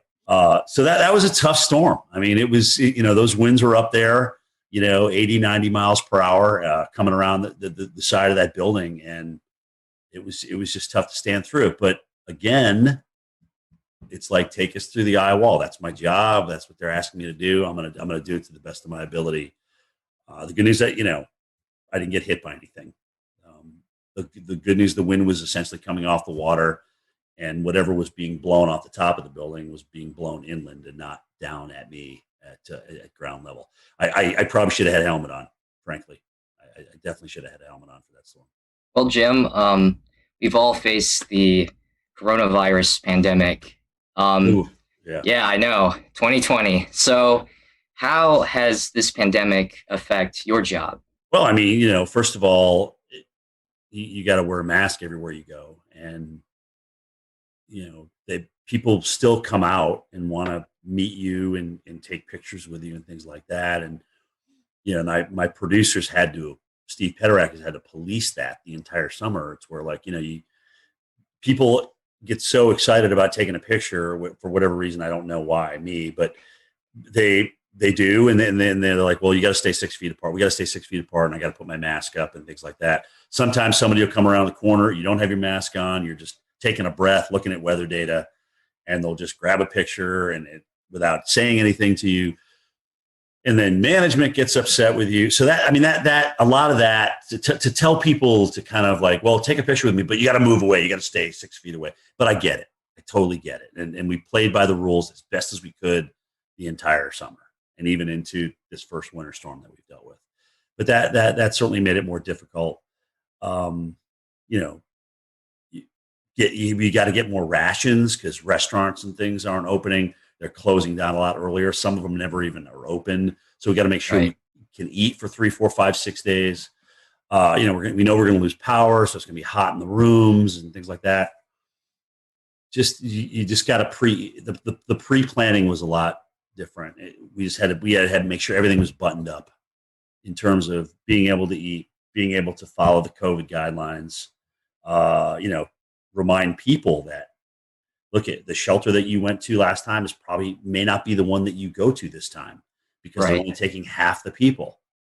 All right. You may have to go and be bused farther north. And people that were in the surge zone, it was probably like, how do you convince people? Oh gosh. Okay. Look, it's one thing asking me to evacuate. I know this shelter. I've been there before. It's okay. But now I don't really feel like going on a bus and being shipped to northern Mississippi or northern Louisiana to get out of harm's way. So that took some convincing for folks. But I think the fact that if there was one good thing, if you can call this good, the fact that Louisiana and Mississippi were kind of in the bullseye and were dealing with this so many times, they kind of had the system down. So they just put it back in motion every time we got a new storm. So we didn't have to test so many different areas. That area dealt with some of the worst storms, but they really had it down. That's a very good point. Yeah. Wow, nice. That's the one silver line. Well, Jim, we're talking about COVID, and I think pre-COVID, this has lost, in my opinion, a lot of attention. And I guess, with as crazy as the years has been, but we had a pretty active early spring severe weather season. March 3rd, 4th, as COVID was starting to happen, we had an EF4 tornado that just went right through downtown Nashville. Yep. I mean, it was one of the eeriest video. I mean, it was, I think, one of the most captured videos on Twitter. With that, we also had severe weather here in the Carolinas, where downtown Charlotte, EF2, I believe, that went through just south of town. So, copied with a month later, the Easter outbreak, where we had an EF4 and, of all places, South Carolina. I mean, it was a pretty crazy severe weather season. And then I guess you kind of capped that off with the derecho in Iowa. I mean, what was your thoughts on any of those events that kind of stood out to you? I mean, the record for billion-dollar disasters stands at 16, but that's going to be broken this year. Okay, we are going to have more than 20 billion-dollar disasters. I don't know if it's going to be 21, 22, 23. I'm not sure, but that's just. I mean, this was just an off-the-charts year for big weather. And you're right, it was everything. It was the severe, with the tornado outbreaks, especially in metropolitan areas. It was the number of hurricanes that we had. It just the fires. We haven't even touched on the fires out west. I mean, goodness gracious, just again, and there was no stopping it. It literally started at the beginning of the year and just kept on going. And, La Nina, as you guys know, especially in the Southwest, does not favor big rainfall. So, you wonder what next year brings once we get into spring and spring bloom, and that starts to dry out, right? So, yeah, it's crazy. And I mean, look at the drought growing right now. If you take a look at the drought monitor, it's almost kind of scary seeing it kind of creep out of the Southwest into the central United States and the northern, Omaha. You're not really thinking about Omaha being dry, but they're starting to dry out a little bit. So drought's going to come into play big time as we get into 2021. That's going to be a big player, I think, for a lot of people. But yeah, it was just nonstop, man. I mean, and it would be easy to just say, okay, well, because of COVID, everything was exacerbated. No, no, we had 30 hurricanes. Okay, we had tornadoes hitting big cities, and I mean, it just literally lined up right with each other. And we just had an epic nor'easter, like I said, that dumped 40 plus inches of snow over 4 states, which wasn't one of these things. We saw it early. We knew there was going to be something, but in terms of nailing it down as to just how big this was going to be over the interior of New York and Pennsylvania and New Hampshire and Vermont, we didn't know that until it was really day of. And I guess it's a sore topic for some, but it's something that really needs to be addressed. I think we can contribute the climate change, global warming, to some of these bigger events that's taken place. I mean, they're only getting worse, and the climate the climate continues to warm. So I mean, it seems like they're going hand in hand. I mean, what's your? Yeah, I mean, it's time to accept it. It's time to accept we have a warmer planet. We have warmer water as a result of that, which helped us obviously crank out 30 hurricanes, 30 named storms this year. And honestly, I just like we like to operate at 98.6, the planet likes to operate at a comfy temperature. And when you thrust something that's uncomfortable to it into it, then it's going to react. Extremes breed extremes, and I think we're seeing that. So. I mean, here it is. I mean, now that saying that we're not going to have 30 hurricanes every year, we're not going to burn 5 million acres in California every year, but I think these are the kind of things that we can expect, and you kind of wonder what's next, right? I mean, when we come out of this drought that we may get into here, do we flood everywhere? I mean, you wonder if you're just going to flood everywhere to get out of it, because it's always like yin and yang. But it's happening like one right after the other. It's almost like you go from drought to deluge, or deluge to drought. It's just crazy. Another thing to tie on to that, as of this taping, December 22nd, the Carolinas, Greensboro, North Carolina, is 1.2 inches, I believe, from being the wettest season on record. So the opposite of the dryness, the drought. And quite frankly, we've not really had a major tropical system that's moved through the area that's dumped 6, 8, 10 inches of rain that we can see from landfalling tropical systems. So think about that. As dry as it is over a huge chunk of the West and now building into the central U.S., the Southeast and Florida has been absolutely soaked. And, the Northeast is probably going to come out of drought before we end 2020. When you count the snow and the rain they're about to have with this next system on Christmas Eve and Christmas Day, I mean, they're probably going to come out of drought. And that was getting to exceptional. You start depleting reservoirs in the Northeast with that population concentration, and that's a really big deal. Okay, they've always kind of come out of it recently, but there's a lot of people up there that depend on reservoirs and water. So you dry it out up there in an extreme level, and it's bad. So they got lucky. But they just literally, once we got into fall, boom, all of a sudden we just started erasing these droughts and starting getting some nice, tropical moisture into some of these systems that came north. So they lucked out, in my opinion. It is actually good to see that there's been some rain and snow up there through the fall. I can tell you firsthand, it was a long, it was also dry beautiful summer at State College.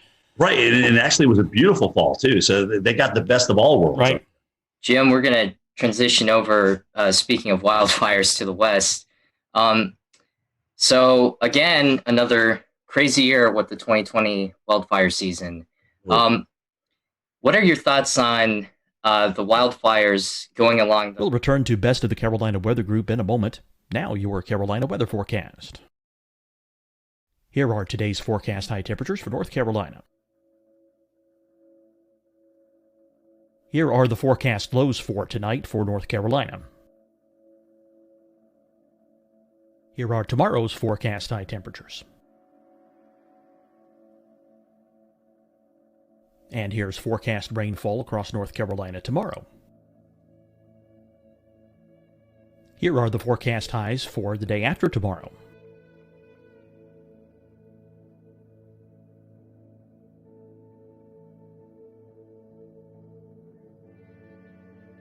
And here's the forecast rainfall across North Carolina for the day after tomorrow. This is the total rainfall forecast across North Carolina for the next 3 days. Here's the severe thunderstorm outlook for today from the Storm Prediction Center.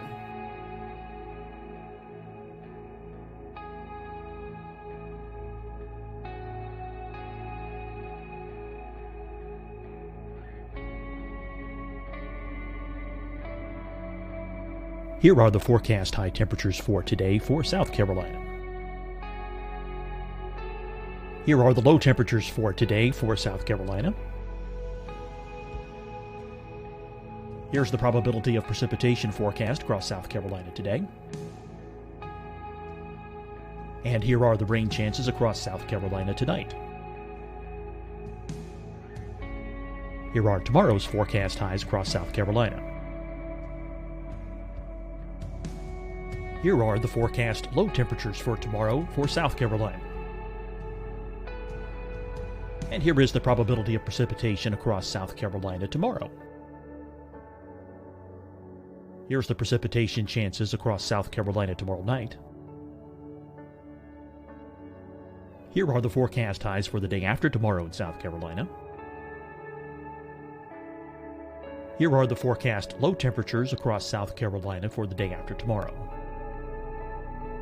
And here are the rain chances across South Carolina for the day after tomorrow. And South Carolina's probability of precipitation for that night. Here's the Storm Prediction Center's severe thunderstorm outlook across South Carolina for today through tonight. Here's the Storm Prediction Center's severe thunderstorm outlook across South Carolina for tomorrow and tomorrow night. And here's the Storm Prediction Center's severe thunderstorm outlook across South Carolina for the day after tomorrow through that night. Here's the severe thunderstorm outlook for today from the Storm Prediction Center.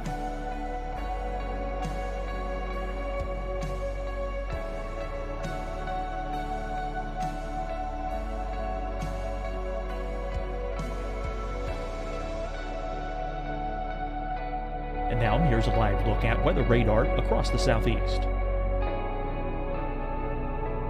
Fight the spread and take a stand against coronavirus. Wear a mask in public. Stay at least 6 feet apart from others. And get tested. Join us and fight the spread. Visit scdhec.gov/COVID-19. Getting tested for COVID-19 helps you to take the steps needed to protect yourself, your loved ones, and your community. Find the testing location at scdhec.gov/COVID-19 testing. Deciding when to wear a mask isn't about who you know or how well you know them. Just ask yourself, will I be with anyone I don't live with? If the answer is yes, get behind the mask. Help slow the spread of COVID-19. Get behind the mask. Learn more at covid19.ncdhhs.gov. Hi, everyone. I'm Dr. Mandy Cohen, Secretary of the North Carolina Department of Health and Human Services. And when you follow the 3 W's, you protect your family and your neighbors from COVID-19. When you leave your home, practice your W's. Wear a cloth face covering, wait 6 feet apart, wash your hands often. Wear, wait, wash. We're in this together. Stay strong, North Carolina. You'll see your Carolina weather forecast at 25 and 55 past. And now back to the best of the Carolina Weather Group on the all-new Carolina Weather Net. Pacific coast, like Oregon and Northern California. Yeah, I'm glad you actually asked that question, because a lot of times it's easy to just focus on California because they had so many papers burned, right? But it was Oregon. Was it Oregon, Washington, and Colorado had like their biggest fires in each of their states? Yeah, I think you're right. This year, in addition to what happened in California. So yeah, really, really, really severe season. Really dry, really hot. There was, again, monsoon didn't seem to show up in the Southwest at all. So that was certainly a player in that. But yeah, man, it's crazy. I mean, not only do you get dry and hot, but these normal seasonal rains like that, like the monsoon flow that comes in, just didn't even show up again this year. And that's just crazy. A lot of us haven't experienced that. Has it happened before? I don't know. They say that California used to have, really, really long droughts. And you can see that in the tree rings and things like that. But, the fact is a lot of people have moved into the wildland interface. And there's a lot of structures in there, people's livelihoods and things like that. But but here's the deal. Knowing that we know that, we have to build to our natural disaster. We have to do a much better job of building to our natural disaster. And frankly, in some places like Barrier Islands and maybe the deep woods of the West, we don't need to move there. Let's just leave that alone. Let's leave that to nature's preserve. There's plenty of other spots to live in. And we've also seen just phenomenal weather with dealing with fires. Like I think there was a fire NATO out in California this season, and it's just another crazy. One. Yeah, another right. one. Wasn't it the campfire that they had the EF3? Do you remember that? I can't remember which fire it was, but they literally had an EF3 tornado. It's the strongest tornado in California history. And they had what would have rated probably EF2, right? Yeah. With this one, yeah. So the strongest, isn't that amazing? The strongest tornadoes in California history have actually come from fire nados. Wow. Using the term pyro tornado at a conference I attended, Alex Hoon, one of the incident meteorologists out there coined that.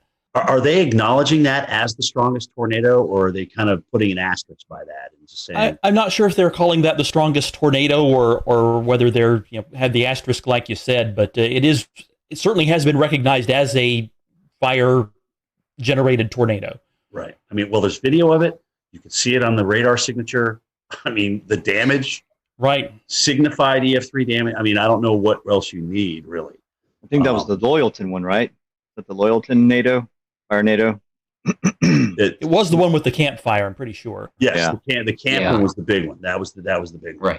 Right. That was really wild. I'll say one other thing about the fires was seeing the difference in smoke. When you have your Diablo winds, your Santa Anas in California, the sagebrush, right? You have the white smoke that goes up. But further north you went, it was more peaty. So there, just the fact that fires could burn in these wet environments was a feat of itself. But you could see the different, like the greenish colored smoke and the real dark gray. It was really gnarly on satellite. It was wrapping out over the Pacific Ocean, and boy, that was intense to see. Yeah, you're right. Some of those satellite pictures and the type of pollution that they had in San Francisco for days and days. Right. And days. I got a nephew out there.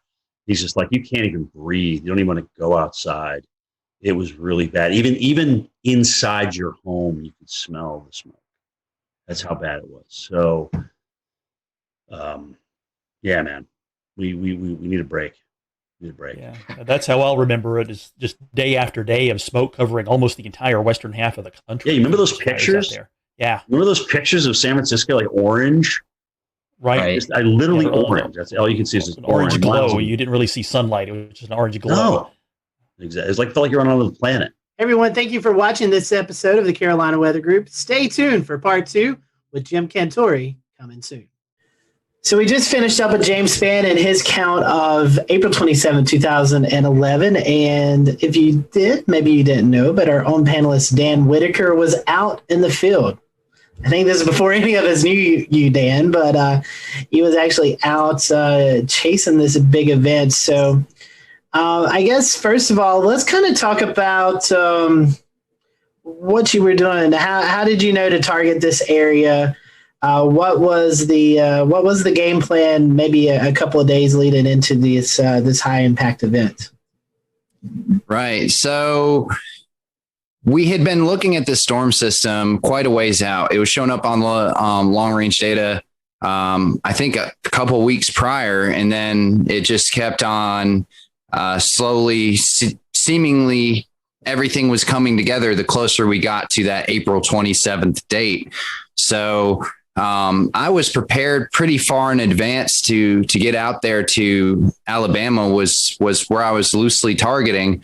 And a couple days ahead of time, I packed up the car and I left town the night before and stayed in the Eastern Tennessee mountains.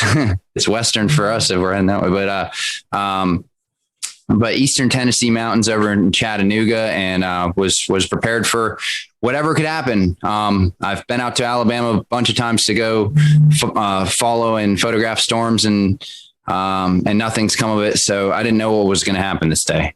So during the day, walk us through what it was like from the time you woke up to the time that you finally found yourself on a storm. So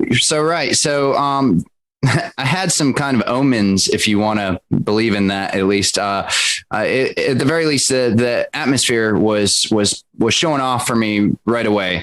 I woke up at my friend's house. He had to go to work, and it was I forget what day of the week it was, but it was a work day. And so he went to work, and I woke up at his house. He said, when you're heading out, just lock the door and behind you and be on your way. And so it was around 8 a.m. or so. I'm getting ready to leave. And there's some early morning storms happening out near Chattanooga. And one of them really started building up. I was watching on radar, and I was like, it's 8 something in the morning. I can't really look too much into this. I'm trying to head to Alabama.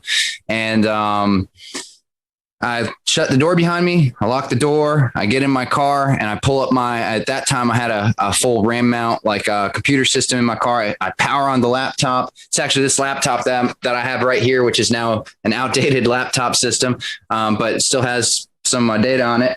And power on my laptop, and I open it up, and right when I get my laptop open, tornado warning, storms heading directly over my location in a matter of minutes.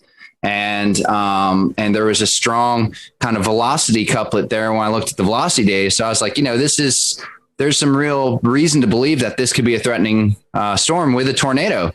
And so I actually went to try and get back in my friend's house I've 5 minutes, right? So let's get back in the house. No, the door's locked. Of course, I can't get back in. And I look around, I'm in a crowded neighborhood with lots of trees everywhere. I can't even see the sky. So I think to myself, okay, well, what do I do now? Right. I don't want a tree to follow me. Right. And so I get in my car and I just start driving away from the storm through these residential roads in Chattanooga. It's hilly. I'm trying to just get out of there. I make it to like a 4-road intersection and I kind of park my car there. I'm like, this is as good as I'm going to do. At least I'm not under the trees. And I park my car there. As some really intense wind started whipping across, horizontal windblown rain, I would just guess at like 60, 70 miles an hour.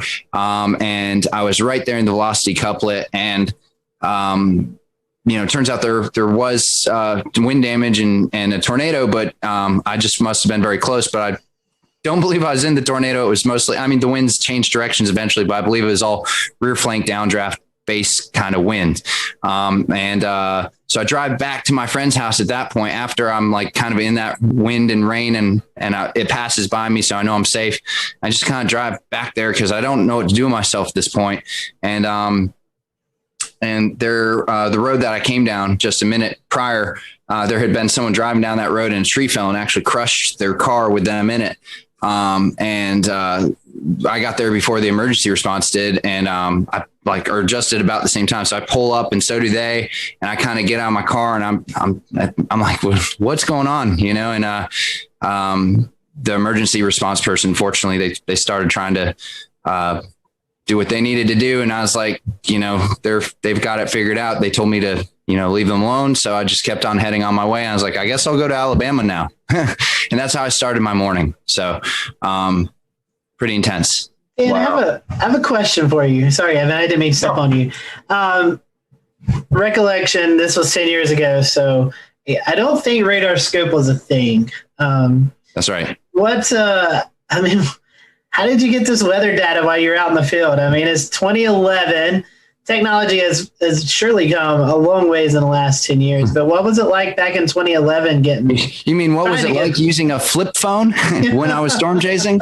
Yeah. So that's what I was doing. I had a GZ1 waterproof flip phone, and for data, fortunately, things were fairly advanced for the laptop systems, as long as you had a laptop system and internet and a few other things. So I had a GPS puck that logged my GPS data into the system I was using. At that time, it was I can't even remember the name of the system actually, but it was like definitely an older PC radar system that integrated with Delorme Maps was what I used to log my GPS data, and it integrated the data in. It was the only thing.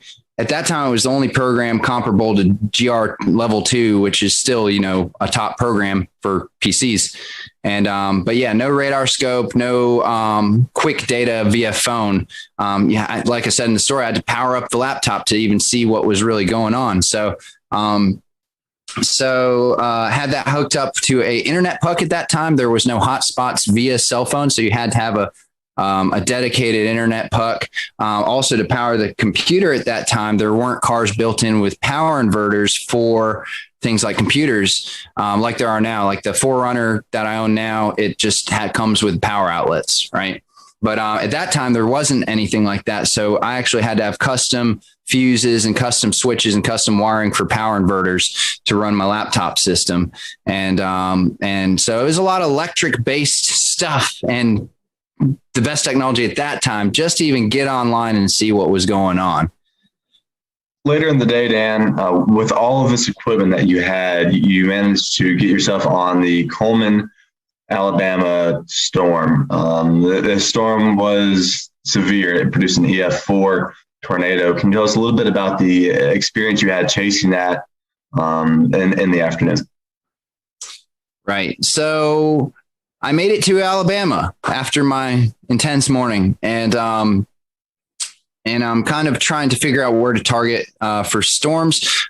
They start kind of popping off immediately early in the afternoon. I think around 1 or 2 was the first supercell that I got on, and these storms were classic supercells popping up in every square foot of Alabama that you can put your eyes on radar. So it's just these storms are popping up all over the place, and a lot of little kind of storms, but among the mix, a lot of major strong supercells were developing that were immediately severe warned, putting down things like hail, and a lot of them were starting to go tornado warned even early on in the day.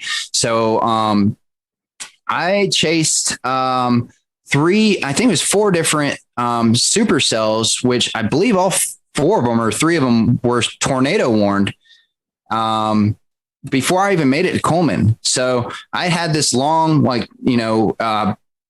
for those of you who aren't as familiar with how a storm chase would work, you see a storm kind of growing either visually or on radar. You know, the ingredients are there for that storm. Then once it grows to become a significant storm.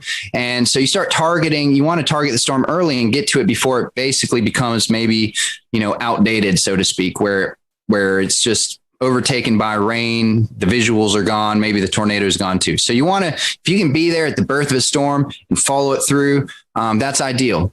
Granted, these storms this day in Alabama were averaging speeds of 40 to 60 miles an hour. So it's kind of hard to stay with them, but that's why you hop around a little bit. So you'd start at a storm. Here's the birth of a storm. Great. Let's see what it's going to do.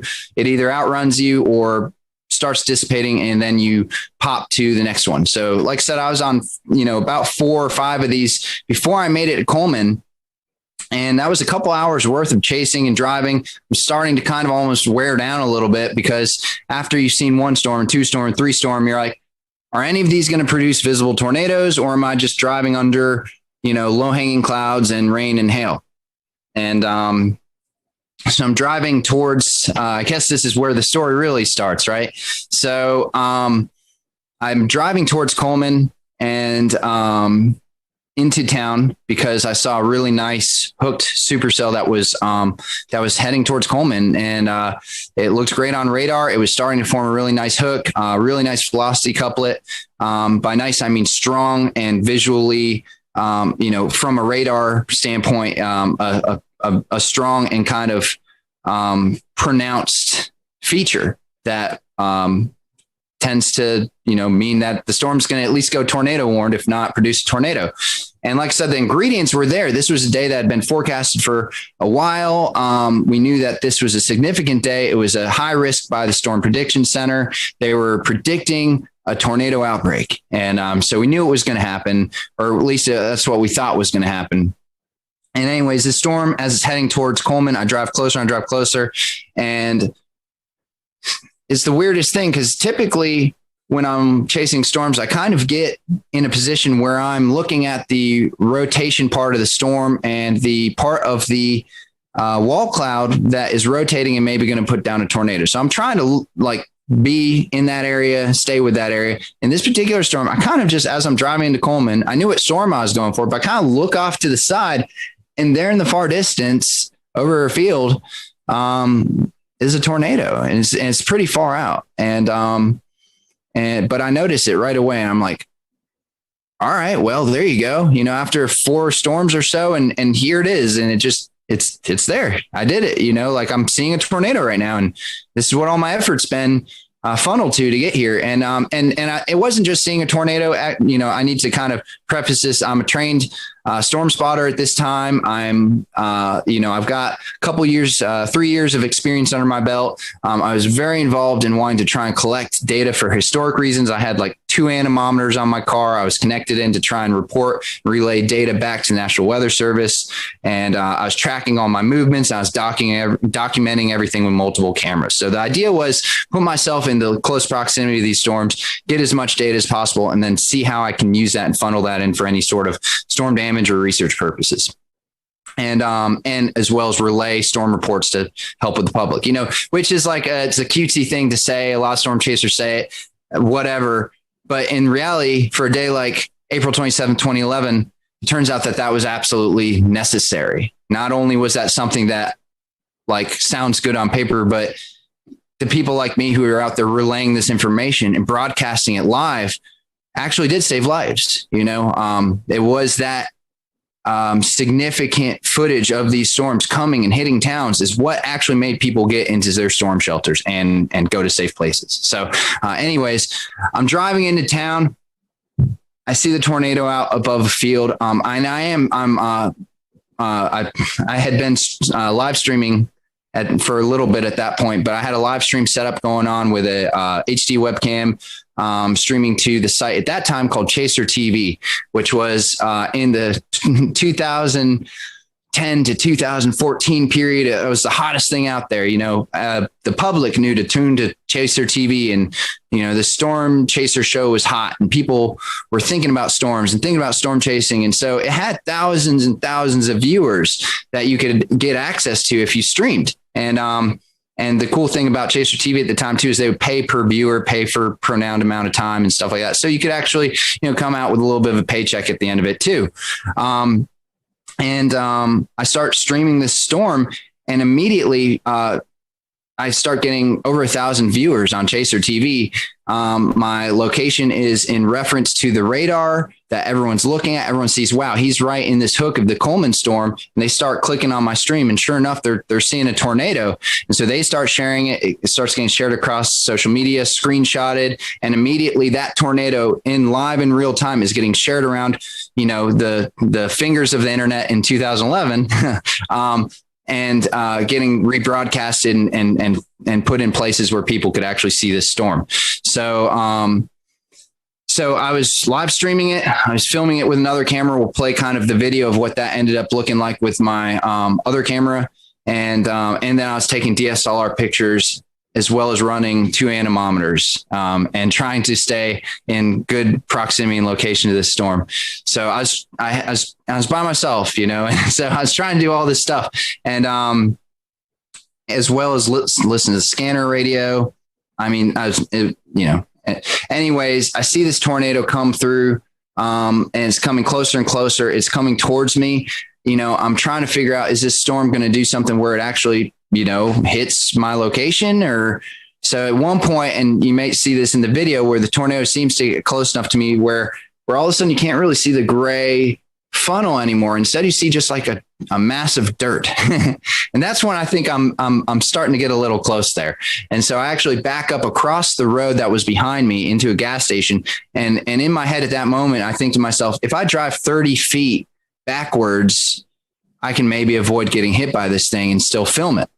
So that was my thinking. And I don't think I was that close, but I was in stone's throw. I mean, I was very close. And then it kind of continues going at an angle in front and away from me. And that's when it touches down fully. You can see it, the funnel reach the ground, and the tornado becomes very pronounced, very kind of like a very defined elephant trunk. And it's kind of, not this big, wide, massive, weird wedge that we would think about when we think about EF4s and very strong, violent tornadoes.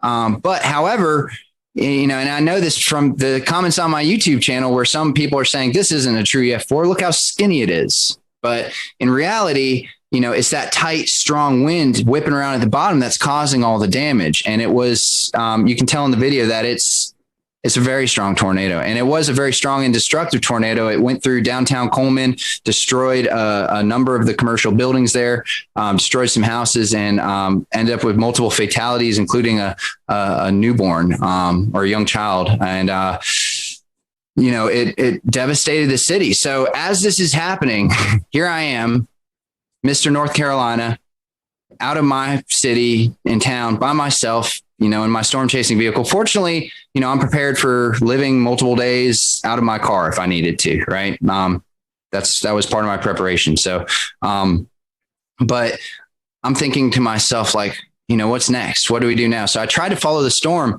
And as I keep following it, the tornado gets wider and wider, eventually wedges out into this big kind of gray wedge tornado as it goes off in the distance. The road that I try and travel down is completely covered in trees, and there's there's hundreds of, I will share a picture of it. There's just hundreds of trees down, and you could have had a whole team of people with chainsaws and you would never have gotten through that road.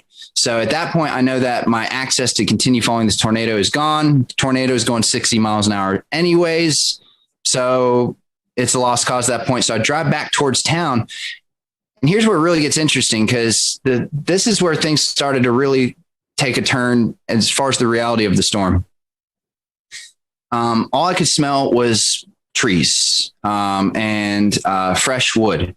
And as I look around through the woods as I'm driving back towards Coleman, the trees are stripped of their bark. They're just bare. It's just bare wood, forests of bare wood, and twisted trees and just devastation. And I'm driving back towards Coleman to try and figure out what's my next move. And I look at the radar on my computer, and there's another storm that's tornado warned and heading right towards Coleman. That is going to be there in 20 minutes, right? But what has just happened is a tornado just devastated Coleman, and at the same time, tornadoes were devastating Tuscaloosa and other. That's a well-known one, but there are, I think, 5 or 6 tornadoes on the ground at this very moment, and Alabama was in a mess. So Coleman was in a mess, and everybody got in their cars and drove out to the middle of the roads to try and get to their family members. Cell service was completely down at this point. I don't know if it's because cell towers were hit or if everyone was trying to use their cell phones at the same time, but there was zero cell service. You could not use it for anything. The only thing left was internet through my internet puck. So I was able to access radar data and message through some sort of messenger app I was using at that time. And I think email is what it is called. I was emailing people. So I drive back into town. The roads are crowded with people. People are kind of walking around confused. Everyone has their cell phone in their hand. Like, what is this? It's not doing anything. And they see that I'm a storm chaser. I have stormsquad.net on the side. We'll return to Best of the Carolina Weather Group in a moment. Now your Carolina weather forecast. Here are today's forecast high temperatures for North Carolina. Here are the forecast lows for tonight for North Carolina. Here are tomorrow's forecast high temperatures.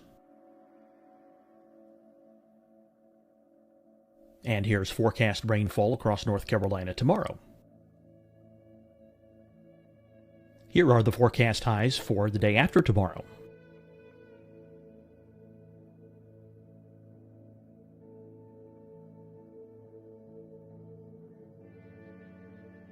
And here's the forecast rainfall across North Carolina for the day after tomorrow. This is the total rainfall forecast across North Carolina for the next 3 days. Here's the severe thunderstorm outlook for today from the Storm Prediction Center.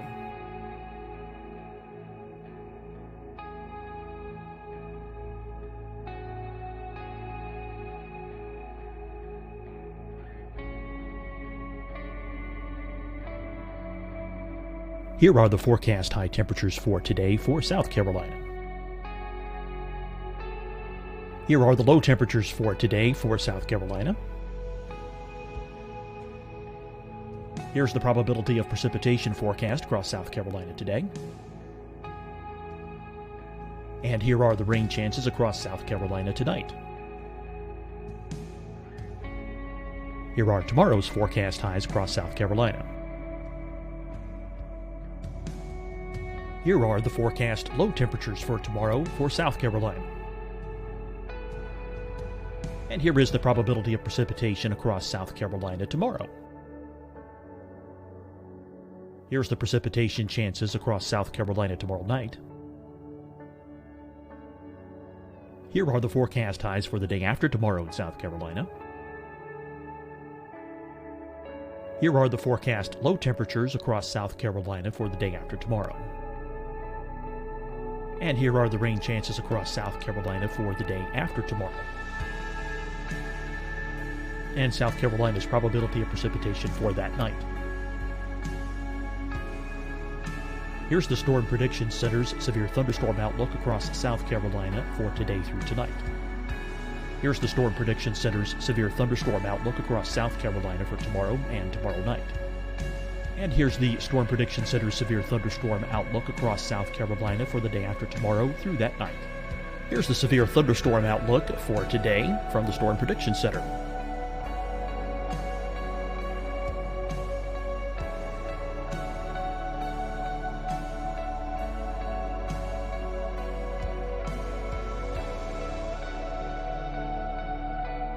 And now here's a live look at weather radar across the southeast.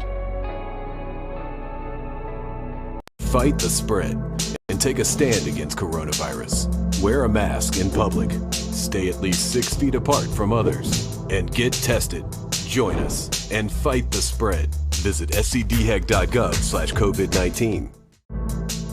Getting tested for COVID-19 helps you to take the steps needed to protect yourself, your loved ones, and your community. Find the testing location at scdhec.gov/COVID-19 testing. Deciding when to wear a mask isn't about who you know or how well you know them.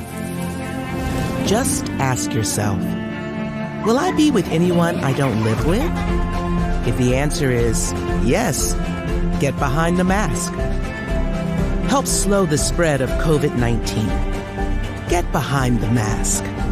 Learn more at covid19.ncdhhs.gov. Hi, everyone. I'm Dr. Mandy Cohen, Secretary of the North Carolina Department of Health and Human Services. And when you follow the 3 W's, you protect your family and your neighbors from COVID-19. When you leave your home, practice your W's.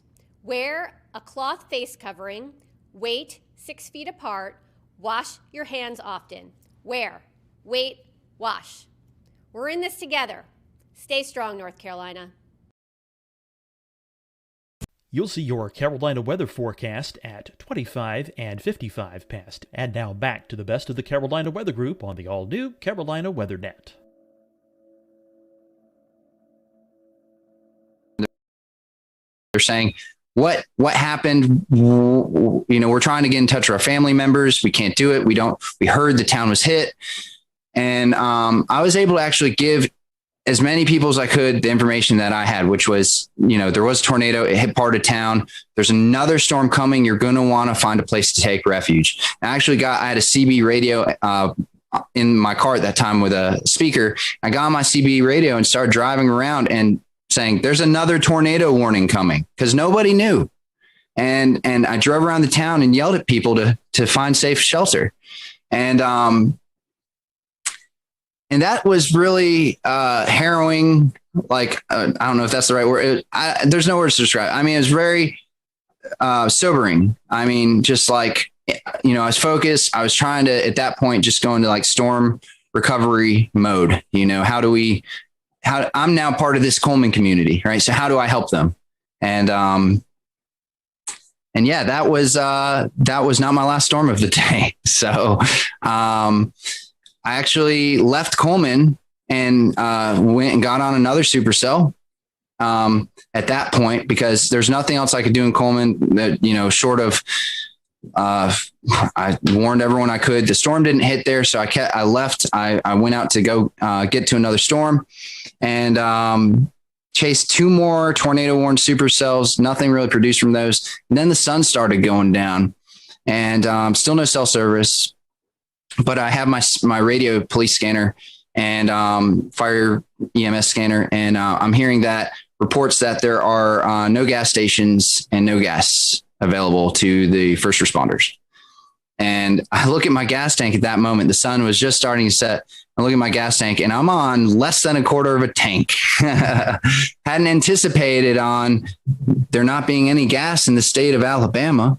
Right. And So with very little gas and a lot more storms, all tornado warned, heading my direction, and now it's dark out, I had to do what I now refer to as a kind of a intense game of avoid the tornado for the next few hours. I did it on zero gas. So what I had to do is I would drive out to somewhere where I thought was in between two supercells heading my way, because it was just groups of supercells just over and over and over again, all tornado warned. So I'd drive where I thought I was going to be in between the two. No cell phone service and limited radar at this point because internet was dicey out where I was. And then I'd turn off my car and I'd just sit there in the pitch black and just watch the lightning, both the storms pass on either side of me. I'd turn back on the car, get the laptop back up, see the next radar run, and figure out my next spot to go to try and be safe. And I did that for a few hours until eventually it seemed clear enough for me to actually get to a city on my zero gas. So I found a city. I don't even remember what the name of the city was, but it's probably 100 miles, 50 to 100 miles from Coleman at that point in Alabama, central Alabama. And I get to the hotel and they say, we don't have power, but you're going to have to pay full price. Sorry. And nobody has power. Nobody has gas. And I said, do you know where the nearest gas station is that has gas? And they said, we're hearing reports that there isn't any gas except for far eastern Alabama on the eastern Georgia, Alabama line. Other than that, nowhere else, even west of here, north of here, south of here, no one has gas. And I said, okay, well, I guess I'm staying here for the night. And so I had just filmed all this video. So I went ahead and I had no power, no gas, but I did have an external battery that I brought with me to power an emergency battery pack to power things like laptops and stuff. So went ahead and plugged in my laptop, fired it up, got my video uploaded to YouTube. It was my second video I'd ever uploaded to YouTube. The first one was a tornado 2 weeks prior in Alabama, coincidentally, and close by. And this was my second video. And I get it up there. I shut down everything because the battery's going to die. Done for the night. I go to sleep. I wake up the next morning, and the video's got like 80,000 views on it. And my inbox is just full of people saying, "Can we use the video? Can we use the video? Can we use the video?" Just my email's blown up, and I'm like, wow, I guess that's, this was in 2011 before viral videos was really a thing. YouTube's kind of new at this point. And I created at that time, a newsy viral video, and I didn't even know what to think of it. I'd never really seen viral videos at that time. So I was like, well, that's interesting, and whatever. I mean, it's a historic day. So I knew that, my footage was, I'm glad people are seeing it, please share it, and ended up driving to a gas station that was about an hour and a half away from my hotel. And I didn't think I was going to make it. But that was the closest gas station. I, called around. I did everything I could to source a gas station. That was it. It was on the border. So I just drove that direction on no gas. I was on fumes the whole time. And I got to the gas station, and I'm literally you can hear the gas running out and the car sputtering and stuff. So I cut the car off in the line. There was a humongous line going out around the road, circling all around. Fire trucks are coming in, skirting in front of the public to get all the gas. EMS, they're coming in. It's the only gas station that had gas. And so I sit in the back of the line. There's maybe 50 cars in front of me. And I turn off my car, and I literally kept it in neutral and pushed the car most of the way to get to the gas tank, / rolled it part of the direction, and rolled it just down the hill with gravity. And I made it to a gas tank after about, I think it was about 2 hours of sitting there in line, and made it to a gas station and made it to the pump, and was able to get enough gas in the car, and drove back to North Carolina that morning. So I kind of just went through the story there. I mean, I don't know. There's of course more to be said, but that's kind of my experience being there right in central Alabama, I mean, the in and the out, at least the basic summary. So, Dan, I'm curious. I've been storm chasing once, and the adrenaline rush you get as you see a tornado obviously peaks up, and then you kind of go into recovery mode, hoping that everyone's okay. Did you experience that adrenaline rush when you were witnessing this? Yeah. Definitely. During the Coleman tornado, it was when I first saw it. And for those first few minutes, especially, I couldn't believe what I was seeing. And that adrenaline really kicked in. Here I am. It's real. I'm on a tornado. This is a high risk day. These storms are explosive. And I knew that something bad could really happen. And, So yeah, the adrenaline popped in at that moment, but it's the weirdest thing. One of the comments on my YouTube video is, why is there no screaming? Where's all the screaming? Where's all the yelling? This is like the calmest tornado video I've ever seen besides Pico's Hank. And it was just my adrenaline turned into straight focus. So after I kind of had an initial I was just 100% zoned in on my task. I mean, you could call it focus. You could also call it busy. I mean, navigating the anemometers, the laptop, the cameras, the live stream, and driving and parking and whatever, running, in my raw video of the tornado, there's me like zooming back and forth in front of the dash cam because I'm like, who knows what I'm doing? I'm probably setting a GoPro here and turning this thing that way. And I was very busy and very focused. So it just all turned into that. And then eventually, right near the end of the day, a lot of adrenaline and focus kind of wears down to just like, now I'm playing dodge the tornadoes at night.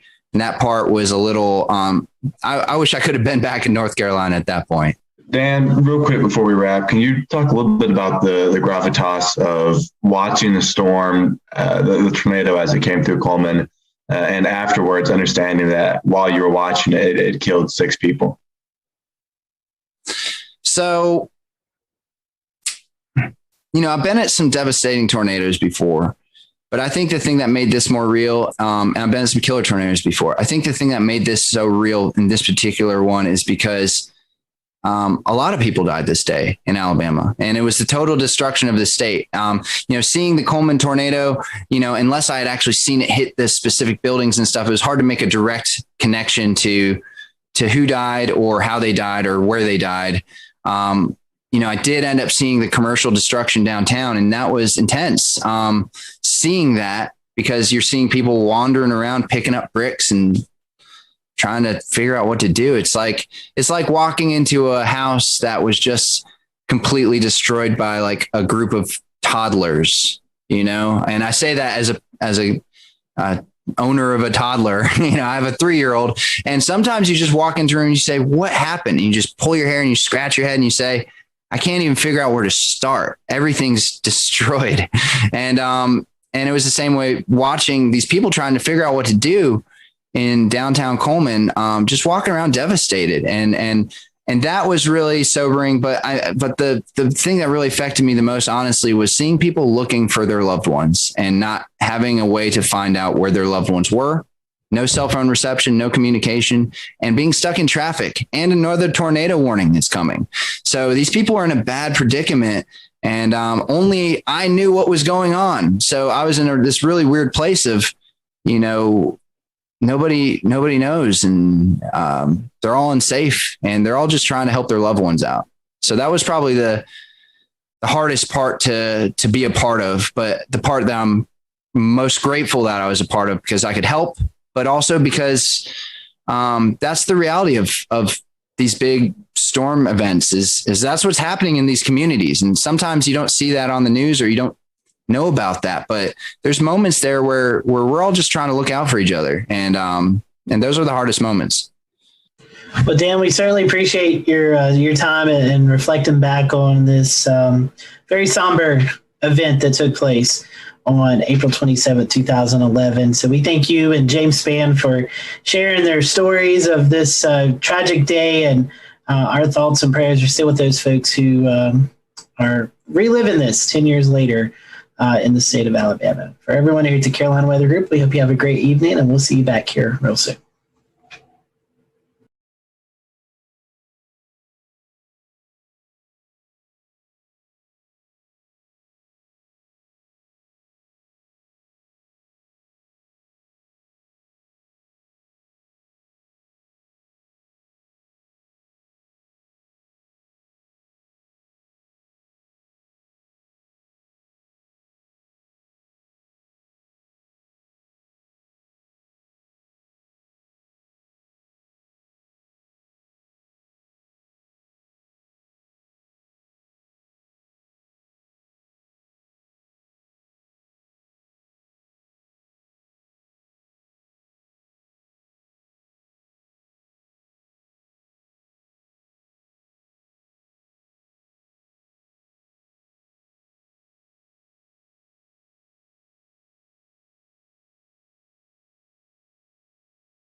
We'll return to Best of the Carolina Weather Group in a moment. Now your Carolina weather forecast. Here are today's forecast high temperatures for North Carolina. Here are the forecast lows for tonight for North Carolina. Here are tomorrow's forecast high temperatures. And here's forecast rainfall across North Carolina tomorrow. Here are the forecast highs for the day after tomorrow.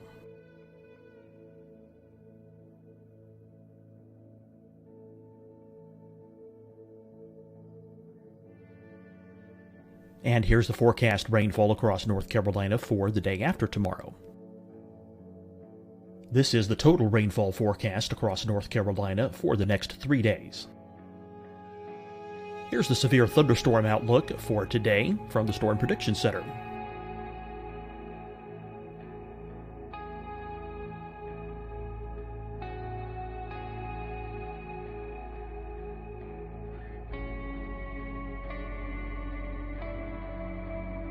Here are the forecast high temperatures for today for South Carolina. Here are the low temperatures for today for South Carolina. Here's the probability of precipitation forecast across South Carolina today.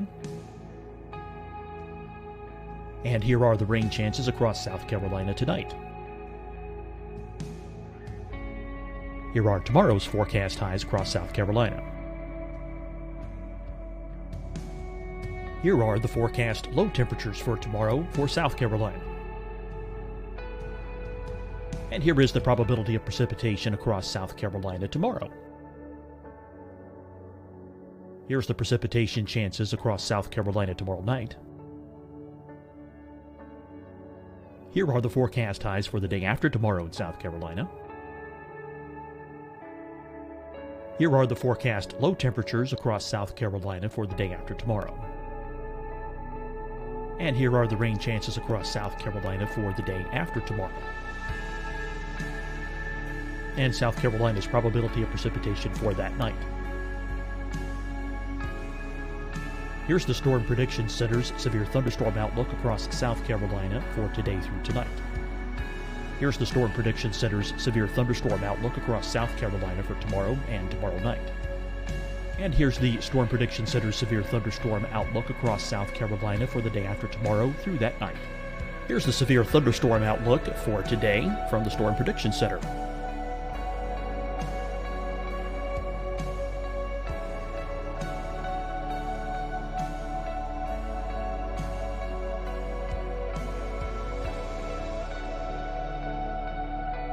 And now here's a live look at weather radar across the southeast. Fight the spread and take a stand against coronavirus. Wear a mask in public. Stay at least 6 feet apart from others. And get tested. Join us and fight the spread. Visit scdhec.gov/COVID-19. Getting tested for COVID-19 helps you to take the steps needed to protect yourself, your loved ones, and your community. Find the testing location at scdhec.gov/COVID-19 testing. Deciding when to wear a mask isn't about who you know or how well you know them. Just ask yourself, will I be with anyone I don't live with? If the answer is yes, get behind the mask. Help slow the spread of COVID-19. Get behind the mask. Learn more at covid19.ncdhhs.gov. Hi, everyone. I'm Dr. Mandy Cohen, Secretary of the North Carolina Department of Health and Human Services. And when you follow the 3 W's, you protect your family and your neighbors from COVID-19. When you leave your home, practice your W's. Wear a cloth face covering, wait 6 feet apart, wash your hands often. Wear, wait, wash. We're in this together. Stay strong, North Carolina. You'll see your Carolina weather forecast at 25 and 55 past. And now back to the best of the Carolina Weather Group on the all-new Carolina WeatherNet.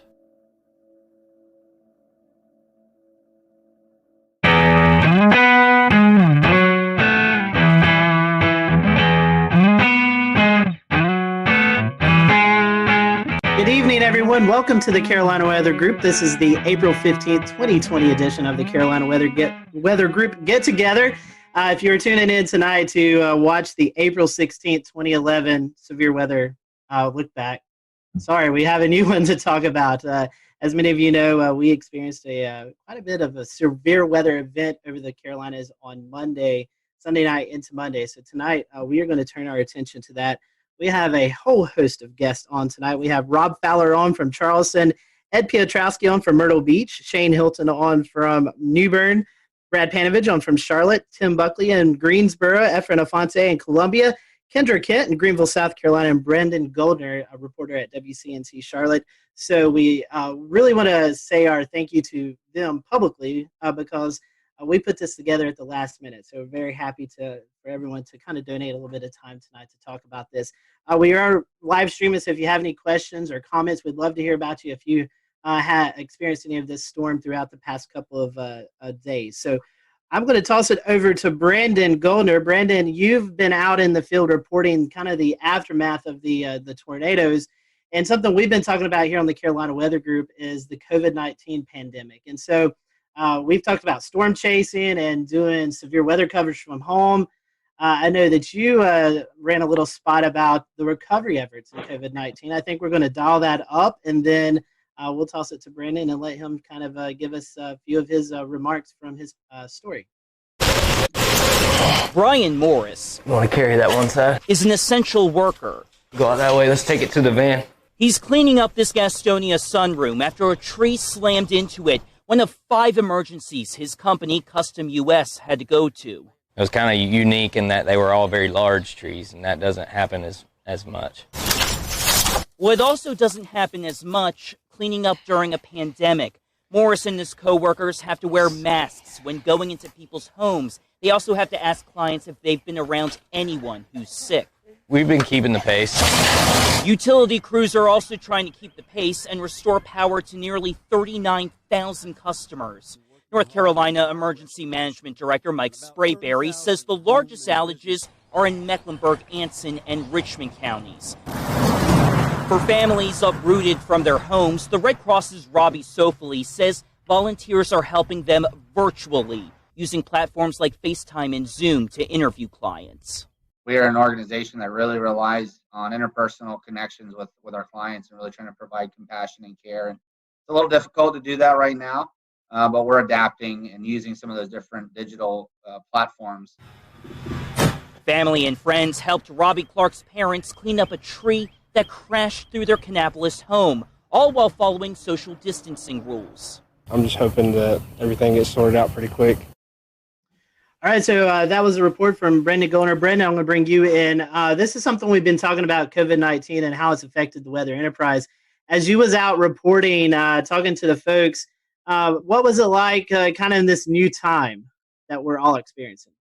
You know, it reminds you, we're all talking all the time about reporting during the coronavirus, and yet, Mother Nature, the weather, doesn't care about pandemic. It's going to do its thing. And so, obviously there's the challenges with us as a crew. It was me and photojournalist Kevin Wardlaw. We have the 6-foot stick with the microphone at the end that we have to use to interview everyone, and we have to keep that social distance. But what was really fascinating was talking to some of the disaster recovery crew members, Duke Energy, the Red Cross, how a lot of them have had to change up a lot of what they're doing when it comes to cleaning up during the coronavirus. Duke Energy, they've been trying to do the social distancing, keeping the 6 feet distance, but when they're trying to repair power poles, a lot of times they have to be in close proximity. It's the same way with these disaster recovery people that was said in the beginning of the story. They're wearing the masks. They have to ask everyone before they go into a house whether they were interacting with anyone with coronavirus, and it's the combination of all of the weather damage with having to deal with the coronavirus. So it's been really a double whammy for a lot of people. And so, after disasters, we've seen it with the Nashville tornado, Jonesboro, Arkansas tornado a couple weeks ago. The community really comes together. How do you think that, how is the community interacting with their neighbor helping neighbor? Did you see any of that, even though we're in the midst of It's actually a good point. We didn't see nearly as many people outside as normally, especially there was Monday, we were at there was a fire at a house caused by a tree that snapped power lines and then it went into a house, caused a fire. Thankfully, no injuries. But normally you'd see a lot of people out and about milling around asking for help. But really, there weren't a lot of people out. A lot of people were just standing on their porches. A couple people wanted enough, but keeping that 6-foot distance. But it's a good point. You really didn't see those huge crowds of people like we normally do, and probably likely due to COVID-19. Brendan, we appreciate that. We appreciate you joining us tonight, giving us that perspective. Hang around if you want to. I'm going to toss it to Dan, and Dan, you was out actually chasing this event. Maybe we can talk about that towards the end of the show. But I know you want to bring in one of our panel or one of our guests. Yeah. So, talking kind of about some of the stronger tornadoes that hit there in South Carolina, I want to send it over to Rob there. There were a couple of significant tornadoes that hit, especially given the fact that this developed with not these ordinarily discrete supercells that would produce larger tornadoes, but they were within the line there. And especially we saw some interesting things like the Hampton County EF3, the Walterboro EF1s. Can you talk a little bit about that, Rob, that being in your area? Yeah, absolutely. I've been here in Charleston for 33 years, and I've been through several tornado outbreaks, and I don't know how substantial compared to other parts of the country they are. We know every tornado for us is very important because we don't get that many, so we don't really prepare that often for these. But when we got here early on Monday morning to see what was going on in southeast Georgia, because these really started there and then crossed over the Savannah River and came all the way through eastern South Carolina. So to see the debris ball in Hampton County, which officially the winds are 165, they finished that survey and released it today, but it's on the cusp of an EF4. And I think here in South Carolina since 1950, only 3% are EF3s and 1% EF4s. So you're talking about something very rare for us in a state that, depending on which service you look at, averages 12 tornadoes a year. Then obviously, for us here in our Channel 2 viewing area, Hampton County is more in the Savannah area. Our neighbors down at WSAV taking care of that, but that's still in our state. But then Colleton County is the next state over, or next county over. And then we really got concerned there, seeing what was going on in Hampton, transferred to Colleton County. Colleton County, that was released. There were 3 separate EF1 tornadoes there. One of them, 110 miles an hour, that if you saw the video, did damage at the Low Country Regional Airport. Unfortunately, we had 1 fatality there. A tree came through a house and killed a lady there. And then kept on moving into our more populated areas of Dorchester, Berkeley, and Charleston counties. Had a separate tornado that moved, probably started as a water spout, moved over Edisto Beach. And then they surveyed just a little while ago that Berkeley County, they released it. And that was an EF2 with the winds of 120 miles an hour. So, and then came into Ed's territory up into Georgetown County. We kind of share that, and they already had confirmed tornadoes up there. And I know Shea, Weatherflow, you guys measured a wind gust of 114 miles an hour right there. So, Dan, to put it, I don't know. I'm still shaking my head. I'll put it that way. It was just something I've never seen before. And I've been through, a lot of the hurricanes that produce tornadoes like Francis, but this was unbelievable. In Irma, we had 4 tornadoes in the Charleston area, but I think we're all still shaking our heads. Okay. Yeah. Well, and I was watching very closely on radar as that Hampton County tornado started showing up on radar in CC, and also kind of the debris ball that was showing up there. I mean, that was a significant signature on radar that you just don't often see in the Carolinas at all. It's something you would generally see more in the deep south of Alabama, Mississippi, or in Oklahoma, Kansas, something along those lines. The damage report has it at least a half a mile of a width of that tornado. Fortunately, it seems like a lot of that did happen over rural areas, but that being one of the first tornadoes that happened in that early morning, did that kind of set a precedent for how you were responding to the other tornado warnings and potentially trying to get the message out to people who may have been asleep at this point, knowing that how huge these could be? Absolutely, Dan. I think here personally, myself, Josh Marthers, our morning meteorologist, he was on the air on News 2. I was manning Facebook Live for a long period of time. We know that's become a major way to get information out and get information in. But I think we were looking at that couplet, which was, we just don't get to see that on Velocity products very often here, and to see that continue to hold together all the way across the state. Absolutely. We were able to give warnings upstream. And I know it's a cliche, you know, people write in saying, hey, because we watched you, you probably saved our lives. But I think in this situation, it really comes to play, because we could show it, we could tell them, we knew where it was going, we knew who might be impacted, and if we could give them any warning at all, this was the case. Most of our tornadoes that happen could be a water spout, the couplet's not as well defined, it could be very broad in some cases. So this was really fine, that I think it really prepped us for what we had to do for the rest of the morning. But I think probably the saving grace for all of us is the fact that with the crisis going on, schools were not in session, people were not going to work, they were not in the car on the highways going from point A to point B. So if anything, I think we were able to reach a lot of people in their house, and they could just hunker down right there. And Rob, also, I wanted to ask, you know, how was your response with your audience this early in the morning? This is really early, right? A lot of folks just waking up. There's no commute, but we did get a couple of days of warning out for this event to start happening, right? So we kind of got the word out. But how do you feel folks responded to your? I think the preparation was great. I loved Marshall Shepard's tweet going into this. He said, "I don't want to hear anything about this came out of nowhere, or where did this come from?" Because I think the warnings were there. SBC did a fantastic job, and we tried to disseminate that information here to our viewers, that, you know, we couldn't tell them exactly what was going to happen that Monday morning, but we knew that as time crunched a little bit, we felt more confident that something was going to happen and could potentially be a pretty significant outbreak. So I think our viewers were well prepared, and I haven't heard a single comment like, where did that come from? And I never knew that was coming. So I think they were listening, and hopefully we were getting the information to them as quickly and as succinctly as we possibly could. Efren, I'd love to hear your perspective on the Midlands, because unfortunately you guys saw the highest number of EF3s, as well as an EF2 that passed real close to Orangeburg and even over I-26. How has the community responded to all of these tornadoes, and what kind of steps are y'all taking to recover? Well, the cleanup process right now has been incredible.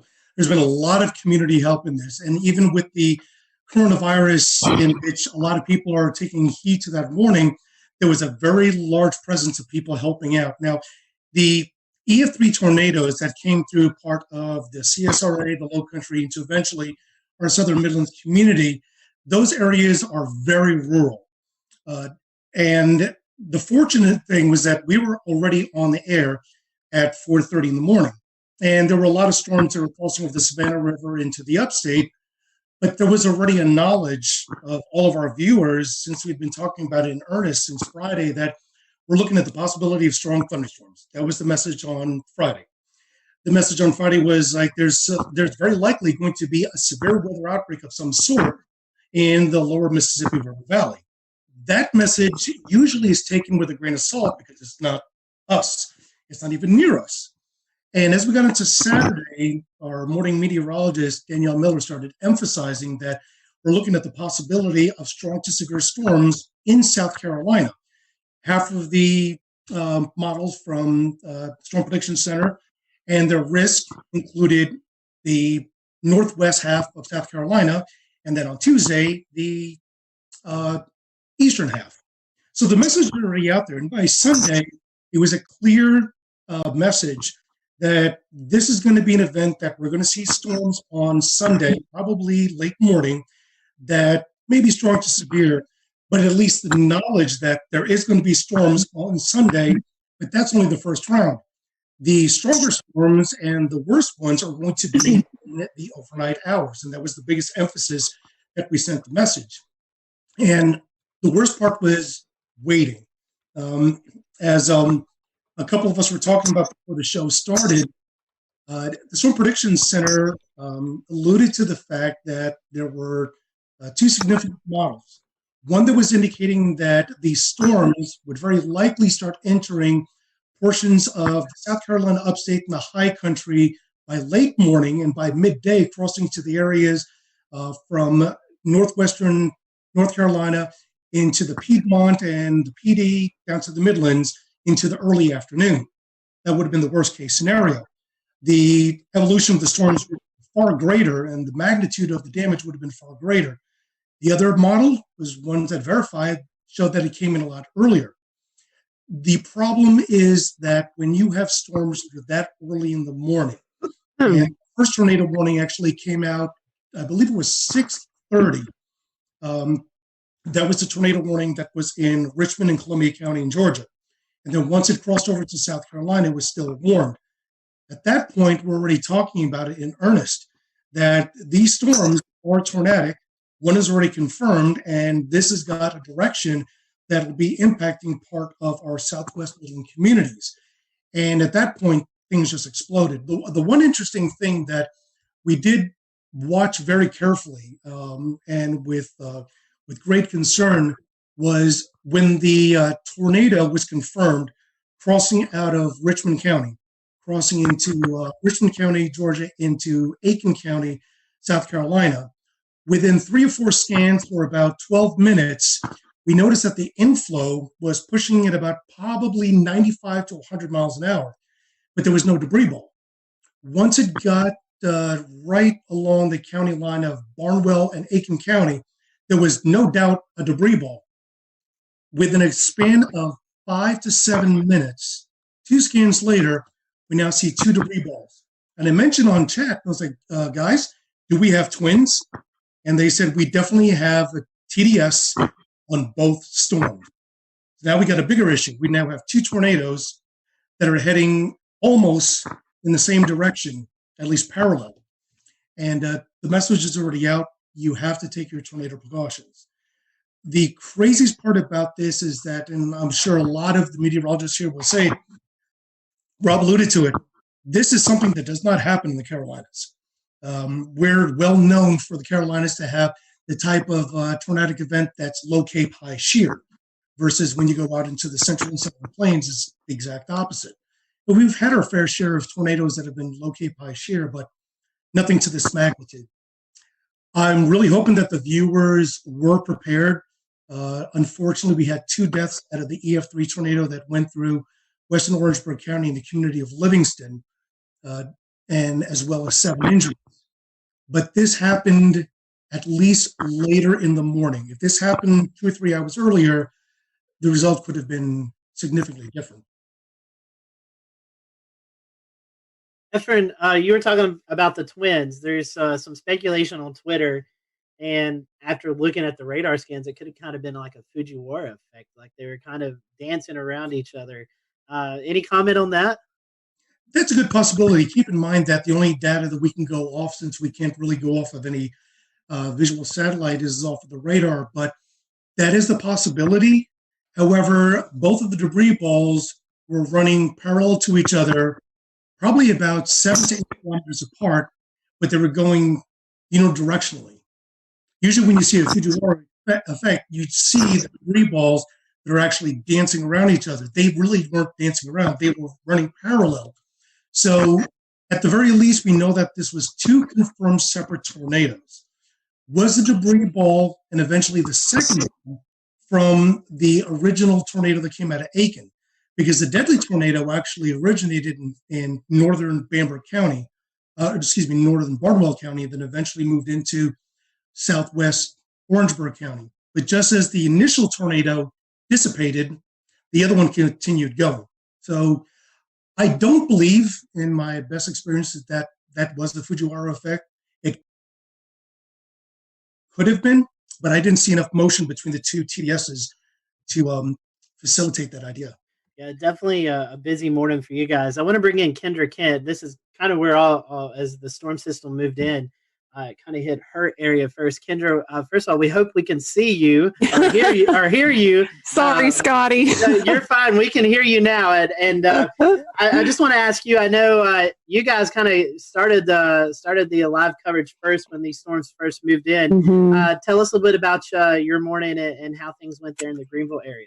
Well, I feel like I learned a lot from this particular outbreak. And can everybody hear me okay?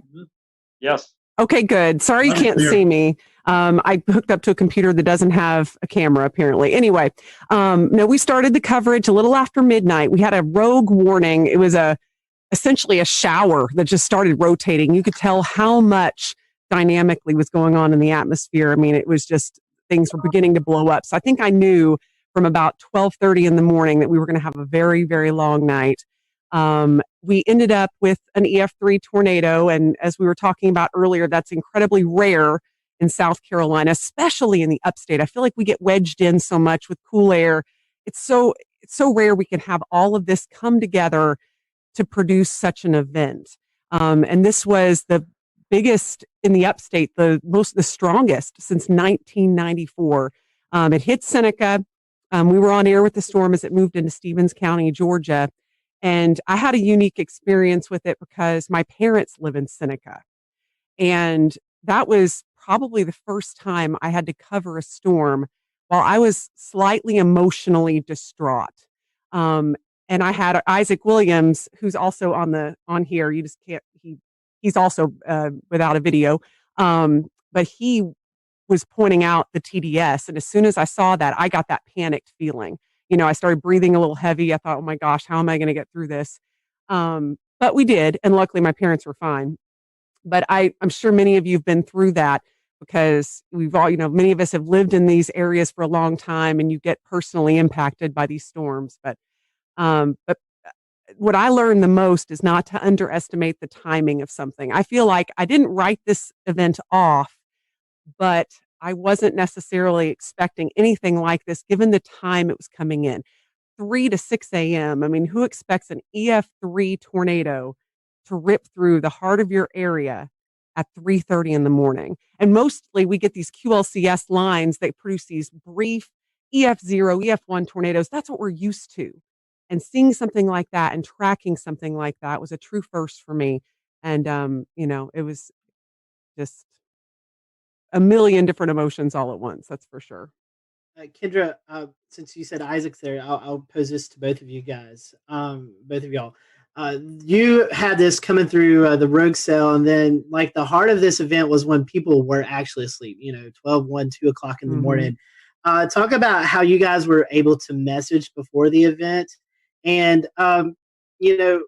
with this being this late, talk about your schedule too, because I know I was watching the coverage in Chattanooga and hearing of the major damage that happened there. And I'm like, man, I've got to get a little bit of sleep before this comes into our area. So kind of talk about that, because I know a lot of us were watching beforehand to just see what was coming our way. Let's see. Is Isaac's mic up? I think it's muted, but we can. Okay, it's unmuted. It's unmuted. He's good now. Okay. You go ahead, Isaac. Okay.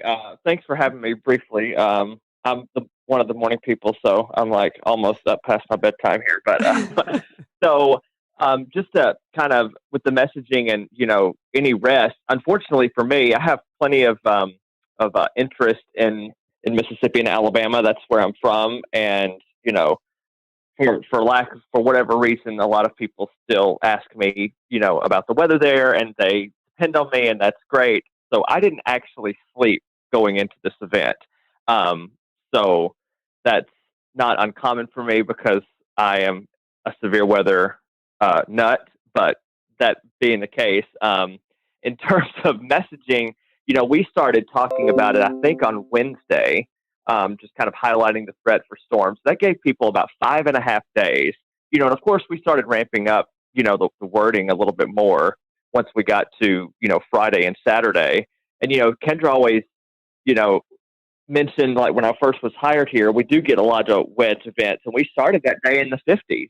And I'm like, back in my head, I thought, what if the wedge holds and, we're going to be seen as like hype people, and that's not what we want, but we don't want severe weather either. I think our message was pretty stern by Sunday morning. We got up and saw they had pulled that enhanced risk over a little bit into the upstate, which I've been here 3 years, not nearly as long as Kendra, but I think that's only my personal third enhanced risk here. So I knew that I see parameters, and parameters mean nothing unless you have a storm. We'll return to Best of the Carolina Weather Group in a moment.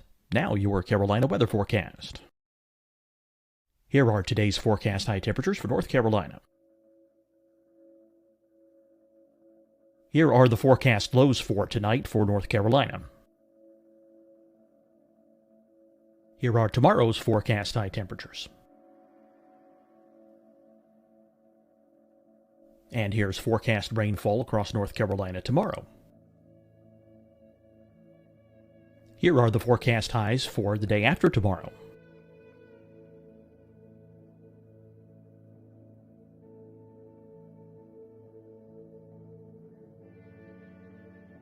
And here's the forecast rainfall across North Carolina for the day after tomorrow. This is the total rainfall forecast across North Carolina for the next 3 days. Here's the severe thunderstorm outlook for today from the Storm Prediction Center.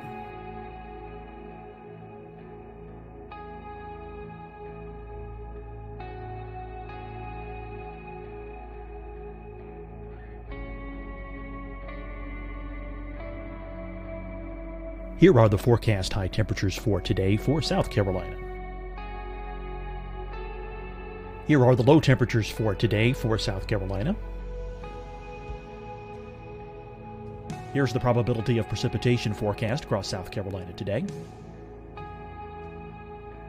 And here are the rain chances across South Carolina tonight. Here are tomorrow's forecast highs across South Carolina. Here are the forecast low temperatures for tomorrow for South Carolina. And here is the probability of precipitation across South Carolina tomorrow. Here's the precipitation chances across South Carolina tomorrow night. Here are the forecast highs for the day after tomorrow in South Carolina. Here are the forecast low temperatures across South Carolina for the day after tomorrow. And here are the rain chances across South Carolina for the day after tomorrow. And South Carolina's probability of precipitation for that night. Here's the Storm Prediction Center's severe thunderstorm outlook across South Carolina for today through tonight. Here's the Storm Prediction Center's severe thunderstorm outlook across South Carolina for tomorrow and tomorrow night.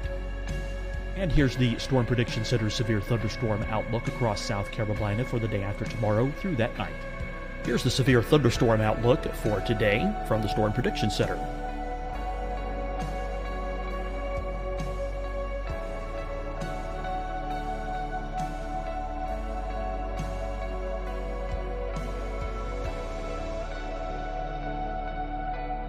And now here's a live look at weather radar across the southeast.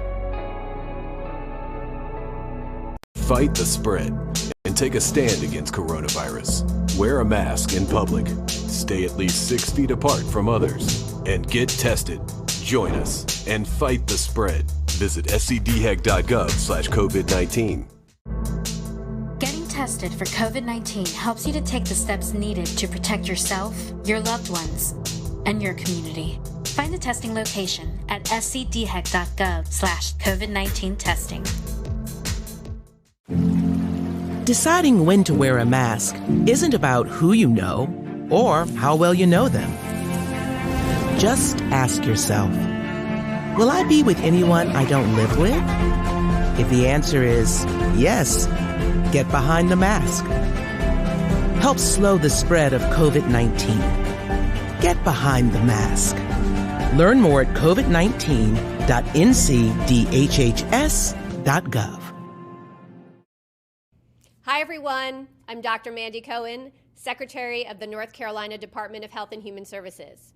And when you follow the 3 W's, you protect your family and your neighbors from COVID-19. When you leave your home, practice your W's. Wear a cloth face covering, wait 6 feet apart, wash your hands often. Wear, wait, wash. We're in this together. Stay strong, North Carolina. You'll see your Carolina weather forecast at 25 and 55 past. And now back to the best of the Carolina Weather Group on the all-new Carolina Weather Net.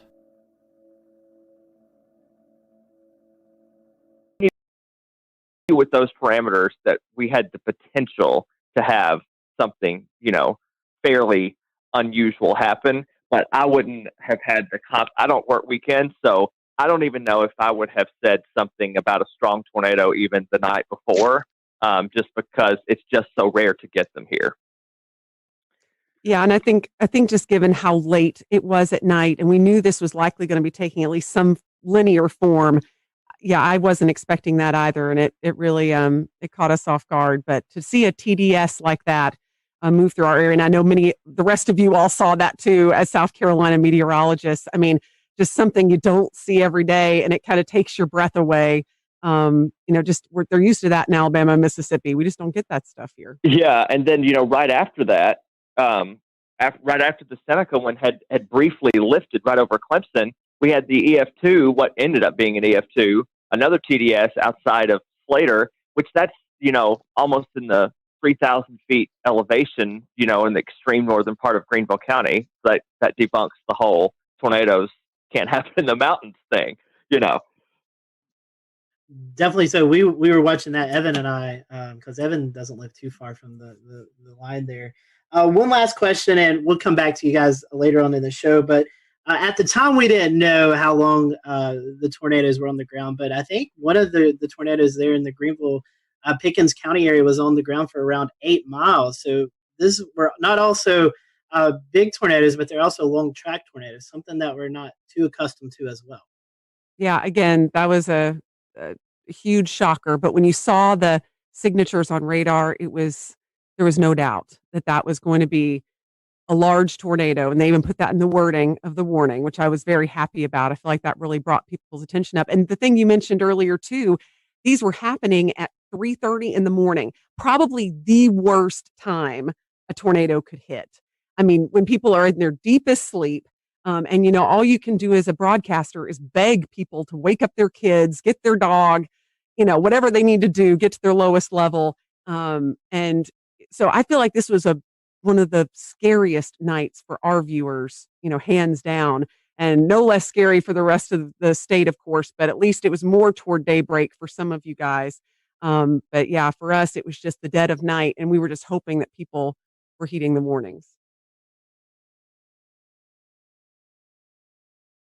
Right. And for sure, with that, with the Seneca one, we were in a situation where the TDS was so strong, so fast. Like I don't want to say it came out of nowhere, but like that TDS appeared and it was like violent looking, like on the first scan that I saw.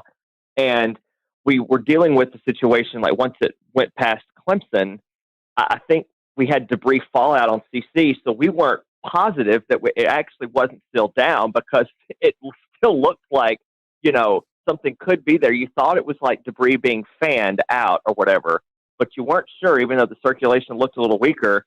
But I'm like, we're not going to take any chances with it. Obviously the tornado warning was still in effect. And, that was another little unique challenge, is that I've never actually dealt with debris fallout before, where we said, okay, well, this signature is debris, and yet something similar was happening down the line. And we're like, well, this may be actually debris that's still being lofted, but the tornado's not still down. So it was a very unique situation. And again, Kendra keeps bringing this up. It was in the middle of the night at 3:30 in the morning, but I feel like people were wide awake and they were watching and they were prepared, which is good. All through the days, we were like, Kendra made a graphic, I think on Thursday, that said, what do you need to do? It was just like a simple little headline graphic, but it was like so informative about charging your batteries, keeping your phone on not silent if you sleep with it on do not disturb. I remember saying Friday morning, what you can do, you can, sleep with it on loud for one night, because it can help save your life.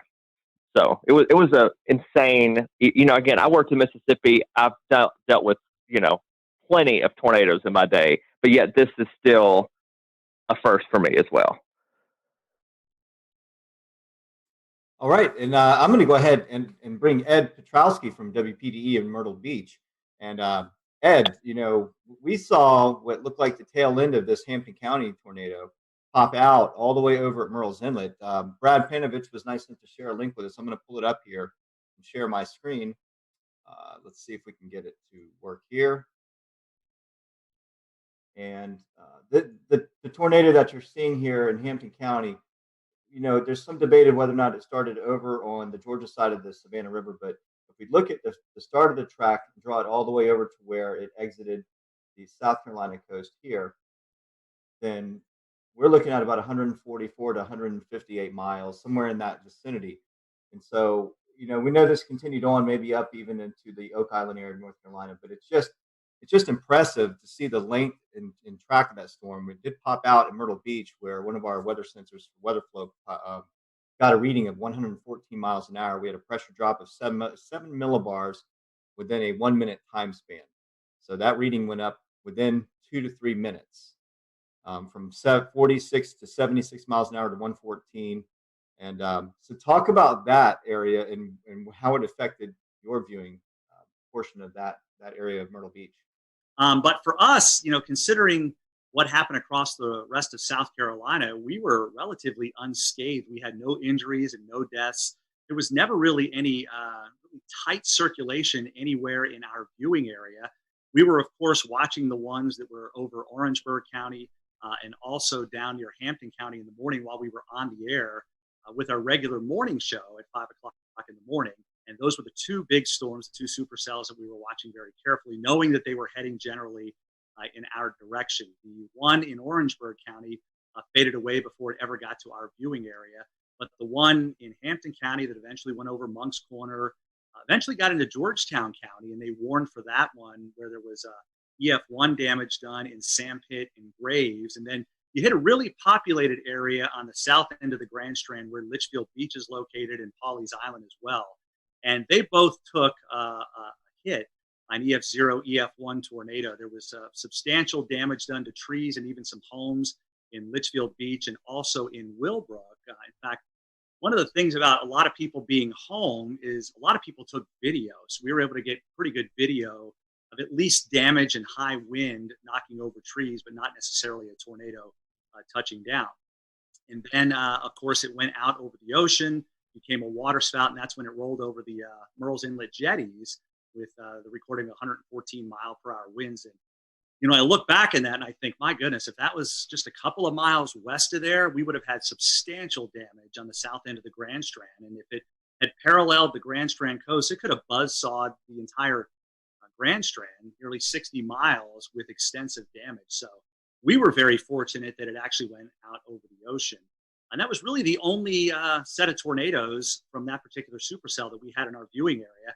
Although I will say in Marlborough County, which is just to the east of Chesterfield County, in the northern part of the state, we had a massive microburst of 110 mile per hour winds that did substantial damage in Wallace. And of course, everybody, when they get that kind of wind, thinks it was a tornado.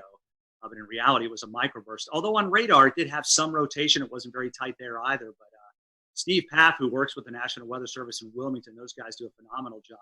They went out and did the survey yesterday and were able to pinpoint where they had 80 to 110 mile per hour winds. And, typically for us, in the summertime, we get those pulse thunderstorms where we'll get 60, 70, maybe 80 mile per hour winds with a collapsing thunderstorm. But in all the years I've been here, I can't recall one time where we've had a microburst that caused 110 mile per hour winds. But you hear it all the time. They're just as damaging sometimes as tornadoes. Wow, that's pretty impressive. Yeah, just looking at that, the one at Litchfield, they classified as an EF2. Do you think the Waccamaw River Basin had something to do with reforming of that? Or do you think the mechanical features, right, when it came to land, maybe help with strengthening or re-intensifying that system?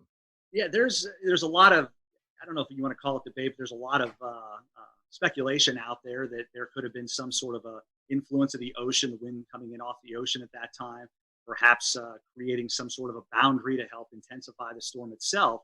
But yeah, it was an EF0 over Litchfield Beach, and then it blew up to an EF2 when it went over the Murrells Inlet jetty. So it got pretty strong fairly quickly. And again, we were lucky that was over the ocean. Literally, the jetties are only a couple of 100 yards away from very populated areas of Garden City. And we had two different people that have homes there who have their home weather units, and they both registered 71 and 72 mile per hour winds respectively. So literally within a couple of 100 yards of where your unit is, we had those measurements. So you can see how tight the wind gradient was between Garden City and the actual jetties themselves. Hey, Ed, there was something, you always try to find something that will make you laugh in these sad times. And unfortunately, we had some sad times in the Carolinas, but there was a tweet going around of you doing your broadcast. I don't know. I've asked James about it if we can play it. But, Here it comes. all right, I'm going to let it play, and then I want you to talk about it. Your rain is located, and we'll zoom that out just a bit. And whoa! Oh! That was a close lightning strike. I don't know if you heard that at home. But I feel like I need to change a short. All right, I'm pulling the audio back down, but Scotty and Ed, the viewers at home heard it, even though we didn't hear it in our headsets. Ed, what's going through your head there? Well, we were in a sense just about ready to wind down. We were getting through this thing for the most part relatively unscathed. Our last severe thunderstorm warning was still in effect, but the storm was moving out of Horry County.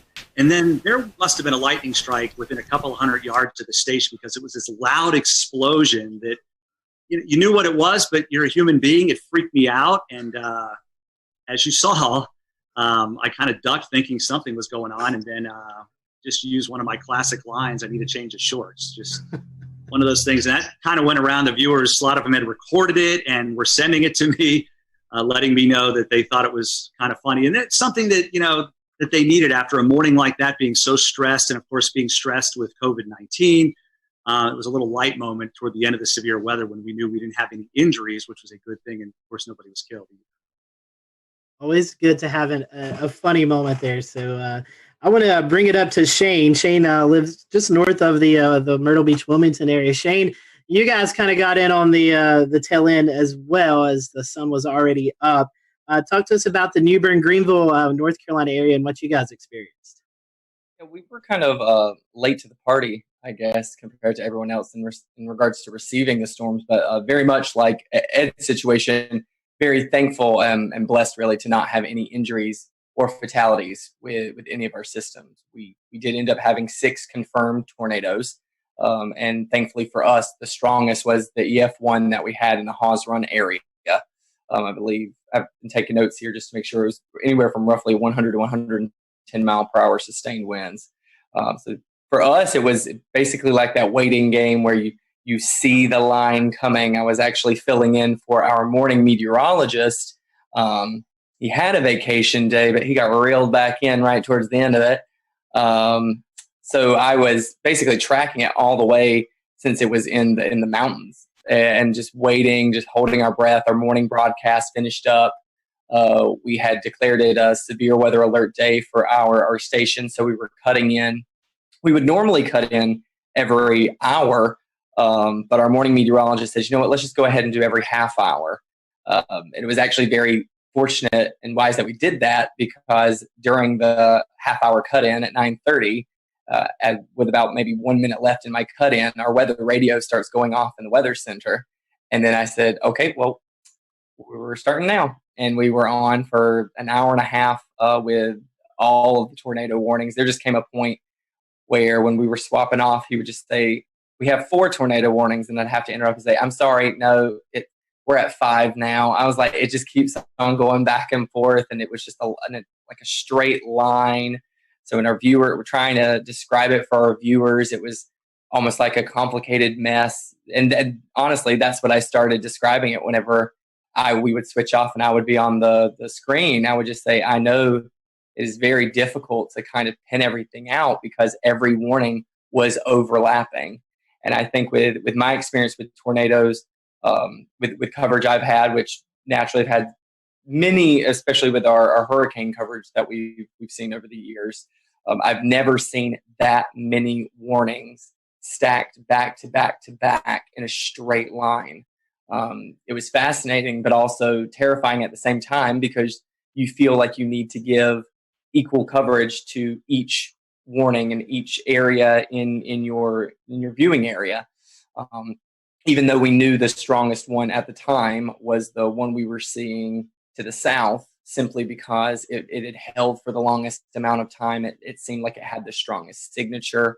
Looking back on social media after everything kind of died down a bit, I was able to see what other meteorologists from around the country had done and taken screenshots, and seeing all the feedback and all the scans of it that we weren't even able to see at the time because we were having to bounce in between 6 different tornado warnings all at the same time.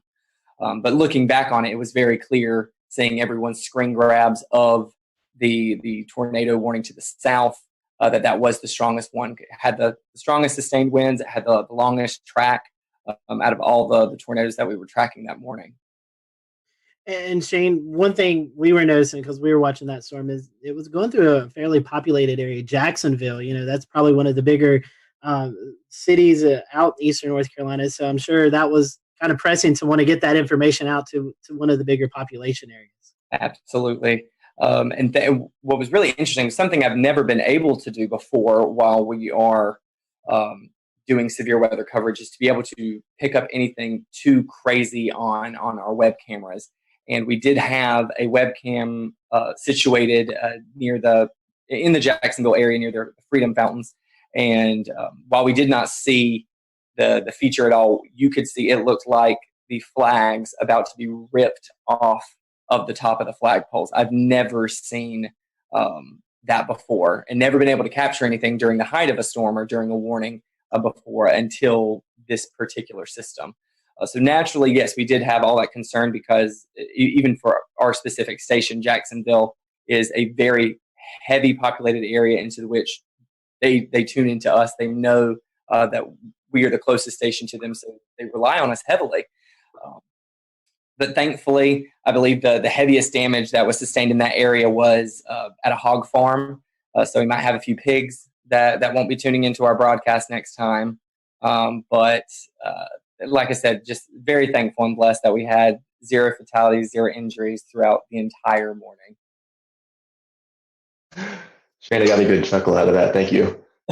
Tim, we still have 2 areas to cover, Charlotte and Greensboro. So Tim, I want to start off with you. I know you're just dying to talk. We've had you waiting for 40 some odd minutes now, but you guys did have 1 tornado in Alamance County. Can you kind of tell us a little bit about that and maybe some of the relief that you felt that there was only 1 and things weren't quite as bad as they could have been? Yeah, sure. Thanks, guys. So, this kind of thing that we were tracking for days, all of us were tracking it for days. It was pretty much all anyone could talk about for the Easter weekend. So one of the things leading up to it, I kind of sensed I was kind of trying to read the room and on my Facebook page and just see where people's heads are at. It really seemed like people were dreading this and they were very freaked out and they really were spooked, just in the sense of maybe they were stressed out already. I am not a psychologist, but there was just a lot of stress building up. And I think whenever something is coming in the middle of the night, people are really worried, and justifiably so. So one of the things we decided to do is just let them know, we're going to be there the whole night. Because even with, we had the warm front coming through in the afternoon. I'm always worried about those little warm fronts too. You can kind of get little spin ups. So I was there starting at 8, 9 o'clock, and I just stayed till the morning. We had the rest of the morning Mets come in as well to help out. And good thing that we did, because, one of the things, we just kind of walked people through the night. We would just do Facebook Lives and they would chime in and we would say, everything's still okay. You can go to bed, but make sure you have the phone.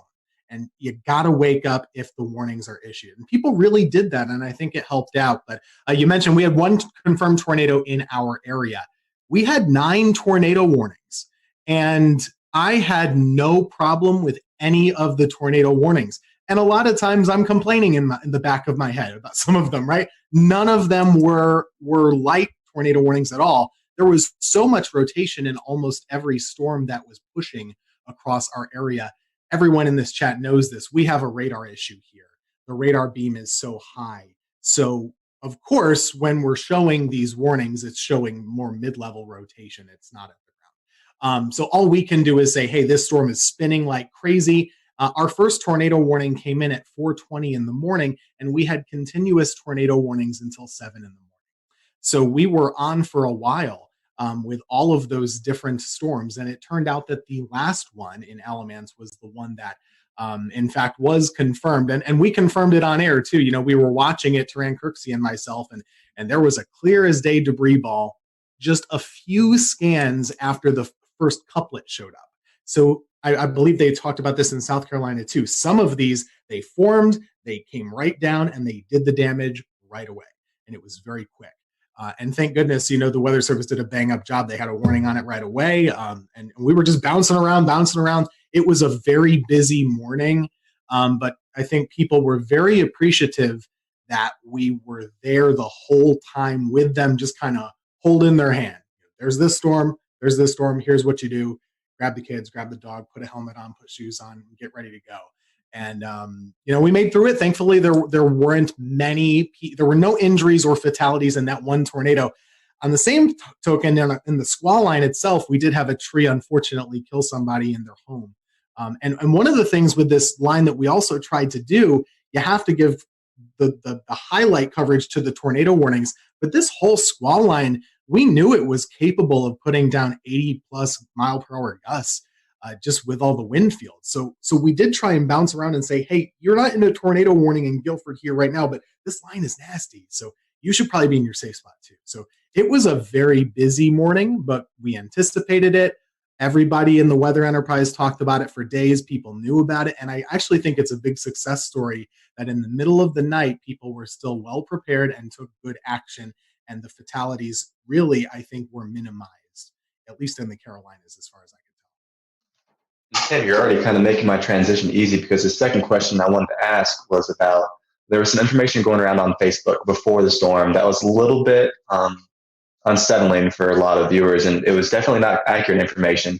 But I know that you were definitely a part of reassuring your audience that the storm, while yes, it's definitely going to be dangerous, this is not something that they couldn't handle. Talk about the importance of the trust that your viewers have in you, and how you're the source where they get all of the information from. Social media is a blessing and it's a curse, right? Like it gives good information and it gives bad. There was some post floating around out there that was advertising potential for EF5 tornadoes in North Carolina, even though we've not had one before on record. But people were freaked out initially. We of course saw the damage in Mississippi and Alabama. That can freak people out here when they know it's coming our way. So, one of the things I tried to do in the days up leading to the event is, everyone's freaked out right now just in life. I don't get freaked out by weather. I'd get freaked out a little bit about this pandemic, if I'm being honest. So one of the things I told them was just saying, hey, we're living in crazy times. We don't know exactly what's going to happen with daily life with this virus and stuff, but we know how to handle severe weather. We have the technology. We do this every year. We got this. It could be bad, but we know what to do. And if it is bad, we're going to let you know about it. We're not going to go crazy. We're just going to let you know where the storm is, where it's going, what you should do, and what to do next time. Because there's always a next time with weather. This is not abnormal, really. We had a lot of tornadoes, but 1 year ago, basically in April, North Carolina had 12 tornadoes also. So this is not really that different. We do know what to do, and I think that was reassuring to folks, just to let them know, hey, okay, well, they're used to this. They're going to keep us covered, and that's really the whole reason why we're here. We're not here for the sunny days like today. I could not show up, and that would be fine. But Monday, we're pretty important to keep folks calm and hopefully encourage them to make the right choices. And I think a lot of people did. Absolutely, yeah, Scotty. And so, Tim, talking about radar coverage, that brings me to Mr. Brad Panovich. And Brad, unfortunately, we had a tornado kind of go under the radar, like that little pun there, in the Charlotte area. So we had one in Anson County. But, you've been on the show several times talking about our radar gaps. And this one kind of bit us in the behind because we didn't catch this one. Yeah, and I'll give a little bit of a pass to the Weather Service on this one, because I think Tim brought up a good point. Something we were doing on the air Monday morning was we were telling everybody to treat the severe thunderstorm warnings like tornado warnings on Monday morning, because every severe thunderstorm warning had a tornado tag in it, and we knew the environment that these storms had. I didn't want people near a window or near the outside walls with straight line winds on Monday morning. So we actually, for the first time in a long time, I basically treated every severe thunderstorm warning like a tornado warning. But you're right, there was no warning with the two tornadoes we had touched down in Anson County, even though in hindsight, looking back even at the Raleigh radar, there were signs of rotation. But mean, we were all looking at radar Monday. I could have issued 100 different tornado warnings on some of these. It was just. We'll return to Best of the Carolina Weather Group in a moment. Now your Carolina weather forecast. Here are today's forecast high temperatures for North Carolina. Here are the forecast lows for tonight for North Carolina. Here are tomorrow's forecast high temperatures. And here's forecast rainfall across North Carolina tomorrow. Here are the forecast highs for the day after tomorrow.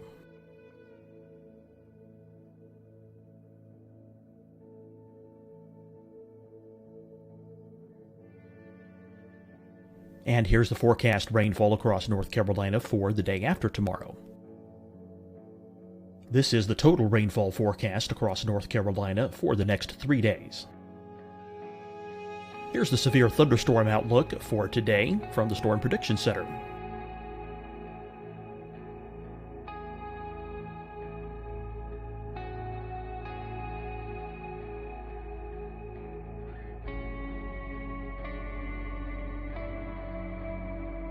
Here are the forecast high temperatures for today for South Carolina. Here are the low temperatures for today for South Carolina. Here's the probability of precipitation forecast across South Carolina today. And here are the rain chances across South Carolina tonight. Here are tomorrow's forecast highs across South Carolina. Here are the forecast low temperatures for tomorrow for South Carolina. And here is the probability of precipitation across South Carolina tomorrow. Here's the precipitation chances across South Carolina tomorrow night. Here are the forecast highs for the day after tomorrow in South Carolina. Here are the forecast low temperatures across South Carolina for the day after tomorrow. And here are the rain chances across South Carolina for the day after tomorrow. And South Carolina's probability of precipitation for that night. Here's the Storm Prediction Center's severe thunderstorm outlook across South Carolina for today through tonight. Here's the Storm Prediction Center's severe thunderstorm outlook across South Carolina for tomorrow and tomorrow night. And here's the Storm Prediction Center's severe thunderstorm outlook across South Carolina for the day after tomorrow through that night. Here's the severe thunderstorm outlook for today from the Storm Prediction Center.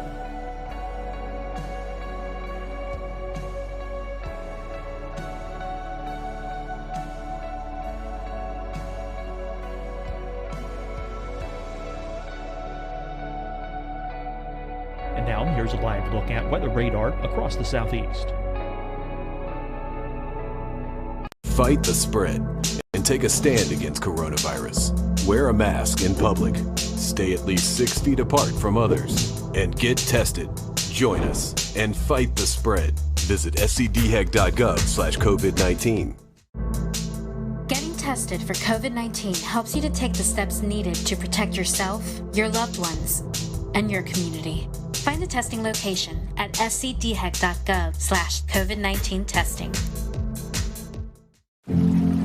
Deciding when to wear a mask isn't about who you know or how well you know them. Just ask yourself, will I be with anyone I don't live with? If the answer is yes, get behind the mask. Help slow the spread of COVID-19. Get behind the mask.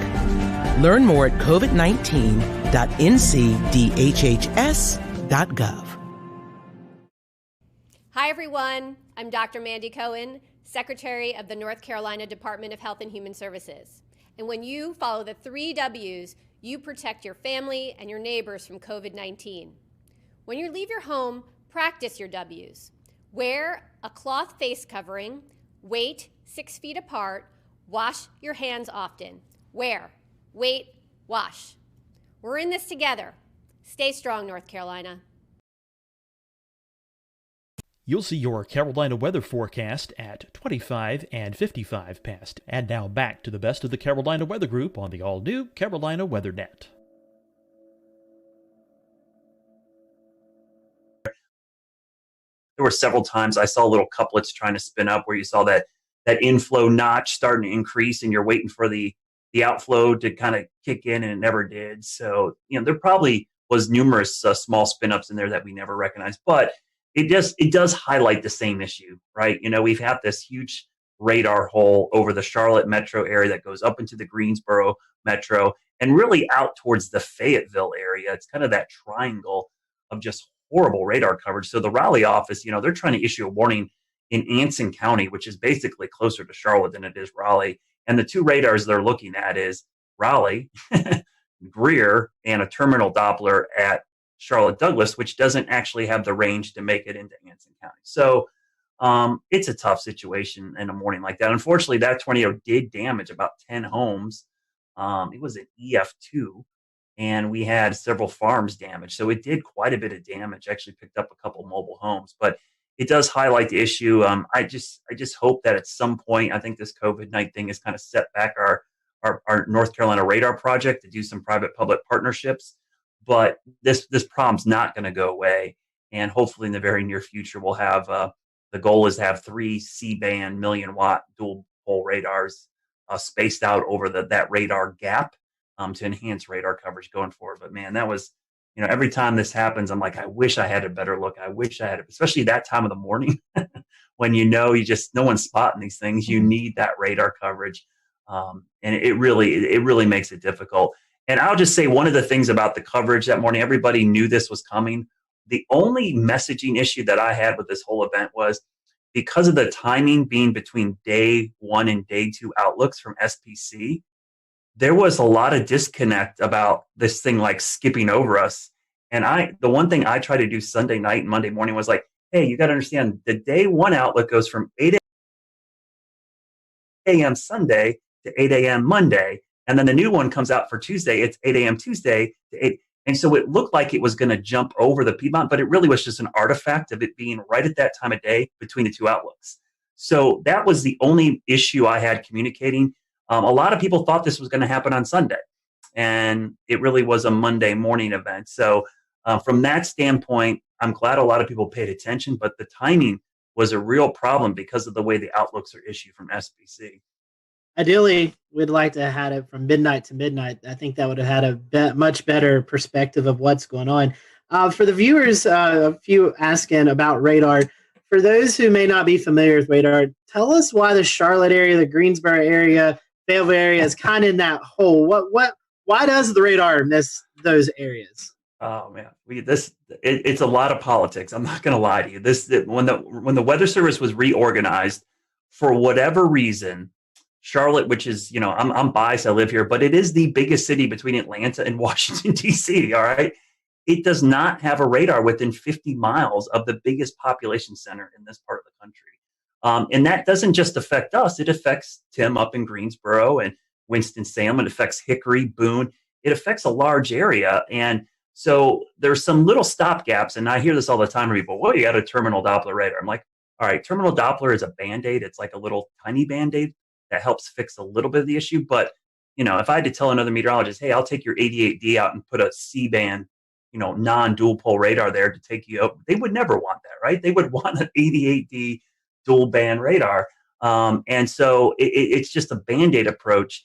And we just have a huge issue with it. And it's unique to Charlotte. We are the biggest city in the country that does not have a radar within 50 miles of the city. So luckily, local governments are recognizing this problem. We've brought it to their attention. I think everyone brings up their phone app and goes, oh, we've got radar coverage. A lot of people don't understand that radar are like cell phone towers. The farther away you are from the dish, the worse your reception is. And so in Charlotte, we got this big population center, and our closest radar or cell phone tower is in Greer, South Carolina. So it makes it incredibly difficult. It's not that we don't have any coverage. I don't want to make it feel like, we're in this giant hole. We just have degraded coverage. We have really poor coverage. We have 1 bar on our cell phone. We want 5 bars. So what we're trying to do is get that radar closer because the radar beam, as you see in the picture right there, thanks, James, the radar beam goes in a straight line, but the Earth curves. So by the time the radar beam gets to Charlotte, depending on which part of Charlotte you're in, it's at 8,000 to as much as 10,000 feet above our heads. Tornadoes happen down in the lowest 1,000 or lower. So missing a lot of these tornadoes is a problem with the radar gap. And so I hope going forward that this problem will get solved. For years, we tried doing this back 10 years ago, and we went through federal issues, and it's just dealing with the government sometimes incredibly difficult to get things. But now that we have this private-public partnership, it's the closest we've been to solving this problem, because we've got local, state, and even private entities involved, and the data is going to be public and free for everybody. Speaking of partnerships, I wanted to ask Brad and Shane and Tim. Unfortunately, a lot of our other guests had to jump off because they have a 10 p.m. newscast. But in this era of COVID-19, you guys aren't in the weather center with your fellow meteorologists. You're doing a lot of work from home. How was the communication preparing for this event? Was it any different? I mean, I know you wasn't personally beside the meteorologist, but was the communication still there? Was there anything that you think maybe it could have went better or not as good? I mean, any comments on that? We over communicated, and the only reason that I really over communicated was watching Ryan Vaughn in Jonesboro a couple weeks ago work from home and cover a tornado there. And I thought, it gave me a little sigh of relief saying it could be done, but they still had somebody in studio. So we talked a lot over the weekend. We had probably 2 or 3 Zoom calls over the weekend talking about coverage. And I said, if this was not COVID-19, I would be in the studio right now. And luckily, my general manager and news director said, you know what, we want you in the studio too. So for the first time in a month, I was actually in the studio instead of home. And I worked in the morning show. Normally, I'm an evening shift person. But I came in and tag team with Larry. We did do social distancing. We never crossed paths. We stayed away. I stayed in one location, which unfortunately meant I didn't get to go to the key wall, but I could be in the weather center with a standing shot and do it. So I think, to answer your question, Scotty, we actually over communicated, probably more so than we ever had, because we knew the logistics of this was going to be really problematic. Yeah, just to echo that, we did the similar thing. We had the fun part about planning is you get to be on Zoom calls with your boss like every other day, right? So we had a lot of Zoom calls just like this, and it made planning a little bit more tricky because we really had to advocate for the necessity of being in the studio. And it's not just a presentation thing, like that's somewhat cosmetic, but I don't have a generator at my house. None of the folks on our weather team do. So that was really the thing. What if, and we have 3 folks working, but it could sure happen that all of us lose power. So we really needed to be there. But when we were, I was at we have a separate room key wall. I was there. I didn't talk to anybody. You can see Ruben is and zooming. Then in the studio, Taran Kirksey was there in front of a monitor wall with a computer with our graphics. And we had another meteorologist at home just doing like this and Facebook and stuff. So it really worked out well, but it was more planning and, just jumping through all the hoops that we all have to do just to go to the grocery store or something like that now. Strange. Yeah, I think kind of just like adding on top of that, this situation has brought anything, it's teaching everyone, in a communication field, how to communicate even more, or the importance of communicating more. In our case, we are still fully broadcasting from our station. We don't work from home. I typically will do noon shows twice a week, and then I do double shifts on the weekend, all of our morning and all of our evening shows. So I'm usually the only one in the station for the meteorologist on Saturdays and Sundays anyway. So I was closely monitoring it. And whenever I saw it on one of my weekday shifts, I think I had sent an email out and said, I think we should go ahead and just start having a plan in place. This is our first time trying it with social distancing. So I think it's even more important that we start planning further in advance. And I just think these are times like this where you do learn how crucial communication is between a team. And I think it really applies for all fields, not just our specific industry. We started it with an email chain. We did not do Zoom conference calls because I don't like my employer to know how many times I'm wearing pajamas when I'm on the call. So it is all on the phone only. But at the end of the day, you're keeping in touch with them. You are making sure that there's consistent points that are going to every single one at every level so that everyone is on the same page.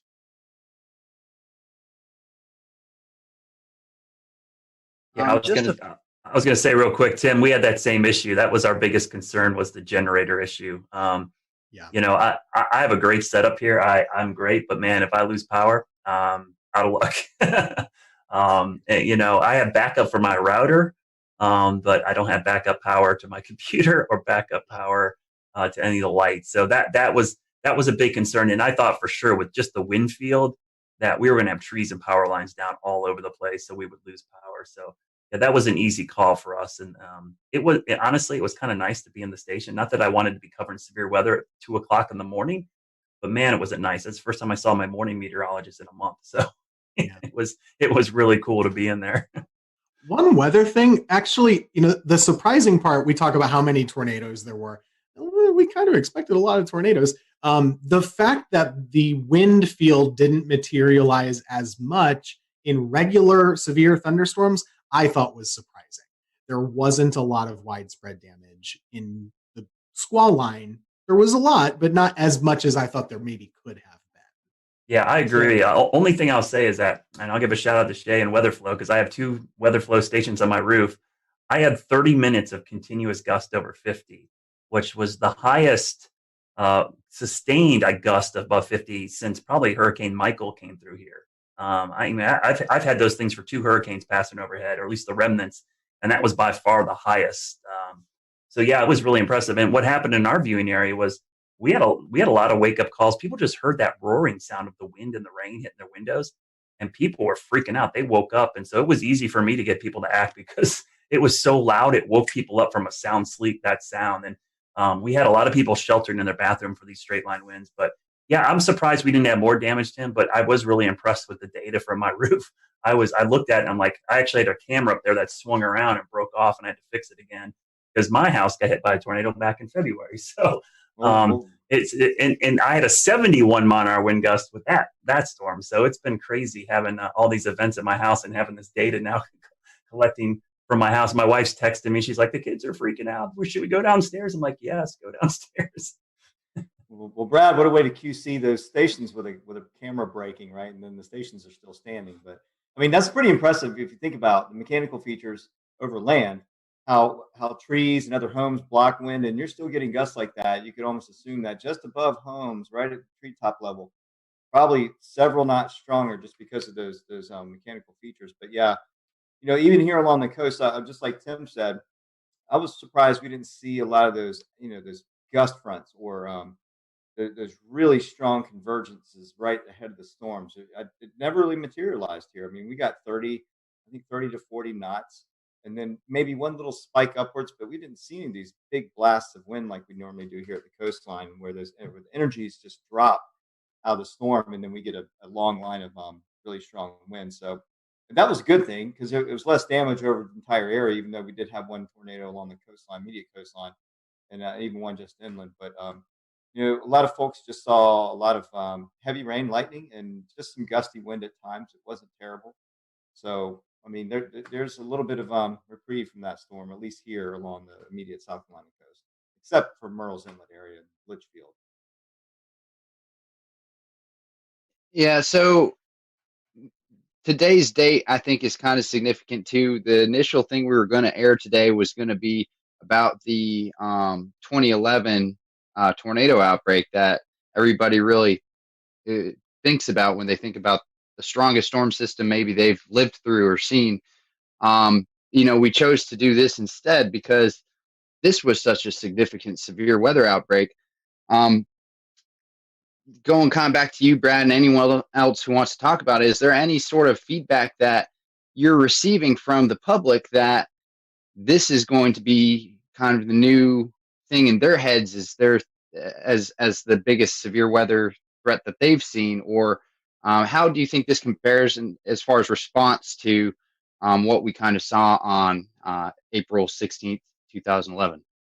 I remember that April well because that is the highlight of that month. But there were 4 separate significant severe weather events back in April. We had a derecho, we had baseball-sized hail, and we had the tail end of the Tuscaloosa tornado outbreak actually affect the Carolinas, and then April 16th, which I remember that night because I stayed up all night long and watched that line of supercells pass over Charlotte, not touch down, and then immediately as the sun came up, start spinning. But I think what helped us out on Monday, two things. One, COVID-19, everybody's home. They're sheltering in place already. But two was our tornado outbreak back in early February. That was still fresh in a lot of people's minds. We had significant tornadoes that morning, and that wasn't too long ago. And that was in Charlotte. That was, we had EF1 damage across a big chunk of South Charlotte, including my backyard. So I think that in the back of people's minds helped. And anybody who's worked in emergency management or done this, the level of preparedness is only as good as your memory of the last disaster. And in this case, having that last disaster kept people prepared. And so they were kind of ready for this. Yeah, for here, this one is not going to be remembered for years for most of the Piedmont area, and at least near the Triad, I wouldn't say, except for the folks who actually were in the tornado path in Alamance County. Just to add to this time of year, it's always very busy. 2 years ago today is the anniversary of the Greensboro tornado, which is still so fresh. We had a reporter do a story today. How is East Greensboro doing? The answer is, still not great, unfortunately. It was a really rough urban tornado, a strong EF2 that came right through the city, stayed on the ground for 30 miles, all the way up basically toward the Virginia border. And that was just 2 years ago. So for a lot of folks, that's still what they remember. Or maybe it's always very personal. So if you're in High Point, you remember the High Point tornado in 2010, right? It just depends on who you are and where you've lived. For me, that April 16th event is still, way up here and everything else is way down. I was working in Wilmington, but that thing was another level. And that year was just another level of severe weather. And I'll just add my own commentary to that. It was a year ago that we had a tornado outbreak here in the Carolinas. I don't even remember the number, but a year later, our thought is already bouncing back to 2011 and not a year ago. Yeah, that was 12, and it was Good Friday. I remember that very clearly. You're right. Scotty, I think that was the first time you sought shelter in your... I remember doing that, but I couldn't remember what date it was. Like, I forgot 2 years ago. I knew the Greensboro tornado, but I didn't know it was today's date. Monday the 13th is my son's birthday. And I remember on his first birthday, we were doing severe weather coverage, and on his second birthday, we were doing severe weather coverage. Yeah, I was in the basement live on this show when that happened. So, yeah, crazy times. But anyways, guys, thank you so much for coming on. As Tim was talking about, I'll go ahead and kind of let the secret out of the bag. We pre-recorded the April 16, 2011 look back. So next week, we're going to be airing that. So you'll see Tim back next week on our show. He'll be with us with a lot of other great meteorologists who kind of look back over that event. So we just hope all those, especially who are affected by this tornado outbreak, our thoughts and prayers are with you guys, and hopefully you'll recover quickly.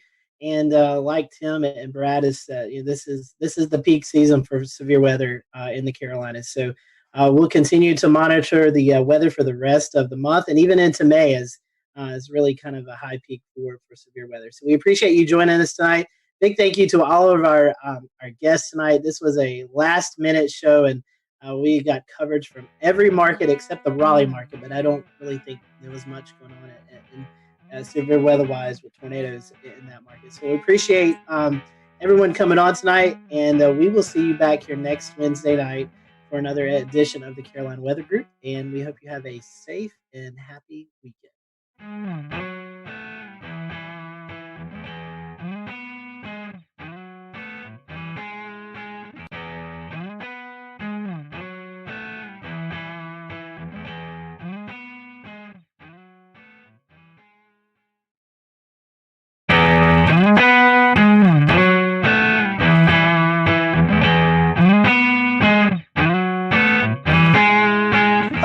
Welcome to the Carolina Weather Group. We're happy to have you this evening.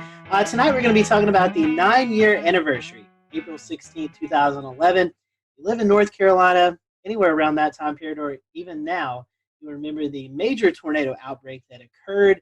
And tonight we're going to be looking back at that event. We have with us tonight Mike Mays, Chief Meteorologist at WRAL. We also have with us Dan Whitaker, Jeremy Gilchrist. They were out in the field chasing these tornadoes, and so we're going to get their perspective.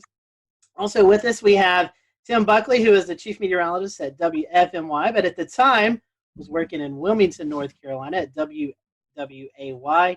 And we have Gannon Medwick on with us, who is chief meteorologist at WECT in Wilmington, but at the time was working at WNCT in New Bern, North Carolina.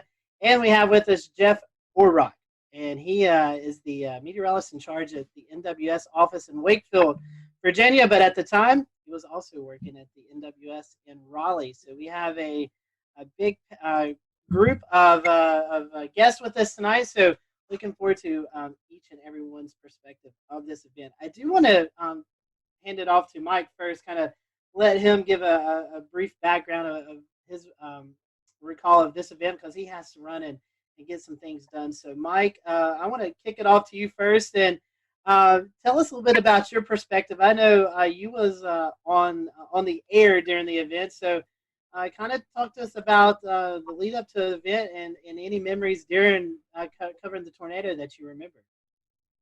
First off, I apologize. We got our cleaning crew coming into the studio, so it's probably going to get loud because he's pushing his garbage can around.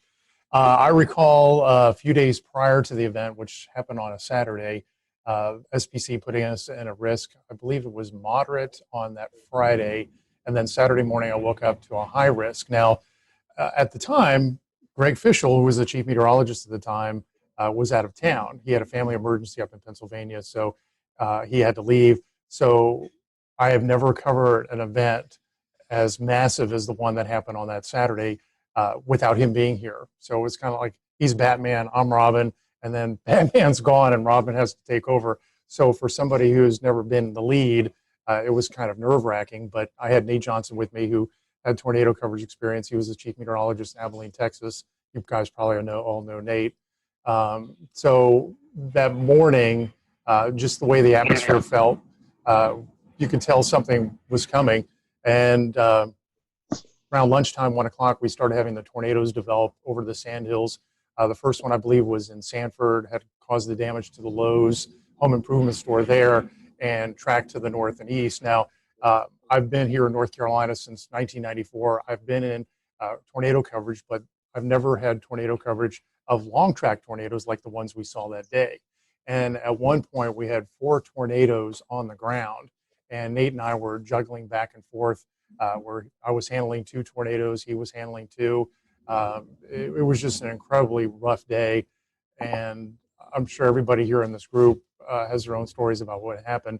The hardest part for me, I guess, was watching that tornado leave Sanford, and it was making a beeline to my house, to my neighborhood. I have family in town, and I was hoping and praying that they were watching the coverage on TV. And I know, Tim, you're on TV. How do you get the point across to people that you know to take shelter? I couldn't stop and pick up the phone and say, hey, listen, a tornado's coming to the house. You need to take cover. So that's one thing that was upsetting to me. The tornado passed about 50 yards from my house. I damaged the subdivision right next to mine. I had some damage to some fencing. That was about it. I was very fortunate. And then after it passed my neighborhood, it was heading right here toward WREL. And I remember Nate Johnson yelling out loud to everybody in the studio, go to the basement, because it was at the time coming straight to the TV station, but at the last moment, it moved a little farther east and hit downtown instead of coming here.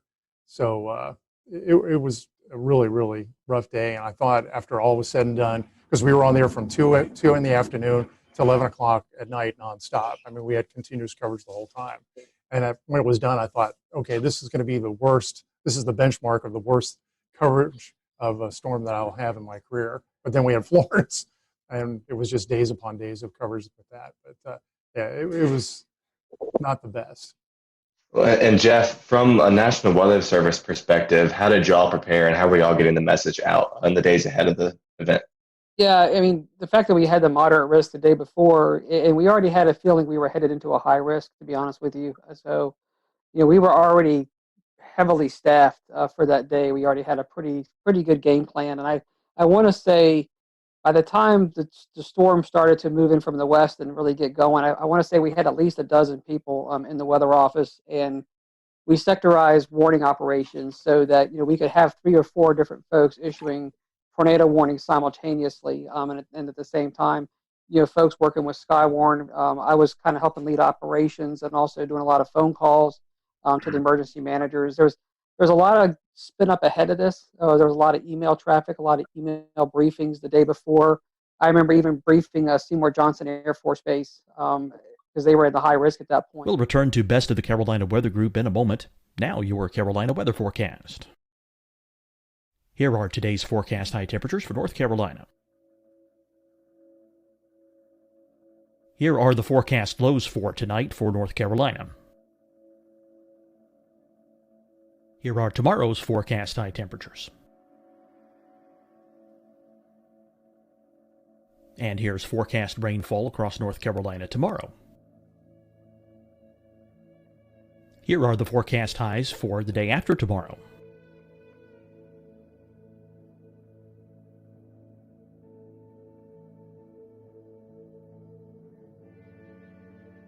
And here's the forecast rainfall across North Carolina for the day after tomorrow. This is the total rainfall forecast across North Carolina for the next 3 days. Here's the severe thunderstorm outlook for today from the Storm Prediction Center.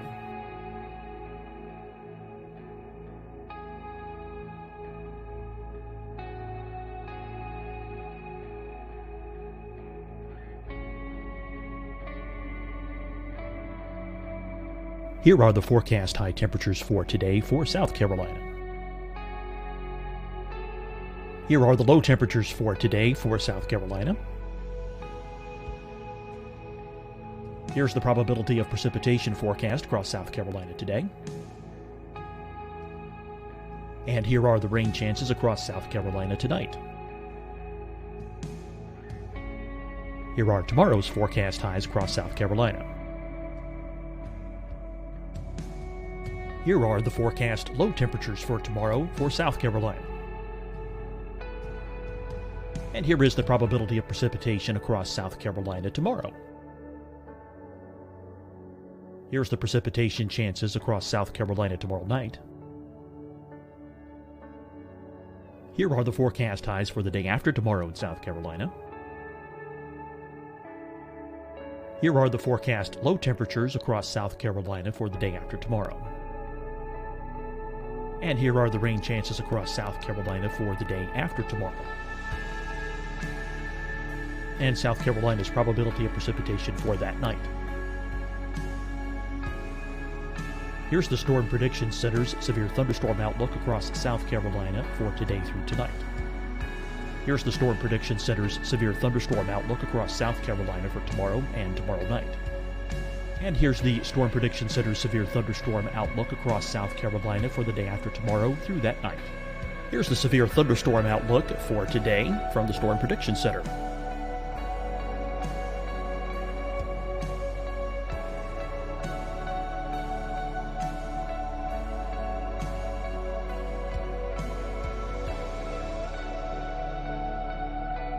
And now here's a live look at weather radar across the southeast. Fight the spread and take a stand against coronavirus. Wear a mask in public. Stay at least 6 feet apart from others. And get tested. Join us and fight the spread. Visit scdhec.gov/COVID-19. Getting tested for COVID-19 helps you to take the steps needed to protect yourself, your loved ones, and your community. Find the testing location at scdhec.gov/COVID-19 testing. Deciding when to wear a mask isn't about who you know or how well you know them. Just ask yourself, will I be with anyone I don't live with? If the answer is yes, get behind the mask. Help slow the spread of COVID-19. Get behind the mask. Learn more at covid19.ncdhhs.gov.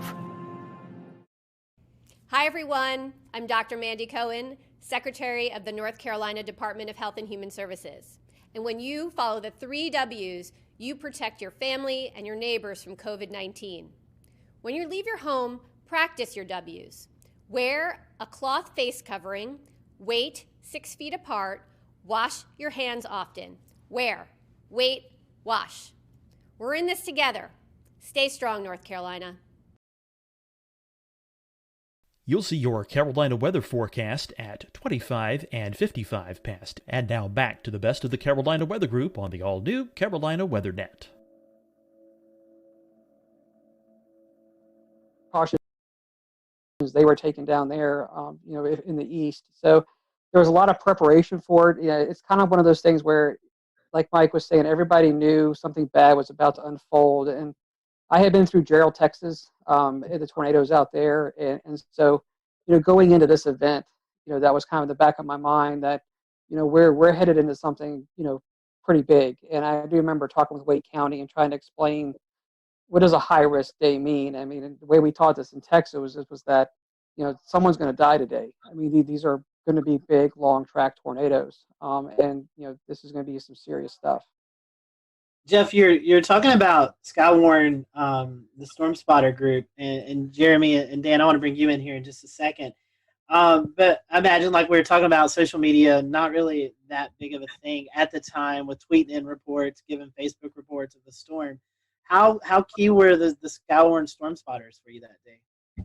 Yeah, I mean, we've always had a great network across central North Carolina, so they've been outstanding. So we were getting a lot of real-time reports from spotters. They were calling on the phone. We actually had ham radio operators. I want to say we had 2 or 3 in the office ready for this. So the network was just lighting up. We were getting a lot of reports, almost to the point where as it approached Holly Springs, I mean, you couldn't keep up with them all. So that was a huge asset, and just a lot of people just calling in on the phone. It wasn't. We didn't have the social media like we do today, but we really pretty much knew what was going on. We had heard the Lowe's had been destroyed.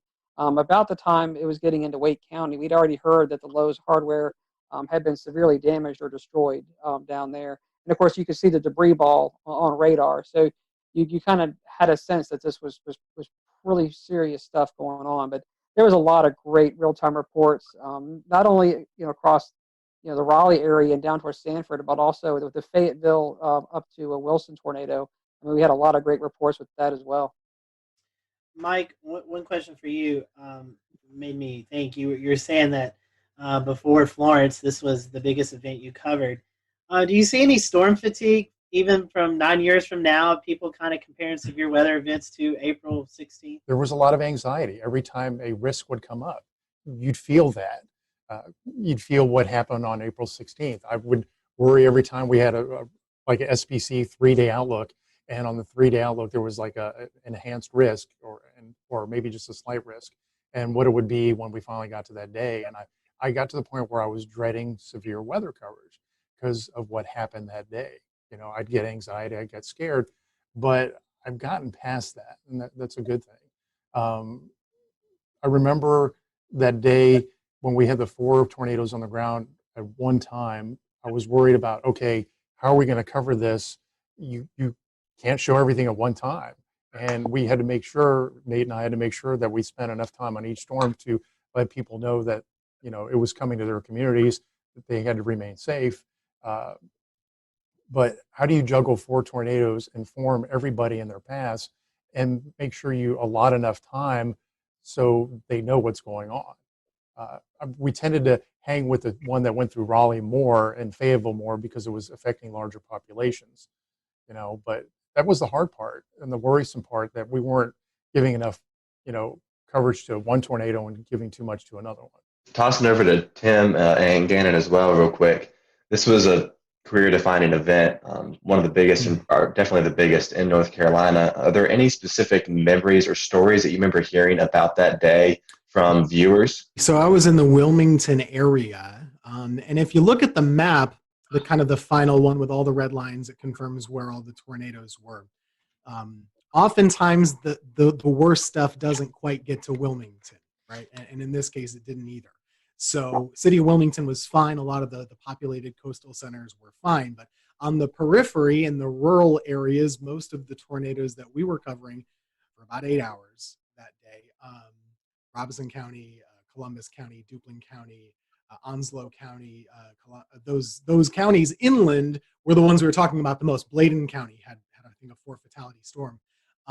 We, as always we do, actually got a lot of angry phone calls that day. because most of the people in our area, they weren't seeing much other than blue sky. It was a really nice April morning. It was close to 80 degrees, I remember, breezy. There were NBA playoffs on at the day, so we were kind of fighting that battle in the newsroom, right, keeping people at bay a little bit while we were doing tornado coverage. Now later on, people understood how serious it was, especially once you started to see like the destroyed Lowe's foods and everything. But that was my first time ever really doing tornadoes, to be honest with you. It was my second year in Wilmington. Prior to that, I was in college, so I didn't know a lick about tornadoes. I grew up in upstate New York. I went to school in Pennsylvania. We don't get tornadoes. I mean, not really. So this was new for me too. But myself and Jerry Jackson, we were there for about, I think we went on TV at 2 and we went off at about 8. So it was a while covering these things. And it was just amazing to me how there were very few, if any, false alarms. There were a million tornado warnings and there were a million tornadoes, to use hyperbole, but they were pretty much each cell produced as it was going through, and it was just boom, boom, boom, one after the other, and a lot of damage was done, especially to the rural areas in Southeast North Carolina. My second daughter was born on the 11th. I didn't come back to work till Friday. Just throwing stuff out there.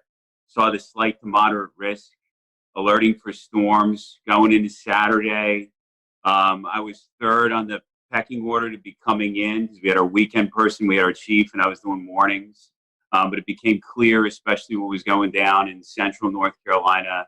I was personally at home watching Nate Johnson with that tornado. It looked like a wedge, looked like a cloud just right to the ground that I was going in.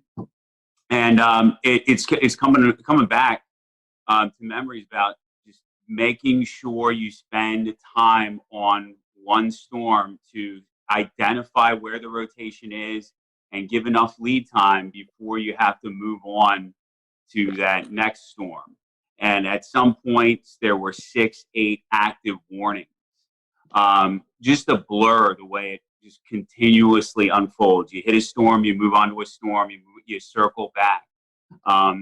Population centers, as Mike mentioned, preferred. There was the one at Tarawa Terrace in Jacksonville. That was a big center in the Greenville-New Bern television market. Jacksonville is the largest city. We had to hit that. Then we saw the storm report that the Bertie County storm had actually killed numerous people, ended up killed 12 people. So that was surreal. When you are warning for storms and getting reports of damage, but no reports coming down off the wire or whatever that there's fatalities, and then all of a sudden numerous fatalities is still weird to talk about. End up being 12 in Bertie County. And then finally just going home that night, this event had everything. The event had everything. The setup, and then the final. I mean, sometimes we say as meteorologists, we save lives. This was literally the only time that we were able to, some of our crews went out to Snow Hill in Greene County, and they were able to say, standing with a family in their house that was completely destroyed except for the interior part. And they said they were listening to our broadcast and they went into that interior part. So just a surreal event that I never want to forget. And I wanted to, so thanks again to give me a chance to talk to you guys about it and share the similar experiences. Gannon, I think we've talked about this before off of this show, but this was also one of your one of your first tornado events, kind of bigger tornado events to cover, correct? Yeah, I'd gotten to Greenville in October of 2004. There were a couple of active springs and falls as per usual. 2008 sticks out, but like Mike and Tim said, I mean, they're just usually just a couple tornadoes and then you move on, and maybe they're in rural areas and maybe they're not, exceptional damage producers. But then this one just is bold-faced, italicized, and underlined when you look back on it. So yeah, the biggest event, and thank God it's still the biggest tornado event. Dorian was a huge producer, but still nothing compares to April 16, 2011. I've been to a few conferences and I've heard, Jeff, send this to you. Obviously 2011 remembered for the Tuscaloosa, Alabama, April 27th event. Had that not happened, this would have been the event that a lot of the meteorological community would have looked back on tornado-wise, Jeff. As the Weather Service, I know you guys do a lot of meetings and stuff. Has this event kind of tailored some of your studies or some of your outlooks on stuff that you've, I guess, done case studies on this event to kind of find out the whys of what happened and how to better prepare for maybe the next setup we get like this? Yeah, I mean, there's no doubt this event, I mean, it still stands out, even though, like you're saying, the later event was even larger than this one. For our region, this is still, what our benchmark, storm. And, it even went up, not even just the Carolinas, eventually went up into Virginia and did a lot of damage up there too. So, it's been widely studied. It was before some of the newer technology came out with on the radar, even some of the new impact-based warnings. So we've actually gone back in and rerun cases like this with what we call the impact-based warnings, and we did use tornado emergency, but nowadays we even have more tags we can put into the warnings to kind of say, okay, it's radar confirmed on the ground before we even have spotter reports of anything on the ground. We can confirm it just using radar data. And so we've actually used cases like this and kind of run back through them with some of the new products and new ways that we issue tornado warnings, as well as some of the different dual pole products. So, we do go back in and kind of practice and relive some of these events like this, putting them more into, I'd say, the current time. So this is definitely a benchmark event. We also look at it from a standpoint of, staffing and how do you handle events like this, because they don't come around often. So, you kind of go back and look at, how does operations run in the Weather Service office when you have an event like this, making sure that, you're dotting your I's, you're crossing your T's. Every storm is being interrogated, simultaneously, and that you've got warning operations going, for each individual storm, and you're doing your coordination with 911 centers and working with emergency management, and then keeping the damage reports, as they're coming in, also sending them out. So, looking at how an office should run, and how we should be running our operations to keep things, being pushed out so folks know what's happening. I mean, we use events like this to kind of go back and revisit and relive, what we did right, and also sometimes where we can improve. But it's important to kind of take these events in context, realizing we'll have an event, something like this again at some point in the future. We hope not, but we've got to be ready for it. And Jeff, one more question, then I want to get to Dan and Jeremy and let them talk about what they experienced out in the field. We were talking before this show.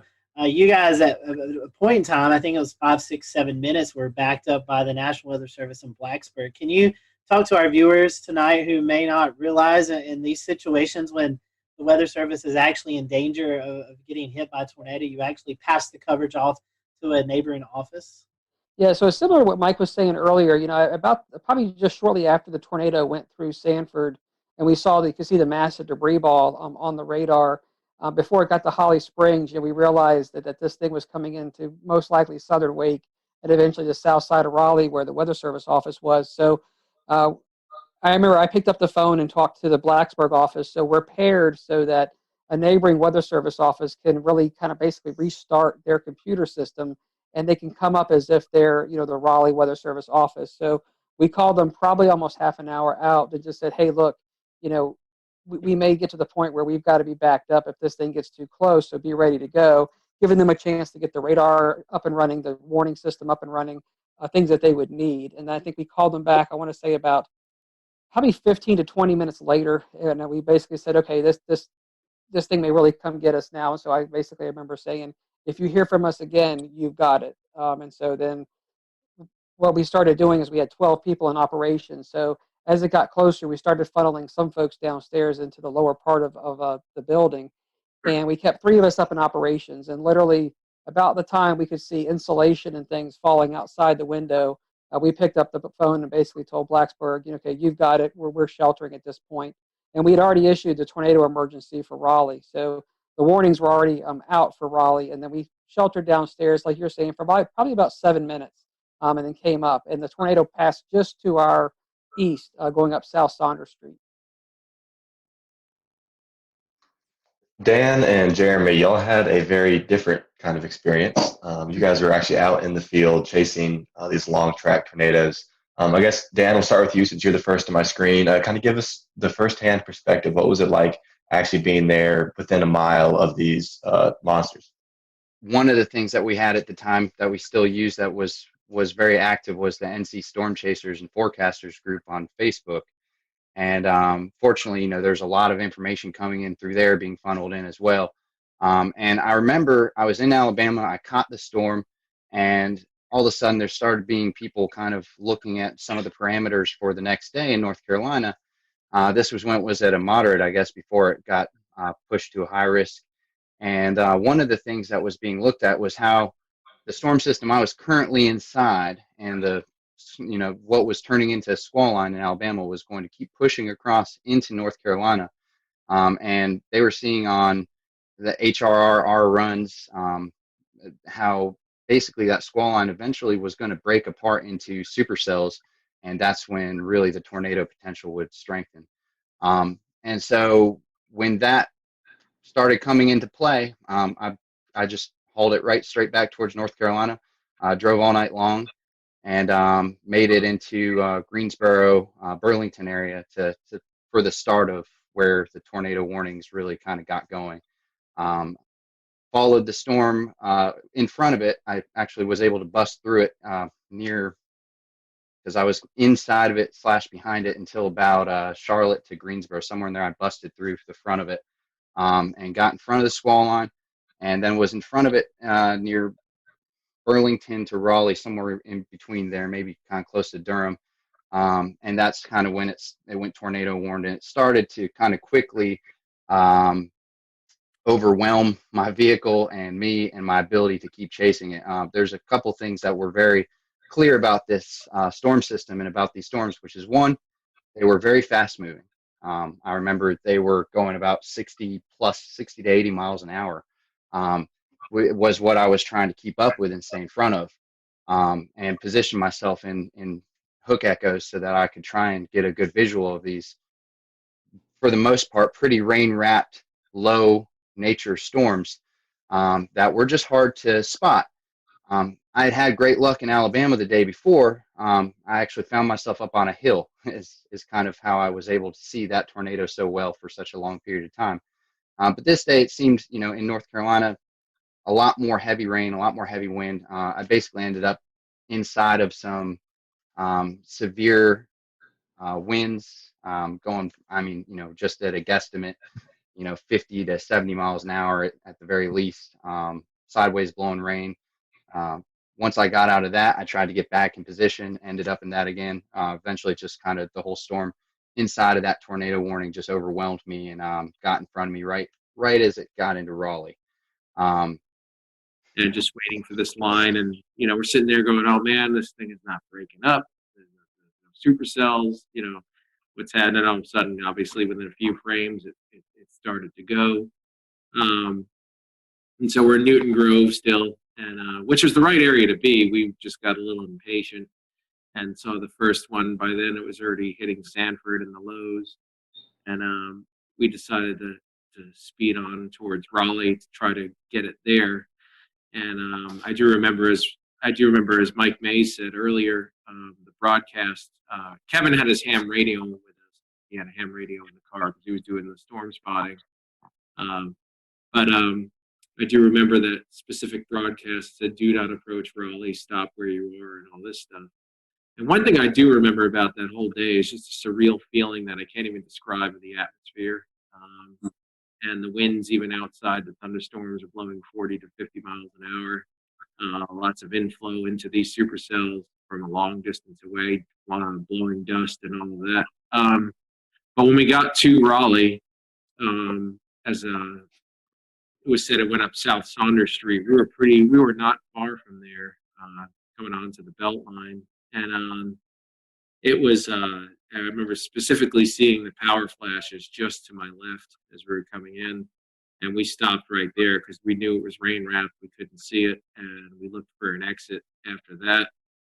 And then we were trying to decide, do we, for about a couple of minutes, do we try to keep up with this one?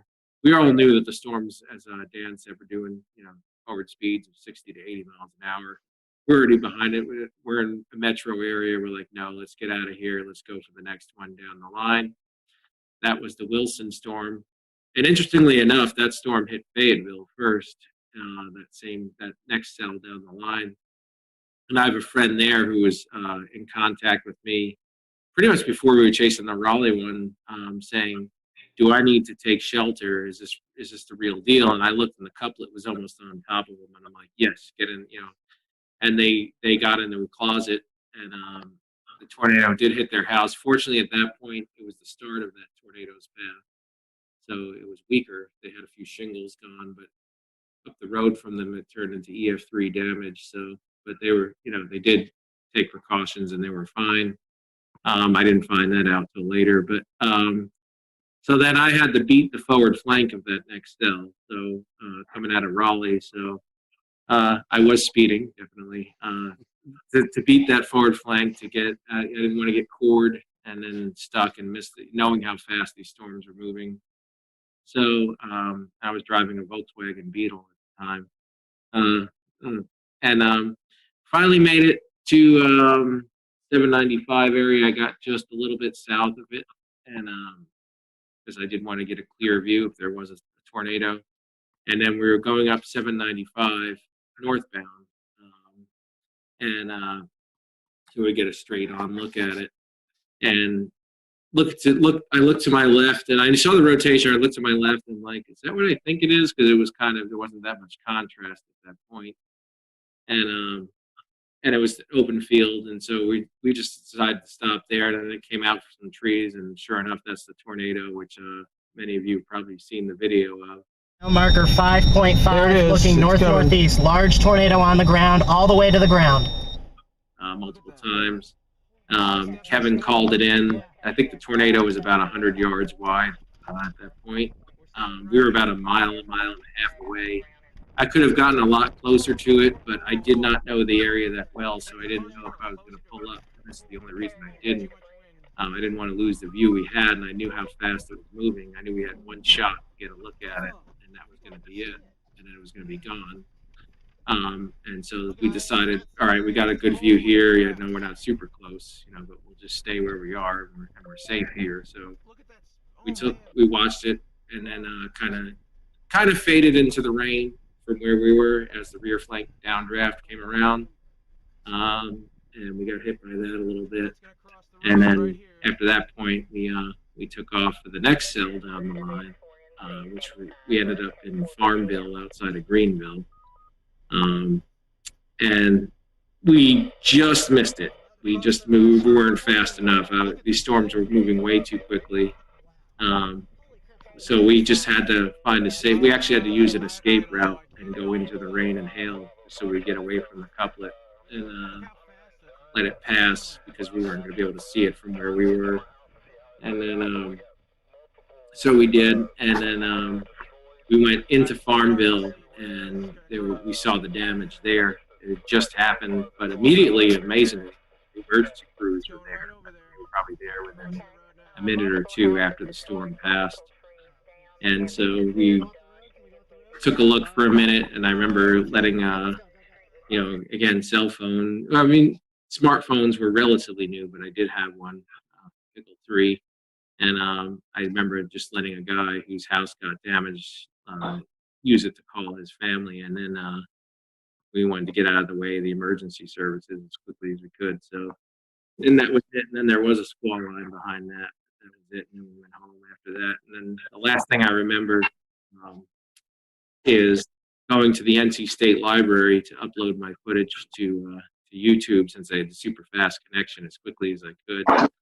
And I think I remember emailing Mike Mays and sending him the link or something like that right away. And then Ariel, I know, put it up. And then it actually ended up in a few things, like a National Geographic did a special on that whole spring because, as Dan said, there were a number of outbreaks that spring. Everybody remembers Tuscaloosa and all that. This was one of 3, I think, major outbreaks that they covered in that series. And so it ended up kind of spreading from there. And I think it is still my most viewed video to this date. But And that was about it. That was about the general summary of my day right there. Were you guys able to, after this event, in the days to come, to go out and survey some of the damage? If so, what kind of stuck out to you guys? Our biggest storm was in Bladen County, in Elizabethtown specifically. There were 4 fatalities there between, I believe, Elizabethtown and closer to Bladenboro. Also, a couple tornadoes up there in Bladen. We'll return to Best of the Carolina Weather Group in a moment. Now your Carolina weather forecast. Here are today's forecast high temperatures for North Carolina. Here are the forecast lows for tonight for North Carolina. Here are tomorrow's forecast high temperatures. And here's forecast rainfall across North Carolina tomorrow. Here are the forecast highs for the day after tomorrow.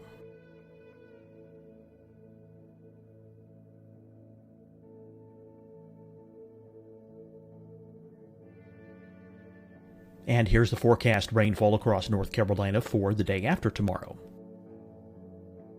This is the total rainfall forecast across North Carolina for the next 3 days. Here's the severe thunderstorm outlook for today from the Storm Prediction Center.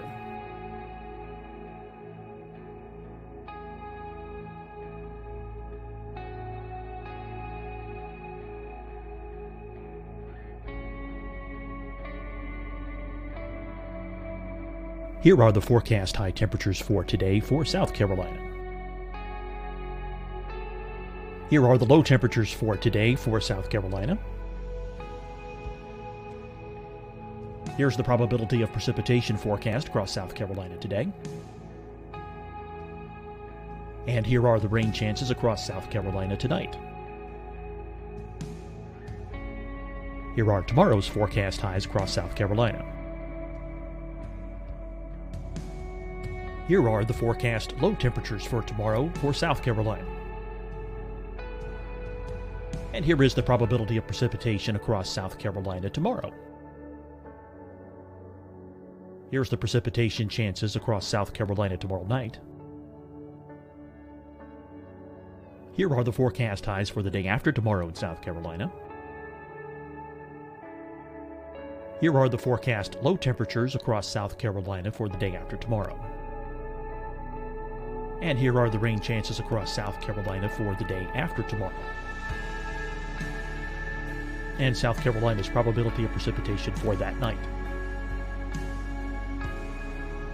Here's the Storm Prediction Center's severe thunderstorm outlook across South Carolina for today through tonight. Here's the Storm Prediction Center's severe thunderstorm outlook across South Carolina for tomorrow and tomorrow night. And here's the Storm Prediction Center's severe thunderstorm outlook across South Carolina for the day after tomorrow through that night. Here's the severe thunderstorm outlook for today from the Storm Prediction Center.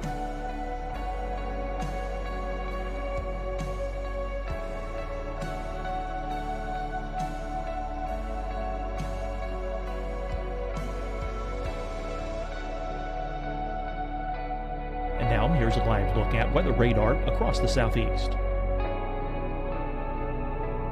Fight the spread and take a stand against coronavirus. Wear a mask in public. Stay at least 6 feet apart from others. And get tested. Join us and fight the spread. Visit scdhec.gov/COVID-19. Getting tested for COVID-19 helps you to take the steps needed to protect yourself, your loved ones, and your community. Find the testing location at scdhec.gov/COVID-19 testing. Deciding when to wear a mask isn't about who you know or how well you know them. Just ask yourself, will I be with anyone I don't live with? If the answer is yes, get behind the mask. Help slow the spread of COVID-19. Get behind the mask. Learn more at covid19.ncdhhs.gov. Hi, everyone. I'm Dr. Mandy Cohen, Secretary of the North Carolina Department of Health and Human Services. And when you follow the 3 W's, you protect your family and your neighbors from COVID-19. When you leave your home, practice your W's. Wear a cloth face covering, Wait 6 feet apart. Wash your hands often. Wear, wait, wash. We're in this together. Stay strong, North Carolina. You'll see your Carolina weather forecast at 25 and 55 past. And now back to the best of the Carolina Weather Group on the all-new Carolina Weather Net. I had a tough time coming back from those reports because a lot of the structures really were just torn apart. It was EF2 damage, but a lot of mobile homes, a lot of weakly built structures there didn't stand a chance at all based on the strength of the storms that day. So like we usually see in North Carolina, a lot of times the tornadoes are short-lived and on the grand scale rather weak. This was just, there were a ton of tornadoes and most of them were really strong ones by our measure, at least too. So the damage was much worse than we usually see in a tornado outbreak. It was tough to watch. I remember a lot of people really, if they weren't personally affected by it, emotionally they certainly were, and there was a big outreach to try and help folks in the weeks following. So I have a question, Tim. Coming back to you, how do you think the public responded as these warnings were going off and folks were being warned, hey, look, stay inside. These tornadoes are canvassing a wide area. There's no exacts, but do you feel like a majority of the public really responded well to that, or do you think maybe it was a learning lesson for a lot of folks? Well, I think it is difficult. Every event is different, right? And I think after this event, probably people took warnings more seriously because this was such a significant one and really a generational one. On that day, I can't really speak to how individual folks reacted. I think it was hard for them to understand. It was such a beautiful, bright, and sunny day in most of the areas until those storms got right up on top of you. So it was almost difficult to understand to the layperson how serious the weather really was. So a lot of these tornado warnings, like Dan was saying earlier, these storms are going 60, 80 miles per hour. The polygons were pretty big to account for that size, and you might have the warning going off and you're still in the sunshine, right? So that's not a typical response where you're going to shelter right away. You might take your time. So I do think that there was, number one, a challenge with it being a midday on a Saturday, a little harder for folks to maybe be paying attention normally. I guess it was always a case-by-case basis, but you look at the fatalities, there were a lot. There were just a lot. So I do think it was a learning lesson for a lot of folks. After all these storms had passed and the days following the event, you guys had to go out and conduct storm surveys. What did that look like, and how busy were y'all? Because that was a lot of tornadoes to cover. And so within the first day, we knew we needed to get the fatal tornadoes that were long track. We needed to get those really well defined. And so we got those done. And then there were still some additional surveys on those two. But then really you spent the rest of the week going out into different areas. It took about a week to survey the entire area to get all the tornadoes in.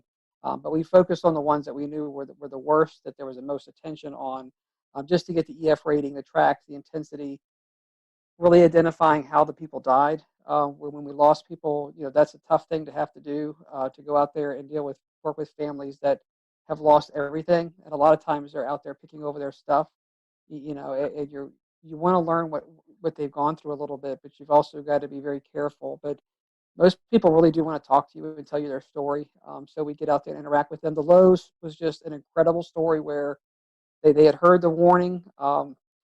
And then somebody came in to the front of the Lowe's and basically said the tornado's coming. And I remember we talked to the manager. He got on the loudspeaker in the store and just told everybody to go to the back where the bathrooms were. There's more infrastructure in the back.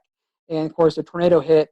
It blew in those big sliding glass doors. It blew those in. The whole front wall of the Lowe's hardware blows in, and the front roof collapsed. And so the manager in that Lowe's, I mean, who knows how many lives he saved? But there was a lot of good stories like that, but there was a lot of tough stories with a lot of loss through the day.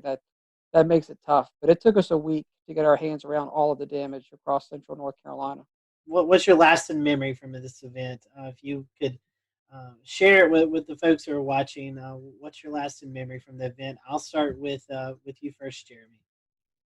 Well, with me, I think it was just, even more than the tornado itself was just a surreal feeling that entire day, and the surreal feel of the atmosphere, those winds, like I said, that were inflow into the storms themselves.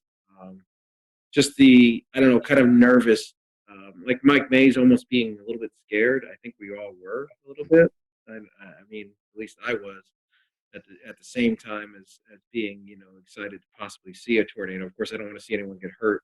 Nothing quite compares to what that system did. Everything from the speed to the tops of the storms being, in a lot of cases, kind of lower topped, and especially the moment where it went from the squall line into breaking up into those individual supercells, and seeing that, like Jeremy said, happen in a couple of frames on radar, if aka 10 minutes in time, all of a sudden it went from a messy situation to you have 8 of the most textbook supercells in a line sweeping across the state at a high speed.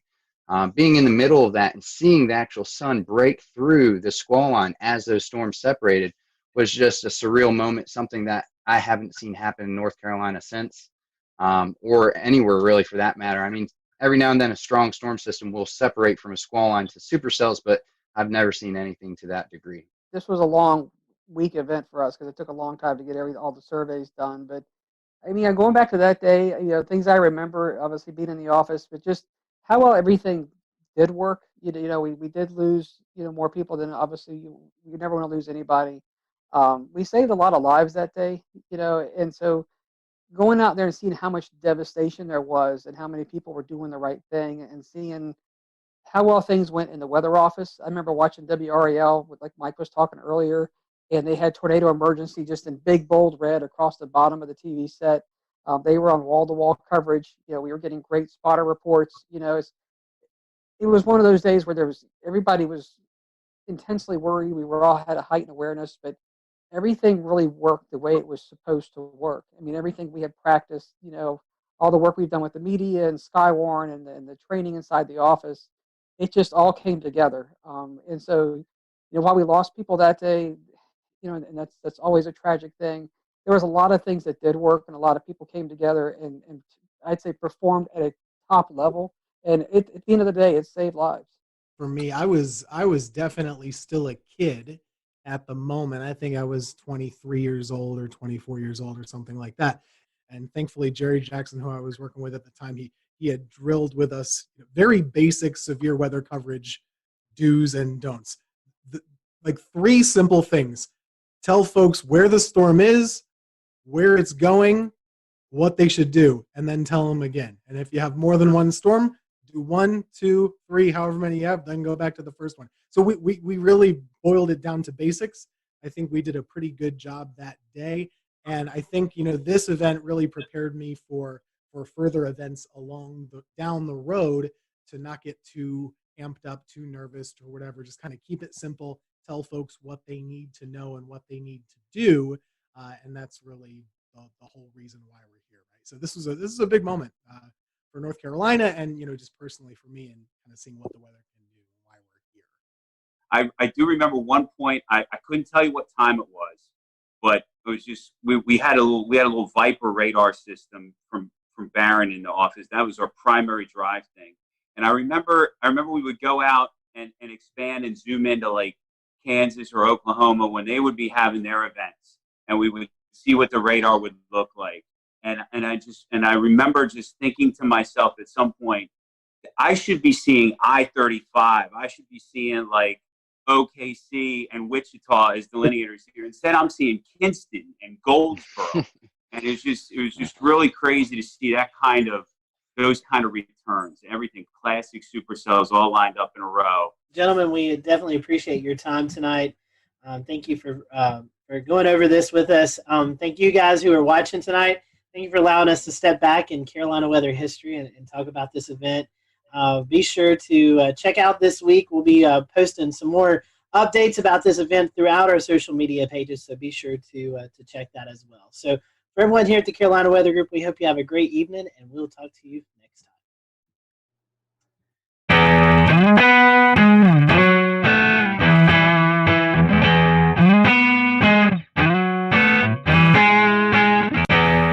I'm James Spann. Brierton in Matthews, North Carolina. This tree, one of many that has fallen here in Matthews and across the two-state region of North Carolina and South Carolina following last Thursday's tornado outbreak. 10 tornadoes in all confirmed by the National Weather Service, who then spent Friday going out and surveying damage like this here at the playground of Matthews Elementary School. The school closed on Friday with power still out and trees like this still down. School was closed in Charlotte, Mecklenburg. Now, the National Weather Service happened to be celebrating its 150th anniversary this week. We're going to be talking about that coming up. The important life-saving mission they played today was all created over a century and a half ago. But first, let's talk more about the recovery efforts here in Matthews and across the region. This tree, the EF1 tornado coming through here on Thursday, caused damage across the region. 95-mile-per-hour winds knocking down trees like this, and also, unfortunately, taking down some homes where the roofs were damaged when big trees like this fell. All in all, we had about 2 storm deaths across the region, and that's too many. But it could have been a lot worse, and that's why we're going to spend some time in this episode talking about the very important life-saving role the National Weather Service played, because none of those deaths came inside of tornado polygons, and I think that has a lot to do with the role that the National Weather Service plays, getting those warnings out on TV, on radio, to NOAA weather radios, and now to our cell phones, wireless emergency alerts, alerting people like myself that they were in the path of danger. On Thursday, I was trying to make my way to the day job at the TV station when I received one of those wireless emergency alerts on my phone. I happened to be streaming on Periscope at the time. I'm driving here on Interstate 45. As that message comes in, take a look what happens. Just now receiving an emergency wireless alert on my phone for a new tornado warning issued until 12:45. Severe thunderstorm capable of producing a tornado was located 9 miles northwest of Indian Land or over Carolyn. Impact. Flying debris will be dangerous to those. All right, so this actually might be a problem for me. All right, ladies and gents, we might be seeking shelter here in the next little bit because I'm going to be coming right into this, and that is not my intention. As soon as this lets up a little bit, I'm going to go and look for some damage in that area. Right now, I am not moving. I am just to the south of that warning. That is where I want to stay. I do not want to be in the thick of it, but I want to be able to move quickly afterwards to take a look at what might be going on around there. Because of that alert sent by the National Weather Service and relayed to my phone, I was able to safely pull off the road, get out of the way, let that storm pass, and then I turned north, directly into where the storm had just been, continuing towards Park Road, where the storm had crossed through a neighborhood called Park Crossing. Here's a look at what I saw moments after that tornado came through and as that tornado was continuing east into Matthews. You can see we've got numerous trees down. This one, as it fell, took down a fence. We see several instances of this as we make our way through this Park Crossing neighborhood. Now, all of this damage occurred during the midday hour when a tornado-warned cell came through the neighborhood and it brought down several large pines, just like the one you're seeing right here behind me. To give you a sense of what the aftermath of storm damage smells like, it smells very heavily of pine and also sounds like chainsaws. We have another tree down here. This one just barely missing this brick home as it did kind of fall here and then continue to land, if you take another look, right across their front yard. So a very close call here for the family that lives right at the entrance of Chatham Oaks. This is inside, again, that Park Crossing Drive neighborhood. Now, we are just to the west of Park Road. I was onto the east side of Park Road where the Cameron Woods neighborhood was not too long ago. Whatever came through here then immediately went through there, brought down several trees as well too. Neighbors out there trying to clear the way with chainsaws. About 10 minutes before the trees started falling, so I was able to be here to help out. How many trees are down besides what's behind us? I'm not one for hyperbole, but it's countless at this point. There's trees on houses, there's a lot of roads that are blocked. We're just trying to get cleaned up so people can get through. And also clear those storm drains, because as you can see, the rain is continuing to fall here at this hour, and so all of this water is going to need a place to run off. So you can see neighbors trying to also clear those drains as well. Back out here in the Park Crossing neighborhood, you can see this fence was no match for whatever came rolling through here a little bit earlier on, knocking down not only the wood sections of the fence, but also tearing it right from the brick pillar. The National Weather Service will be looking at damage like this and like the tree laying across the road to determine what exactly rolled through here during the height of the severe weather. The EF1 tornado that came through Mecklenburg County, not even the strongest of the storms we saw. This EF2 tornado caused damage in Gaston County near Kings Mountain, where it toppled 4 of those huge metal transmission towers that Duke Energy runs to bring power into the region. It took 150 workers this past weekend to get all of that cleaned up and back up and running.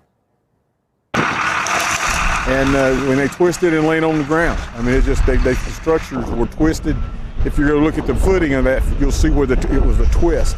It wasn't a break, it wasn't a bend. It just twisted the structures and they came down together. So it was a very severe wind that caused these structures. From Gaston County to back here in Mecklenburg County, those were just 2 of the tornado warnings that were issued here for the greater Charlotte area. Numerous storms across the region, a lot of them in that greater Charlotte area. Joining us now from his home in Morganton, North Carolina, is Scotty Powell with a look at some of the other storms. Scotty. One of the first tornado warnings to be issued was for Cleveland and Lincoln County. The National Weather Service was able to confirm an EF1 tornado touchdown 1 mile west of Lawndale in northern Cleveland County. The end location was 3 miles northeast of Fallston, right near the Cleveland and Lincoln County line. One of the stronger tornadoes that we saw occur on Thursday was an EF2 tornado that occurred just outside of the city of Kannapolis, North Carolina, in Cabarrus County. The tornado began just west of Interstate 85 near Lane Street. The awning of a service station was damaged. The strongest damage was found just east along Pless Road, where several homes were damaged from this tornado. This damage suggests wind speeds of 125 miles per hour. The tornado weakened as it moved east, snapping and uprooting trees as it went, and it ended in Rowan County. Again, no fatalities or injuries from this tornado. I'm Carolina Weather Group panelist Scotty Powell. Thank you so much, Scotty. Continuing our coverage now with even more of those storm survey results from the National Weather Service. Here's Evan Fisher. One of the first tornadoes to occur last Thursday happened in Spartanburg, South Carolina. This one touched down pretty early in the day, before noon. It had a path length of 10.26 miles, so the second longest of the day, and a rating of EF1. This tornado did the most damage near the mall, just to the west, Westgate Mall in Spartanburg. As you can see here, there's a bunch of EF1 damage indicators near the mall area. However, as it tracked closer to Spartanburg, it did weaken a bit, and as it passed through downtown, there was minimal tree damage with just EF0. We had a pair of tornadoes in Stanley County, North Carolina, the first of which was pretty short-lived, only 0.4 miles long, the maximum width of 100 yards. Peak winds around 100 miles an hour, only did some minimal tree damage. However, the other one was a little bit longer with a path length of 7.3 miles, albeit discontinuous damage. But you can see here that there was damage indicators on the eastern side. Then again over here where there was a little bit more civilization. This tornado occurred just to the west of Albemarle, out in kind of a rural area. But nonetheless, this one did damage a child care center, ripping off some roofing, as well as damaging some manufactured homes with trees that fell onto these homes. This one actually had a maximum width of 1/4 mile, 400 yards, which is one of the more impressive widths of any of the tornadoes on Thursday. Moving a little bit further east, I guess all the way to the east, we actually had one tornado up in northeastern North Carolina in Gates County. As you can see, compared to all the others, if we zoom out, the rest of the tornadoes were down here near Greenville and Charlotte and Greensboro and Raleigh. However, there was one up here in Gates County, rated an EF0. Kind of flip over to the damage survey here. Tracked about 3 miles with peak winds of 85 miles an hour. Touchdown near Taylor Mill Road and Askew Road, and crossed Turner before doing some tree damage, as well as a few homes suffered damage, mainly from falling branches. From Evan Fisher now to Tim Pounds, who joins us with a look outside a storm that crossed from Georgia into South Carolina. Well, thanks, James. The storm team out of the Columbia, South Carolina office of the National Weather Service confirmed that an EF1 tornado touched down in southwestern Aiken County. This occurred near Vaucluse in the Springfield Church Road area near Stableview Farm. Luckily, there were no injuries or fatalities indicated with this storm. And it was a pretty short-lived storm with maximum wind speeds of 105 mile an hour.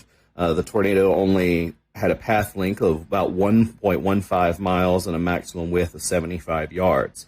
Another area of concern in the Augusta area was the Savannah River. The U.S. Army Corps of Engineers indicated that there was going to be a lot of extra flow from all the rain that occurred in the area, and they had opened the floodgates on the Strom-Thurmond Dam, releasing almost 30,000 cubic feet of water per second. So it was going to be a lot of water going down below the dam in the next few days.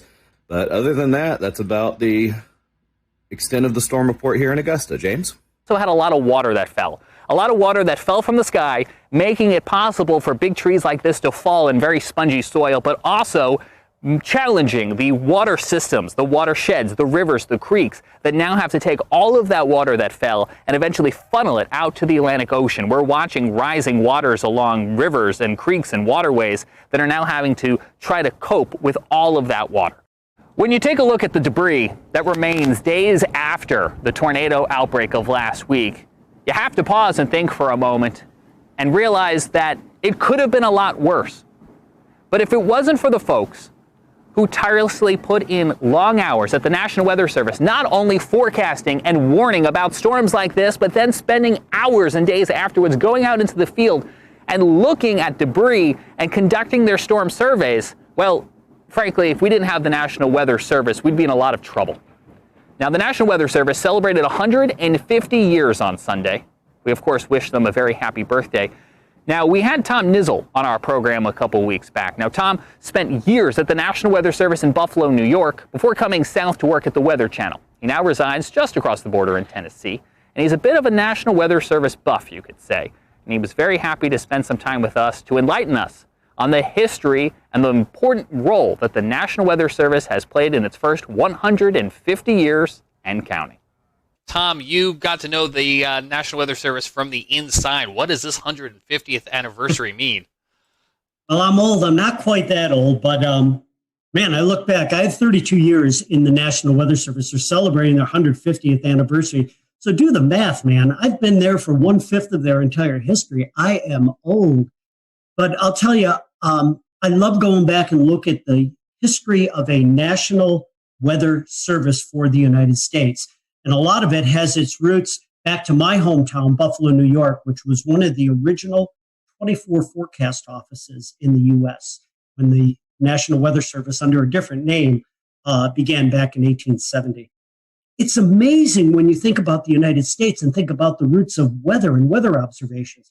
My gosh, when our forefathers came here to the U.S., think about the fact that everything they did in their lives had some connection to the weather.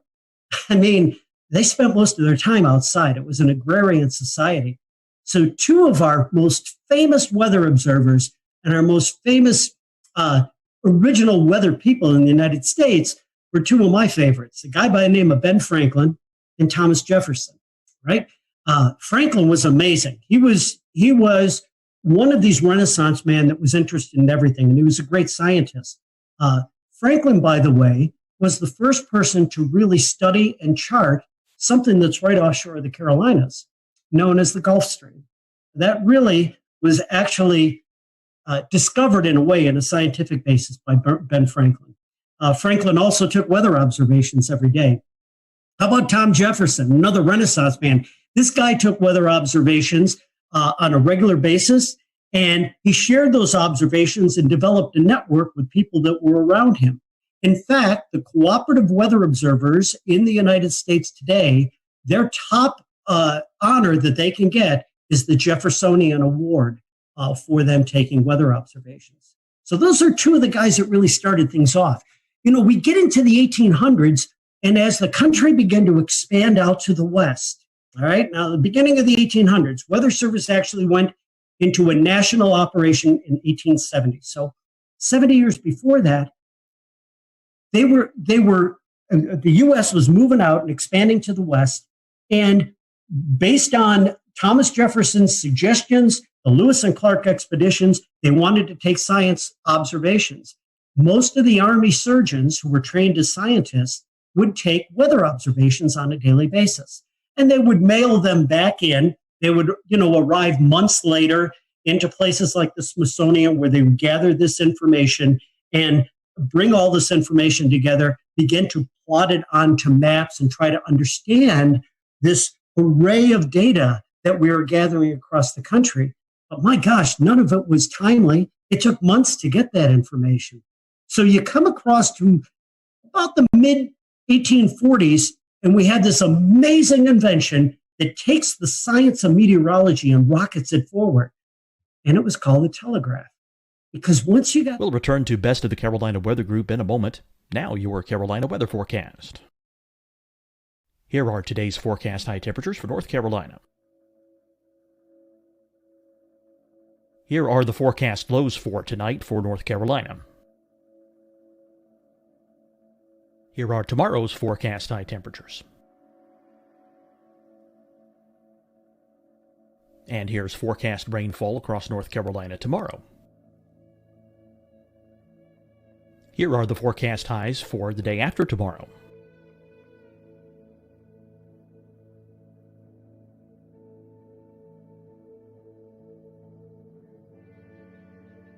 And here's the forecast rainfall across North Carolina for the day after tomorrow.